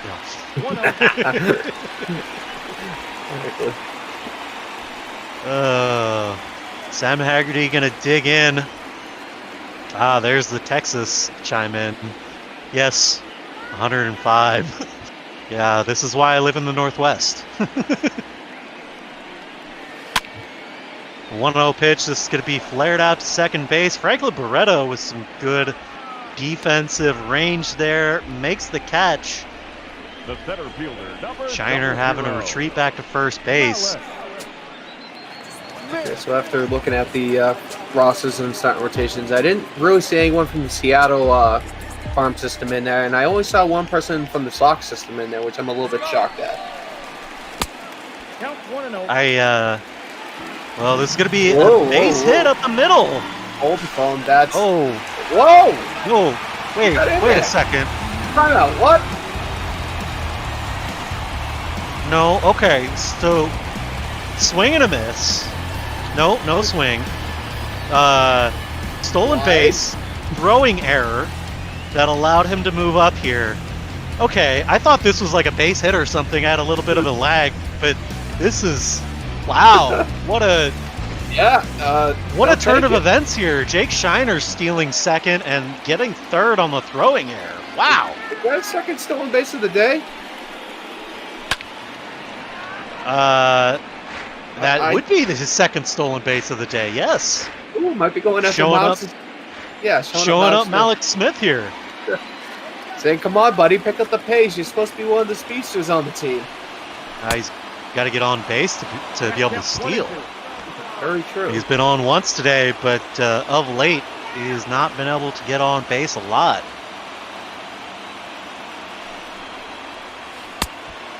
Swing and a miss. Strike three. That's going to do it here in the bottom of the fifth. They strand a runner out at third after the stolen base throwing error, almost gifting an extra run. Mariners squander here in the fifth. Marcus Semien leading off for the Athletics. We're back to the top of the order for the third time around. Taijuan Walker getting into 70 plus pitches here. 71 with this ball one here to Semien.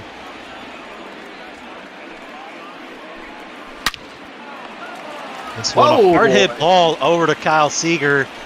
Kyle getting his glove up in time to make that stabbing catch. Take another look at it here. A hard hit ball right down the line. A better angle here. Kyle just getting his glove up and recording the out. Nicely done. Yes, and that shows you younger talent that, hey, you guys have got to step up whenever you get the chance. That was just a great stab right there in the hot corner.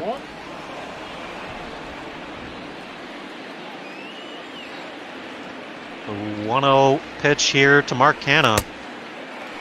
Ooh, a healthy cut at that curveball. It's out in front, 1-1. Swing and a miss, strike two. Canha not seeming to know where the ball is at all. Had him fooled on back-to-back pitches.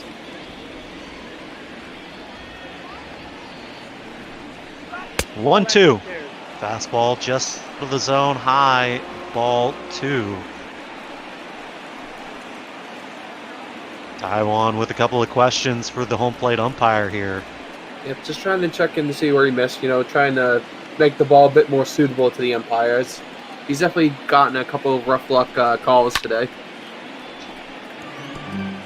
Such is the nature of having human eyes call balls and strikes, but in my opinion, and this is just my opinion, the nature of having umpires in the game of baseball is still one of the best things about it.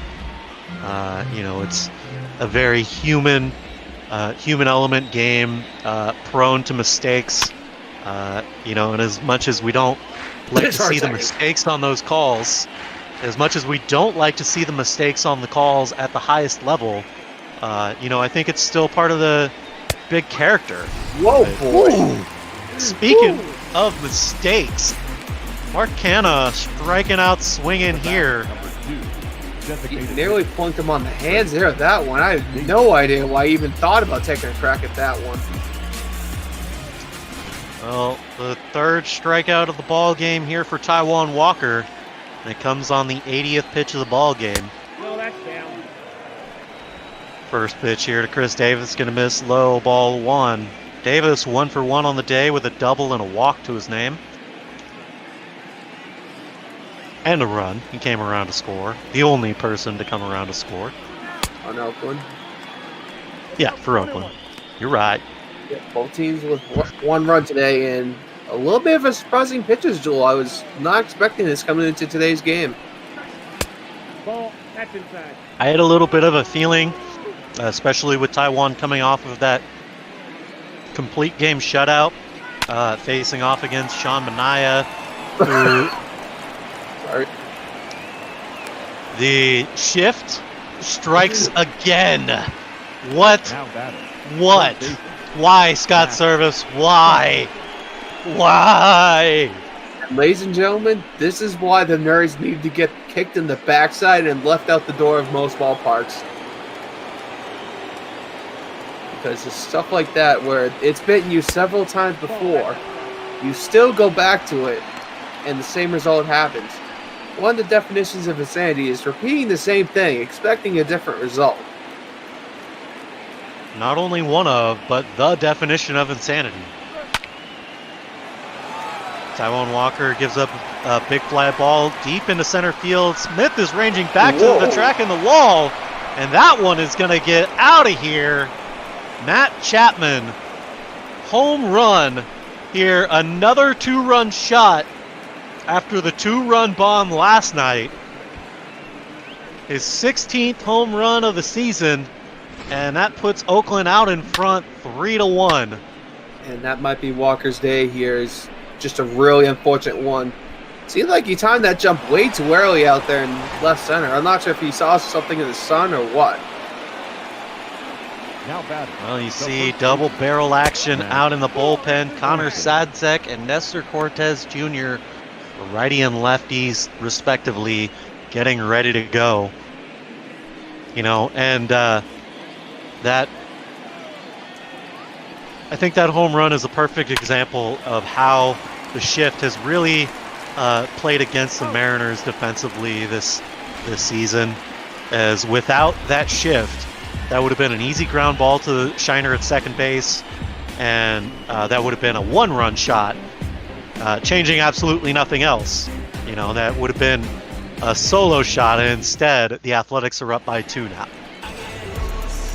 Yeah, but nonetheless, you have the heart of the Seattle lineup coming up 2-3-4. Kyle Lewis leading off. Lewis still hitless here today. Needing to get it together. His average continues to drop once the leader on this ball club in hitting has had a really rough month of June and July. Yeah, and sometimes players just can't take the heat of the summer, especially out in the AL West. You have to play a lot of California and Southern California teams in your division, so it can definitely get to you, especially if you're used to the cold weather a bit more.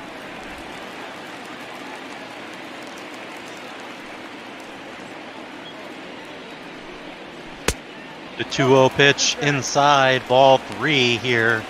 Sean Manaea working around the zone, trying to get Kyle Lewis to chase a pitch. Instead has got himself in quite a little pickle here, 3-0.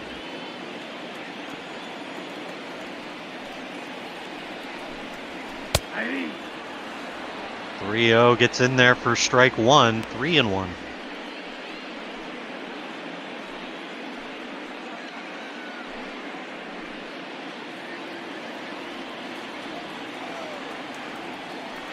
Oh, how could I forget? That was the nicest pitch of the ball game.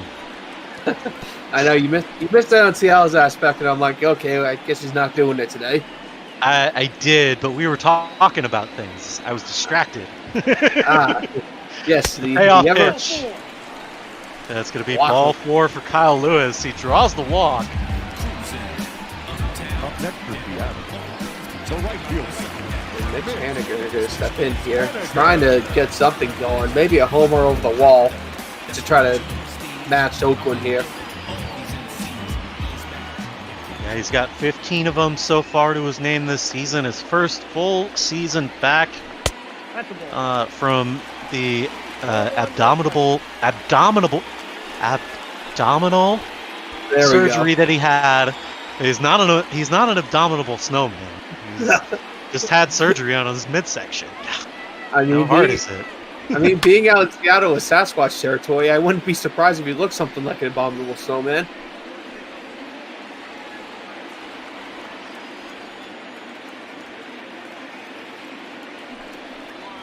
The 1-1 is going to miss outside, 2-1.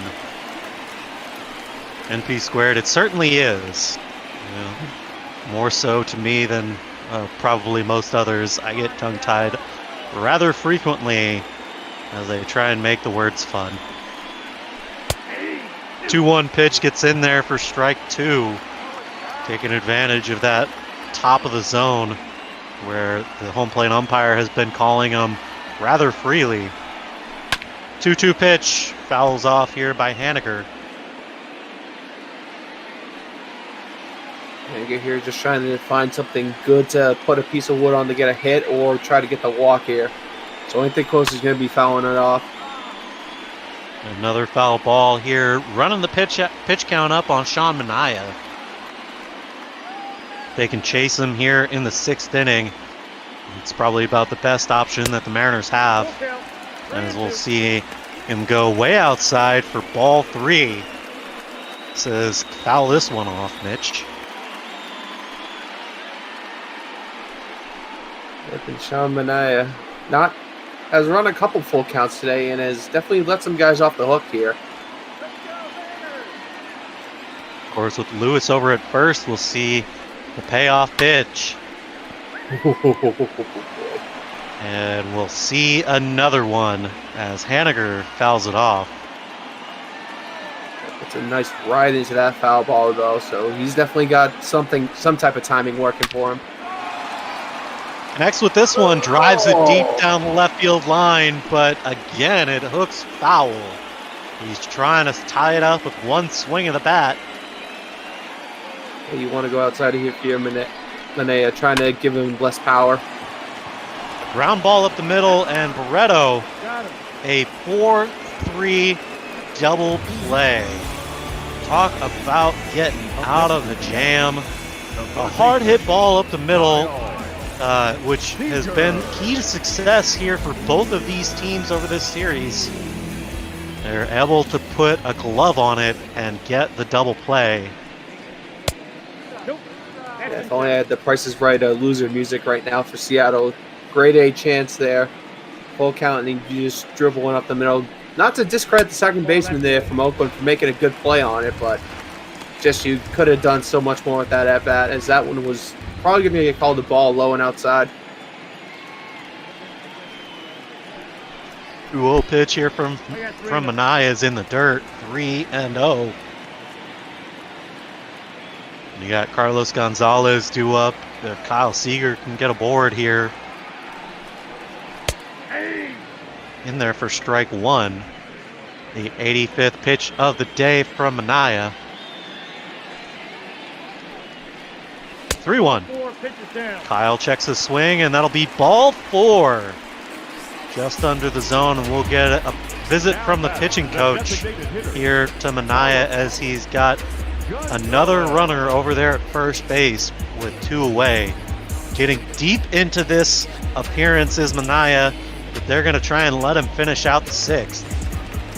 Yeah, as we're seeing double barrel action down the Athletics bullpen, you have to think if you're Seattle, this is the best chance you're going to get right now to put some runs on the board.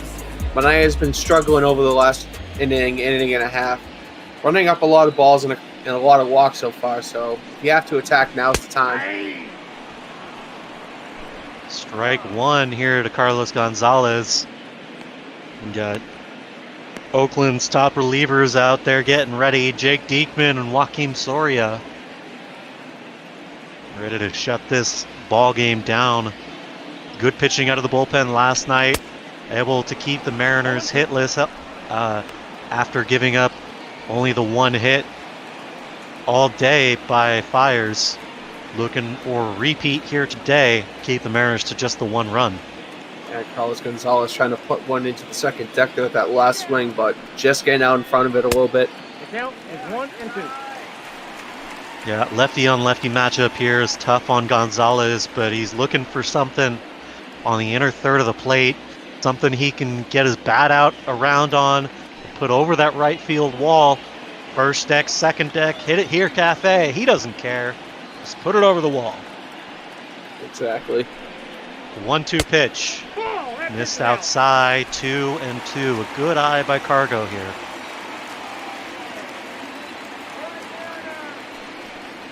The 2-2. Inside all 3.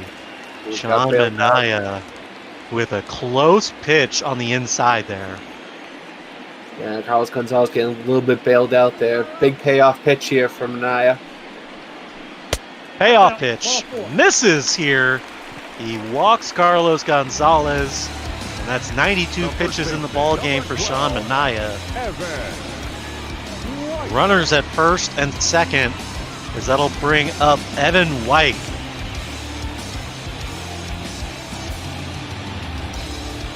Yeah, again, I was mentioning earlier, your Seattle, now's the time to put some pressure on. Evan White here with the chance to be a big hero right now. Ooh, a good call here by the home plate umpire. Strike 1 just in the zone there. Yeah, it might have been a make-up call from earlier when he just missed on the inside. Fouled off here by White, 0-2, already in protect mode. White looking to keep this this rally going. 0-2 pitch, fouls it off. 89-mile-an-hour fastball over the outside, 0-2. And Seattle rising to their feet here. They know how important this next pitch is.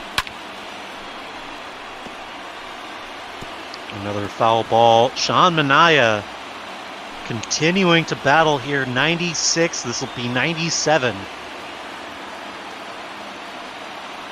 The 0-2.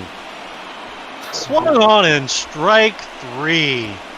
Evan White strikes out here with runner in scoring position. Sean Manaea gets out of a jam. And that's probably going to do it for his day, as he's almost to 100 pitches through 6. Oakland on top, 3-1. Your attention, please. Now pitching for the Mariners. And that will do it for Taijuan Walker today, as he pitches 6 full. Connor Sadzak going to come in and make his 7th appearance of the season. Leading off for the Athletics, the right fielder. Yeah, again, Taijuan Walker, not a terrible day at the plate. Only giving up really the 1 bad homer today as far as bad hits are concerned. So he had a pretty good outing overall. Just Seattle's offense really hasn't done much so far. Nope, upstairs. Sadzak with a fastball high and out of the zone, ball 1. And so it'll be a bullpen game from here on out for the Mariners. Eric Swanson and Matt McGill up and ready to go. The 1-0 pitch, missing high, ball 2.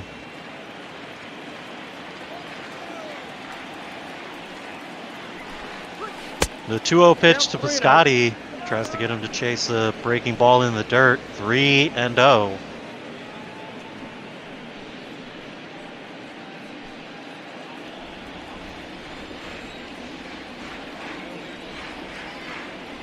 The 3-0 now. Ball 4. Connor Sadzak loses them on 4 straight to lead off the 7th. Now batting, the center fielder. And that's not how you want to start your relief outing. Basically giving up a free hit here. And in a tight game like this, that's the last thing you want to be doing.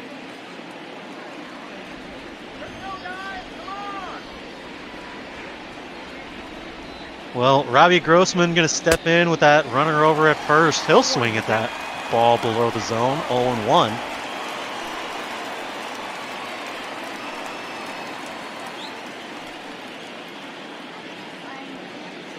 Sadzek comes set.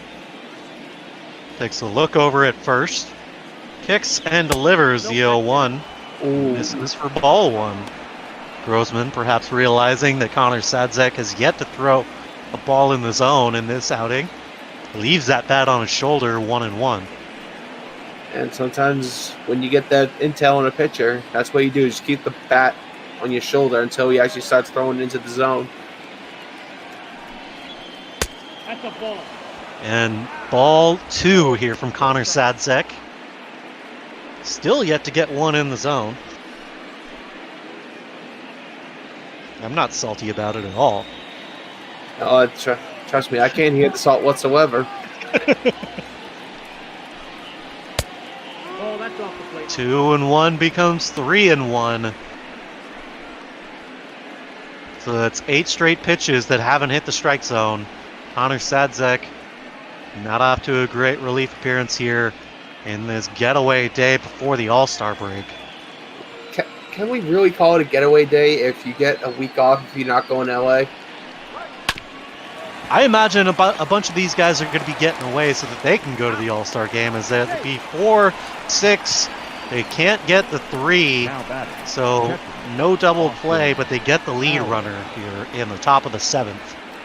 Yeah, and if you can't get the double play here, getting that lead runner is the best thing you can do, just to basically reset the situation, but you have an extra out to your favor. Yeah, definitely the right choice there by Shiner, going to second to get the lead runner. Sadzek with a high fastball here. Runs it in at 97, but where's that dead horse? Oh yeah, get it in the zone! Yeah, I think the Glue Factory is going to have his workers go overtime. There's going to be plenty of dead horses heading in fairly soon.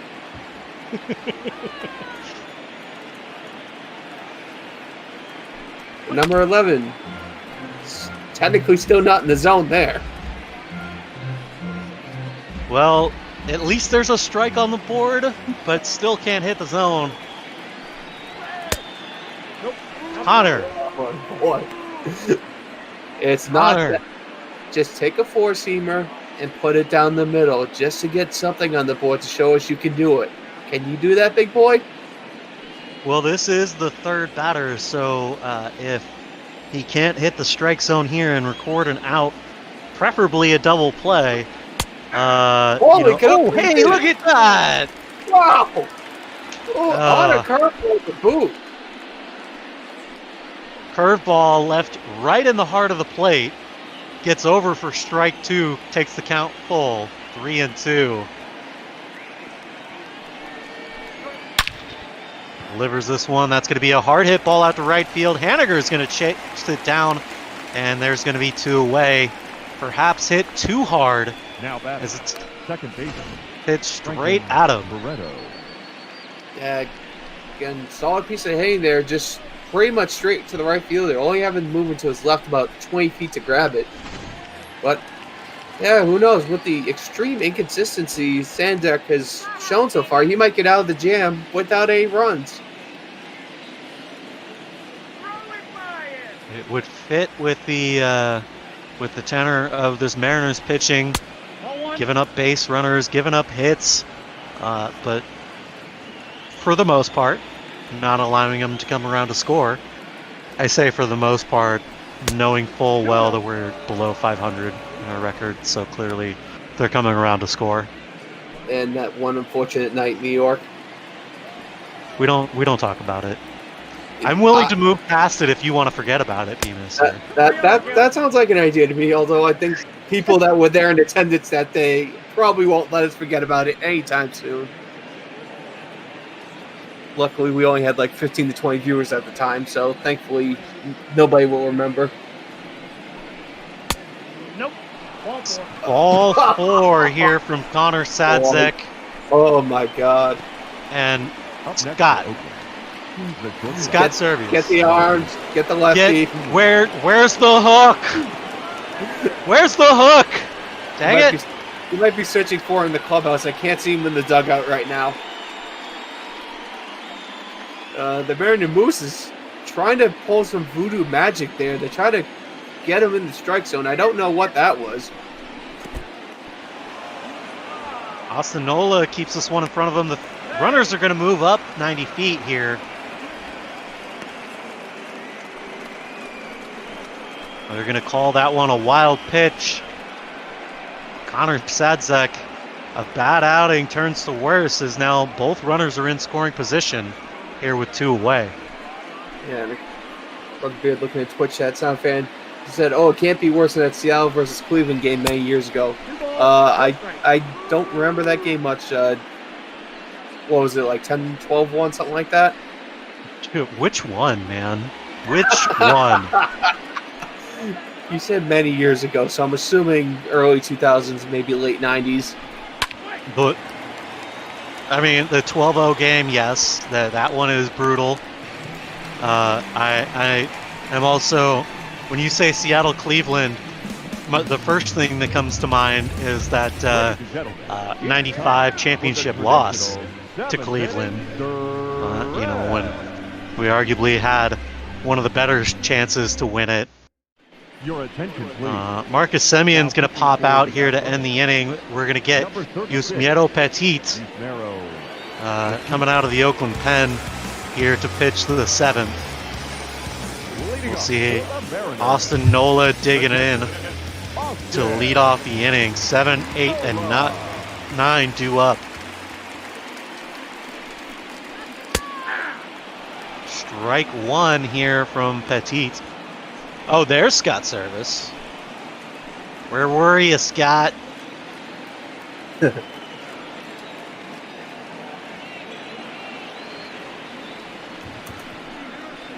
0-1 pitch, misses low, ball 1.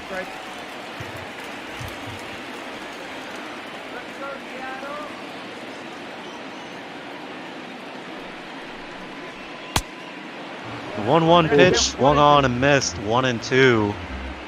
Petit probably trying to go 2 innings here. Set up his closer very nicely.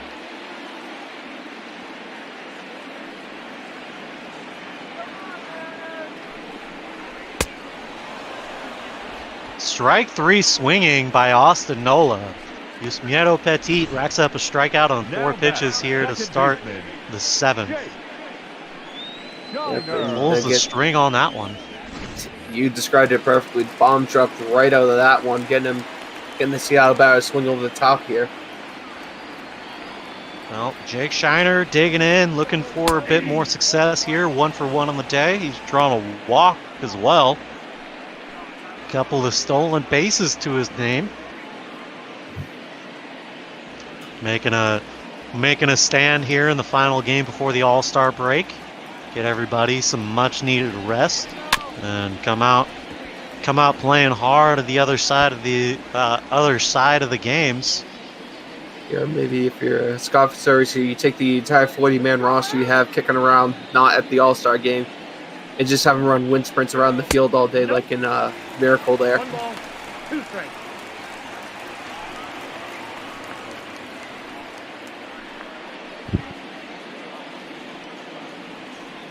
Could you just imagine Daniel Vogelbach running wind sprints pole to pole?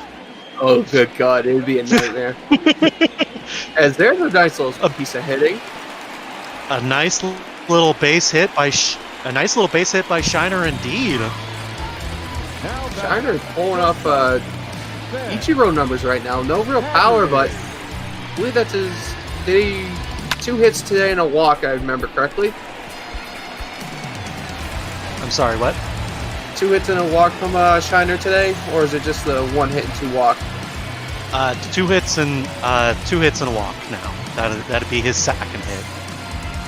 Okay, yeah. 2 for 2 with a walk and 2 stolen bases to his name. He is having a Ichiro-like day today. He's going. At the ball. And Wait, another what? stolen base here from He did Shiner. that. Boy! What the? When did we go to La La Land here for a second? Trying to get something going as he gets on base and extends that single into a double.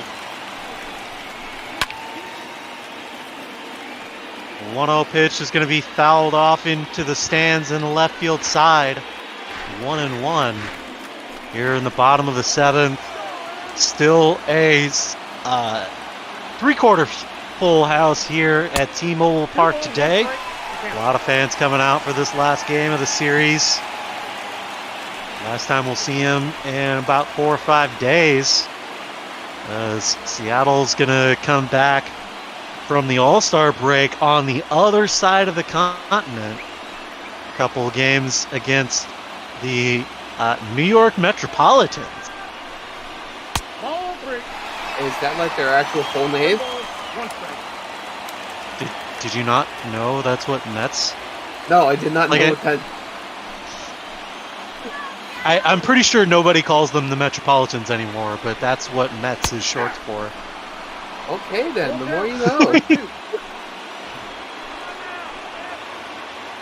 A full count here to Sam Haggerty. Perhaps our resident Mets fans can chime in and correct me if I'm wrong, but I'm pretty sure that was the thing.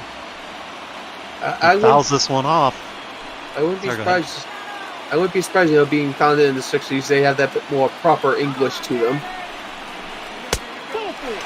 And ball 4. Sam Haggerty draws a walk here, the bottom of this lineup, pulling production out of their pants here as they get on base when it matters most. A couple of runners here. That's going to chase Yusmiero Petit and bring in JB Wendelken. Yep, 2 for Making 4. Sorry, man. Nope. Making his 39th appearance on the season. Close out the first half of this season. He'll face the leadoff hitter, Malik Smith. He's had a fairly quiet day for him. Only 1 for 3 so far, and not really doing much with that 1 hit. Strike 1 here to Malix. Hitting over 300 with runners in scoring positions. So, here's hoping. Strike 2 here to Malik Smith, laying off the first 2 pitches. Not really sure what else you're looking for, as both of those were over the plate.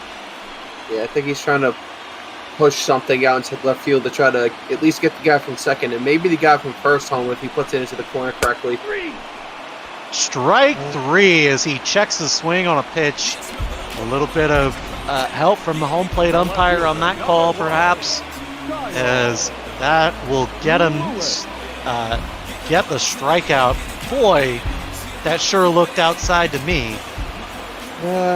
It definitely. Either that or the home plate umpire is slacking on his plate cleaning duties. I was gonna say, it definitely looked like he was slacking on the plate cleaning duties there, but yeah, that might have been about a ball's length outside. But unfortunately, that's something you have to give the umpires sometimes, is a little bit of wiggle room on those outside calls. Well, it's been that sort of a day with the strike zone, as Kyle Lewis digs in here, already ahead 2-0. Be looking for a good fastball right down Main Street to hit. Drive in a run, perhaps down the line or into the gap. Ooh, he was thinking. What are you waiting for, Kyle? What are you waiting for, man? Maybe bring that a little higher. That was a little low to try to drive out here. So he lays off the fastball in the same spot, but he chases after the slurve. 2-2 pitch. Ball outside. Full count here to Kyle Lewis. Runners on first and second. And a full count here in the bottom of the 7th. Another opportunity to drive a run in here for the Mariners. The payoff pitch. Ooh, He put a ride into that one, but it hooks foul. We'll see another 3-2. That biggest pitch of the game right here. This could decide where the rest of this game goes. Fouled off once more. Scattering his teammates from the rail there as that one's lined right over to the dugout.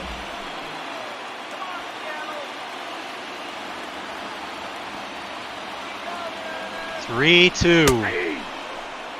Rung him up. Kyle Lewis keeps the bat on his shoulder and strands 2 on the base paths.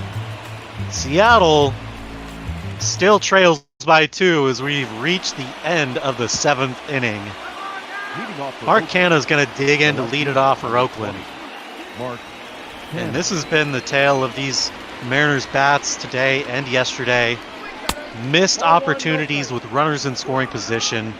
You know, already we've had, five plus base runners stranded out there. Yeah, we got an easy fly ball out to center here from Alex Smith for the first out. And out of those 5 stranded base runners, I believe 3 or 4 have been either on second or third. Mm-hmm. So it's just they're not coming through with the clutch hits at the right time. And I believe Kyle Lewis has been in 2 of those situations today. And both times, I believe he struck out. Yeah, his hitting woes continue here in this ball game as we get later and later.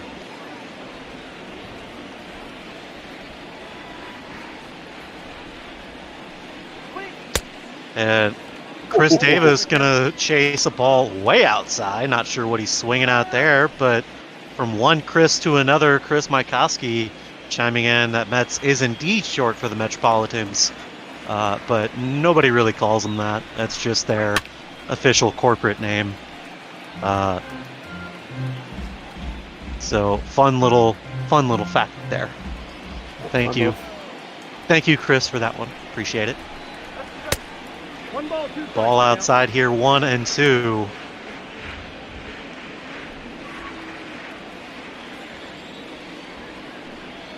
Chris Davis 2 for 2, looking at a 1-2 here.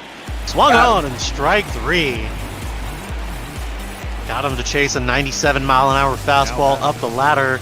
Take a look here. He was good for timing, but not able to connect with this one, and that's 1 out here. It's 2 outs, excuse me, in the top of the 8th. Yeah, just not making contact. It's Stanzak coming in. Has done a very good job, and I almost jinxed it there. The 3rd out coming off of 1 pitch here as we'll go to the bottom of the 8th.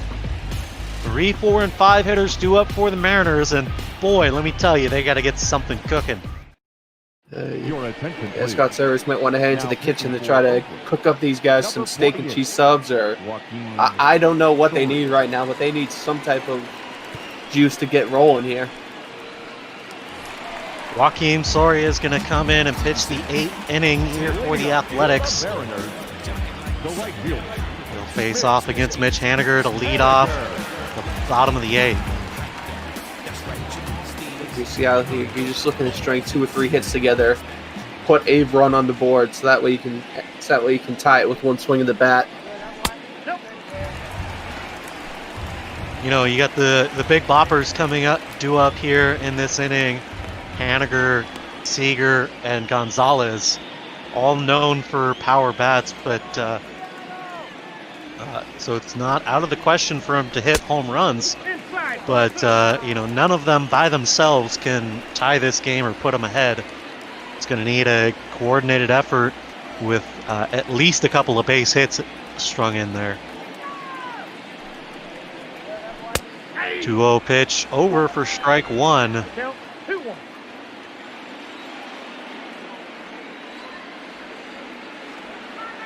The 2-1 pitch here from Soria. Haniger way out in front of that one, 2-2.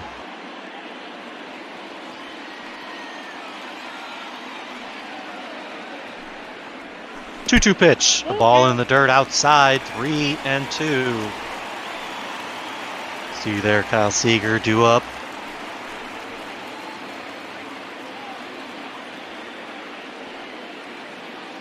Soria comes set. The payoff pitch. Haniger fouls it off. We'll see another 3-2. Just trying to stay alive here and fight through it. Get a pitch that he can hit. Once more, a 3-2. Missed high and inside, and that'll be ball 4 to lead off the bottom of the 8th. Not exactly how Soria wanted it to go, but a good break here for the Mariners. Yep, and with Kyle Seager stepping in here, one of your arguably more clutch hitters on the team. One swing of the bat here ties the game, so you have to think he's looking to drive the ball.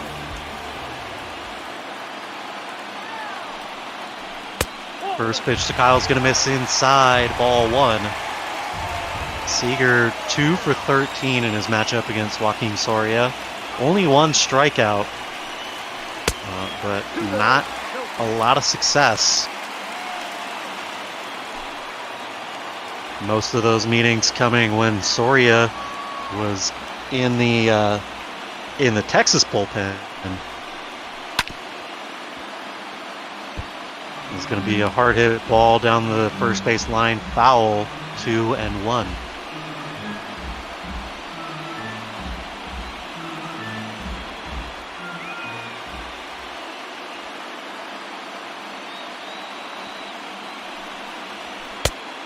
Two-one pitch missing low, becomes 3-1. Some Seattle fans getting to their feet here, realizing that this could be the spark that they need. Very late in the game, 3-1 count. You only got to try to swing at anything down the middle. You were saying? He did swing at something pretty much down the middle. He just missed the ball, though. So the count will run full here. We'll see a 3-2 pitch here to Kyle Seager. And he'll strike out swinging on a breaking ball inside. Kyle Seager looking foolish at the plate. Big breaking ball inside. No reason to swing at that. Yeah, definitely no reason to swing at it, but he did almost drive that one out. He nearly made contact. That was a very good defense at a pole there. Carlos Gonzalez trying to get connection with one of these balls here. 0-1. He walked back in the 6th, but 0 for on the day in recorded at-bats. The 0-1 pitch is going to be a ball left high in the zone. It's going to be a 6-4-3 double play to get out of the inning. And Joaquin Soria gets out of the 8th here. Will go to the top of the 9th. Time's running out for the Mariners to pull it out here, as we'll see Eric Swanson look to get 3 outs against these Athletics. Yep, just trying to hold the line here, more or less. Get the 3 outs, only keep it a 2-run game. Leading off for the Athletics, the first baseman, Matt.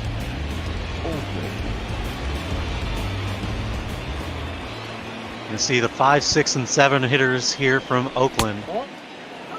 Eric Swanson trying to catch the inside corner, but not getting the call. 1-0. Nola sets up over the outside here, missing 2-0.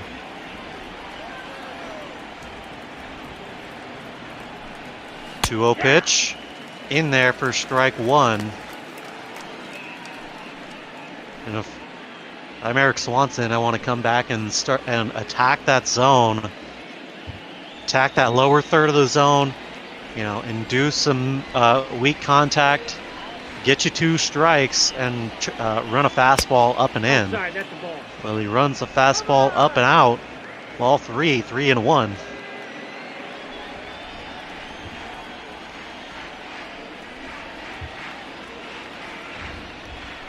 Swanson kicks and delivers the 3-1. That's in there for strike 2. Full count here to Matt Olson. Just trying to put him down and out. Move on with the next at-bat. And he hits this one. It flies deep into left center field. That's going to get down and hops over the wall for a ground rule double. Up next for Oakland. Yeah, Mark Smith had a bad break on it inside. It initially came in, and then once he realized it was going over his head, then started back, and just not enough time to get that ball as it pops over the wall. That was actually Kyle Lewis shifted over into left center, chasing it back to the wall there. Stephen Piscotty is going to step in and foul off the first pitch, 0-1.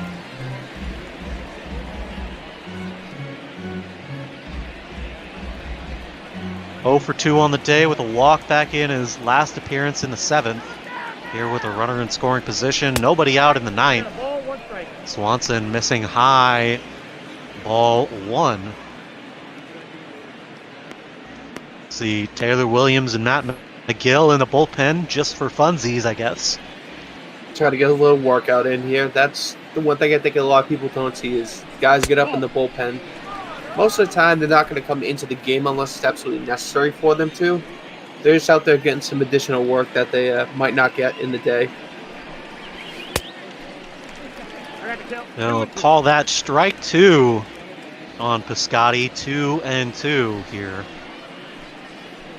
Runner at second takes the lead. Swanson comes set, kicks and delivers. This one's in the dirt. Ball 3, a full count. Back-to-back full counts here out of Swanson. You see Robbie Grossman in the on-deck circle.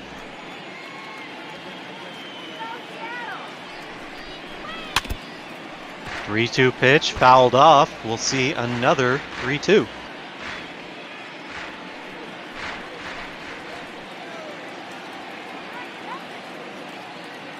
Swanson kicks and delivers. Fouled off once more. Stephen Piscotty really battling here. The veteran bat coming off the bench to get some time out in the outfield, while Ramon Laureano is down with an injury. Really battling here against Swanson. That makes 8 pitches in this at-bat alone.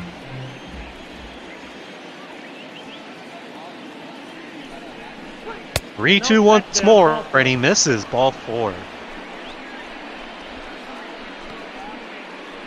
The center fielder, number 8, Robbie Grossman. Well, Robbie Grossman going to dig in here. He's 0 for 3 on the day.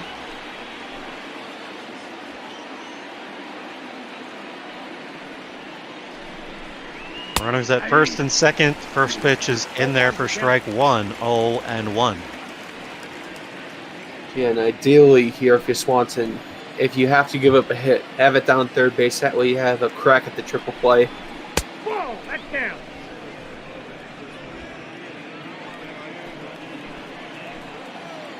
Swanson missed with that one, 1-1. Grossman grounds this one out past the second baseman. Shiner can't get his glove on it. Runner rounds third. It's coming for home. They hit the cutoff. And no throw to the plate, so Oakland extends their lead by 1. Now batting, catcher. Yep, and that just might be the nail in the coffin for Seattle here. I've had plenty of chances here to tie the game up, but just haven't come through. And now Oakland adding on to their lead with runners on the corner now, I believe. So really, Swanson's in a tough spot. Excuse me, first and second. Still nobody out here. Austin Allen digging in with runners at first and second, like you said. He doubled back in the third.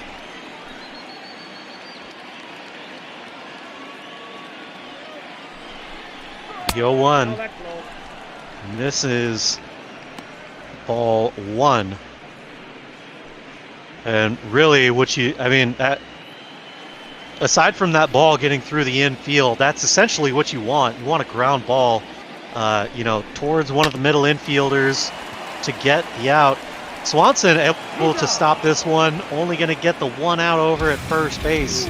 Runners move up 90 feet. Kind of the opposite of what you want here, as no chance at the double play. And perhaps Eric Swanson taking that one off of his leg He'll wave off the trainer saying he's good to go. But boy, a rough luck here in the final inning of the final game before the All-Star break. And the last thing you want right now is a injury to one of your key roles here, especially as a closer with Erik Swanson. It's been halfway decent. Definitely not having a good day, but usually able to shut it down no problem. Well, first pitch here to Franklin Barreto gets over for strike one.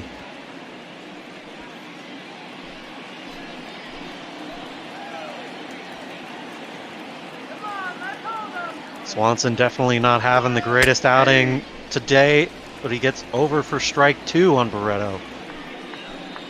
Fastball, slider, look for him to go through the bottom of the zone. Nope, high and outside, ball one. Yeah, just trying to shop the options here. Now I'm probably expecting something low and inside. Ideally, probably a fastball, considering that last one was a breaker, but I could see him if he has his curveball or slider working today, throwing that in there.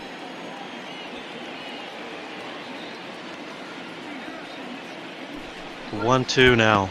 This one's in the dirt. Nola is able to keep it in front of him. Runners stay right where they are.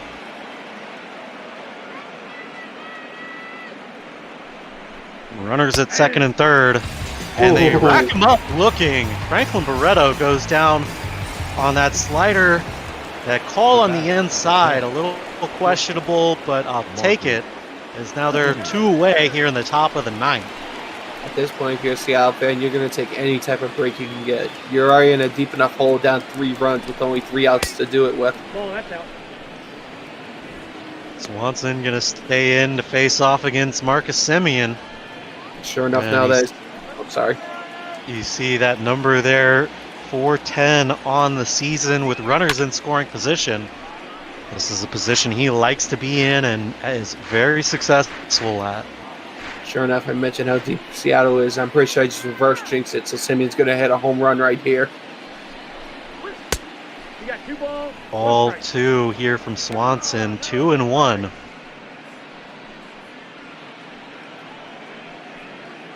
Swanson approaching 30 pitches in the inning. A lot of work for any pitcher, even a guy that can go multiple innings like Swanson. 2-1. Hard hit ball deep down the left field line, hook and foul. 2-2. Catching a break there is Swanson. Swing and a miss. Strike 3. Erik Swanson punches him out. Strands runners at second and third. Oakland puts one more on the board, but the Mariners have one more shot to come back and walk it off here in the ninth. Ladies and gentlemen, your attention That'll please. bring in the closer, Liam Hendriks. He's already shut these Mariners down twice this series. Liam Hendriks. Yeah, but definitely not one of the biggest shutdown guys, as he has lost 5 save opportunities so far this year in his 35 appearances. So you can definitely get to him if you get the bats rolling here, but with the bottom half of the lineup here for Seattle, you have to wonder, is it too late? Well, the bottom half of this lineup, while untouted, is definitely capable of producing when needed. Seen it happen a number of times already this season. Be a good opportunity for Evan White to step up and get something going here in the ninth. Yeah, if any of these bottom half guys want to make a case for moving to the upper half, now is a perfect time for it. Good eye there by White. Count even at 1 now. Hendriks, the right-handed closer for these Athletics.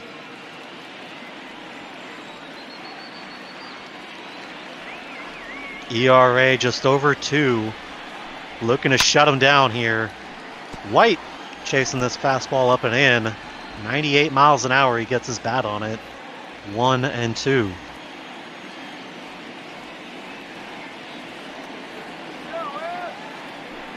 Hendriks delivers the 1-2. Swing and a miss. Strike 3 swing.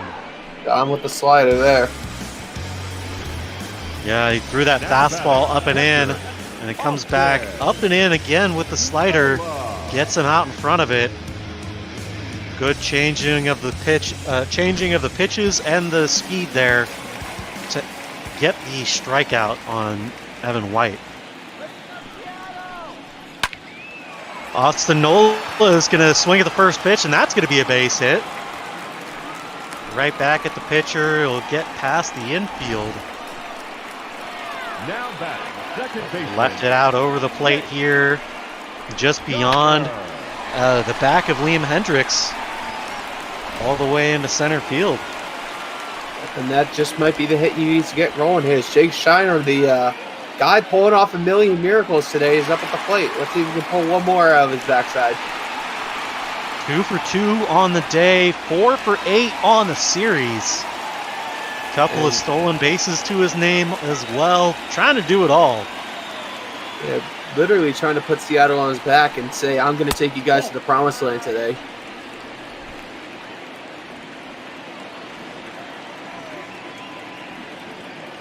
Hendricks looks over to first. Delivers the 1-0. Ooh, bit of help from the home plate umpire on that curveball. That inside zone has moved in throughout this game. I think that being the most prominent example. Yeah, to be fair, he has been calling that ball inside all day. I got to count 1 and 2. You know, 1 and 2 is the count here on Shiner.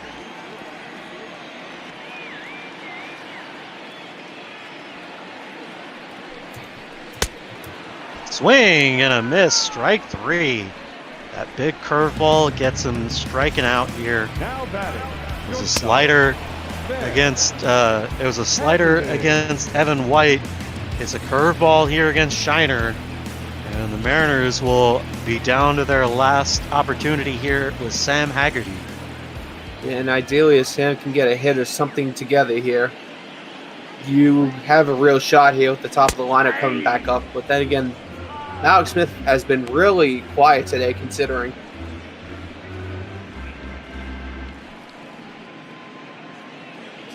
Well, Haggerty's going to watch the first pitch in there for strike 1.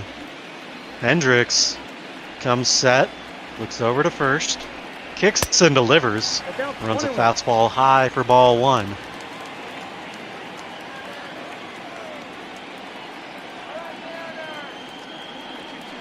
The 1-1 now. This one's out over the plate. It's going to be a ground ball. It's going to throw it over the second baseman's head. Runners are going to move up. Haggerty gets the score decision is a single, an error, a throwing error on the third baseman. And now, just like that, the Mariners have 2 runners in scoring position. They still need a third. This would be the tying run coming to the plate in Alex Smith, who has been extremely quiet all day and frankly has been quiet over the past few games here. So right now would be a perfect time for him to wake up and put one over the wall here. 0-1 on Malix. All 30,000 fans here at T-Mobile Park are on their feet. Mariners with a chance to relive some of that 2-out mojo. 0-2 count. 0-2 pitch here to Malix. Fouled off down into the media well. 0-2. This is going to be a big clutch moment whether Malix can pull this off or not. Swing and a miss, and the ball game is over. Well, Mariners squander plenty of opportunities today, and Oakland comes away with the win. As Oakland comes out on top 4-1 today. Comes off the back of some good pitching by Manaea. Some great pitching out of the bullpen in order to keep the Mariners from scoring all game long. You know, and ultimately, it comes down to runners left on base. A ton of them on the Mariners side. Manager Scott Servius not exactly happy with the outcome of today's ball game. And, you know, Manaea is going to get his 10th win on the season. Walker is going to take his 9th loss on the season. Liam Hendriks going to get his 24th save. Errors all over the place too. Oakland puts up 2 errors on the board. 6 hits and 4 runs. Seattle with an error themselves. 3 hits and 1 run. The only run for the Mariners coming back in the 3rd, it came off of this round ball single, RBI single out into right field. Matt Olson would start the scoring off here with a sacrifice fly out to right field. Runner would come in to score from 3rd as the throw would be way off key. Evan White not able to make the cutoff play. And Davis came in to score. Followed up in the top of the 6th, Matt Chapman with his big home run out to center field. A 2-run shot put the Athletics out in front. It would be the difference in the ball game here, but they weren't done yet. J.B. Wendelken comes in and pitches the 7th. Gets Kyle Lewis looking on a fastball. And then we talk about the missed opportunities. Carlos Gonzalez grounds into a double play to end the 8th inning. And then we go to the 9th. Robbie Grossman with this ground ball single to center. It drove a run in. They were able to come around to score, and that is how the game played out. Evan White striking out for the first out in the bottom of the 9th. Kyle Lewis striking out. Jake Shiner striking out following that. Austin Nola getting on base. And then Sam Haggerty coming in and getting on base as well. Malik Smith gets the last out. Liam Hendriks ends up striking out 3 to close out the game. Gives up the 2 hits, but he gets the 3 strikeouts. Sean Manaea gets the player of the game. 6 full innings pitched, only the 2 hits, 7 strikeouts to his name, and 4 walks. Yeah, definitely. Seattle really squandered a lot of their chances today, and I understand Malik Smith is the face of the franchise going forward, but you have to think after today's performance, you might want to sit him for a couple games coming back after the All-Star break to try to snap him out of his little funk that he's in and give him a couple days to refine himself. Well, Malik Smith, of course, going to get some time off here for the All-Star break. Perhaps we'll see him down in Chavez Ravine. We'll find out exactly who's going to be participating in the All-Star game later on. But right now, we're going to wrap it up here in Seattle. Of course, we are joined in the booth by our next broadcast team, Aiden, Eddie, and Zoe. How are you guys doing? Doing good, Beardy. We're looking forward to starting the All-Star break, and I know the Mariners are certainly slumping into it, but hey, hopefully they'll come out strong in the second half and enjoy maybe watching 1 or 2 of their players play in LA. Well, it should be a fun one. We got the Futures All-Star game coming up here, the AL Futures and the NL Futures. Should be a fun game to watch. I'm excited to see this one. Excited to hear you guys call it as we get ready for that. For my broadcast partner, P-Mister3, I am Brother Beard, signing off here from Seattle. Take it away, you guys.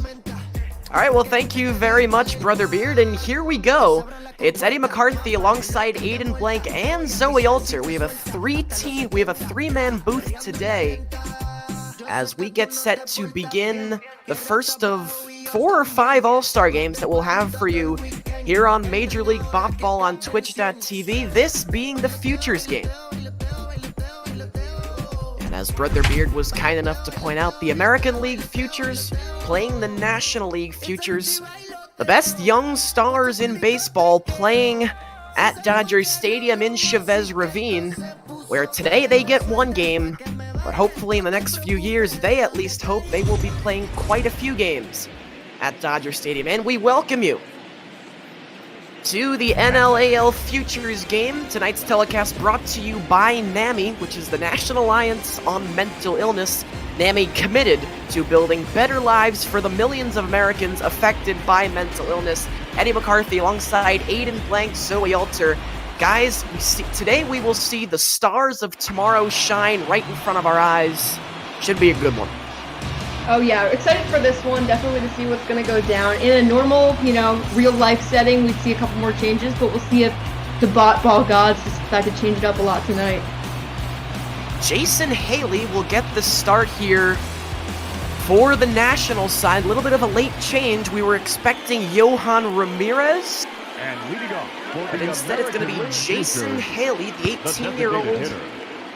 Plays for the Wichita Wind Surge in the Marlins organization. Robert Poisson leads it off and takes the ball. That's upstairs to start the game. Sell out at Dodger Stadium, as a lot of people would expect. Used to be USA versus the world in this game, but the last 2 years, they've decided to change it up a little bit. Of course, because it is the Dodgers' home stadium, the National League will be hosting this year. We'll see the American League first. Robert Poisson, Jason Dominguez, and Alex Kirilloff all due up this inning. Poisson plays right now for the Midland Rockhounds of the Texas League. That's the A's AA affiliate. And boy, they are really excited about this guy. They rank him 6th in the A's system. As a 3-1. Low strike, 3-2. Yeah, Poisson, not a bad fielder, but he'll just be DH today as they want his bat in the lineup. And his bat connects with this one. That is into left, and that one is going to hop over the wall for a ground rule double. So a good start for Robert Poisson, as the 17-year-old from the Dominican Republic is on with a double to start the night.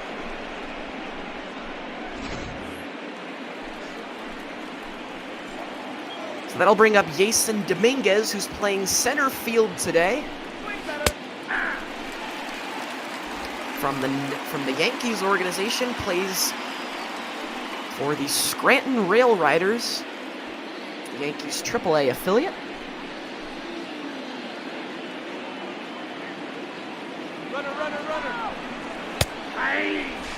There goes Poisson, and he will be in there with a stolen base. And this is part of why, Aid and Zoe, that the A's are so high on Robert Poisson. He's got tremendous speed, which is why they think he's going to be such a threat in the next couple of years.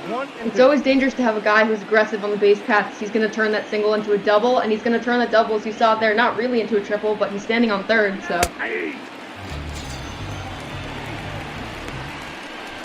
There goes Jason Dominguez. First strikeout of the day for Jason Haley. And after allowing the leadoff double, good response from the 18-year-old left-hander from Ohio. So that'll bring up Alex Kirilloff. And he will hit this one into center. Over is Abrams. This will get a run in. And the National League on the board first here at the Futures game. Excuse me, the American League, I apologize, on the board here. First at the Futures game, 1-0 on the Kirilloff sac fly. We talked about the aggressiveness, but you see how important it is there because Poisson was able to get over to third on the steal. He was able to score. If he hadn't stolen third, he would just be standing on third right now. Tristan Casas hitting cleanup today for Adrian Beltre's squad. These two sides managed by former big league greats. The American League gets former Ranger Adrian Beltre, the National League former Dodger, and also majorly known for being on the Phillies. That's Chase Utley, who will have command of the National League, and Casas will crush this one into right, and goodbye. Tristan Casas, welcome to the Futures game. The guy who plays in the high A system for the Red Sox in Salem, had 12 home runs up to the break. Make that number 13 right here. I'll tell you, he keeps swinging the bat like that. We'll see him in the All-Star game for years to come. You could see these fans may not have any rooting interest. They're just rooting for the players in this game, and I think that's kind of the best way to do it. Nobody's really rooting for a team. They're all kind of just rooting for players, and Kasich certainly one to easily root for. That is ripped, but foul down the left side. That's Eric Peralta, who is playing first base today. Plays for the Midland Rockhounds of the Texas League, in the Double-A system for the Oakland Athletics. Behind 0-2 here to Haley, who has allowed 2 runs already here in this first inning. 0-2 to Peralta is on the ground, left side. Haley will field on the run. Nice play. And he will get out of it, but not before 2 runs come across in the American League. They're up by 2 as we'll see the NL bats for the first time when we come back.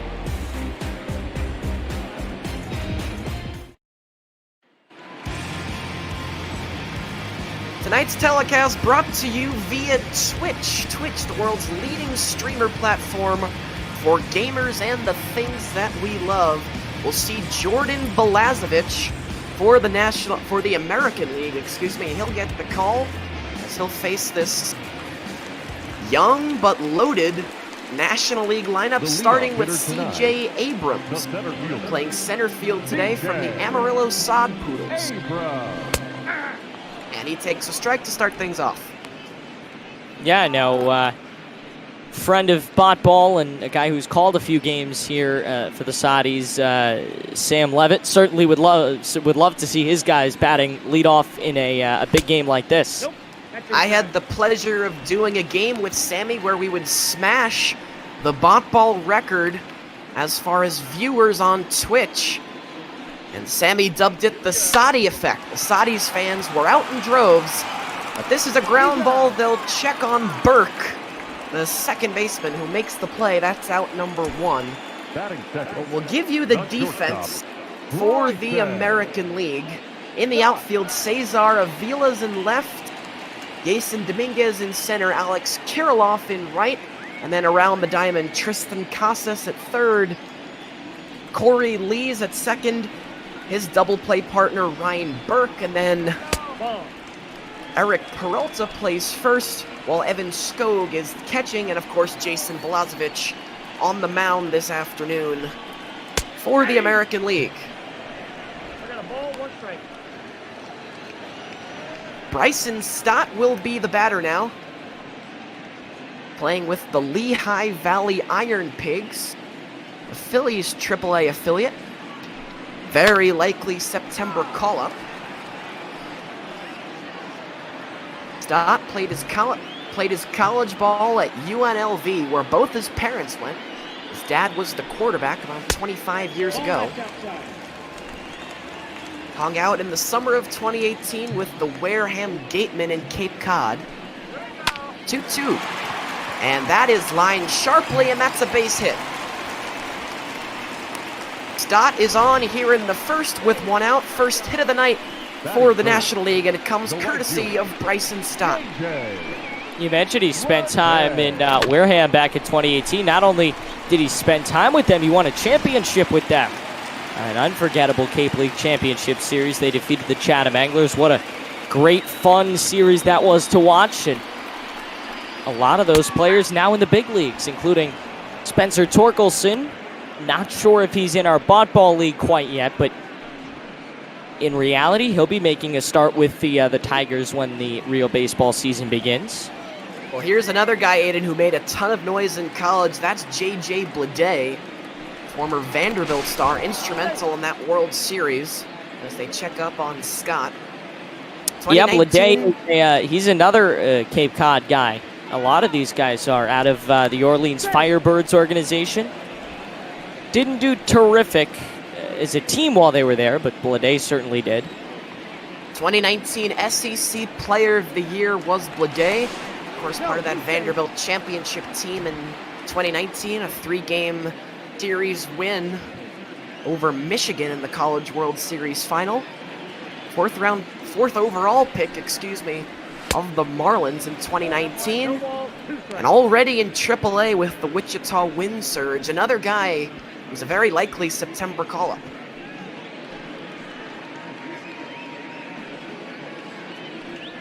Eddie, it's interesting you say that. A lot of these guys, you mentioned all these guys kind of playing in the, most of these guys are either minor league or major league players. It's interesting you mentioned that because a lot of them are going to play in their league all-star games. They're not quite done with the all-star break yet. They'll play here. And then tomorrow we don't have anything. We'll have just the broadcaster tournament. But then we'll go to Tuesday, Wednesday, and a lot of these guys will be playing in AA or AAA All-Star games, so really no All-Star break. It's kind of a little inconsiderate to them to call it an All-Star break when they're going to play tonight and then likely hop on a plane and go somewhere else for an All-Star game on Wednesday and then rejoin their team on Thursday for Minor League Day 3.0. That is flared into right. It'll be caught out there by Kirilloff. That's the second out of the inning. And it's a good point, Aiden. You got 5 or 6 leagues represented here in this one. The Texas League, the International League, Pacific Coast League, Southern League, Eastern League, and these are just the ones that I'm seeing glancing down at my notes here. And all these guys are in the Futures game for a reason. They're among the standout players in their own respective leagues. You have to expect that a lot of them will be in the separate league all-star games that we'll cover for you on BotBall here this week. And we'll see 4 of those on Wednesday. The Texas League All-Star game at 12:15. The SL, what is the SL? Southern League. The Southern League All-Star game. Then the Eastern League All-Star game at 3:45. The AAA or International League All-Star game at 5:30. And then the Broadcaster Derby, I believe that's a home run derby. And then we'll do the semifinals and championships of the Broadcaster Tournament. That's going to be a fun day to watch. It is in the air to left off the bat of Hasey. Back is Avila. Goodbye. Cody Hasey from the Tulsa Drillers. That's the AA affiliate of the Dodgers. He hopes to one day be playing in this ballpark. And Zoe Aiden, he keeps going like this. He'll have himself a strong case. 2 guys in this game that have homered already. It's just due to pitchers missing their spots, not being able to really get the ball in there.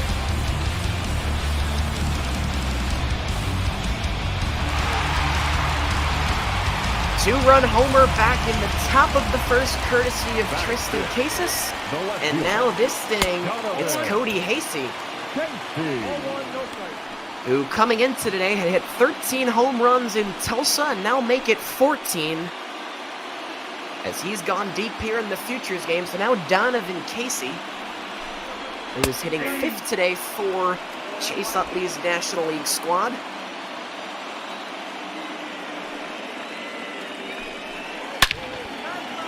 .226 on the year, and that's into left field, a base hit.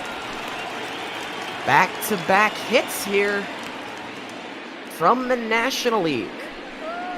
Casey, the 2-run home run, and now Casey with the base hit into left, and you said it, Zoe.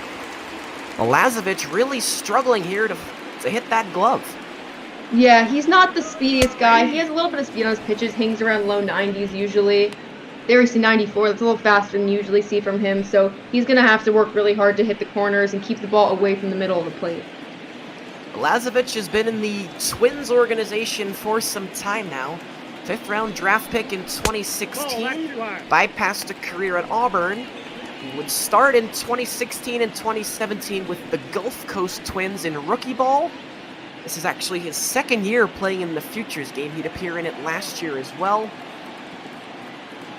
We're going to say it a bunch of times on the show here today, especially for the AAA guys. As there goes Casey, throw down to 2nd in time, and that'll do it for the inning. Showing off the arm is the catcher Evan Skoog, who is from the Birmingham Barons, but the NL ties it up at 2, courtesy of Cody Hasey. And leading off for the American League Futures, Cesar Avila will lead it off here for the American squad. Second inning of work here for Jason Haley.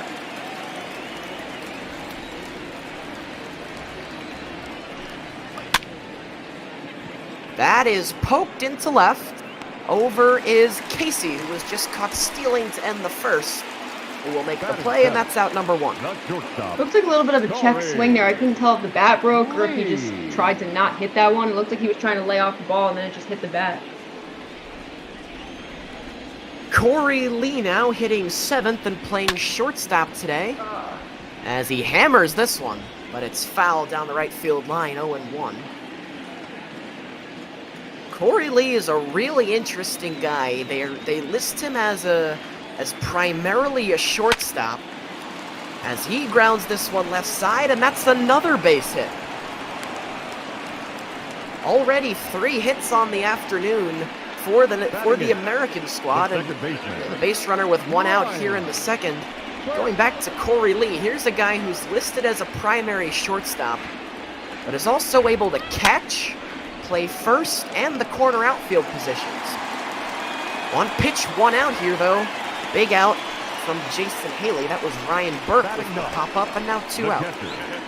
For whatever reason, we always seem to see a ton of offense in these futures games and these rookie games, and we certainly have seen it so far tonight. 4 runs, 6 hits combined. It's been a very offensive night. If you're a fan of offense, you're going to enjoy tonight and probably tomorrow with the home run derby. Well, you'll definitely enjoy tomorrow.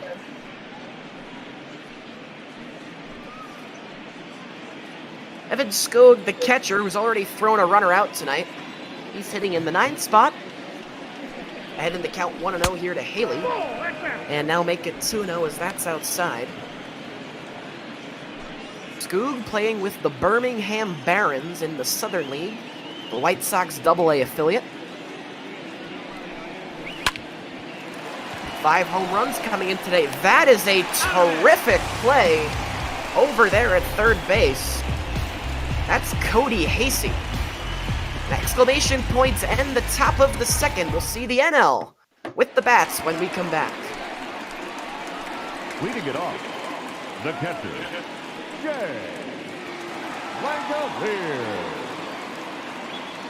Jay Langeliers leads it off for Chase Utley's National League squad. It'll be Langeliers, then Michael Bush, then Michael Toglia for the National Futures this inning. Aiden, you talked about the offense, but also the defense. Now, aside from pitching, the pitching hasn't really been there, but the defensive plays in both these fields have been spectacular, especially that last play that we just ended the last inning on.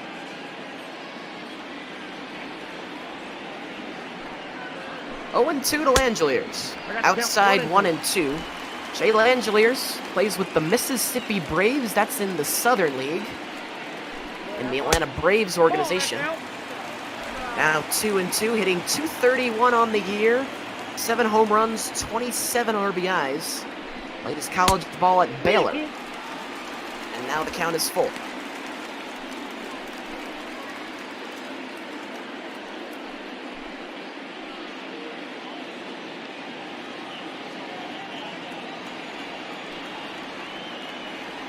Payoff to Langeliers.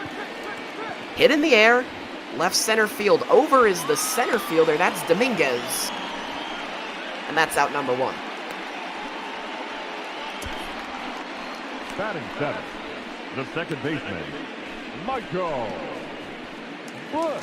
So Jordan Balazovic, after giving up that 2-run home run in the first inning, settles down a little bit to start the second. Now he'll face Michael Bush, who's playing second base today. Sweeping slider on the strike. Michael Bush with the Tulsa Drillers, another guy with the Dodgers organization. Just like his teammate Cody Hasey with the 2-run home run back in the first. 0-2 the count to Bush. Just missed down low, 1-2.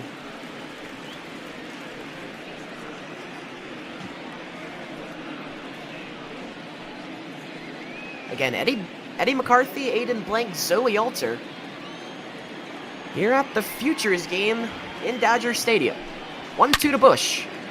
Hit hard down the line. That is fair. It gets into the corner, and digging for second is Michael Bush, and he'll make it easily. 1-out double for the Tulsa Driller. The National League, a runner in scoring position here in the second. I don't know what's going on with these pitchers, but something's definitely up. These hitters have been crushing balls off them all day. That is the 4th hit of the day for the National League side. The American League has 3.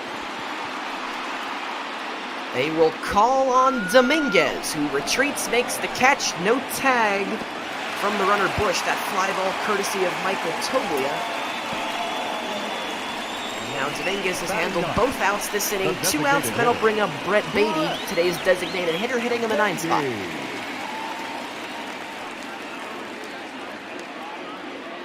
Interesting how here for the National League we see the DH rounding out the lineup, but the DH on the AL side is actually leading off. Just different approaches by both these coaches. Brett Beatty, the only guy who's from the Mets organization, playing in today's game with the Binghamton Rumble Ponies, who play out of Binghamton, New York, in the Eastern League. And behind 0-2 here to Blazovic. He'll probably be in the Eastern League All-Star Game, 3:45 on Wednesday. Beatty, that is on the ground to first. Taken care of by Peralta. And that will end the inning. Michael Bush, a 1-out double, but he gets no further. We're through 2 here in Chavez Ravine. The NL and the AL knotted at 2 apiece. Ladies and gentlemen, your attention please. Mackenzie Gore, the pride of the San Diego Padres organization. Left-hander from the El Paso Chihuahuas will come in, and he'll take care of the 3rd.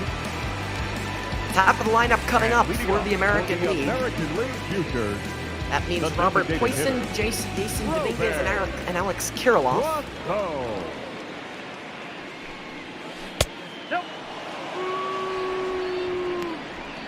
Robert Poisson led things off with a double today, ground rule double. Right down the left field line. He followed that right up with the stolen base for 3rd. The Oakland A's love him. After they drafted him, assistant general manager Dan Feinstein was asked about the pick and why they decided to do it. Especially considering they gave him a $5.1 million signing bonus. This was signing him as a 16-year-old. Feinstein had this to say: he's fun to watch to play shortstop. Expect him with the big league club very soon. Here's a 2-1. Upstairs, 3-1. You know, Eddie, something I love about the Futures game is we get the chance to showcase all of these amazing minor league team names. That's probably the best part for me. You do have some good ones. We'll run through them as we go. Let's see, who's represented here in this one? You got the Biscuits. The Bees. The Bees, the Trash Pandas, the Rumble Ponies. We got some good ones here. The Sod Poodles, the Iron Pigs. Here's a 3-2. That is hit into right. Coming on is Kirilloff. And that's the first out of the inning. The center fielder. Check that, that's JJ Blade. So now we'll get some even better names as we move along on Wednesday with the minor league All-Star games coming up. Should be quite a few interesting names we'll get through. Well, Mackenzie Gore, who's pitching now for the National League, he is with the El Paso Chihuahuas, Zoe, so that's a pretty good one for you. Oh, that's a great one. Playing the Pacific Coast League. That's the Padres AAA organization. Mackenzie expected to be called up at some point this year. If not, they were thinking that it might be before the All-Star break, but they decided need a little bit more time to develop. 1-2. That is popped up shallow right, out to get it the second baseman Bush. And Mackenzie Gore has retired the first two, and that'll bring up Alex Kirilloff. If Gore can keep this up, he may see his major league debut kind of soon. Alex Kirilloff of the Rochester Red Wings of the International League. That's the Twins AAA team. Had a scholarship to Liberty University, but the Twins would take him 15th overall in 2016. And he would sign with the big club instead of going the Liberty route. Spent time last year with AAA Pensacola and was promoted at the end of the year in August to Rochester. That's where he has stayed this year. Count 2-1.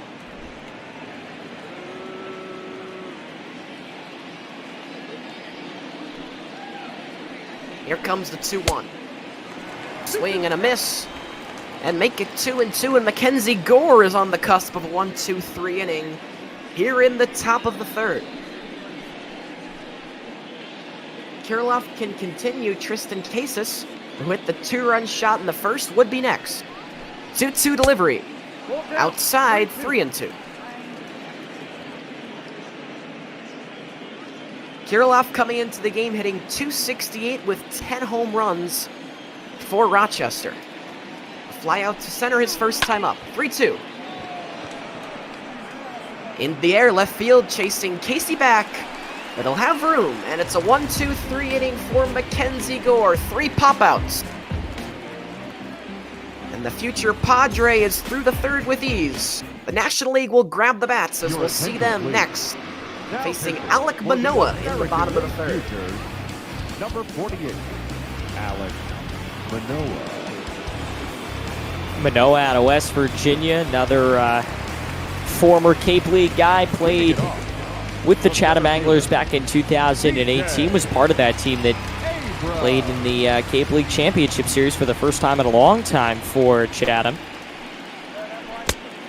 Of course, that Cape Cod League is the breeding ground and the favored summer training site for a bunch of Division I prospects, a bunch of Division I guys who are pegged to be in the major leagues. Alec Manoea from the New Hampshire Fisher Cats in the Eastern League. It's the Blue Jays AA team. He's a big guy, Manoea, 6'6", 260. 22-year-old right-hander from Florida. Ahead 1-2 on Abrams. That is shallow left. Avila is there. That's the first out of the inning. I know we've mentioned it a couple times, but what are your guys' thoughts on the process of either going to college or going straight to the minors? Well, Zoe, it's a difficult decision for a lot of these guys, and it really depends on where they're drafted. There are a lot of guys who get drafted in the late rounds in high school and opt to go to college instead.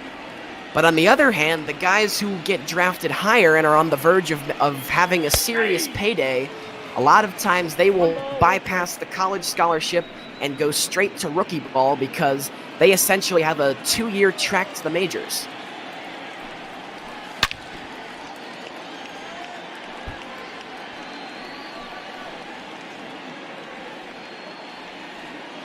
Bryson Stott, one of the guys who took the college route, despite being the 14th overall pick by the Phillies. Well done there by Alec Manoea. His first strikeout of the day is the backwards K, and he's got the first 2 here in the third.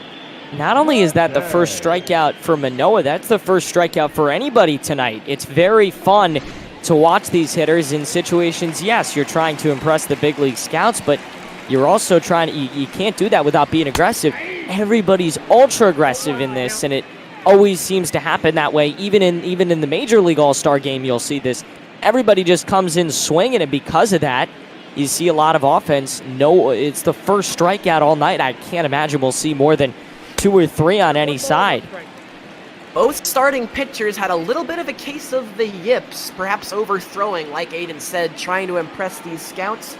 They would each give up 2-run home runs in the first inning, although they'd settle down in the second. After 2 innings, they're done. Mackenzie Gore took care of the top of the third for the National League. Now Alek Manoah induces the fly ball to left, and he's got himself a 1-2-3 inning. So the third comes and goes relatively quickly. When we come back here at the Futures game, Zoe Alter will take over the play-by-play with 3 innings in the books here at Dodger Stadium. Your attention, please. Now pitching for the Brandon Waddle will take the mound here. So we were talking about this before the game, Aiden and Eddie, but we have seen a little bit of switch in players, a lot of pitchers coming in and out of the game. Yeah, I didn't really, I guess MLB The Show has kind of adapted to this, and you guys in the Twitch chat would probably know a little bit better than either of us, but didn't really think, I always kind of thought you would not really see an automatic adjustment like this in the All-Star game. I didn't think that the show was that smart, but hey, credit to the MLB The Show developers. They got it right. I think in real life you probably would have seen a little bit more defense. You would have seen more defensive substitutions and more pinch hitters, but, you know, it's a work in progress. Still plenty of time for that. Each bench has got 6 guys on it today instead of the usual 4 or 5, so I'm imagining each guy will probably get around 4.5 innings of work. Casey throws his first ball of... Oh, Waddle. Oh my god, he's the hitter. Waddle throws his first ball of the day there. That one will be fouled off to the right side. Casey, remember, hit a home run his last time up. Definitely got to be careful about pitching too much over the strike zone here. That one completely misses. Low bounces away. 2-2 even count now. Does the same pitch, misses low, bounces away. Full count here in the top of the 4th with no out.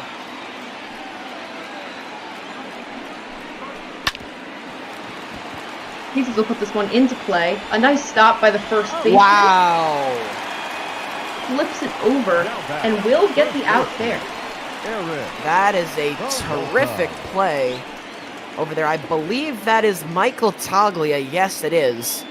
He gets a great jump, goes full extension. That was very hard hit by Tristan Casey. Knocks it down, which is half the battle. Gives some credit to Waddell for getting over there and covering first. And it's a terrific way to start the 4th. I mean, as we've mentioned all game, really good defense on both sides, other than the pitchers, of course, but by the field generally. That one will be high and will get Peralta to swing. He's dug himself into a little bit of a hole, 0-2. Well, now, Zoe, the pitchers, they seem to be settling in a little bit.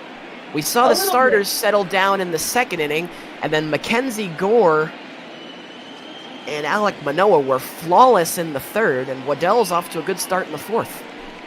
Well, Eddie, you gotta imagine those nerves are gonna get a little bit of them, as they usually play in some minor league parks, and to be in a major league park that's fully sold out, it's gotta be a little nerve-wracking.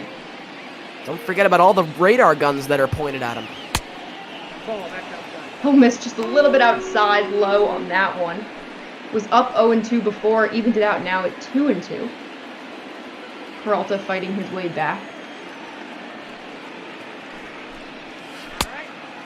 This one will fall low in the zone, missing. Another full count, 3-2 on back-to-back batters.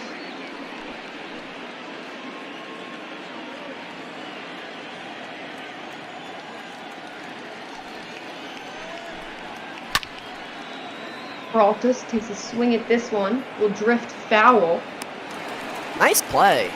Getting there is Blade. JJ Blade is able to get there and make the catch. A little bit of a floater there. I thought that one was going to go foul. He was able to get over there and make the nice catch. Well, the Marlins are so excited about JJ Blade and what he brings to the table, which is a very solid right field, as well as a terrific bat from the left side at the plate. Last year, he was an A-ball with the Jupiter Hammerheads. And this year, quickly is promoted to AAA, and is a guy we could be seeing very soon down there in Miami. Working his way through the ranks as Avila takes a swing at that one, misses, however. 1-2, Waddell looking to put him out. And he will. Goes down looking for the third out of the inning. We'll be back in a moment for the bottom of the fourth.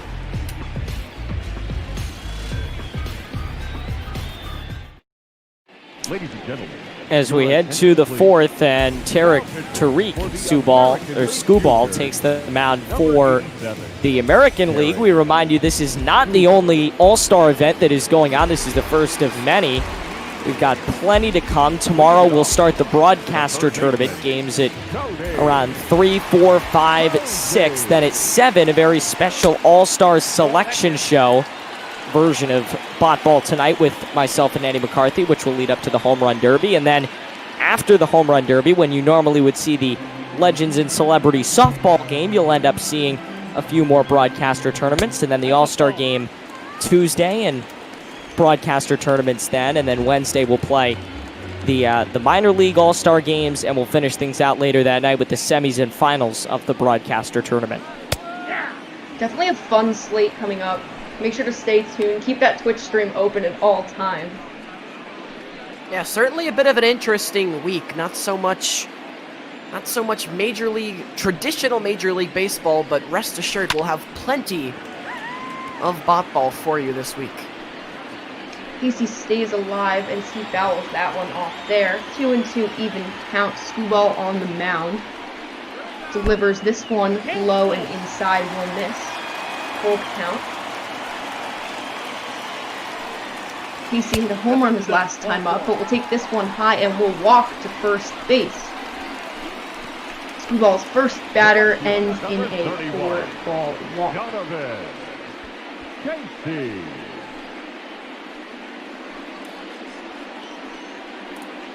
We had ourselves a pretty good streak going there, Zoe. It was 9 straight set down by both teams put together. Tariq Skubal, that's been one of the problems that he's had out there in Toledo with the Tigers AAA organization in Ohio. The walks have been an issue. The control has been an issue. That's always the problem, especially with guys who throw on the harder side, as Skubal does. It's hard to get that control in and make sure the ball stays in the strike zone. See 2 straight dive back attempts there. 2 earlier in the game as well. This one will miss inside at the knees of Casey, who got on base with a single last time up, but was caught stealing for the third out of the first inning. That one misses high, 2-1. We mentioned the Home Run Derby tomorrow, and barring a catastrophe, we will have 2 broadcasts of that Home Run Derby. Eddie and I will have the call on the radio.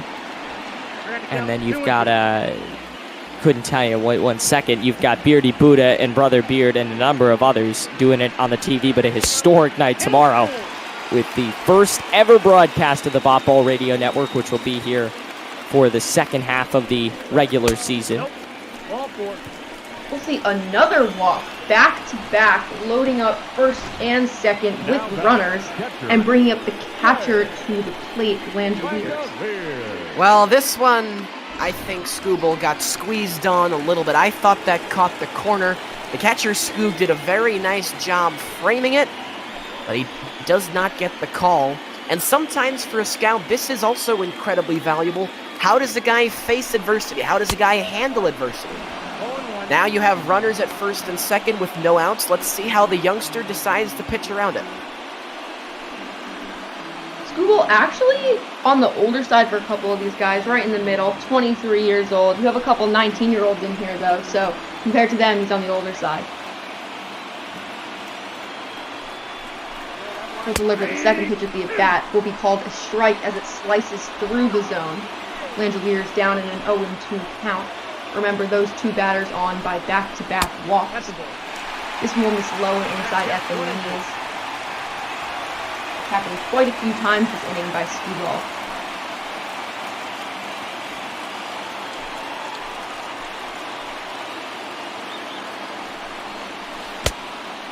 Another one misses downstairs. 2-2. Now this is the problem, Zoe. I can't say I like the pitch selection here. You want to try and get the hitter to chase, but then again, that's not a chaseable pitch. That, however, is. You'll see the strikeout there for the first out of the inning. Skubal picks up his first strikeout of the game, and that'll be the first swinging strikeout we've seen. The 2 strikeouts we've seen before this one were both looking.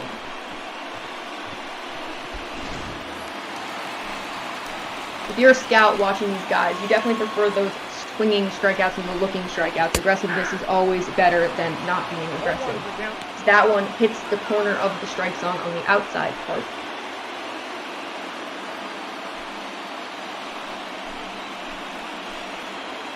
Bush hit a double his last time up. If he does that here, we'll bring some runners in. This one will drift foul. Will he get it? No, he will not. That was Cesar Avila trying to make that play. 0-2 count now to Bush. He'll swing and miss at that one. Back-to-back swinging strikeouts for Skubal. 2 outs now. Well, I said before that the scouts don't so much care if you get into the jam. They care how you respond once you're in it and if you can get out of it. And hats off to Tarik Skubal so far for what he's done. Back-to-back walks and now back-to-back strikeouts. And he is one batter away from getting through this. In the major leagues, this happens a lot. You know, maybe there's an error, not as much an error, but guys are really good hitters. You know, they get on base, they find ways to get there. And for a pitcher to be able to battle back and be able to get the outs, especially starting with runners on first and second and no outs, would be really impressive.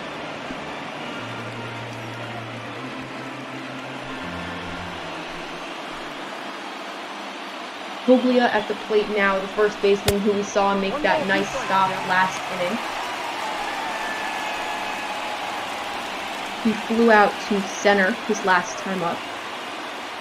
They're sending Hazy and Casey on contact regardless of what happens here, so if he can poke one of the outfields, nothing. Of course. How about that? That is terrific. Strikes out. Man, that's impressive. Strikes out the side.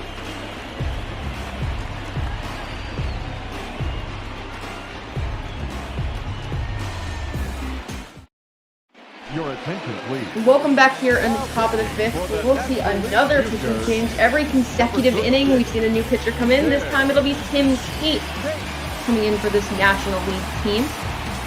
Aiden, I got a bad feeling that the Bob Carpenter baseball scorebook does not account for as many pitchers as we are going to see today. I've got... I think I got... 4, 5, 7. So maybe, if we're lucky. For viewers at home that don't know, Aiden swears by this book, talks about it every single day. Hey, I do too. It's the greatest thing that's happened to baseball since the invention of the bat. There you go. I agree. I swear by it. This one will be lifted into left. There to make the catch will be Donovan Casey for the first out of the inning. I mean, it's like the lineup card that you see posted in the Major League dugouts, combined with the scorebook. You can get standings, defensive alignments. It's perfect. It's Bob a broadcaster's best friend is what it is. It is. Bob Carpenter, thank you for everything you do. One day I want to have my name on your website of famous people who use your book. But we're not there yet. I might gotta invest in one, I have to say. You guys are selling me on it here. It will change your life. Alright, well, maybe not go that far. You guys talk about it like it has, so we'll see what happens. This one, a bunt attempt, will fall foul to the left side. 0-2 hole now for Ryan Burke, who is up at the plate. He'll swing at this one, drive it back up the middle, but there to make the play will be Bryson Stott to first base and get him out. 2 on the inning now, with the bottom of the lineup, the catcher, Evan Hughes, coming up to the plate. See, Zoe, what I don't like about this is I don't mind the bunt, but I would have liked to see him lay it down with the count, with a nothing count, with a no ball, no strike count, because when he's doing it on 0-1, he bunts it foul, and that means he's 0-2, and he's already way behind in the at-bat, which is why he had to swing at that pitch. Yeah, I agree. That was a little bit of a, I don't know if it was a mental mistake or I don't know if it was something that the coach instructed him to do, but it definitely wasn't the traditional bunting way that you see where you put a bunt out on the first time you're up.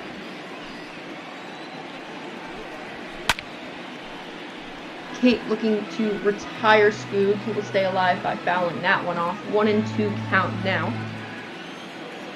Kate with 2 outs on the inning.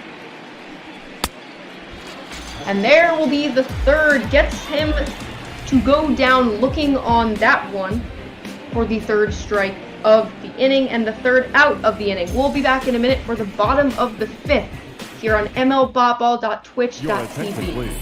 Hey Zoe, how about these National League pitchers? That's now 3 consecutive 1-2-3 innings for Chase Utley's team. Yeah, impressive, but what I'm confused about is if, I know you're trying to switch them in and out, these pitchers, right, and get scouts to look at them, but if a pitcher's shutting down batters like that, why not leave them in? Well, it is an all-star game, and remember, for a lot of these guys, they pitched not too long ago, so today it's not their regular every 5th day. Today might be somebody's throw day, which means they're on a 30-35 pitch limit.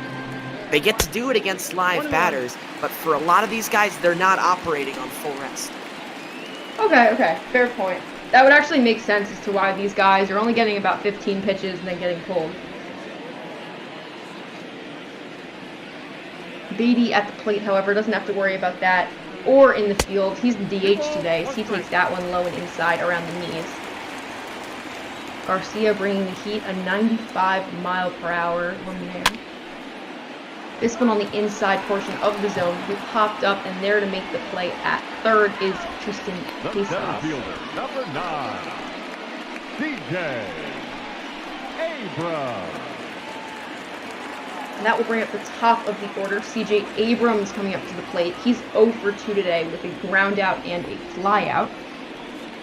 Looking to impress those scouts a little more than he has. That one curves into the zone. 0-1. Isn't this just what the rest of baseball needs? Another high 90s arm from the Yankees bullpen. Don't they have enough? You'd think so, but apparently not. Now, Daive Garcia is somebody that they're very excited about. Only 20 years old, but gets the fastball, has touched 100, likes to sit around 97 or 98. So here's another guy. I mean, I know I said it just a second ago, but don't they have enough already? This one will drop into right. Don't know if that'll count as an error, but that'll definitely be the first bobble we've seen today. I didn't see that as a bobble. I thought it kind of hit off his foot. Let's see. Oh no, it looks like that's the worst kind of hop for an outfielder. That's your nightmare ball because you don't have enough time to go in and catch it, but you're stuck in no man's land. So you have to hope it doesn't take a bad hop. I've seen worst case scenario where that takes a terrible hop and will roll all the way to the wall and the guy is running forever. You gotta hope the short hop goes well for you. And Eddie, you were talking about those Yankees pitchers, but they have been plagued by not only injuries, but now coronavirus. Oh, yeah, I was going to say, Chapman is not in the bullpen anymore. This guy could be really good to come in and close. Who are they going with? Aaron Boone announced it. Are they going to use Britton, or did they... I think it was Britton, right? Is that what Aaron Boone They might be able to... If Chapman can recover fast enough, you're talking about in real life, right? Yeah. If Chapman can recover fast enough, he might be able to come back just in time for the regular season, but it'll be interesting. I mean, if he really wants to know, you got to look at Popball. I mean, it'll be a combination of arms out of the bullpen, and hopefully Chapman recovers fast enough that they don't really need to go without him for that long, maybe 1, 2, 3 games max. When you guys are talking about relievers, but did you see the hit Tanaka took a couple days ago in batting practice? That went higher off Tanaka's head than most pop-ups that I see in high school every day. Yeah, that's one of those plays where the whole stadium goes silent because he fell to the ground immediately.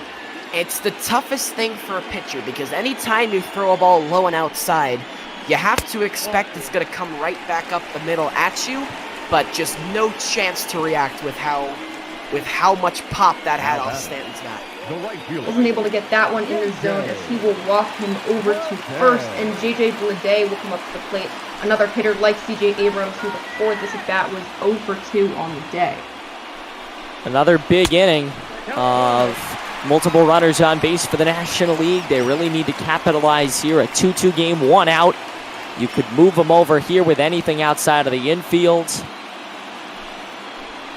These experiences, these chances too valuable to pass up. And that'll move the runners over. A little bit of a missed ball there.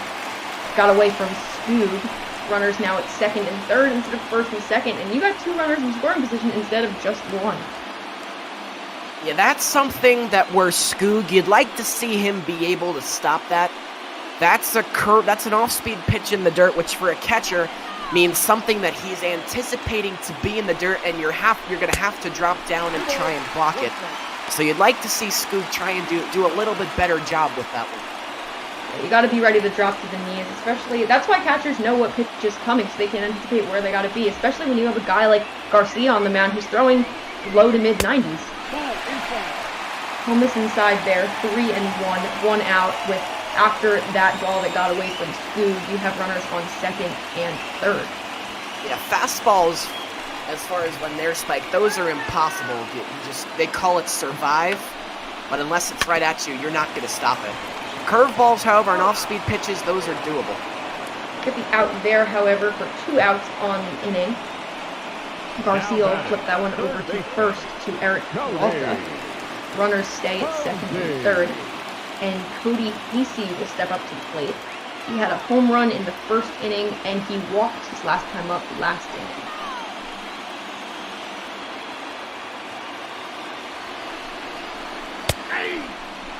Takes that one low and inside on the corner. Scoog's fired up about that one. 0-1 now, 2 outs. Well, now you have to trust Scoog. Hasey's been the best player today for the National League. You may have to bounce something. You got to trust your catcher. Hasey able to get a piece of that one, but will not send it fair. It will be foul to the right side.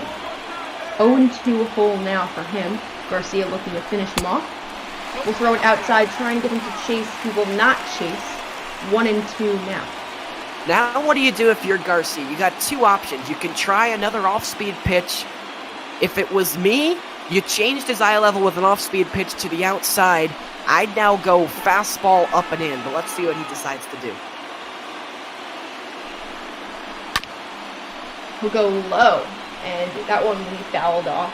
I think if you're Garcia, you already have 2 strikes on him. Keep the ball off the plate. Try to make him chase something. Ooh. Low. Close call, but calls a ball to even out the count at 2-2. That was dotted up from Garcia. Can't argue with that there. Just doesn't get the call. And that call's been given earlier in the game too, so definitely frustrating for a pitcher when you throw the exact same pitch someone's thrown 2 innings ago, but you don't get the call. Yeah, now he's in a little bit of trouble though. Because now you have to come to Hasey. Hasey's gonna look for it. Did he? Looks like he might have chased that one. Oh, you have to ask. Did, but I'm not sure about that one. Looks like he might have broken the hands, but that will load the bases with another walk. And Hasey will come up to bat, who was 1 for 1, had a walk his last time up, and a single in the first inning. Nope, that's a ball. Garcia will miss downstairs, 1-0. Bases are loaded with 2 outs, a prime position for a guy like Hasey to show off what he's got. He'll take a swing at this one, but will foul it off.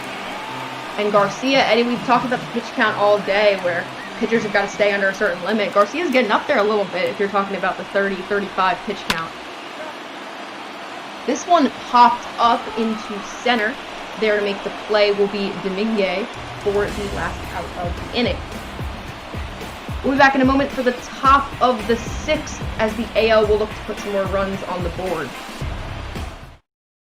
Ladies and gentlemen, your attention please. Welcome back here. The guy who we thought may have started, Johan Ramirez, will come out to the mound. And the batter will be the top of the order, Poison, for the American League. Zoe, already 7 men left stranded by the National League. This one flown out deep, Ayo! and he will miss the catch, looking like he almost got it, but that, I believe, will be a double, unless it went over the fence on the fly. No, oh, I thought he caught it. No, I saw the ball bounce up. I did too for a moment. So we had a double out of Poisson there. Also had a double his first time up. This one will miss low. And Poisson stole last time, definitely a guy you gotta watch out for. He's got speed and fast reactions on the base paths. Yeah, he stole third with a left-handed hitter up, which is usually something you try and avoid doing because the catcher doesn't have to dodge the batter. But he's shown he's willing to do it. Those gutsy, aggressive moves are what these scouts like to see. That's what you need in the majors to get by, and Poisson definitely has that eagerness to score and to advance.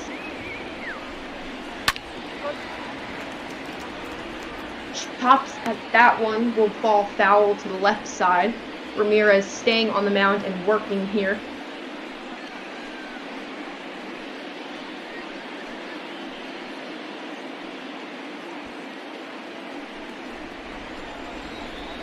He will throw. Big opportunity for the American League here. Runner on second trying to threaten. And there you go. Oh no. Thought I might have gotten over his head. Not quite fast enough to tag up. That's kind of one of those balls where you can't tag up. You will be thrown out. So the runner will stay at second, and Kirilov, the right fielder, will step up to the plate.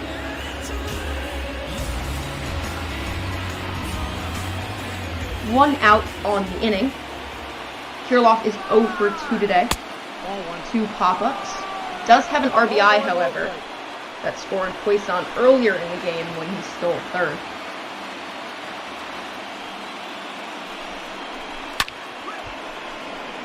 Takes a hack at that one, will swing it foul. That's something we've seen a lot of today, these hitters defending off pitches they don't want, and that's something you see a lot in the major leagues too. Ramirez delivers this one in the zone on the outside portion of the plate. 1-2 now. This is a good this might be a place where you might want to see Ramirez steal a base. Won't get the chance though. This one will be popped up to the infield. Bryson Stott will be there to make the catch. Now batted, third baseman. 2 outs on the inning now. Poisson still on second base since he hit that leadoff double, and Casas will come to the plate. Grounded out his last time up after that nice play at first by Peralta, but did hit the home run his first time up. Yeah, now there's no reason for Poisson to go anywhere. He's fast enough to score on anything hit into the outfield, and he'll have a head start with 2 out on contact. It's just going to be up to Casas to get him there. Yeah, and because you have those 2 outs, it's not even like a pop fly would do it, that would end the inning. This one might, however, this one flown back will hit the wall. Poisson easily scores, and Casas will be left standing on second. Pumped up there as he brings in the RBI. Well, this is a missed spot, Zoe, and Casas jumps all over it. And that's been the story of today's game for the AL. It's been Robert Poisson and Tristan Casas. The two Casas has got Casas 3 RBIs, Poisson 2 runs scored. They're the difference right now. A nice scoop there by Toglia at first will end the inning, but not before Tristan Casas brings in another run, putting the AL futures over the NL futures as we head to the bottom of the 6th.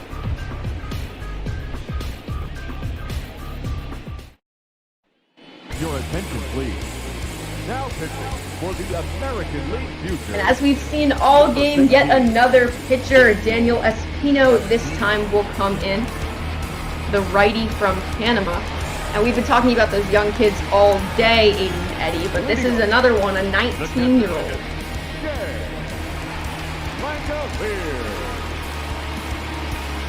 Yeah, a couple of 19-year-olds in this game. Always nice to see the young talent maybe not so reassuring for the Dodgers that are no doubt in attendance tonight to know that there's younger, better versions of them. Corey Lee fields that one cleanly and throws it over to Peralta at first for the first out of this bottom of the sixth. Aiden, I don't think we're gonna make it. I'm already at, I've already filled 6 out of 7 spots here on the great Bob Carpenter scorebook, so you may have to be doing some writing in the margins. This one is popped up to left field. Cesar Avila is there to make the catch. And I gotta say, Bob Carpenter, if he's listening, he might have to make some adjustments to accommodate dot ball in our futures game.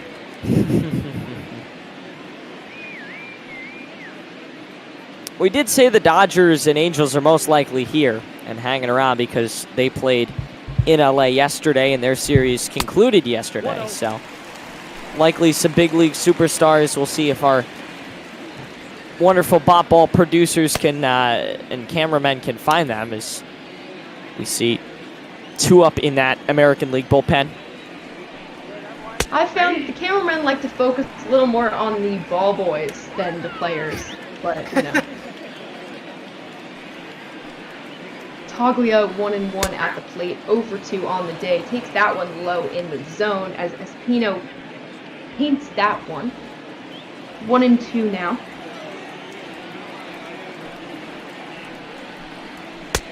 Espino, that one is high and inside. Will miss for a ball. Now you go high and tight, look at low and away. And there you see it. Looks like it might have been the strike zone, but no, called a ball. Full count from Toglia, and your DH, Brett Beatty, is the DH coming up next. A swing and a miss, and Beatty will not get up this inning. Toglia is retired, and we'll head to the top of the 7th, where Aiden Blank will take over play-by-play. Your attention, please. Yeah, thank you very much, Zoe. We're into the home stretch of this futures game. Eddie McCarthy, Aiden Blank, Zoe Alter hanging with you. So lovingly dubbed by Cookie as the future of broadcasting. And we'll see some new faces in this game. A pinch hitter coming in for the American League to face Foster. Scott Foster versus Jahmai Jones at a strike to start things off. Hey, Jones is a very successful hitter. 13 home runs, 46 RBIs, a .264 average. There's major league guys that aren't putting up those numbers. Now, of course, Scott Foster, not to be confused with the Scott Foster who became a legend in the hockey world. Any of you guys familiar with that story? Eddie, I think you're the hockey guy here, I have to say. Well, yeah. Scott, the NHL carries something called an emergency backup goalie in the extreme case where both goalies get hurt. And on that night for the Blackhawks, both goalies got hurt, and Scott Foster had to come in and play the final 10 minutes of the game against the Winnipeg Jets, and he would stop all 8 shots he saw. This is a guy who was a beer league goalie who was like 39 or 40 years old. Maybe he deserves a spot in the NHL, you know? Lucky game or talent. All right, that's enough hockey for today. A big strikeout from baseball, Scott Foster, his first of the game. See how long he lasts for the National League. Hockey is coming back, but a good pitch by Foster. Baseball will be back first, though. Hockey a little bit more of a delay. No balls in 1 strike to Corey Lee. He comes in as the shortstop, 1 for 2 tonight. And the 0-1. Swing and a miss, goes chasing on that slider. We're now pitch black at Dodger Stadium. This thing will go long into the night, and we know Bot Ball After Dark certainly ought to be fun with the White Sox and Diamondbacks. How about a 3-pitch strikeout for Scott Foster? 2 of them to begin this game for him. If you want to impress the scouts, that's the way to do it. The old good morning, good afternoon, good night. Scott Foster is rolling here in the 7th. Back-to-back strikeouts for him, Aiden. Ball inside to Ryan Burke. He is not rolling at the plate. Couple of ground outs. He's 0 for 2. Although he has dominated in the minor leagues, a .356 on base percentage, just a little bit under 300 in his batting average. No doubt he'll be headed to the majors very, very soon. The 2-0. Delivered in for a strike, now 2-1. Look at Foster hitting 90 with his cutter there. And now the 2-1 is in for strike 2. Hitting 95 with that fastball. He's certainly going to make an impression if he can get out of the, if he can strike out the side here. See if he can. The 2-2. Oh, you bet he did. They're going to go to first. Long Lyles to Toglia, and the inning is over. What a dominant start for Foster. Strikes out the side. It'll be Beatty, Abrams, and Stott. Mid-7. It's stretch time at Dodger Stadium. In the Futures game, Jahmai Jones came in as a pinch hitter and now comes in left field.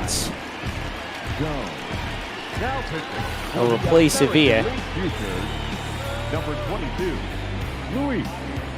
And Luis Calderon comes in as a pitcher for the American League, not to be confused with Jose Calderon, former New York Knick.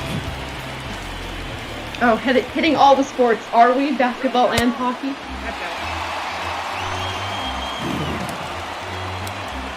9-1-2 due up for the National League. It'll be Beatty, Abrams, and Stott trying to get that run back and maybe even give them a lead. The 1-0 in for a strike. Hey, we saw a little bit of everything so far today. We saw a lot of hitting in those first 2-3 innings, and now we've seen the pitchers start to work into it. It's been a very good mix here at Dodger Stadium. Definitely an exciting game for us as broadcasters to watch, and hopefully these fans to watch too. A packed stadium here at Dodger Stadium. 1 ball and 2 strikes. American League leading 3-2. Again, this is generally the USA versus the world. This is only the second year they've made it the 2 leagues. A swing and a miss for the first strikeout on Calderon's night. He's a pretty big behemoth figure out of the mound, too. Yeah, and Aiden, I think Zoe said it maybe around the 5th or the 6th, but after the rocky start from the 2 starters, which saw each of them giving up 1 2-run home run each, these pitchers ever since have been terrific. Here's Corey Ray, pinch hitting, fouls it off. He'll likely come in to play for Abrams in center field. Getting his chance to impress the scouts. Calderon's 0-1. Fouled away 0-2. Beautiful night.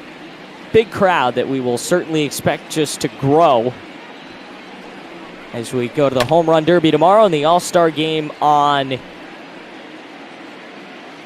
Wednesday night, or on Tuesday night, rather. 9 o'clock Eastern. None of us can keep track of them. 0-2 fouled away. We've seen some dominant relief in this game. I think if there's anything we've really noticed, it's that the future of pitching in the late innings is very, very bright. 1-2 now. And that may also be because a lot of these guys are traditional starters, but still. Mariano Rivera started as a starter, now finishing his career as a unanimous Hall of Famer, one of the great closers of all time, so you never know. Most guys pitchers does it. Most guys do come into the league as starters, and then for one reason or another, they'll be turned into relievers in the minor leagues. It may be arm problems, or scouts just think they'll be more effective in the shorter window. Great stop by Lee at short, over to first, but way too late. Give him an infield single, and a very well-earned infield single. Put it right where Lee couldn't reach it. Good effort, though, by Corey Lee at shortstop. With Corey Ray was a little bit slower, but he's one of the faster players out there. If you have a bigger guy, maybe you get him at first there, but Corey Ray tore down that first baseline. Another pinch hitter, and this might be the best hair I've seen all night. I was going to say, we've reached the pinch hitting hour.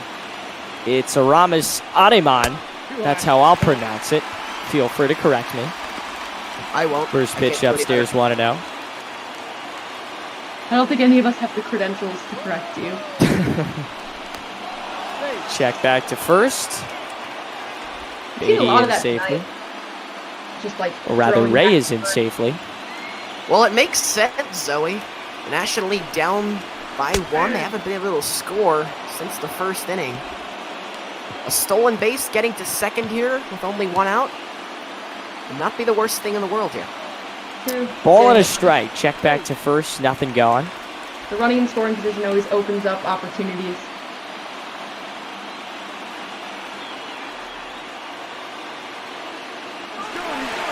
The 1-1. Hit to left field. Oncoming is Jones. He will make the catch. New into this game. I think it dropped, Aiden. I think it dropped. It did drop. My screen messed up. It drops for a base hit.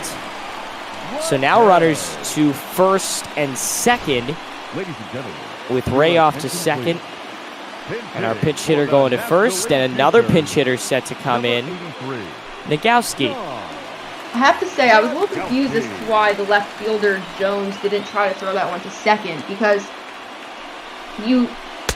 on first base, Ray was, of course, trying to tag up because you only have 1 out.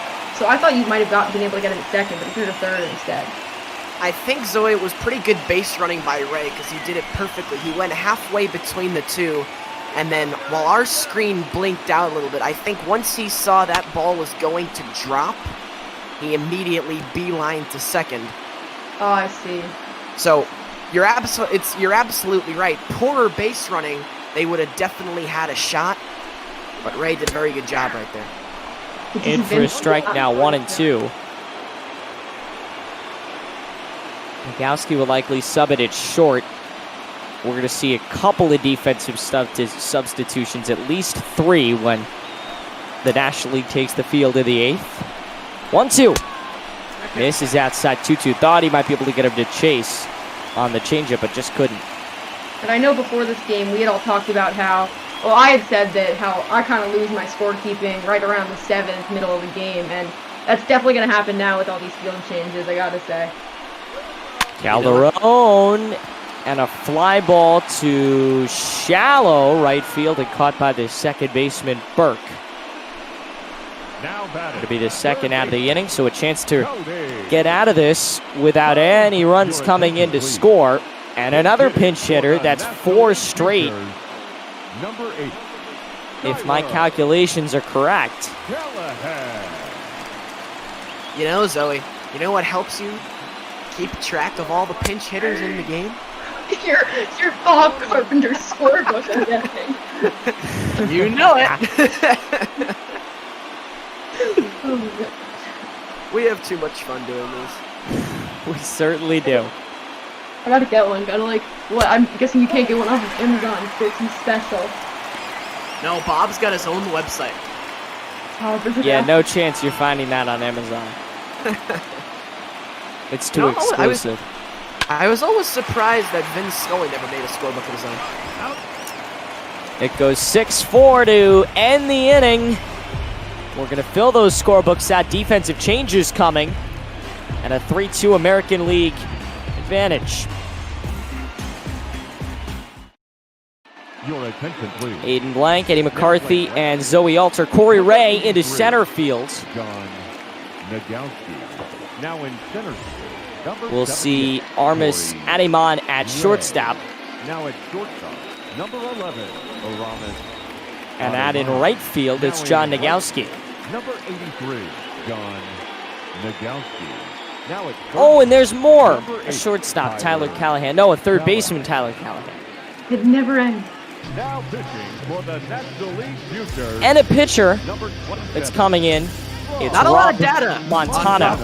Not a lot of data on our friend Mr. Montano here. We got his height, weight, age, and that's about it. Probably because he's not actually a real player. We've seen a few. Yeah, we got a couple of these that have been created in MLB The Show. But hey, you know what? He comes in and here, whatever he's done, he's earned a spot in the Futures game, so good for him. A wacky little windup. Fouled away 0-1. He'll face Skog and then the top of the order. You have to hand it to MLB The Show. And these are like, they're pretty abstract names that they create with their computer algorithms or whatever. It's not just like, you know, your John Doe and Bill Smith. They're pretty exotic. They could definitely be confused as real players. My favorite though is when a guy steps up and he has like a 0.000 average and it's like the middle of the season. That's the greatest thing. Yeah, not for him. Yeah. 48,336 of our closest friends hanging out with us today.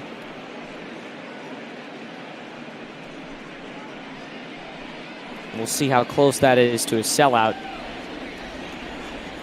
Dodger Stadium capacity 56,000. So close. You're not quite there. Hey, it's the Futures game. That's pretty good here on a Sunday Oh, absolutely. night. There were more people at, we were closer to a sellout, though, at the Angels game that Eddie and I did last night as he walks the leadoff man. A lot of people were in town to see that. Number 3, designated hitter, Robert Waco. Ladies and gentlemen. So a walk to start the inning. Pawson is going to be replaced. Here comes the pinch hitter frenzy for the American League. And he'll be replaced by Caleb Hamilton. He takes strike one. The good news is Hamilton won't field. He's only going to DH. 0-1, now 1-1.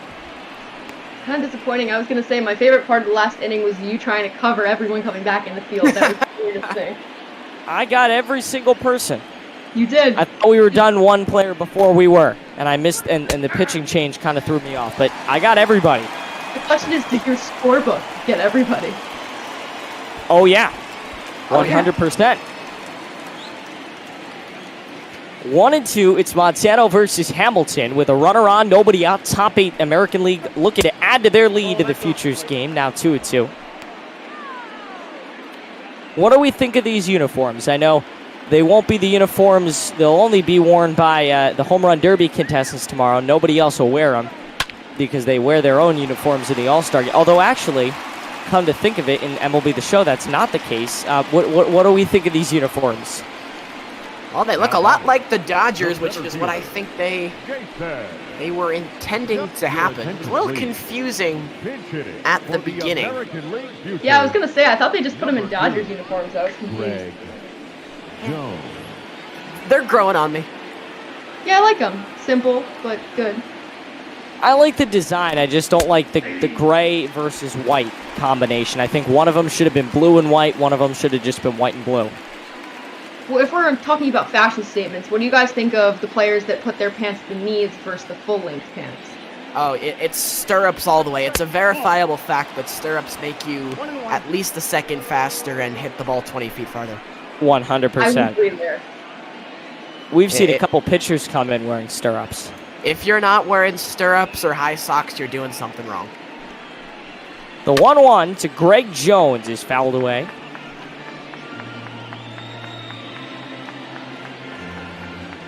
Montano at 14 pitches. Runner on, one out, a 1-2 pitch, top 8. Looking to get himself back into the dugout, and he gets a big strikeout. Jones is done. And another pinch hitter, no doubt, to come. Here we go. Number 76, Kyle Isbell. We will not get a name? Oh, we will. Kyle Isbell. Swings and fouls one away, 0-1. A single home run, 15 RBIs, but a .617 OPS. So not exactly a power hitter, but looks like he can get the job done when needed. The 0-1. Rubble at first, picked up by Toglia over to first, and that will end the inning. So 3 straight retired for Montano. Part of that National League order set to do up. Set to come up, that is. On the Bot Ball Futures game, we're mid-8. Aiden Blank, Zoe Alter, Eddie McCarthy, the future of broadcasting, and Greg Jones coming into center fields. Oh, boy. Oh, no. Now we got Jones in left and Jones in center. I was just about to say that. Now in center. Isbell into right and Chu Min. I'm going to take a chance and say he's not a real person. Not a player, but gonna pitch. Monster, though. 6'4", almost like 215 pounds. Christian Robinson, that's an intimidating figure right there. He is real, actually. I believe he's a real person. Did you ever think you'd be covering a game and have to determine if someone was a real person or not? I didn't think I'd ever be doing a virtual broadcast of a game in mid-July, and that would be the only sports that are available unless you want to watch soccer, but who wants to do that? Soriano and Goslin both up in the AL bullpen. Well, the MLS did come back last night. They got their tournament down in Orlando. The Premier League's been playing for a while over in England. England's a lot better than we are here. The United States has kind of just been a mess. 2 balls and 2 strikes to Robinson. Interesting to see the Robinson name on the back of a Dodger-looking uniform, that is. Of course, not number 42, though. No, they would never let that happen. Yeah, I think that's gone universal. Once Mariano Rivera retired, I don't think anybody who's playing baseball in some United States organization, whether that's major or minor leagues, can wear 42 anymore. Yeah, I know like all the ballparks have it symbolized up in somewhere in the ballpark. Over to first, Min retires his first batter. Shea Langeliers is going to stay in this game. It's the stirrups, they're keeping him in the game. Undoubtedly. Fun socks, too. Yeah, they are. Big number, 88. You don't traditionally see that. 0-1. 1-1. I love this windup from Min out on the mound. And with the mustache just looking, this is already one of my favorite players. We're going to have to get Big Fun to call him up immediately. 1 and 2. I think the word you're looking for, Aiden, is exquisite. It's an exquisite look from Chu Min. It's definitely a fashion statement. You can say that. 2-2 with a 1 out in the bottom of the 8th and a ground out to second base. So 2 down in the inning now. The batter, number 9, second baseman, Michael. Burke is one of the only players on that American League side still in the game.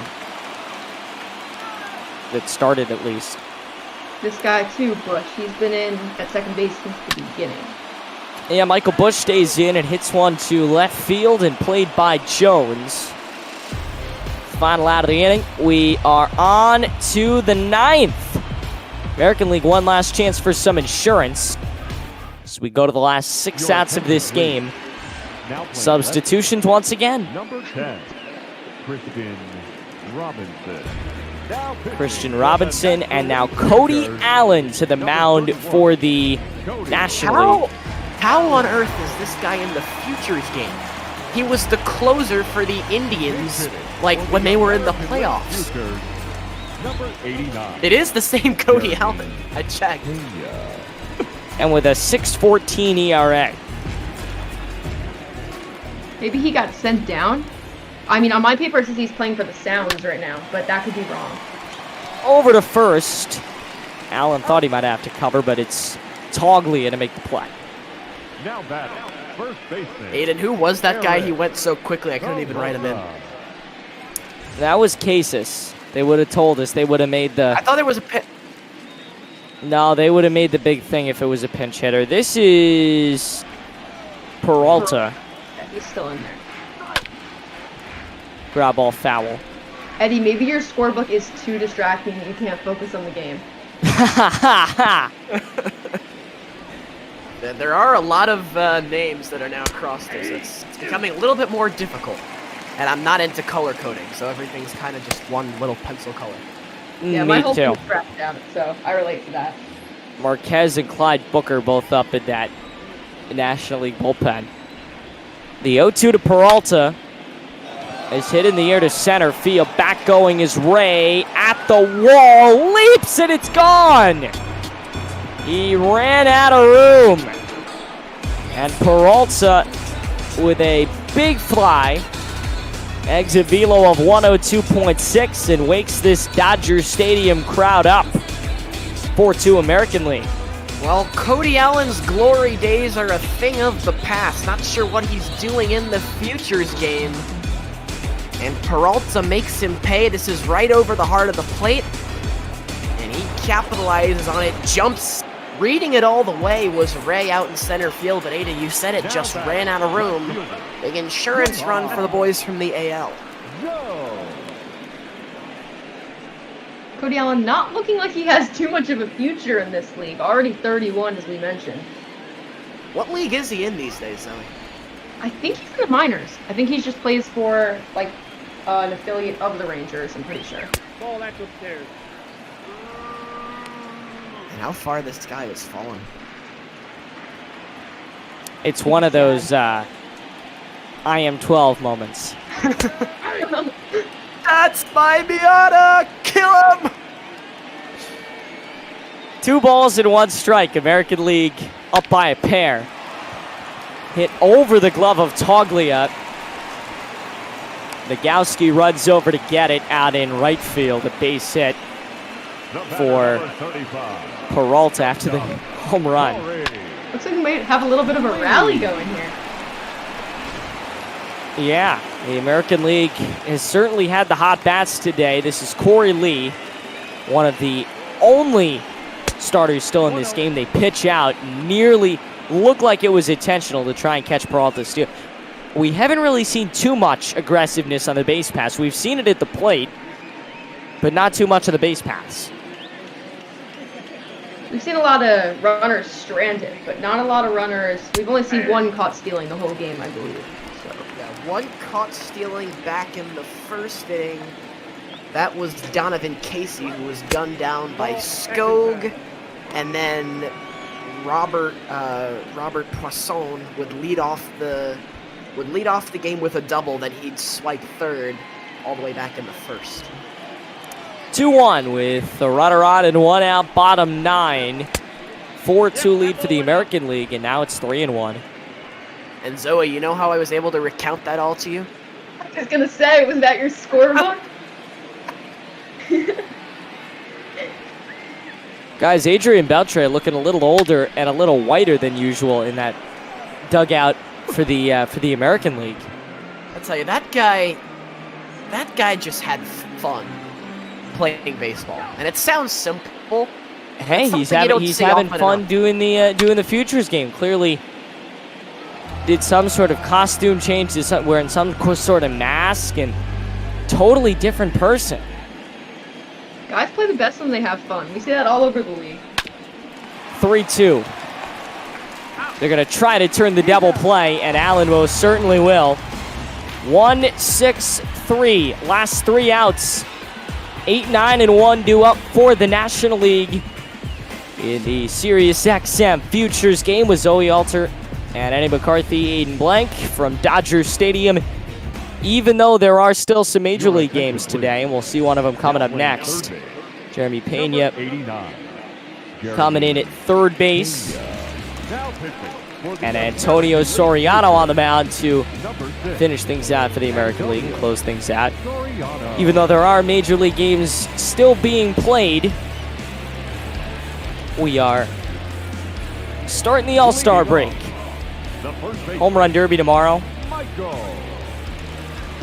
All-Star game on Tuesday night. First pitch to Michael Toglia. Ball 1. We are not the last game of the night, however. Diamondbacks and White Sox coming up next. Might start a little late if this one runs late. Critical game, important game. Lucas Giolito versus Mad Bum. That's a good one.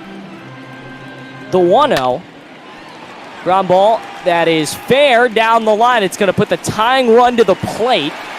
So the National League trying to give technically their home crowd a show for the road. Well, good hitting right here from Michael Toglia. It's a hanging breaking ball, and he'll jump on it. Sneaks it inside the first base line. Maybe a rally here for the National League in the bottom of the ninth. Toglia on first, and now it is Brett Beatty. Guess he's coming back into the game.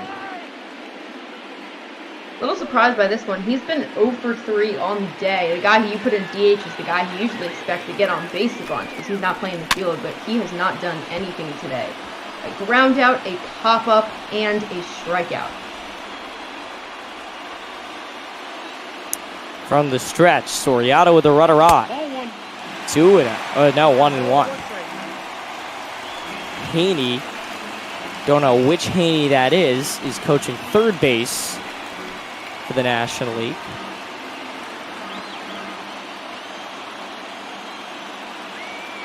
It'll be a 1-1.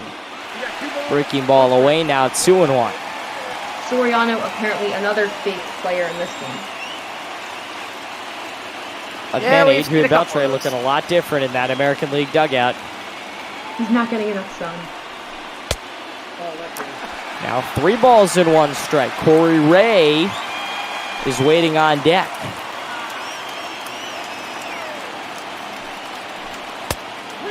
Checked his swing, he went around, and now a big full count. The 48,000 plus in attendance are on their feet trying to see if the NL can put up a rally. Swing and a miss, a big strikeout from Soriano. First out of the inning, Toglia remains on first, but a huge first out. Don't want to put 2 on and nobody out. Well, that's a pitch that I think Beatty wants to have back. It's in his wheelhouse, inner half, a little bit above the knees, but just can't convert on it. The AL's 2 outs away. Corey Ray's batting 1,000 tonight. Had 1 substitute hit, and now a big at bat in this game. Ball and no strikes. Soriano's has had control issues with that breaking ball. Wouldn't want to give him anything. Would probably make him throw me a strike. This one hit out to left field. Not nearly deep enough to do anything detrimental, and caught by Jones. The left fielder, Jones. And now John Nagowski comes to the plate. Yes, he is the tying run, but he's the last chance for the National League to do anything. Or not. I was off by a batter. It's Adaman. Also batting 1,000 on the day, but he's also a pinch hitter from before, filling in for Stott at short. Aramis Adaman, 1 for 1 today. With Toglia on first and 2 out in the 9th. 2 balls and no strikes again. I'm waiting for Soriano to throw me a strike. The control issues have been all over the place. If you're Audubon, you're not trying to do too much here. Your job is to extend the game, not swing for the fences. In for a strike, so there's the strike, 2-1. See if he can throw another. 2 gone, bottom 9. Sliced foul, and now the National League down to their final out, or final strike rather. From the stretch, a runner on 2-2 with 2 outs, bottom 9. Fouled away, we'll do it again. Good job right there. Good job right there by Audubon. See what Soriano wants to do. Swing and a miss. What a dirty breaking ball. Puts his hands in the air, likely gets the save. The National League sends the tying run to the plate multiple times, but cannot get it done. And the Futures game is in the book. Very fun game, guys. A lot of substitutions, a lot of players we didn't know existed. But hey, the American League clearly has the brighter future. because that's the outcome that we got from this game, obviously. And the Bob Carpenter scorebook is the best around. There are a couple of takes from this one. I was gonna say, no matter who the MVP ends up being, the real MVP is the Bob Carpenter scorebook. I think that might need to be our charity for this upcoming week. Or the Oakland A's, they work too. Please buy the Bob Carpenter scorebook.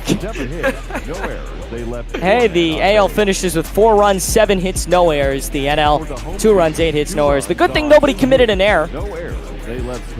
And we'll go through these highlights. Kirilloff with a sacrifice fly got the scoring going. AL took the early lead. 1-0 in the top of the first. Good job by first. Kirilloff here. Get things started. Johan Ramirez would have a very tough go of it in the first inning. This was the second of 2 runs that he would allow.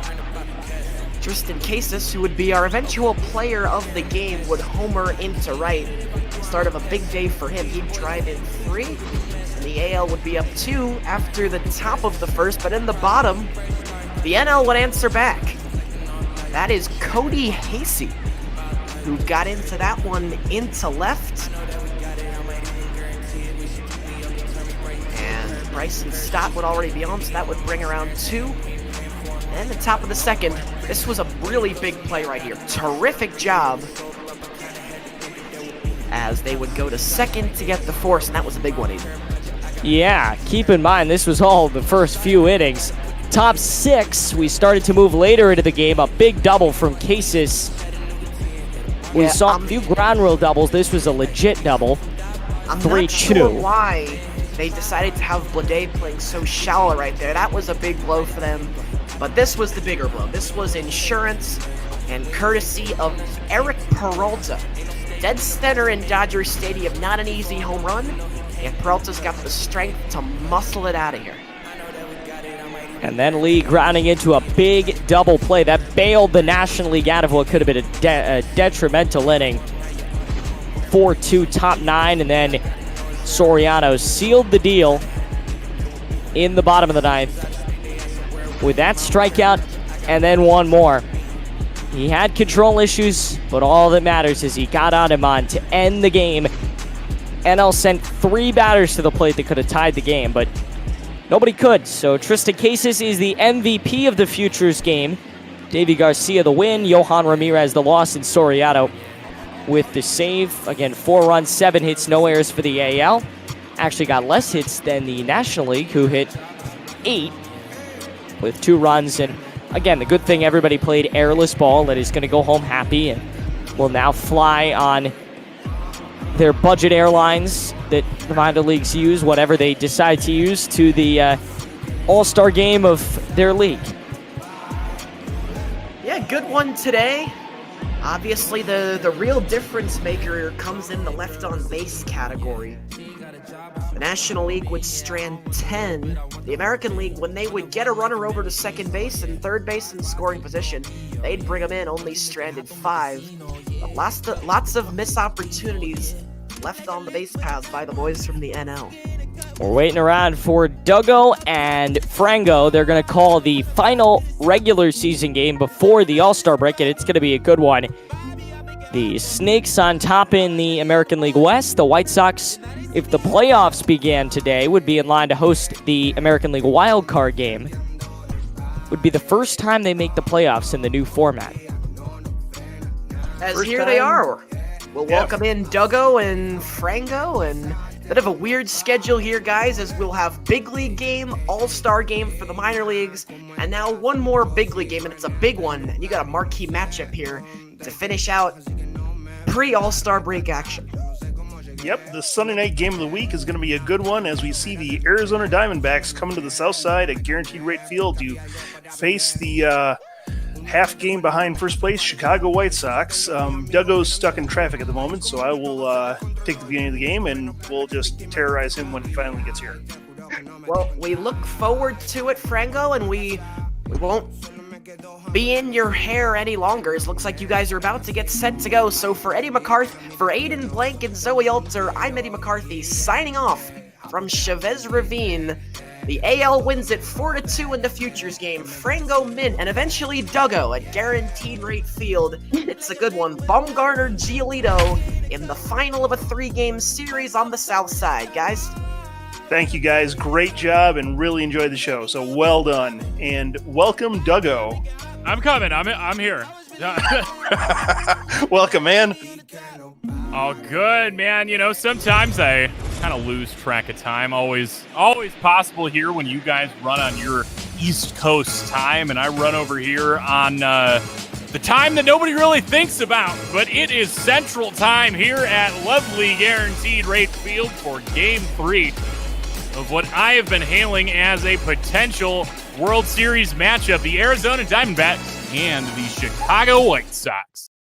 Yes, as the White Sox drop the first 2 games, gotta hope that we can take the next 4 of the next 5. So here we go. That would be a beautiful thing to see, wouldn't it? So we got Lucas Giolito on the mound today, who started a little rough this season, but has really turned on with that 2.56 ERA and 10 victories here at the halfway point. So he'll be facing the same Diamondbacks lineup that the Sox have faced the last couple days. So here is Starling Marte for the first pitch. But if everything went as planned, there's a little bit of a shakeup in the White Sox lineup. That man who just received the first pitch finally getting a start here in this 2020 season. 2019 All-Star James McCann. First pitch. Yes, in fact, McCann is in the starting lineup today, and this is not his first start, but the first time that the Diamondbacks have seen the player who may actually be theirs catcher for the second half of the season. Hey, man, there's a lot of rumors. There's lots of moving and shaking. Trying to get something maybe done. There's not a real great answer behind the plate. Stephen Vogt is not the bat they expected him to be. As Starling Marte lays down a bunt, they're going to let it go foul wisely. Count 1-2 here to Starling Marte, the leadoff man for these Diamondbacks. Swing and a miss, and Giolito has his first strikeout of the day. Batting second, the second base. And what a pitch by Giolito. Once again, showing why he was one of the best pitchers in the American League last year. That breaking ball on the inside half was a tough pitch for Marte to catch up to. How about this Marte? Let's see what we've got as Ketel Marte moves in against the right-hander. Now, in back-to-back games, we've seen Dane Dunning and Lucas Giolito, 2 of the 3 pieces that the Sox got for Adam Eaton back in the offseason between 16 and 17. And Marte gives that one a ride. Retreating back is Mazzara, making the catch at the track. A loud out number 2 here for Marte. Actually, I think that was more of a whimper, but that's okay. Hey, man. It looked good off the bat, man. That's all I can tell you. The stroke looked good. The depth, not as great as it could have been. So Eduardo Escobar is up to the bat, and we talked yesterday about the fact that he used to be on the Twins, but did you know, Duggo, that he actually came up with the White Sox? I did, actually. I remember somebody said that he was with another team at some point, and I think whoever it was incorrect at the time, but White Sox, it was, he came over as an international guy by the Sox, yeah? I believe so, and then he was traded back in, I believe it was 2012 for Nelson Liriano. Well, that's... Francisco Liriano, sorry. That makes more sense, as that was going to be in the dirt to Escobar 1 and 2. You know, you've got the Martes. I confused my Lirianos for a second. I'd love to see a trade tree on Francisco Liriano. That's got to be something, man. That guy has been around, and it's not just been signings, man. He's been traded everywhere, it feels like. Very true. He was an interesting piece for the White Sox, I will say that, and I liked seeing him in the White Sox unis, that's for sure. He's fouling him off here. Eduardo Escobar counts Bennett 2-2. Giolito trying to go 1-2-3 here in the top of the first, and he does. Swing and a miss for strikeout number 2. How many do you think he's got in him, Frango, as we head to the bottom of the first? It'll be Garcia, Anderson, and Moncada. To answer your question, I'm looking for double digits from Giolito today, but we'll see what he can do for us as we see free agent acquisition Madison Bumgarner starting on the south side for these Diamondbacks. Number 1 in pitching wins in the National League. We know that's a bogus stat, but he's got everything to back it up. Currently 3rd in National League ERA, tied for 9th in strikeouts, 4th in WHIP, and doing it all as one of the workhorses in the league, coming into today, 2nd in innings pitched. Going to be number 1 if he doesn't get shelled and yanked early here today. That low breaking pitch called a strike against Lurie Garcia for an 0-1 count. Got to ask you, Duggo, I've heard rumors throughout Major League Baseball that Bumgarner did sign with the Diamondbacks so he could stay in the National League where, well, batting is not quite as good as the American League. Do you feel that that's true? I know that some of it. I know a large part of that is the ranch where he's got his horses is here in Arizona. You know, that's right. Yeah, I have heard this horse story before. Yeah, famed rodeo guy Mason Saunders, his secret rodeo name, as Garcia goes down 6-3 to start off the ball game for the South Side. What's your pseudonym for when you're in the rodeo there, Duggo? Usually the name I go with as like a secret name, just in general. I'm not a rodeo guy much, but Beard Stevenson is what I tend to go with. Though right. If it went off a like a traditional naming system, it'd be Beard Larson. No Stevens in my family. So good to know. Here's Tim Anderson at bat, currently 4th in the American League in hitting, which puts him just ahead of Mike Trout. I know that question came up last night. And great snag by Christian Walker to get the line out at first there. Rocking some lovely glasses over there today. It's a good look. Well, you got to do what you got to do, man. So coming up now after 2 quick outs, it's Yoan Moncada. Yo-Yo himself. So I got to remember, that was Chris Sale that Moncada was from, right? Correct. Him and Kopech. Kopech and one of the Basabes. Yes. I still love that story that there's that like rumor floating around that they picked the wrong Basabe because they're both Luis A. Yeah, but they're both pretty good from what I can tell. We'll see what happens here as that's going to be the first hit of the ball game. A nice one roped into right field by Moncada with 2 outs here. Coming into play today, you see those White Sox, 4th in the American League, trailing the Astros and the Yankees by a wide margin. Yes, and you see the other teams in there, you see some surprises in there, but those Astros are really hitting the cover off the ball. Which is wild because their pitching staff has done the exact opposite all year. I think they've been on a little bit. Oh, there they are. They actually are above 500. Last I looked, they were like 6 games below 500 or something absurd. It was not a good look at the beginning of the season. You know, some of that can be attributed to the lack of Justin Verlander. But, you know, you can only blame it on one guy so much. Correct. So here with a man on and 2 outs, it's the Parrot himself, Edwin Encarnacion. Fouls that one off. Count moves to 1-1. Nice play by the ball boy down there on the first base line. Look over to keep him honest there at first. Sliding back in time. Moncada get his jersey dirty there. Not exactly a stolen base threat.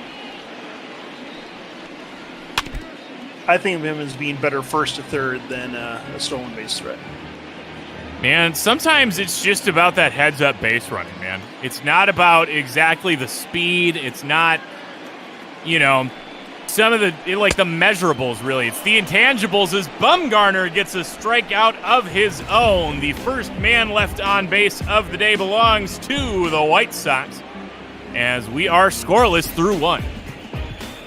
Through 6 outs, we have 3 strikeouts. That's a pretty good performance by these 2 leading pitchers. Again, this might be the lowest ERAs for the number of innings combined to this point in the season. If you look at these 2 pitchers, you've got a 2.56 and a what did I write down? It was 2.43 for Bumgarner? I think that's what he had coming in. 224. 224, yeah. 224, man. And I got to say, like, I'll hold that short. It's going to be a dribbler back to Giolito. And Christian Walker will not beat it out. So one very quick out here in the top of the second.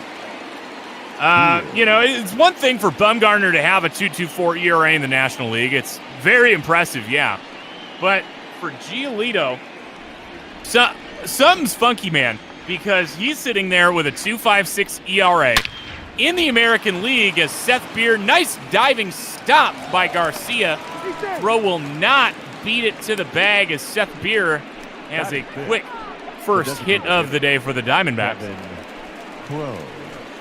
Man, the action's going too quick. I can't even talk about all the fun stuff. It is, yeah, and Beer really cut down the line quickly, so I was impressed by his speed there.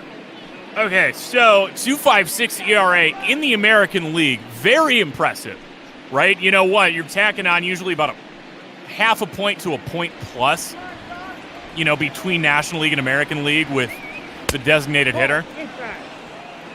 And what? He's 7th in the American League. You're telling me there are 6 pitchers with a 2.56 ERA or better in the American League? What is going on? Even with the Sox record, even with how good he's been, there is a real good chance that he'll be left off the show tomorrow night. Oh, my God. That is just bonkers. That show, folks, if you're not aware, the All-Star break is here. Can't remember exactly. Is the All-Star game tomorrow? I think it's Tuesday. Monday, we've got the All-Star Selection Show along with the announcers tournament throughout the day. And then Tuesday, we've got the All-Star game itself, and then I think more of the drink. Swing and a miss by Kevin Crone as Giolito has his 3rd strikeout. I think we're going to... I don't know, man. I think we're going to go double digits both teams. What do you think? I think it's quite possible, yes. Here we've got Cole Calhoun, who hit a home run in the Friday night game. Swinging like he's looking for one there. Though that was a delicious pitch, man, just above the zone. So that belt high, like, oh, that would have been tasty. But swing and a miss for strike one. As he makes contact there, but that's going to be dribbled down the first base line. Foul ball, 0-2.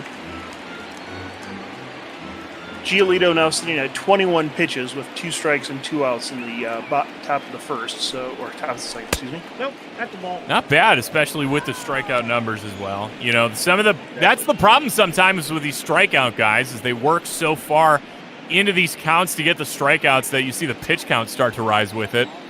But doesn't seem to be the case here through 1 2/3. As make it 2 full, 4 strikeouts for Giolito. Calhoun goes chasing it in the dirt to no one's surprise as the Diamondbacks counter with a man left on base of their own. 5-6-7 due up for the Sox. Abreu, McCann, and Jimenez, as we see last year's RBI champion in the American League coming up to bat. Abreu taking the 5th spot in the lineup today after Yasmani Grandal was removed from McCann, and we shuffled Eloy down a little bit. And that's going to be taken low here. Man, This is what I was hoping to see. I was hoping to see number 200 in this series, but outside of a monster game by Abreu, it looks like it'll have to wait till after the break. Currently sitting at 198 career home runs. In the major leagues. He had quite a few down in Cuba as well. Definitely an important distinction to make. As Bumgarner's gone 3 straight balls to start off the inning. James McCann, the possible future Diamondback, stands on deck. Bumgarner comes into the game with only 38 walks, so his control has obviously been part of his trademark performance this year. Definitely hasn't been a lot of strikeouts, you know, especially as he's aged, which is so wild to say for a guy that's just turned 30 in Bumgarner. You know, he's been around so long, it's just wild to think as Abreu gets lost there on 5 pitches. Yeah, Mad Bum loses him, and that brings up McCann. Sitting at, let's see, that would be 117 now through an inning and plus in the last game of the first half. So not bad strikeout numbers from Bumgarner. Maybe not what you're used to, but still over 100 at the All-Star break. Got to put it in perspective. Is McCann? Oh my God! The beautiful play. Stop by Walker does not get the tag down in time. I would have loved to see that 3 unassisted double play. Oh my God, that was a beauty by Walker. A sharp hit ball by James McCann, but give it to Hawk, and we'll call that a hang with him. Man, that is rough. Almost anybody else, man, that is going to go into right field, but oh, McCann gets snubbed here. And Bumgarner got away with one as that breaking ball slid across the inside of the plate, and that should have gone about 600 feet. Oh my God. Yeah, no, I'm trying to think the way that this park faces. Okay, so if you're going down the right field line, which direction are we talking? Trying to think now. Like you're going east. Is that east? Is that really out onto the Dan Ryan? Yeah. Okay. Okay, I'm trying to find pictures, man. It's like wigging me out. Because, like ballparks have to be oriented a certain way because of the sun. I just never remember off the top of my head exactly where it is. Eloy flies out to right. Calhoun tosses back in for the second out. The stadium sits at the corner of 35th and Shields across the street from the old Comiskey Park. So yeah, basically it's a mirror image of what the old layout was. All right, so down the right field line would be south. So okay. Yeah, no, that was like going very quickly down to Pershing. Like, as that one's going to go, that one might hit the Dan Ryan if it keeps rolling there. As that will be a stand-up double for Nomar Mazara. Will not see Abreu go first to home. Instead, we'll see runners at second and third here with 2 outs. If you were expecting Abreu to score from first on that, we would need about a 700-foot fence on the left field line. Just give me that polo ground center field, right? Exactly. Rolling all the way to the monuments back there. This may be an unpopular decision or opinion, but I really did not care for the fact that they changed Minute Park. Oh my God. Towles Hill as Walker deftly avoids Luis Robert to make the third out there. So the White Sox strand 2. They're up to 3 left on base here today. 2 hits, no runs through 2. Leading off for the Diamondbacks. Pretty well pitched ball game as we see Nick Ahmed, last year's Gold Glove winner at short for the Diamondbacks. But yeah, no, how are you going to take out the character of Towles Hill down there? Like, especially with the flagpole, it's so absurd. Yeah, absolutely, yes. Like, okay, maybe I can see, like, all right, we are in the 21st century. Maybe we shouldn't just leave objects in the field of play. But come on, leave Towles Hill. Exactly. Give a ballpark some character, especially when, I mean, left field porch in that place is so short. I mean, but that's why you get that lovely, what are they called? The Crawford boxes over there. Right. That's why it's, like 30 feet up. As Ahmed quickly goes down, swinging to start off the top of the third. Nice slider by Giolito for strikeout number 5. He is definitely on tonight and showing us again why he is the premier starter for this Southside team. Remember that time that we saw 5 combined hits and just 1 run? Oh, just about 26 hours ago? I remember it fondly. No, maybe not fondly. I remember it well. I mean, this is the game I expected it. It looks like we're going to be in for a beautiful repeat here today. So now the man out. Carson Kelly takes 2 straight balls to start off his at-bat. Kelly has not been able to put the ball in play much this year, but has walked a good chunk of the time. And I see that in the last 5 games he has 3 RBIs, so run production from the number 9 spot. That's what happens, man. You tell a guy that he's earned the everyday spot, kind of helps boost his morale. Though I'm sure McCann coming to the south side would be, at best a timeshare with Kelly, and at worst, McCann going full-time.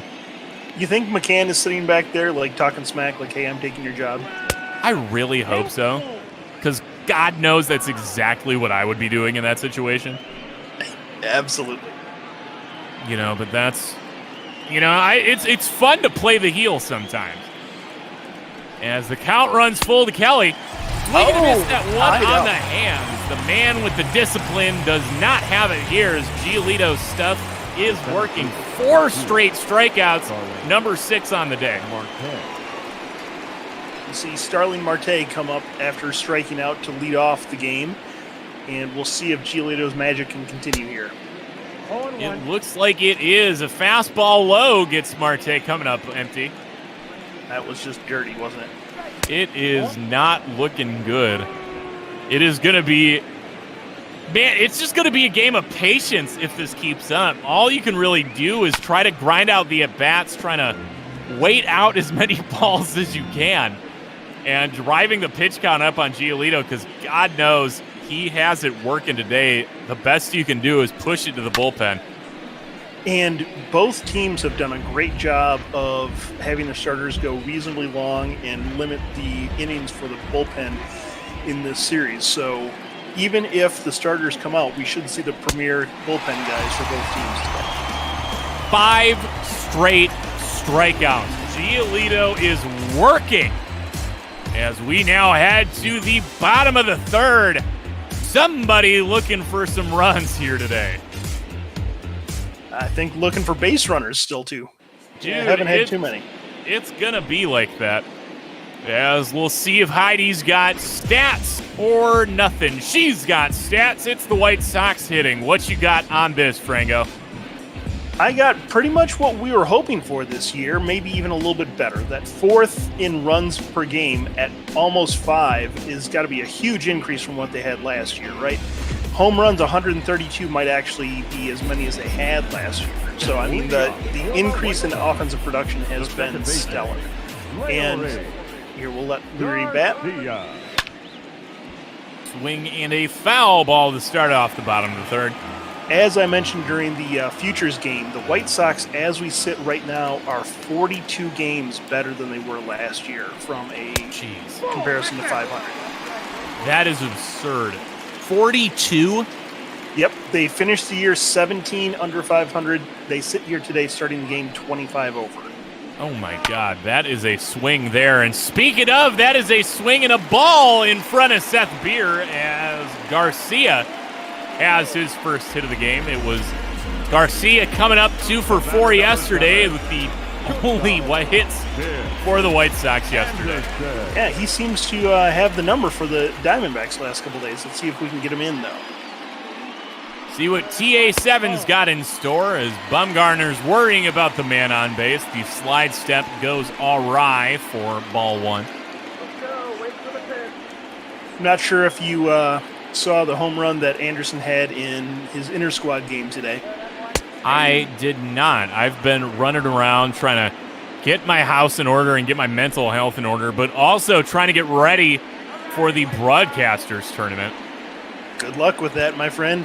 Oh my God, I'm going to need it. I'm going to get smoked, dude. I'm being real. It's going to be bad. I did hold my own. Okay, so I'm mostly an offline guy, right?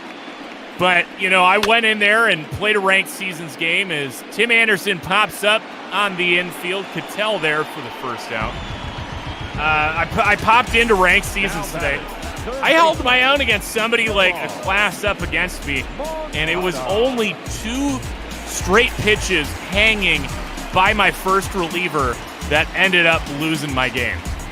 I lost by 1, and it was back-to-back jacks on 2 hanging pitches by Mariano Rivera.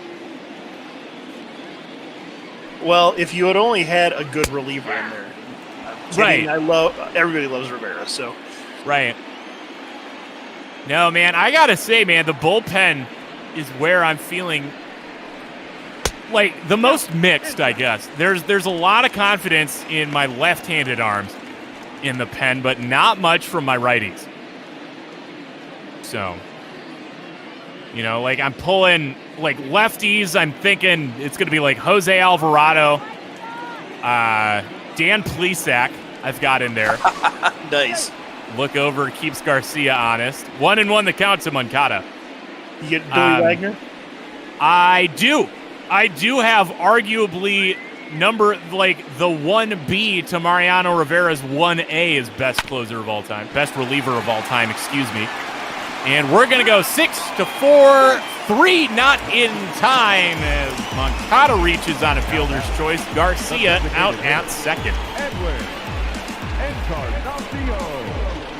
A nice takeout slide there by Garcia. I think bought just enough time on the slow release there by Ketel Marte. Indeed, and you did see Moncada hustle down the line. So compared to the third baseman who the White Sox went after a couple off seasons ago, I think you like seeing that. So first pitch to Encarnacion is inside 1-0. Looks like Edwin's going to be starting at first base this week. First in the first baseman vote for the All-Star game. So congratulations. We might see this matchup here in a couple days. That's curious because he has DH'd more than he's played first base. So you got to wonder about the voting on that. But hey, we'll take it. Whatever works, man. Probably needed to get him and I'm guessing either Nelson Cruz. Honestly, Chris Davis is back at it again, too, this year. Chris with a K. Gotcha. Over there in Oakland, as that's a walk for Encarnacion. Now they got runners at first and second with 2 outs. The White Sox threatening again here in the third now. Let's see if Jose Abreu can continue his RBA prowess in this position with a runner on in 2 outs. Or actually 2 on, but a runner in scoring position. As Bumgarner gets that one in the zone, they call that a cutter for his strike. Kind of generous. You know, you pitch that long in the game, and you earn that kind of pitch, man. You earn that call. Nothing going to be earned there, just a souvenir on a long foul ball. 0-2 the count. Yes, Abreu in a tough spot here as Bumgarner's got him where he wants him. 0-2 pitch. Low. Looked at. Ball 1. Let's see, where was that? Billy Wagner, Jose Alvarado, Dan Plesac, Josh Hader, Aroldis Chapman. Pretty much any lefty worth having, I've got a pretty close eye on. But it's the righties where I feel like I'm lacking, as that one's going to be in the air. Ahmed there for the third out. We are up to 5 left on base for these White Sox. Still no runs as we are through 3. Man, we had a cruiser of a game yesterday. No change here today. Not at all. And we've got Ketel Marte, Eduardo Escobar, and Christian. Aren't you a little short for Stormtrooper Walker up this inning? He did have a Star Wars bobblehead the other year. Did he? Yes. Let me find it and drop it in chat.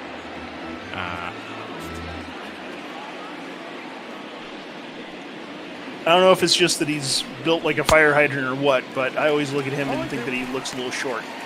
But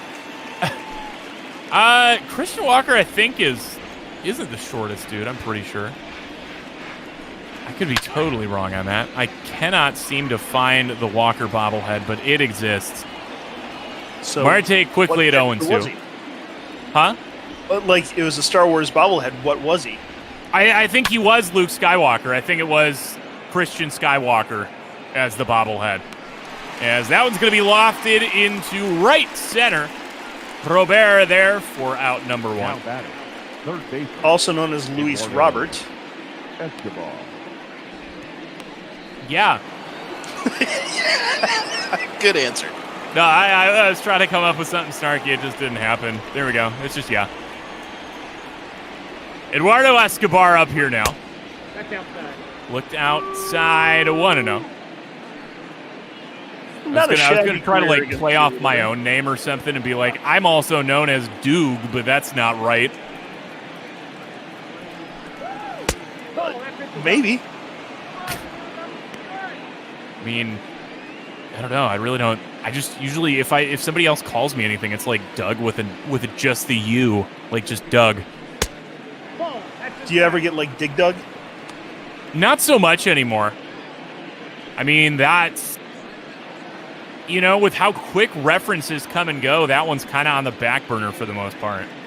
Well, you know, when you're an old fart like I am, you know, stuff like that comes up. I mean, the bar I used to work at, the owner used to have his like dope modded arcade machine, and I loved watching him play Dig Dug on that thing. That was a fantastic game. Yeah, Manny was damn good at it too. 3-1, swing and a miss, brings it to 3-2 here to Eduardo Escobar. Giolito started this batter off 3-0, so he's good to see him fighting back to get the full count against this very dangerous hitter. So 3-0 is going to end in a strikeout, right? That's just kind of how Eduardo Escobar's game has been lately. The payoff pitch is looked at for strike 3. Eduardo Escobar, it's almost the All-Star break, buddy. You can get some days off and figure out how to play baseball again. 2 strikeouts for Escobar here today. Well, you know, he's doing his best to conserve baseballs for MLB, so, you know, didn't want to put any in the stands or need to be retired. God knows that pitchers this year are already losing it with how quick they have to retire balls. It was Garrett Cole. Did you see that one? No, I missed it. I know John Boy does a good breakdown of it, as he does a good breakdown of everything. Garrett Cole, I think they retired a ball after something. Oh, it got tossed around the infield after a strikeout. And with the new rules, they have to retire it because, like, more than just the battery touched it. Wow. And he, like, wigged out. And he's like, I just want that one.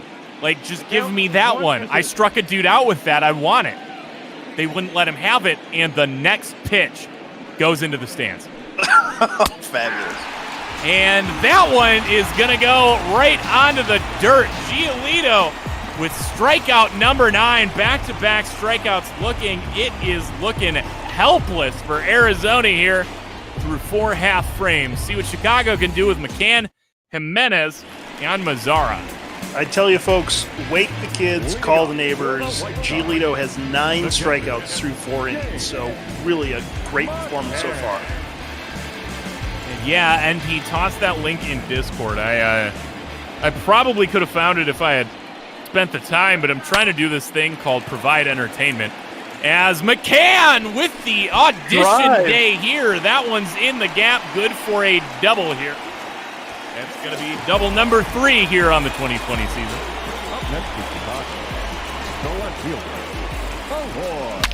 See, you could be doing that for us. You'd get these lovely caverns of Chase and Coors where you can hit it into the power alleys all day, buddy. Well, all you have to do is give us Timmy LaCastro. That's literally never going to happen. That one is never going to happen. I understand. No, I think Jake would murder me if I even like entertained it. Yeah, again, I wish that the show allowed you to do percentage starters.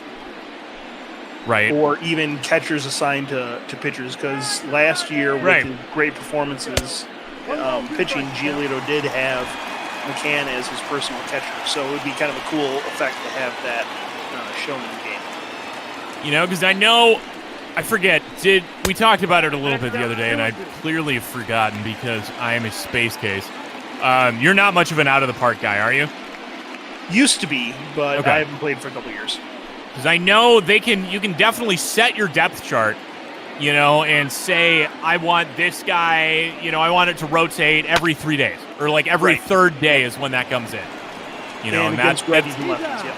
You know, that's what needs to happen here is Jimenez grounds out, but advances the runner. Good job of Jimenez making sure that ball gets pushed. Had to look at the handedness there. Get pushed to the right-hand side to advance the runner for a second. Now here's Nomar Mazara in a, I think, rare start against the lefty. I'd like to see somebody else getting these at-bats, basically. Count 1-0. You know, I think, you know, there was some talk there. You know, there's some talk about what we can maybe help you guys out with, but there was maybe some talk about a 3-way deal if we can get it pulled off. Sounds like you guys might be looking for, you know, maybe a stopgap for Madrigal, if that's correct. Just gonna wildly speculate here on air. You know, we don't really have any major league pieces ready to go that we can ship off. You know, plenty of controllable assets, sure, but nothing super veteran ready and good to ship out. But there's a couple teams out there with a couple extra pieces.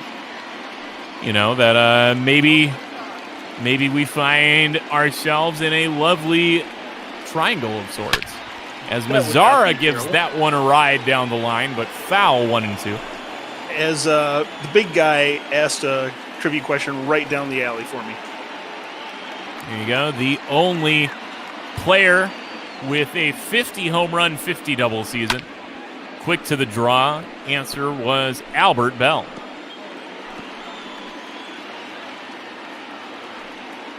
And there we go in the baseball talk link there to the Christian Skywalker bobblehead. Oh, should be there. So beautiful. That season for Albert Bell is one that I will never forget. Having the guy who was one of the most hated guys in the White Sox come over and and there's your first run of the ball game as a dribbler is going to allow McCann to take off from third. Credit Mazara with the ground out RBI as the White Sox jump on first here. It is a 1-0 ball game. Don't stop now, boys. So now base is empty, but that one run across. 2 outs for the Panther. And of course, I did say that ironically, because that is one of Hawk's favorite calls when the Sox are scoring some runs. But yes, we do need to get some offense going here, guys. Just made me think about channeling my inner Harry Carey. Screaming, let's get some runs at the end of the stretch. Are you slugging the buds down over there? No, I think I've talked about it a little bit. I was really hitting the sauce hard when we started doing this. Or at least hard for me. Mm-hmm. And like halfway through the game, it would just get a little bit too much. It's like about beer and a half. And, you know, in the middle of this quick game. And I'm like... So it's kind of like bowling then. Right, or darts. Or pool. Or any of those. Any of those bar games, man. There's like that Balmer's Peak where there's like the acceptable level of unsobriety. Buzzedness. Where you stop overthinking and you get in that groove. Everything clicks. As it's not clicking there for Robert, as that is strikeout number 2. Oh my God. Yep, just number 2 for Bumgarner. Just strikeout number 2 for Bumgarner, but the good guys jump out to that early 1-0 lead, and if this keeps going the way Giolito's throwing, that's all they're gonna need. With Heidi here taking her time, would you like to talk a little bit about Nami for us? There we go. It's nothing on the screen. Perfect time for me to talk about it. Pull up my lovely sheet provided by Big Fun. Shout out to Big Fun. As you know, everything we do is for charity, folks, as we approach this all-star break. And as we approach, a lot of folks, extra assistance on unemployment running out. It is all but even more important now that we talk about this kind of stuff. You know, everything we do here is for charity, everything from your subscriptions to your donations. And currently, the charity we're working for is NAMI, the National Alliance on Mental Illness. NAMI is the nation's largest grassroots mental health organization dedicated to providing advocacy, education, support, and public awareness so that all individuals and families affected by mental illness can build better lives.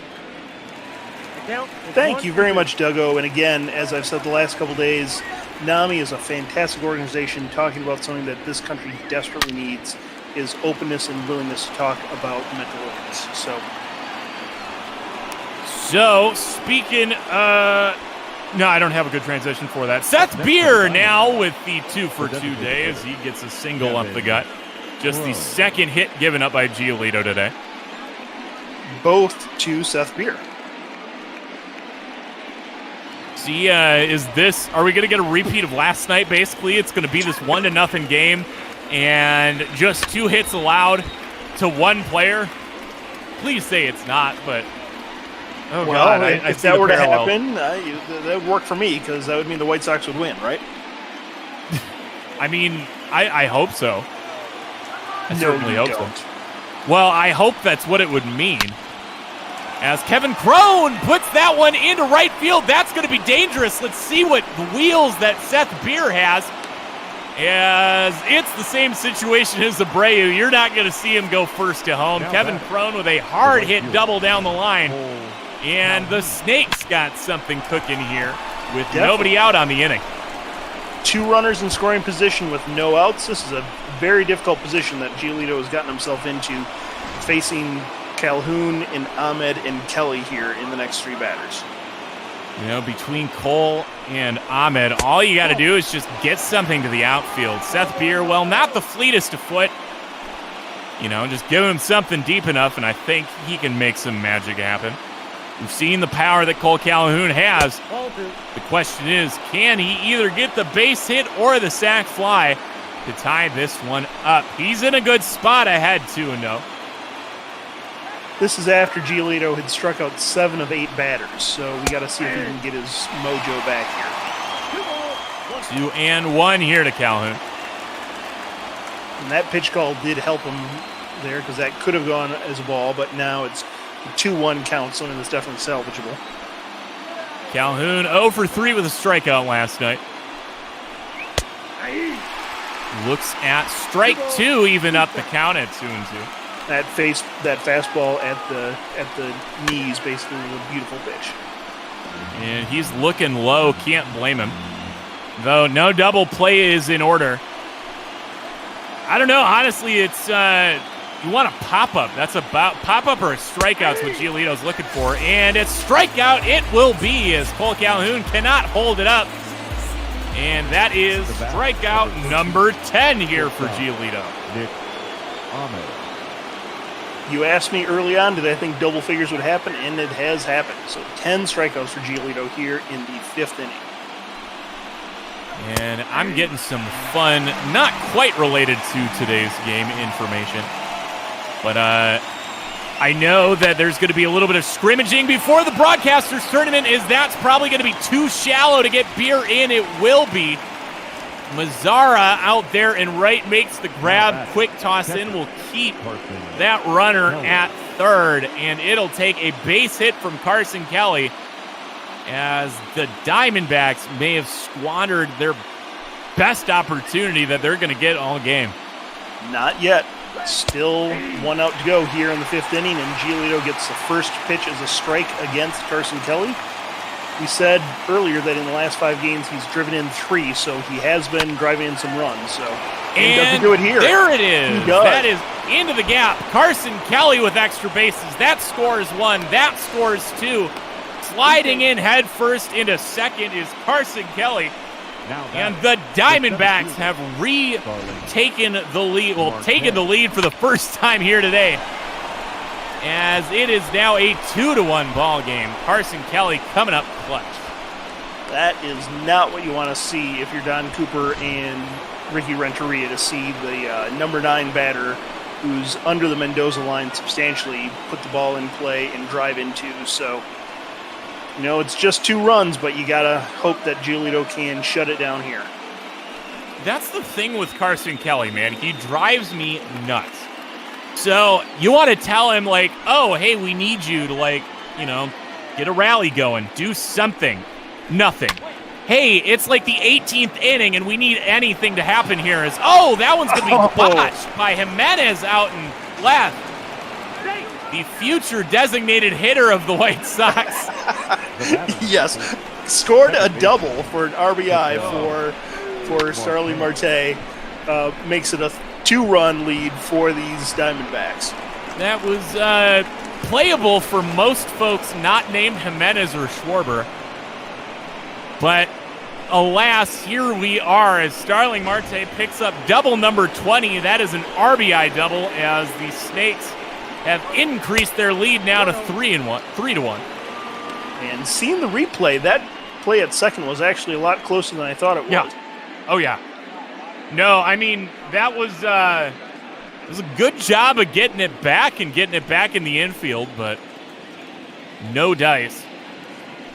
Yeah, Jimenez really looked rough in left field to start last year, but then as the season went on, he seemed to get more comfortable, right? So I don't think he's a huge disaster out there. I think he probably can be a serviceable left fielder, especially if he's hitting close to 40 bombs every year, right? You can give a guy some grace if he hits the ball as hard as he does. I can, but the Diamondbacks have taken the lead on a 3-run top of the 5th here. Heading now to the bottom of the 5th. See what Bumgarner's got up his sleeve now, pitching with the lead. It will be the top of the White Sox lineup with Yuri Garcia, Tim Anderson, and Yohan Moncada up once again. These 3 guys have gotten some hits strung together in this series, but I'll tell you, the lack of run production out of these 3 guys has really told the story for the White Sox. So just going to address that there, Mike Hosky. I mean, it's mostly tongue-in-cheek as that one's sent down the line screaming for strike 1. But, rocking Jose Abreu and Edwin Encarnacion on the same team, you've kind of got that designated hitter spot locked up for the year. Really no dice with those guys, both playing very well. Yeah, the Sox do have some pieces in the minors in Rutherford and Basabe. So it's quite possible that if we do have some guys come through the system and, as Abreu's contract runs out and as Encarnacion ages out a little bit, you can see Jimenez eventually becoming the DH. But at this time, with this configuration of the team, it's appropriate for him to be in the outfield.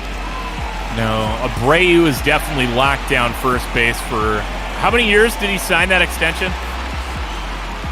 It's a 3 or 4 year contract. I can't remember. He'll be there for a bit. And Edwin he's there for, I think, about 2 years, right? Right. So it'll be a bit, as that one's going to be up the gut. So a single from Garcia to start it off. Tim Anderson now with a single.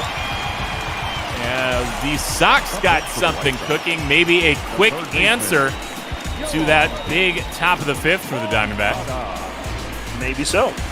We'll see, as number 1 and 2 hitters did get singles, so we've got ducks on the pond for Yohan Moncada. See what this young man's got up his sleeve here today. He's been on base twice today with a singled right field, and then he reached on a fielder's choice last time up in the 3rd inning, so he is making pretty good contact so far today.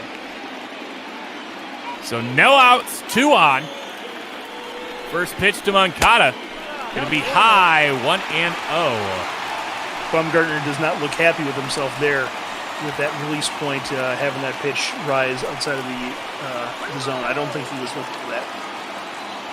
Garcia currently leading the team in stolen bases at 11.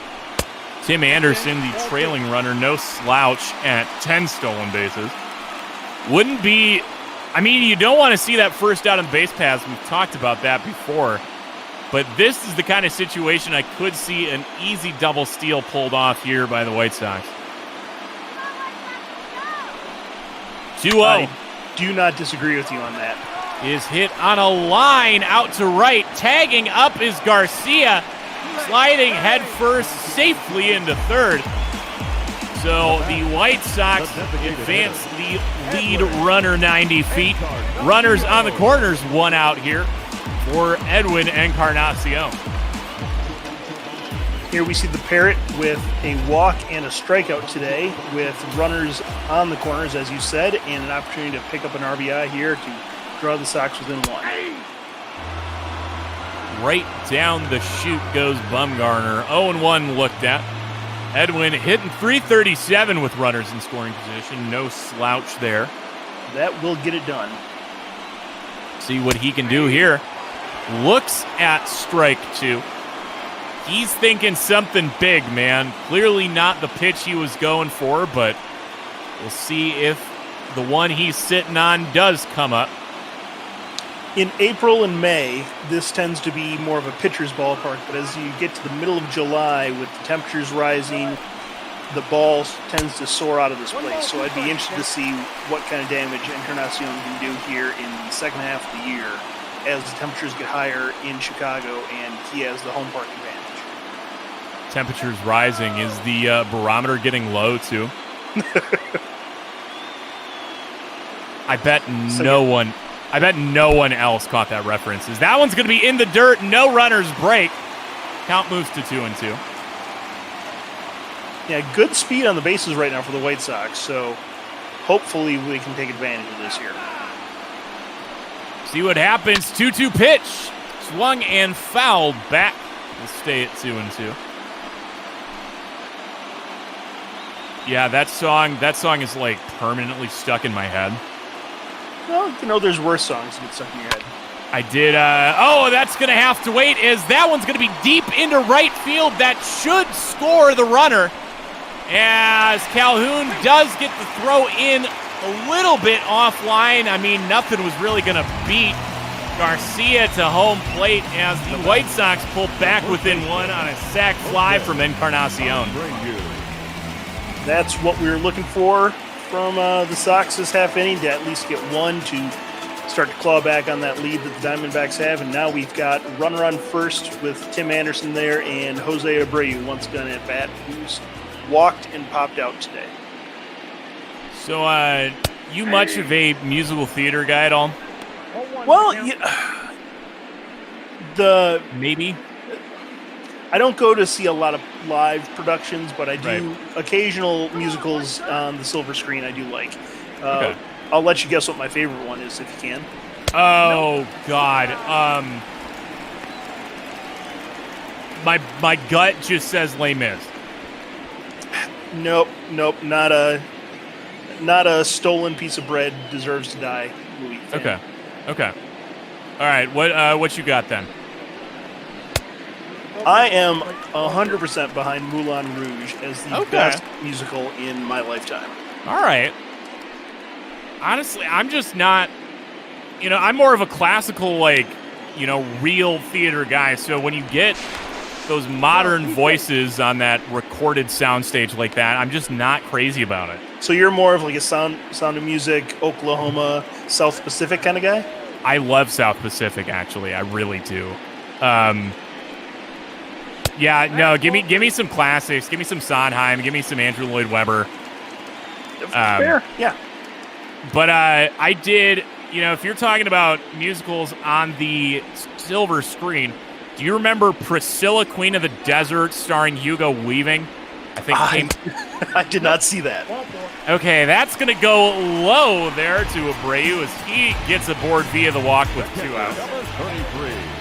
So men at first and second with 2 outs now. The third walk issued up by Bumgarner today. So for those of you thinking we should be talking baseball, this is Bot Ball After Dark, where occasionally we will riff on things beyond just the game that you see on the screen.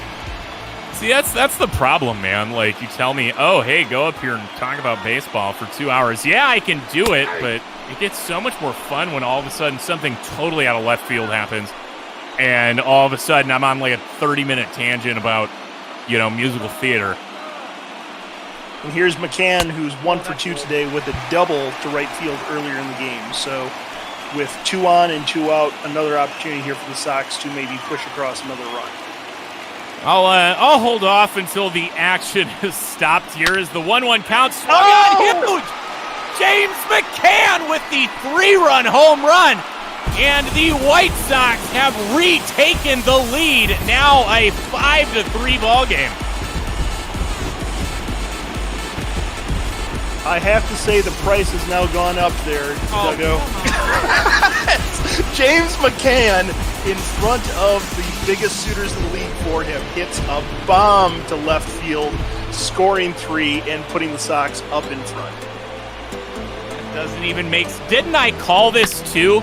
I was like, watch, we're going to showcase him, and all of a sudden he's going to look great, and you're going to be like, oh, his price went up. And I'm going to be like, no, it is a 1-game sample. The boy just needs to play. That's what I'm saying, man, and he's going to get it with us. He does not get it with you. It's a half a season of a guy that, if you want him back, take him back after the season's done. You know, y'all are all in on Zach Collins anyway. So, just... Really? I've heard some positive thoughts on Zach Collins. How about that? Okay. But, you know, take a piece for half a year of this guy. We're taking the salary and taking the guy off your hands. You know, and you don't have to face us till the World Series. It's not like it's your problem until then. Agreed. I like what Torpedo said there. Now, in reality, you know, the White Sox the last couple games have scuffled some, right? They did get the big home run from Abreu the other night. Oh! They will call that a strikeout as Eloy Jimenez will end the inning. And the White Sox, though, that was a lovely freeze there. But James McCann, the future Diamondback, goes yard. And it is now 5-3 White Sox on top. Leading off for the Diamondbacks. So what I was getting towards there is the White Sox have really scuffled offensively the last couple days, and Grandal has been in a very prime position in the offense.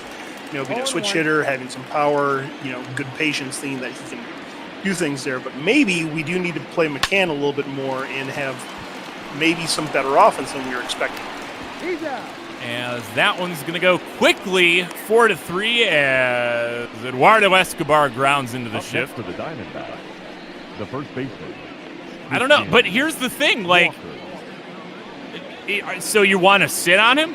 Maybe get him some extra playing time? I mean, I'm not trying to, like, screw myself out of a catcher here. But I understand, but maybe what you do here with the White Sox is maybe you have him catch, you have Grandal DH a little bit, and Encarnacion plays him first, give Abreu a couple days off, do something like that, just maybe through the end of the month, getting us close to the deadline to see what do we actually have in McCann and if he can actually keep performing well, right?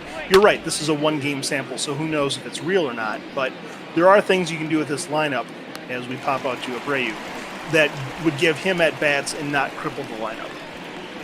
Well, just letting you know, we've had some talks with some other teams about different catchers. So, you don't. I just. Okay, you want to hear 42 games better.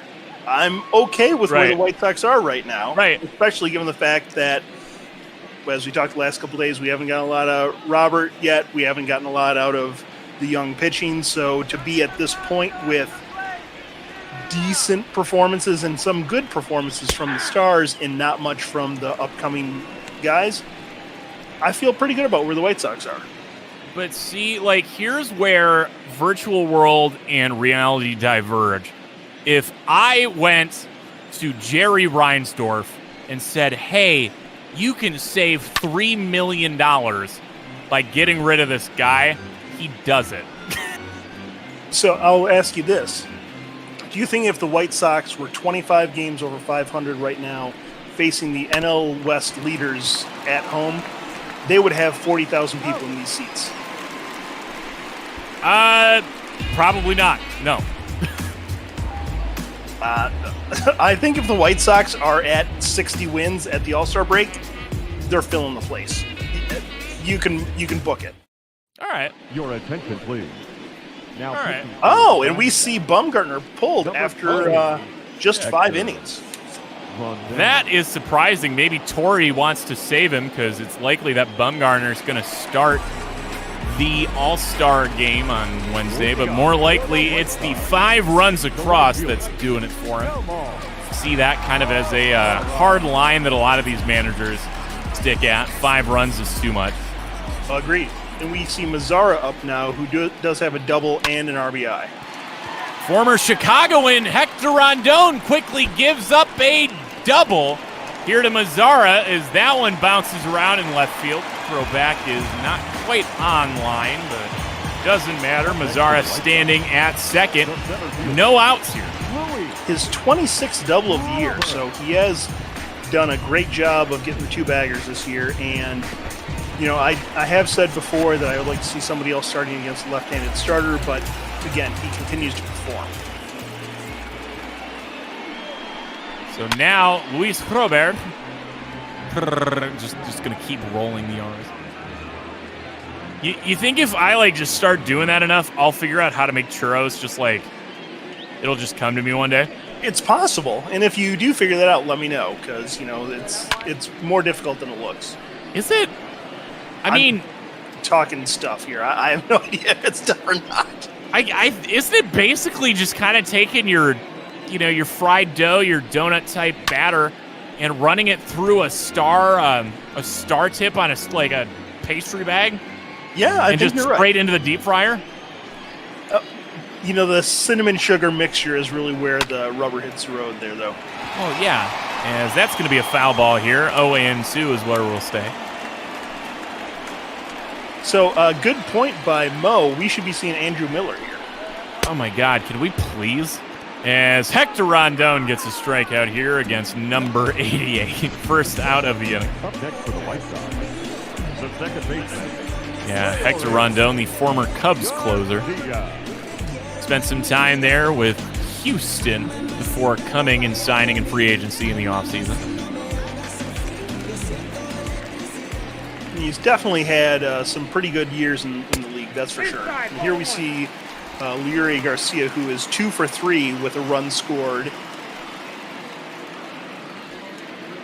and the dirty jersey. So they've been keeping him close over there at first whenever he gets on. So there's the number you don't want to see. Batting a .182 with runners in scoring position. True, although leading off, you hope that what matters for him is scoring runs, not driving them in. Hey, man, you still want to keep a rally going, especially if you could have something positive on the bottom half of the lineup. Yeah, I'm not saying that you like having a low average there, but just means you have to start off with the big boppers the next inning, right? Exactly.